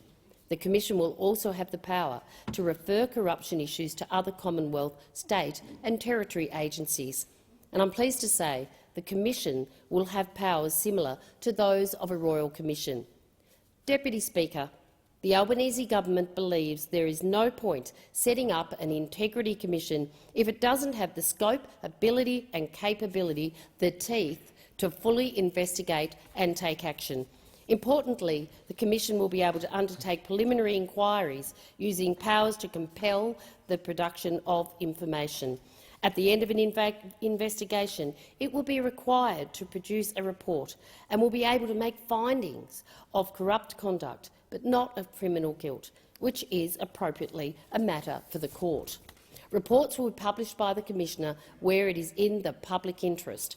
Where a public hearing has been held, a report will be tabled in Parliament. I especially welcome that part of the legislation which allows the Commissioner to educate, inform the public sector about corrupt conduct and preventing that conduct. The Commission will also be able to undertake broader public education about its role, corruption risks and avenues to report corrupt conduct. The independence of the Commission is crucial. The legislation rightly safeguards this. The appointment of the Commissioner and Deputy Commissioners will be approved by the Parliamentary Joint Committee. The Joint Committee will be multi-partisan. It will comprise 12 members, 3 government, 2 opposition and 1 crossbench member from each chamber. The committee will be able to review and report to both houses of Parliament on adequacy of the Commission's budget. And I'm pleased to confirm the legislation will include appropriate safeguards against undue reputational damage. It also provides strong protections for whistleblowers and journalists. As a former journalist myself, I'm very cognizant of the importance of those protections. The crucially important role of the Fourth Estate it plays in uncovering wrongdoing and corruption would be reduced and undermined without these protections. In fact, excellent investigative work of journalists has in the past shone a light on wrongdoing and corruption in the absence of an Integrity Commission. The creation of the Commission should not, in my view, diminish the work of journalists in this area. Journalism and the Commission can be complementary. The protection for journalists includes an exemption from answering questions or providing information that would expose the identity of a source. The legislation also provides strong protections for whistleblowers against adverse consequences, including criminal offences and immunities. Public officials making disclosures to the Commission will also be protected under the Public Interest Disclosure Act. Separate reforms to the Act to improve whistleblower protections are planned to be in place when the Commission begins its operation. There has been much said about protecting reputations. In fact, reputations appears to be the major excuse as to why the previous government failed to even table an Integrity Commission bill. As this bill demonstrates, it is possible to have an Integrity Commission that inquires rigorously while also protecting an individual's reputation. And there will be an express ability for the Commissioner to make public statements at any time to avoid damage to a person's reputation. The Commission will be able to clarify the capacity in which a witness is appearing at a public hearing. Reports on investigations will include statements that a person has not engaged in corrupt conduct, where that is appropriate, to avoid damage to that person's reputation. The Commission is required to provide procedural fairness, allowing individuals or agencies a reasonable opportunity to respond. Political parties and their activities are an important part of our democracy. This legislation recognises existing rules for political and parliamentary activities. The legislation makes it clear the use of public resources to conduct parliamentary business in accordance with the Parliamentary Business Resources Act or the Members' Parliament Act is not within the Commission's jurisdiction. The legislation also preserves the integrity of parliamentary privilege, ensuring that it does not affect the powers, privileges or immunities of each House of the Parliament. It's important the Commission has the resources necessary to do its important work. And that's why the Albanese government has committed substantial funding of $262 million over 4 years for the establishment and ongoing operation of the Commission. The funding ensures the Commission will have the staff and the capabilities to conduct investigations, corruption, prevention work and educational activities. And this is so important. This legislation has got a spirit of cooperation. It's got multi-partisanship amongst many in this House. And that's how an important piece of legislation should be handled. We owe that to all Australians. This bill is about returning integrity, honesty and accountability in government. It's about returning faith to our democratic system and trust in government. If we are to protect our democracy and ensure trust in government, we need a strong National Anti-Corruption Commission. We need this bill to pass the House, and I commend it. Thank you. The question is that the amendments be disagreed to, and I call the honourable member for Menzies. Thank you, Deputy Speaker. Integrity does matter. There is a role for institutions, and that time has come. But integrity must always reside in the hearts of the people we send here and be reflected in what we do, not just what we say. Australians do want us to do better, to put their interests before our own, to do the right thing when no one is looking, to give our opponents credit when they deserve it, and when they don't, confront the contention and not the person, to do our best to answer questions, perhaps even in this place, maybe experiment with words like, "I don't know, but I will find out and get back to you," to admit mistakes when we make them. And I'll make one. The Coalition didn't introduce an Integrity Commission bill, and we should have. Australians also want us to consider this before we go to sleep every night. Answer a simple question. Am I proud of what I did today? I support the introduction of the National Anti-Corruption Commission, or NAC, but we must get the balance right. It is tempting to view this debate just about us. The Prime Minister, ministers, 76 senators and 151 members of this place will be subject to the NAC, as we should be. But it should not be forgotten that the jurisdiction will also cover the lives of over 7,000 members of the Australian Federal Police, who keep us safe, 84,000 members of the Australian Defence Force, who secure our nation and put their lives on the line, over 248,000 Australian public servants who serve the nation, as well as hundreds of thousands of contractors, subcontractors, and anyone exercising a power under the Commonwealth. They are relying upon us to get the detail right. And it is our belief that further safeguards will make the NAC more effective and fairer. Because at the end of this debate, the NAC must be an institution that enhances our democracy. I believe that it has the potential to do that, but not without risk. Can I say this? I was one of 12 members of the Joint Select Committee that was tasked with reviewing the bill. Can I thank the Chair, Senator White, the Deputy Chair who's kindly sitting in the chamber, the member for Indi, the other members of the committee, and it's worth noting that a huge percentage were from new members from the class of 2022, and I think the committee was better for it. The Secretariat, who worked so hard in a tight deadline, and each person and organisation who provided a submission and or appeared online or in person. Can I particularly thank my coalition colleagues, Senator Claire Chandler, Senator Paul Scarr, and the member for Wide Bay, Lou O'Brien, we all bring our personal experiences, and Lou, well, the member for Wide Bay, he's had personal experiences in a positive way of a state corruption commission. In a very positive way, he did the right thing. Before I detail additional safeguards this parliament should consider, I welcome the amendments announced today by the Attorney-General, including broader protections to journalists, advising a person who has been cleared of an investigation of the outcome, requiring warrant sign-off by a Superior Court judge. I can understand the political point scoring that was made about politicising the AAT. We would do the same. But the key point there wasn't the political biases of the AAT members. It was about tenure. Judges are appointed for life, so they don't have to go selling their wares for another job. AAT members have 5 or 7 year appointments, so one day they have to go looking for another job, and I would rather they don't know that the Prime Minister's phone was tapped. Whereas a judge, at least you know they can retire in peace with that secret going to the grave. Some of the other improvements, including beefing up the power of the inspector. We will talk a lot about the role of the commissioner, but the inspector is really the person who watches the watcher, and it's a very important part of this institution.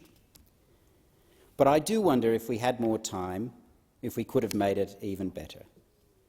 And I don't say that with any irony, noting the mistake that I admitted our side made, but it would have been nice to have considered this further. Next to me are the two bills, the bill, the consequential bill, and then the explanatory memorandum. The bill is 222 pages long.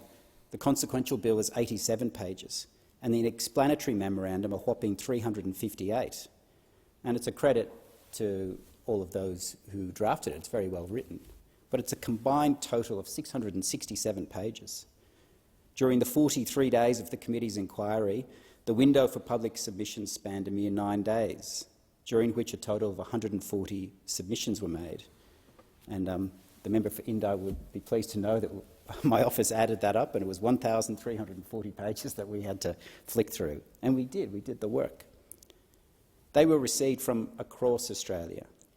The public consultation process sought to allow anyone to have their voices heard, from experts, stakeholders, former and current commissioners, academics, government departments, community groups, policing personnel, wide variety of experience. I do wish we had more time to hear from them. Yet in spite of all of this, the committee and the Secretariat worked diligently and cooperatively to do our job in the time given. I am new, like many of the committee are, but I saw in that committee this parliament at its best. And I think that's the sort of start that this Commission should have. So before I expand on some of the further safeguards, let me say something about the person who will be charged with running this institution, the Commissioner. Because no matter what further safeguards we include by amendment or otherwise, the person the government ultimately appoints, or the person future governments ultimately appoint, will have enormous capacity to do good or harm. Senator Shoebridge, who was on the committee, put this question to many of the witnesses, and I quote, "When drafting this bill, should we assume the best Attorney General or the worst?" And he qualified it by saying this Attorney General is not the worst. And the answer, of course, is when drafting legislation like this, you should assume the worst. That is prudent. But the same goes for the Commissioner. This person will not possess superhuman powers of integrity or ethics. They will be human. They will have biases, prejudices, things they are competent at, things they are not. And the member for Indi saw some of eminent retired judges struggling with their internet log-ons and asking what Twitter was, and that's fine, no criticism, but we're not all experts at everything. And if this commission is to stand the test of time, every now and then we will have a bad commissioner. And the Parliament must proceed with eyes wide open to that. There are many potential amendments in key terms, and probably one of the most contested ones is the public hearing test, so I'd like to focus in on that. The exceptional circumstances test is contentious. I submit it is not ambiguous or uncertain, but I do admit it is strict.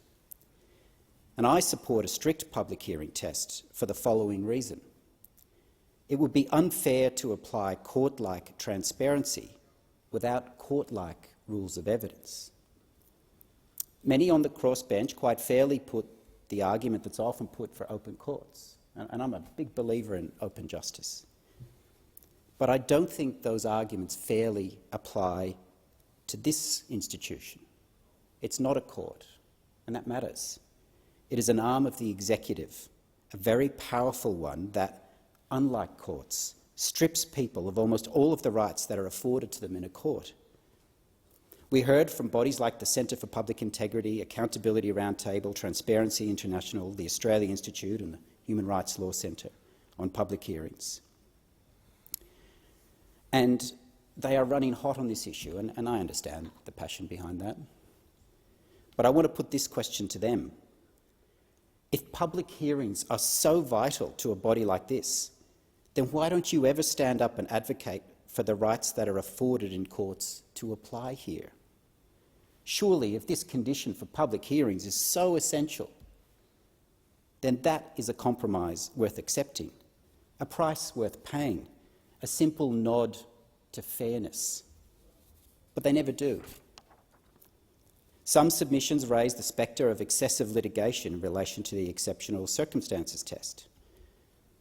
And again, a lot of those same bodies made that submission in their written submissions, but I note it has gone missing from their media releases lately.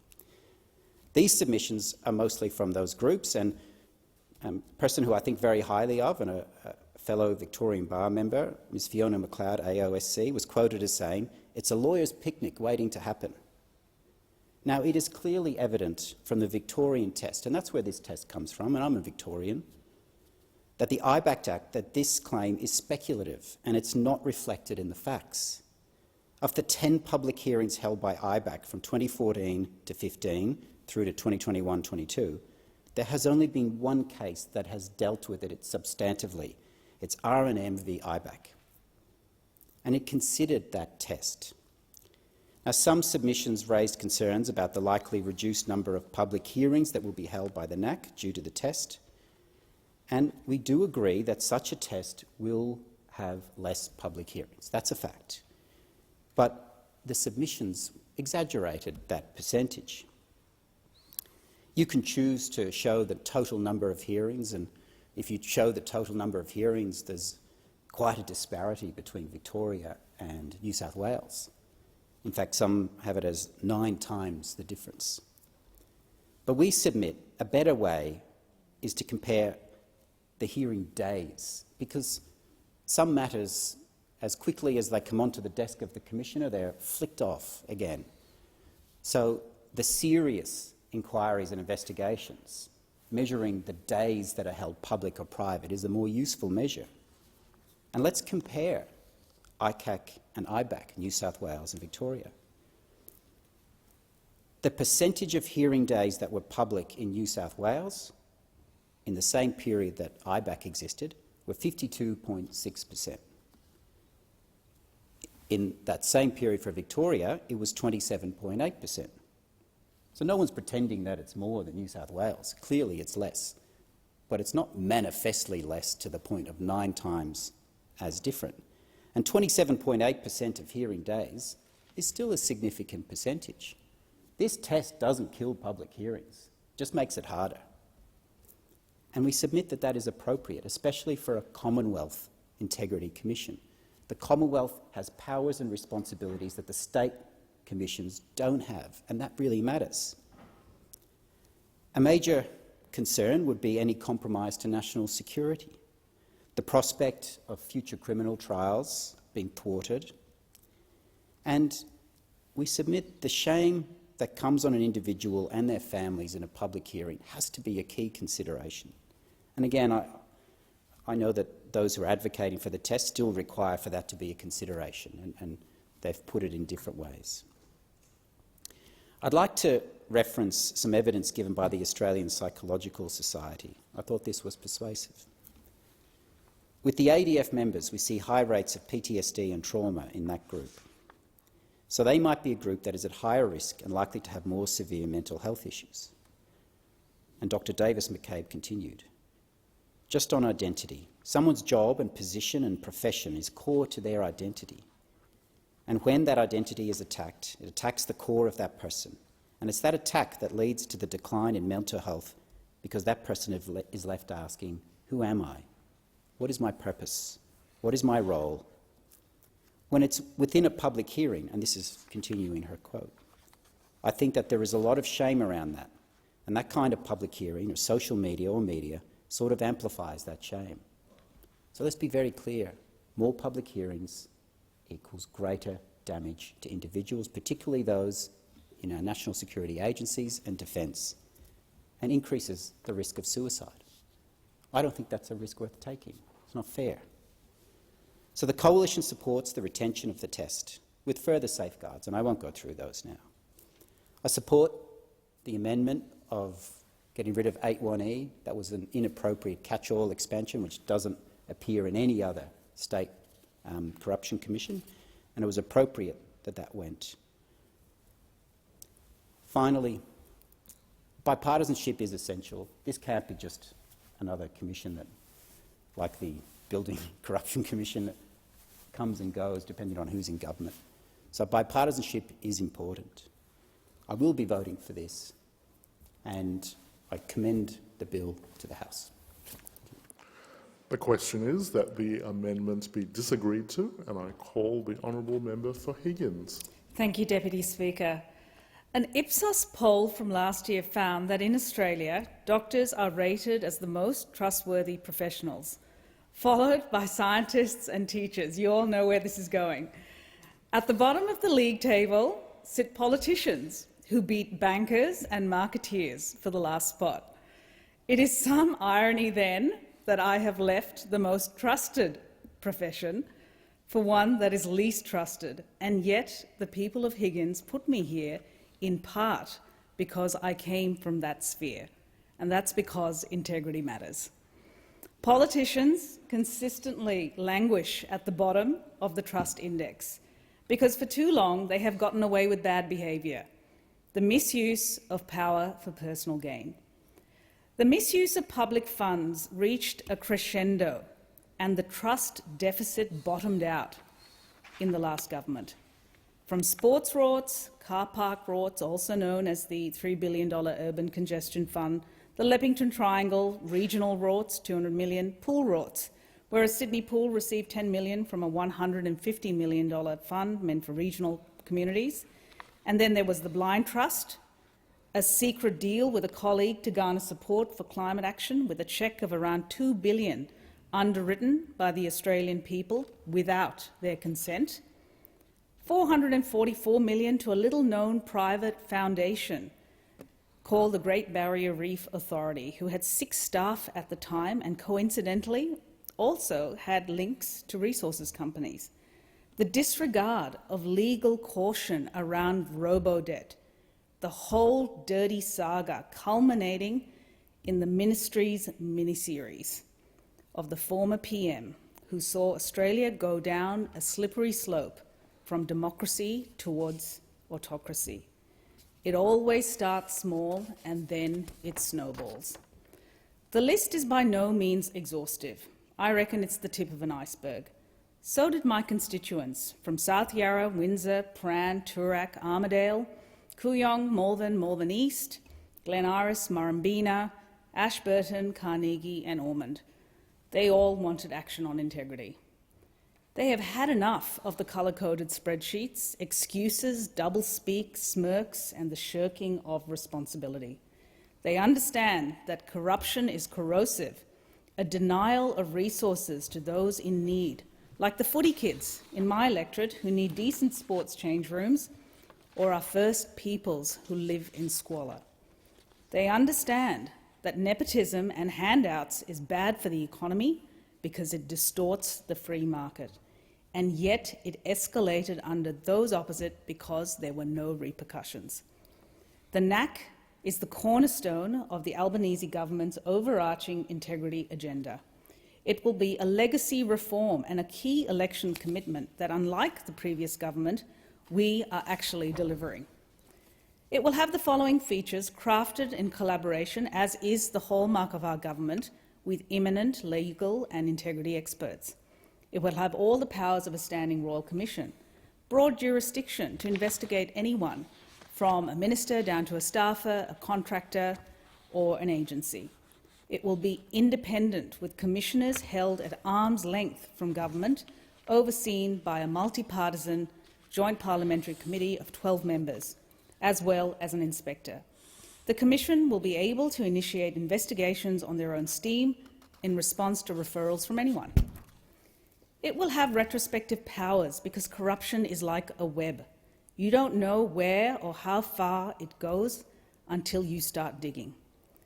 It will have public hearings held in exceptional circumstances where it is in the public's interest to do so. I know that this has been a point of contention, but I draw upon the most trusted profession, doctors, as a benchmark. Investigating misconduct amongst doctors is held behind closed doors by the regulator, and yet trust levels and quality have been maintained. This provision will mitigate against undue reputational harm while protecting the welfare and well-being of parliamentarians or their staffers. Elected representatives have families. We live in communities, and I never want to see anyone here harmed or self-harm.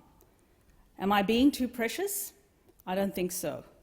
Once someone is harmed or dies, it is too late for hand-wringing. We also want to avoid compromising any future criminal trials. We think we have the settings right here, balancing the benefits of holding public hearings against potential negative impacts. And as a doctor, I never want to see suicide or attempted suicide in anyone in this House. I have seen enough of that in my career. Search or surveillance warrants will be issued by judges, not politicised organisations stacked with cronies.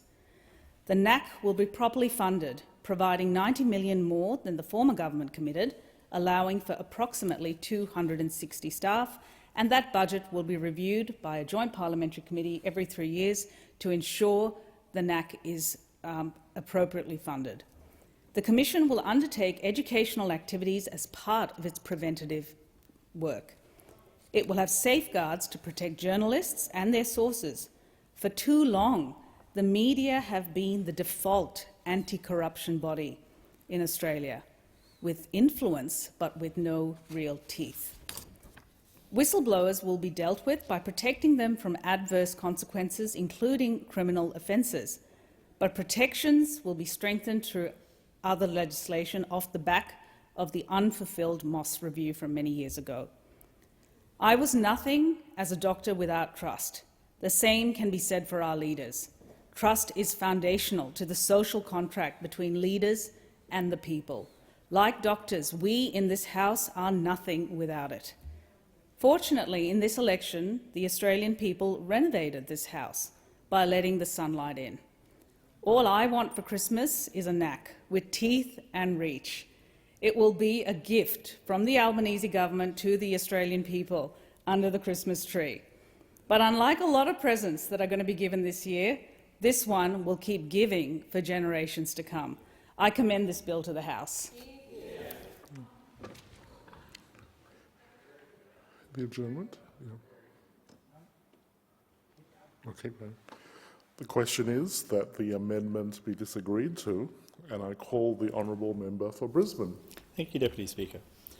Throughout the course of our campaign to win Brisbane, we spoke to thousands of people at their doors and over the phones, and two big issues kept coming up: lack of action on climate change, and that people just did not trust politicians or our political institutions anymore.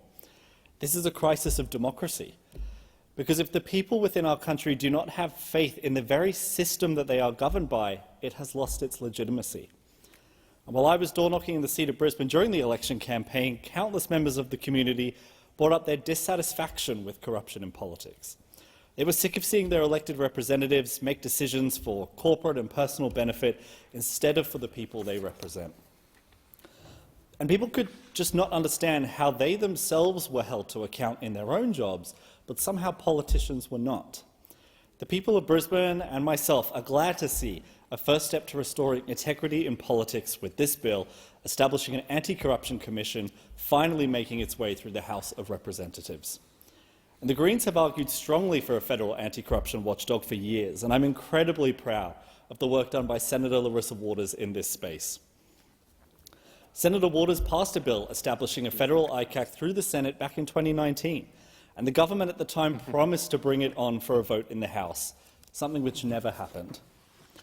And I'm glad to see that after a record number of Greens and crossbenchers were elected, and now that we've had a change in government, that an anti-corruption bill has finally been prioritised. While this bill is a long overdue step in the right direction, there are still major failings in our democratic system that lead to corrupt outcomes and will continue to erode people's faith in our political system. The most concerning of these for the people of Brisbane, and I would even argue across the country more broadly, is the influence of money in politics. And the sentiment out there in the community, which is justified, is that money talks.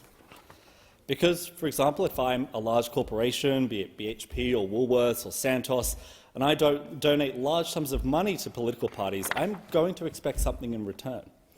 And these donations are an investment more than anything else. And I call them an investment because they almost always guarantee a return. And perhaps the most prevalent and obvious of these are donations from the fossil fuel industry. That's why fossil fuel companies in this country pay some of the lowest royalties in the world, because they have donated for that privilege. The major parties pocketed $14.6 million in donations during the last financial year from corporations, and that doesn't include the millions in undisclosed dark money our weak donation laws don't capture. Some of these serial donors include the fossil fuel, gambling and alcohol industries, the private health sector, banks and the Big Four consultancy firms.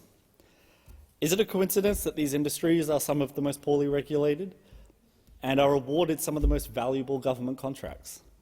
Why would corporations and billionaires be donating money to political parties if it was not to buy an outcome?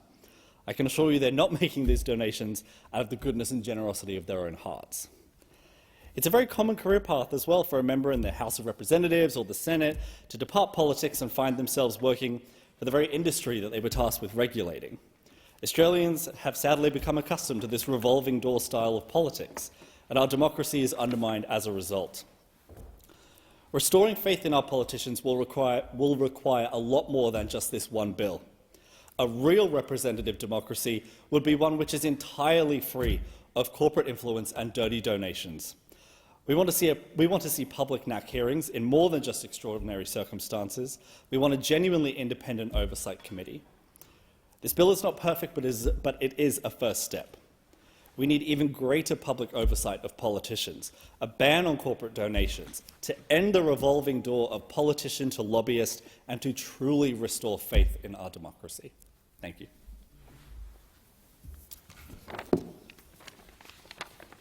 The question is the amendment be disagreed to, and I give the call to the honourable member for Blair.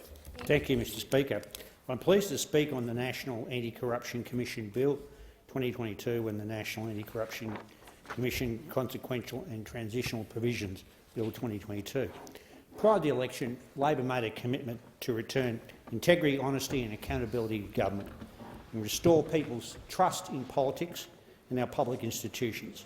After years of governmental action falling short of the expectations of the public, perpetrated and perpetuated by the Morrison government. Let's not forget the former Prime Minister first promised a Commonwealth Integrity Commission back in December 2018, and he released an exposure draft in November 2020.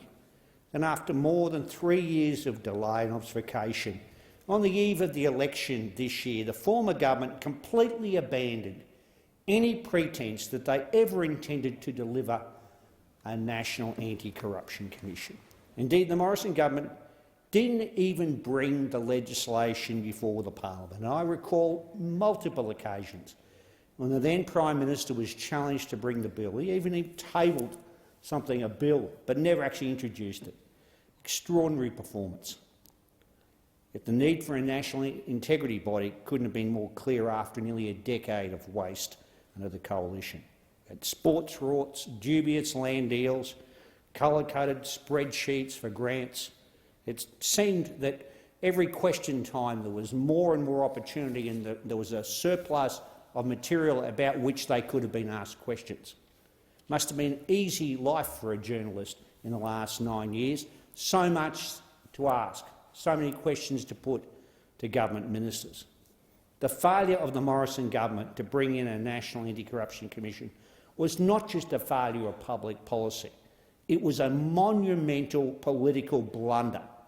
And we've seen mea culpas from those opposite. Again and again we've heard speeches all day from those opposite saying, we should have done it, we should have done it. If only we'd had another year to do it. Seriously.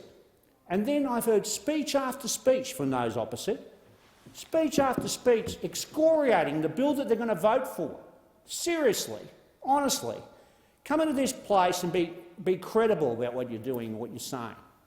They're going through this bill with a fine-tooth comb as if somehow they're born-again civil libertarians. What about the Australian Building and Corruption Commission, as I would call it? Seriously, that ABCC has just an affront to civil liberties in this country.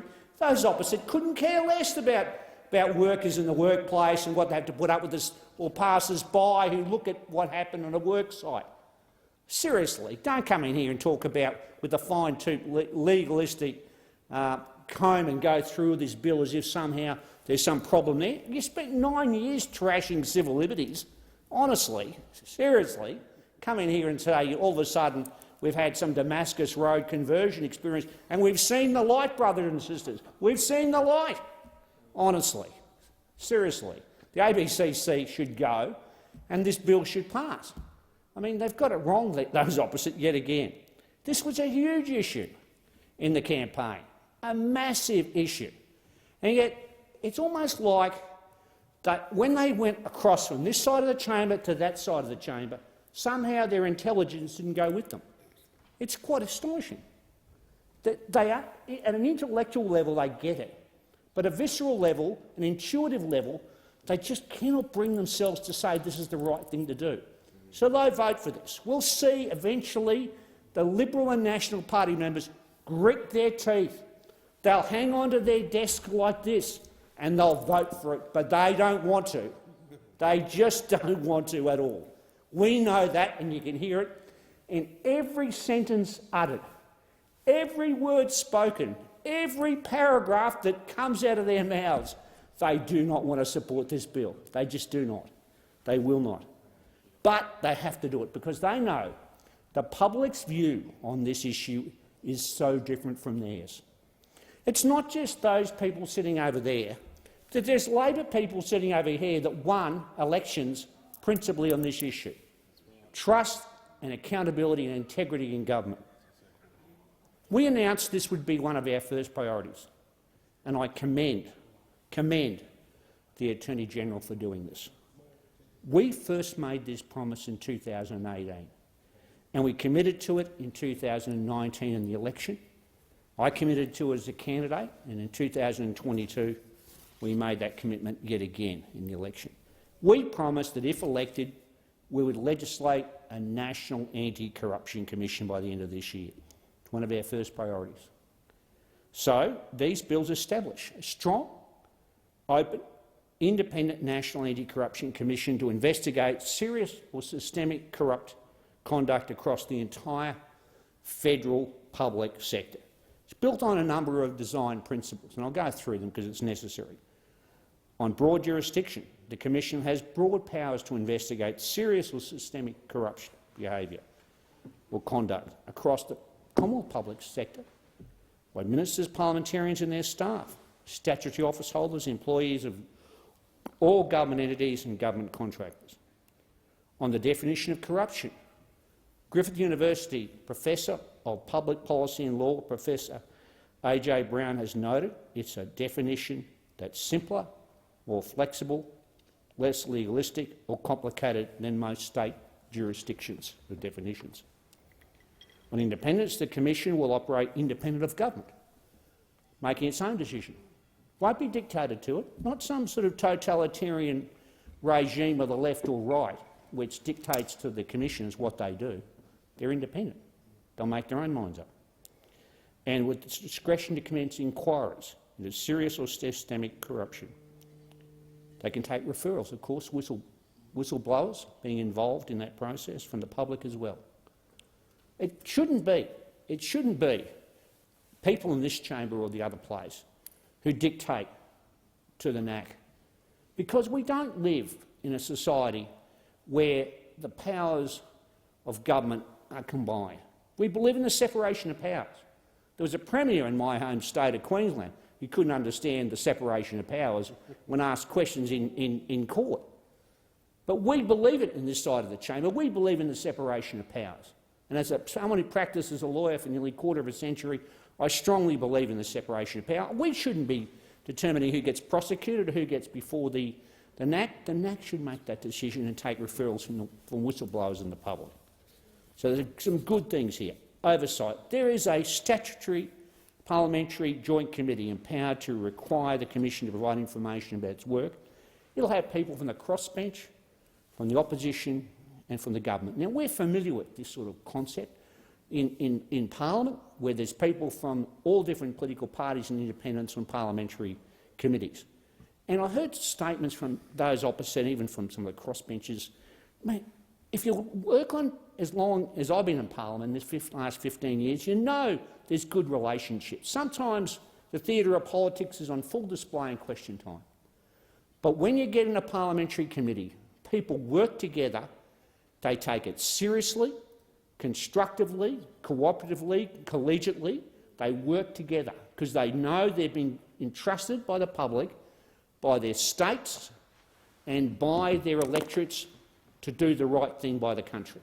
And they work together. And I have every faith that this parliamentary joint committee will do likewise. The Commission has retrospective powers to look into things in the past. I know those opposite don't like that concept. They give so much fodder. There's so much stuff that could be looked at by that Commission. There'll be public hearings. The Commission has the power to hold public hearing in exceptional circumstances and where it's in the public interest to do so. There needs to be a broad discretion in that place.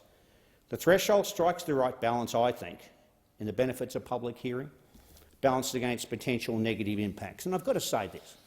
I have seen people being treated and having their reputations unfairly trashed when crime and corruption commissions have looked into these circumstances where people have been blazoned in the front pages of newspapers in the public as if they've done something wrong when they've just simply given evidence before those commissions. So you've got to get this balance right. You can't be having people's reputation unfairly trashed when they're charged with nothing and found guilty of nothing. You've got to strike the right balance. And so I think this is the right way to go. On findings, the Commission has the power to make findings of fact, including findings of corrupt conduct, and to refer those things to the Australian Federal Police or the Commonwealth Director of Public Prosecutions. The Commission on Fairness, Procedural Fairness, will have procedural fairness as a requirement, and findings are subject to judicial review. On independence, it's good that the senior people, like the commissioners on this NAC, will be term limited. No huge longevity of life on these things. The longer people stay, if it goes on for decade after decade in those roles, they become less subject to parliamentary oversight, less accountable to the public, and so term limiting people in the role of commissioners and deputy commissioners is absolutely the right thing to do.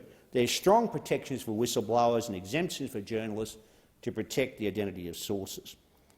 And shamefully, and I say shamefully deliberately, we're the last jurisdiction to do this, to establish an anti-corruption commission. Now, this delay, if there's one salutary thing about this delay, it's allowed us to look at some of the best elements, can I say, of the state and territory models. It's important that we commit resources to this particular project, and it's nearly $263 million over the forward estimates for this purpose. So this is not a body that's going to be without teeth. It'll have resources, it'll have strong jurisdiction, it'll have the funding to do what it needs to do, to have staff and capabilities, capacity to take referrals, look at allegations. And we welcome, can I say, the ongoing work of integrity experts and fellow parliamentary people who have been involved in this process and who have examined how the Commission will work, and the fact that we've had a parliamentary inquiry look at it. I mean, we've not been without corruption in this country, and coups and activities that we haven't, even back in colonial days, such as the Rum Corps in New South Wales, and most states have witnessed periods of official and police corruption. I'm from Queensland, Mr Speaker, and we're all, as fellow Queenslanders, pretty familiar, can I say, with the corrosive effects of government and police corruption on public life, particularly during the Bjelke-Petersen regime. And it took a Fitzgerald inquiry and a great reforming Labor government under Premier Wayne Goss to clean it up. And then again in 2015, the Palaszczuk Labor government was elected on a platform of integrity and accountability after Queenslanders were truly fed up with the lack of transparency of the Campbell-Newman-led LNP government. And we've seen some pretty egregious examples of corruption and graft at local government level as well. There's been people charged, indeed, in my community, and rightly so, when they felt the full force of the law. The voters were never credited with intelligence, in my view, and given the respect they deserved by the Morrison government. Promises were made, never delivered. Questions from journalists were treated as annoyances. The basic standards of accountability were pushed aside by the Morrison government. So this government, the Albanese Labor government, has got a big job to do. This is a nation-building reform, in my view. It's a nation-building reform like you'd see in infrastructure as well. It's absolutely vital to restore integrity in government and restore integrity in democracy. I'm very keen to see this legislation go through, and I applaud those who have also been involved in the Joint Select Committee, and I applaud Senator White, the member for Indi, who was her deputy, and the membership drawn from the various parts of the House, and the unanimous report and the recommendations. It's really important that we continue that. The bill has been looked at by multiple inquiries, and that's very, very important. I think the government's got it right. There are times at state level, and I've seen that in my area, where crime and corruption commissions haven't got the balance right. I've witnessed circumstances back in my home state where people were unfairly treated by crime and corruption commissions, where circumstances where prosecutions were withdrawn, circumstances where people were found not guilty, and circumstances where convictions were overturned on appeal, where councillors lost their job for having been found guilty of nothing. The balance needs to be there, the safeguards need to be there, and the protections need to be there, and they are in this bill. That's why the Australian public's commitment and their vote at the last election is being fulfilled today. The Albanese Labor government heard the message on this side of politics, and we won't take lectures from the crossbenchers in relation to this issue. It's been our policy for many, many years. We're delivering on that commitment. Our aim is to create a lasting body, and one that lasts not just during this term of government, but the next and the one after that. Integrity should be above partisan politics, and I'm pleased to support this legislation tonight. The question now is that the amendments be disagreed to, and I'll give the call to the honourable member for Ryan. Thank you, Speaker. I know the people in my electorate of Ryan are very concerned about integrity in politics and government. During my election campaign, time and again, the people of Ryan raised integrity as a primary concern, and it wasn't hard to see why. In that campaign period, Our Democracy surveyed Australians about integrity, and the results from my electorate of Ryan were rather telling. 98% supported a federal anti-corruption body, 97% supported caps on political donations, 100% supported disclosure of who makes political donations, 93% believe large political donations undermine our democracy, and 93% supported limits on election campaign spending, 98% supported disclosure of professional lobbying of politicians, and 100% supported truth in political advertising laws. Pretty convincing, Ryan. So I ran a forum about integrity. It was extremely well attended, and it was abundantly clear from the nature of the questions and the robust discussions what was of most concern to people. They said that a lot of Australian voters had disengaged from politics and suggested that may have even been an intended side effect of the bad behaviour of MPs. There was curiosity about how integrity commissions had been operating in Australian states, and questions about why it has taken so long for a federal body to be established. So many will be very, very happy that this process has commenced. Questions and concerns were raised about the relationship between our corporatised and monopolised media and a lessening of integrity in our politics. There was debate about the extent of powers for an integrity commission and robust discussions about what people felt they should be and why. And this last point was the most voiced concern. People felt very strongly that reform of political donation laws and cash for access issues were critical to restoring integrity in politics. They said that people had switched off because they were not being listened to. The abiding sentiment was expressed like this: elected officials are meant to represent us, but too often they seem to represent major corporations, and some of those corporations are outright harmful, with deep pockets like fossil fuel companies, banks, large developers, etc., who are setting the policy agenda in Australia. Their profit motives gazump our well-being, they said, and they exercise undue control over our government. And furthermore, they said many of the channels through which corporate power exerts influence are informal and are hidden. So the loud and clear message was that this is seriously undermining political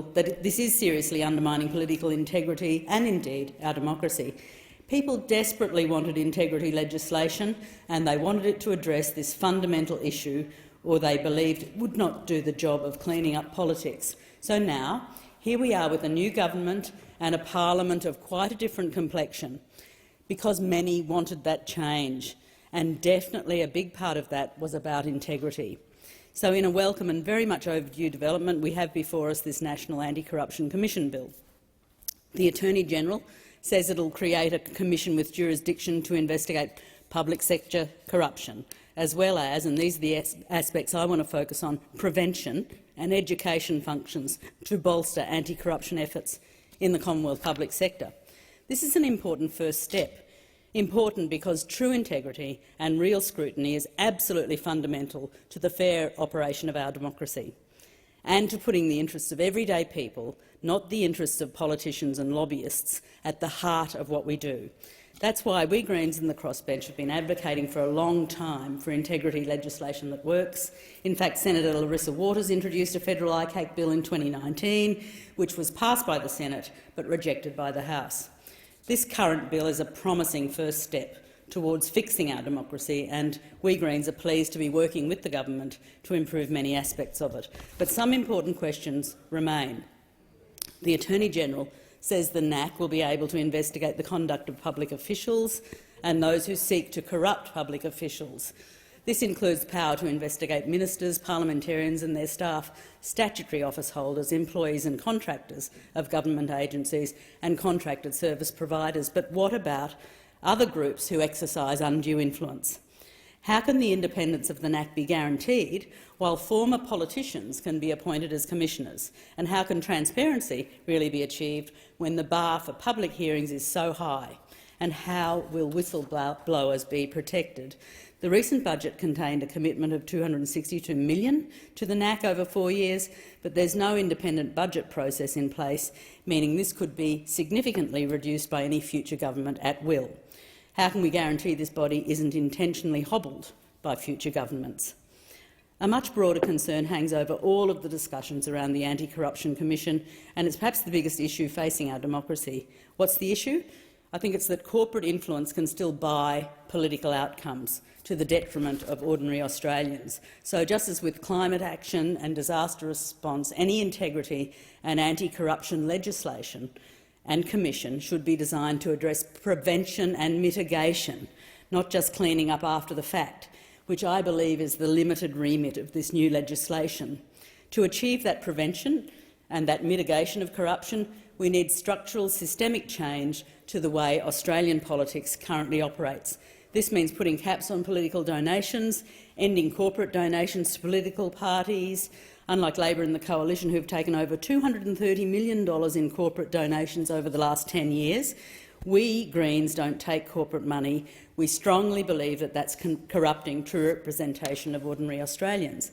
So structural and systemic change means stopping cash for access meetings. It's frankly absurd that we allow a corporation to spend $27,500 to attend a special business luncheon with a minister and still call ourselves a democracy.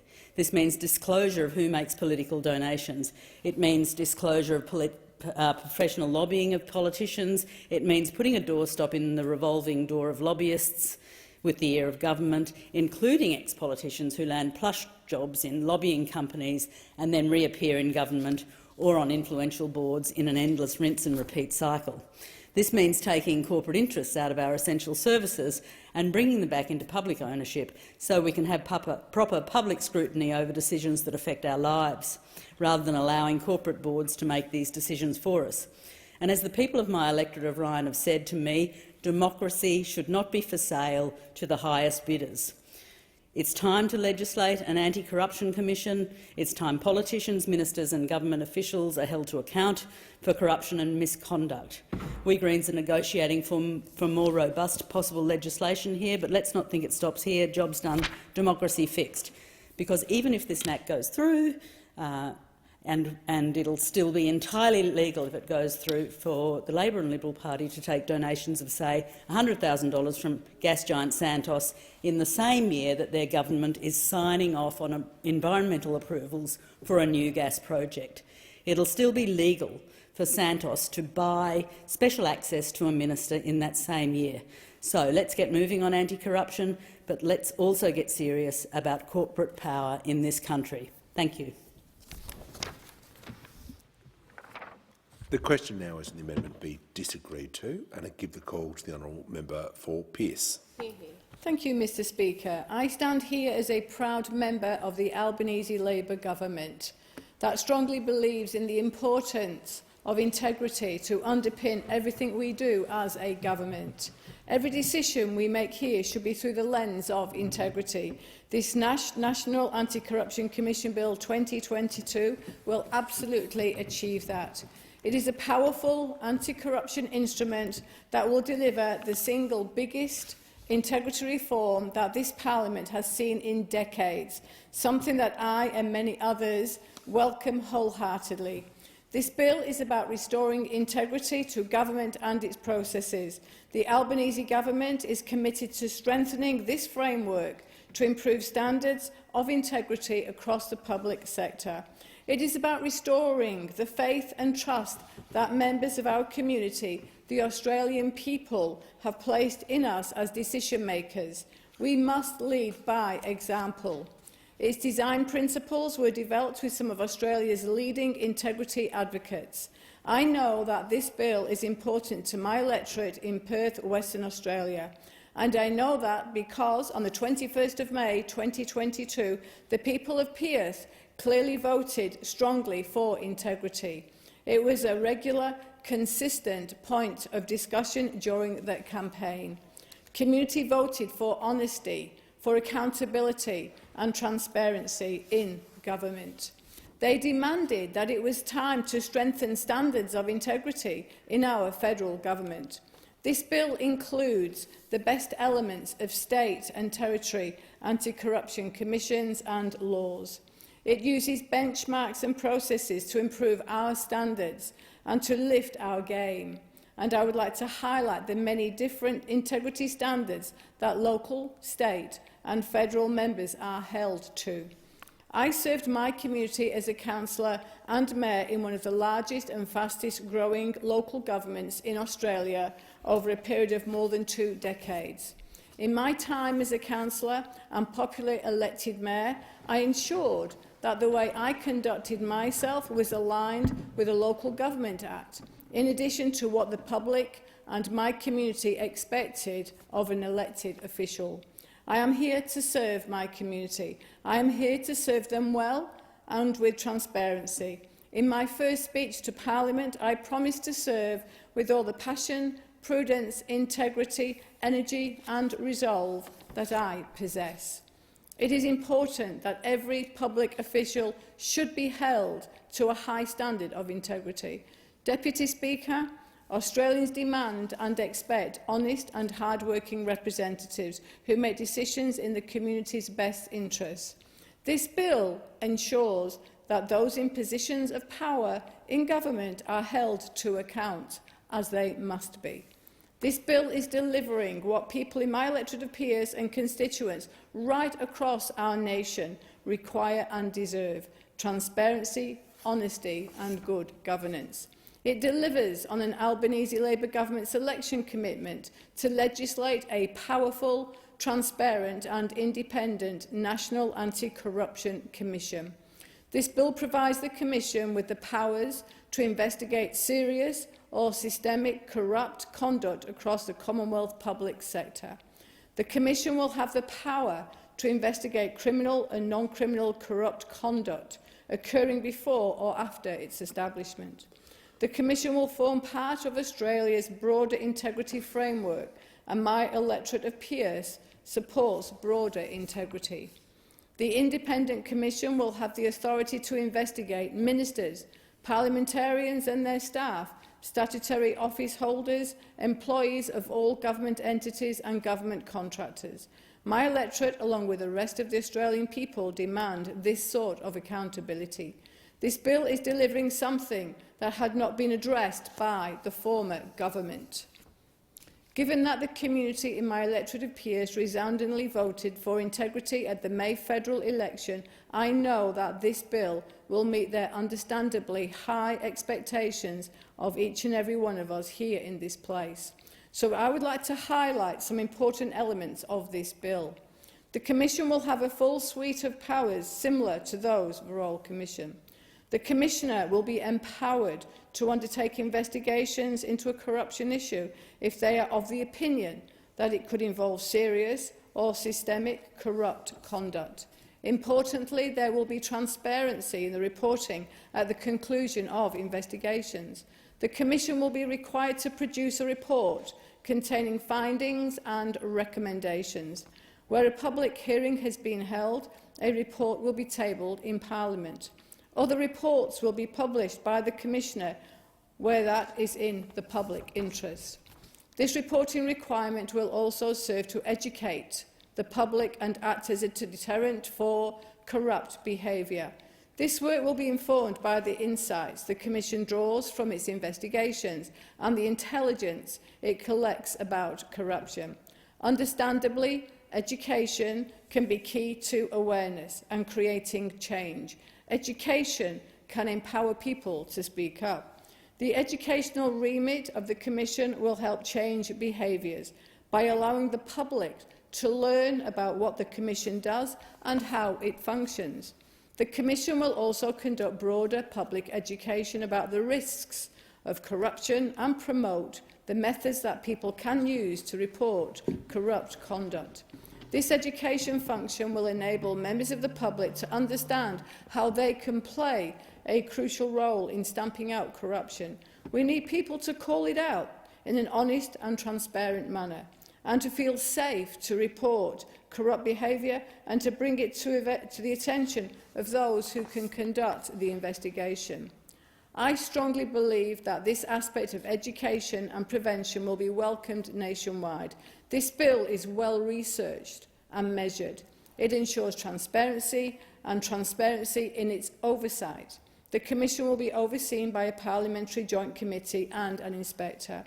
That joint committee will be 12 members, 3 government, 2 opposition, 1 crossbench member from each house, including a government chair with a casting vote. The bill includes strong protection for whistleblowers against adverse consequences, including criminal offences and immunities. Public officials making disclosures to the Commission will also be protected under the Public Interest Disclosure Act. What is important is that there is procedural fairness and many other safeguards in this bill that includes a provision for the Commissioner to release public statements to clarify the status of those appearing as witnesses, and to make findings that a person has not engaged in corrupt conduct to avoid undue reputational damage.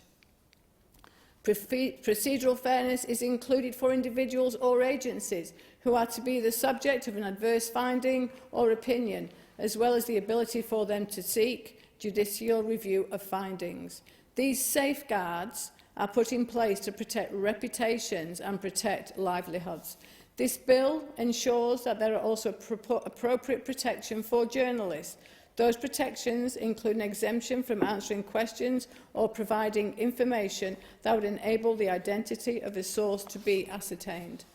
I also speak in support of the amendments tabled today to further strengthen this already strong and necessary bill.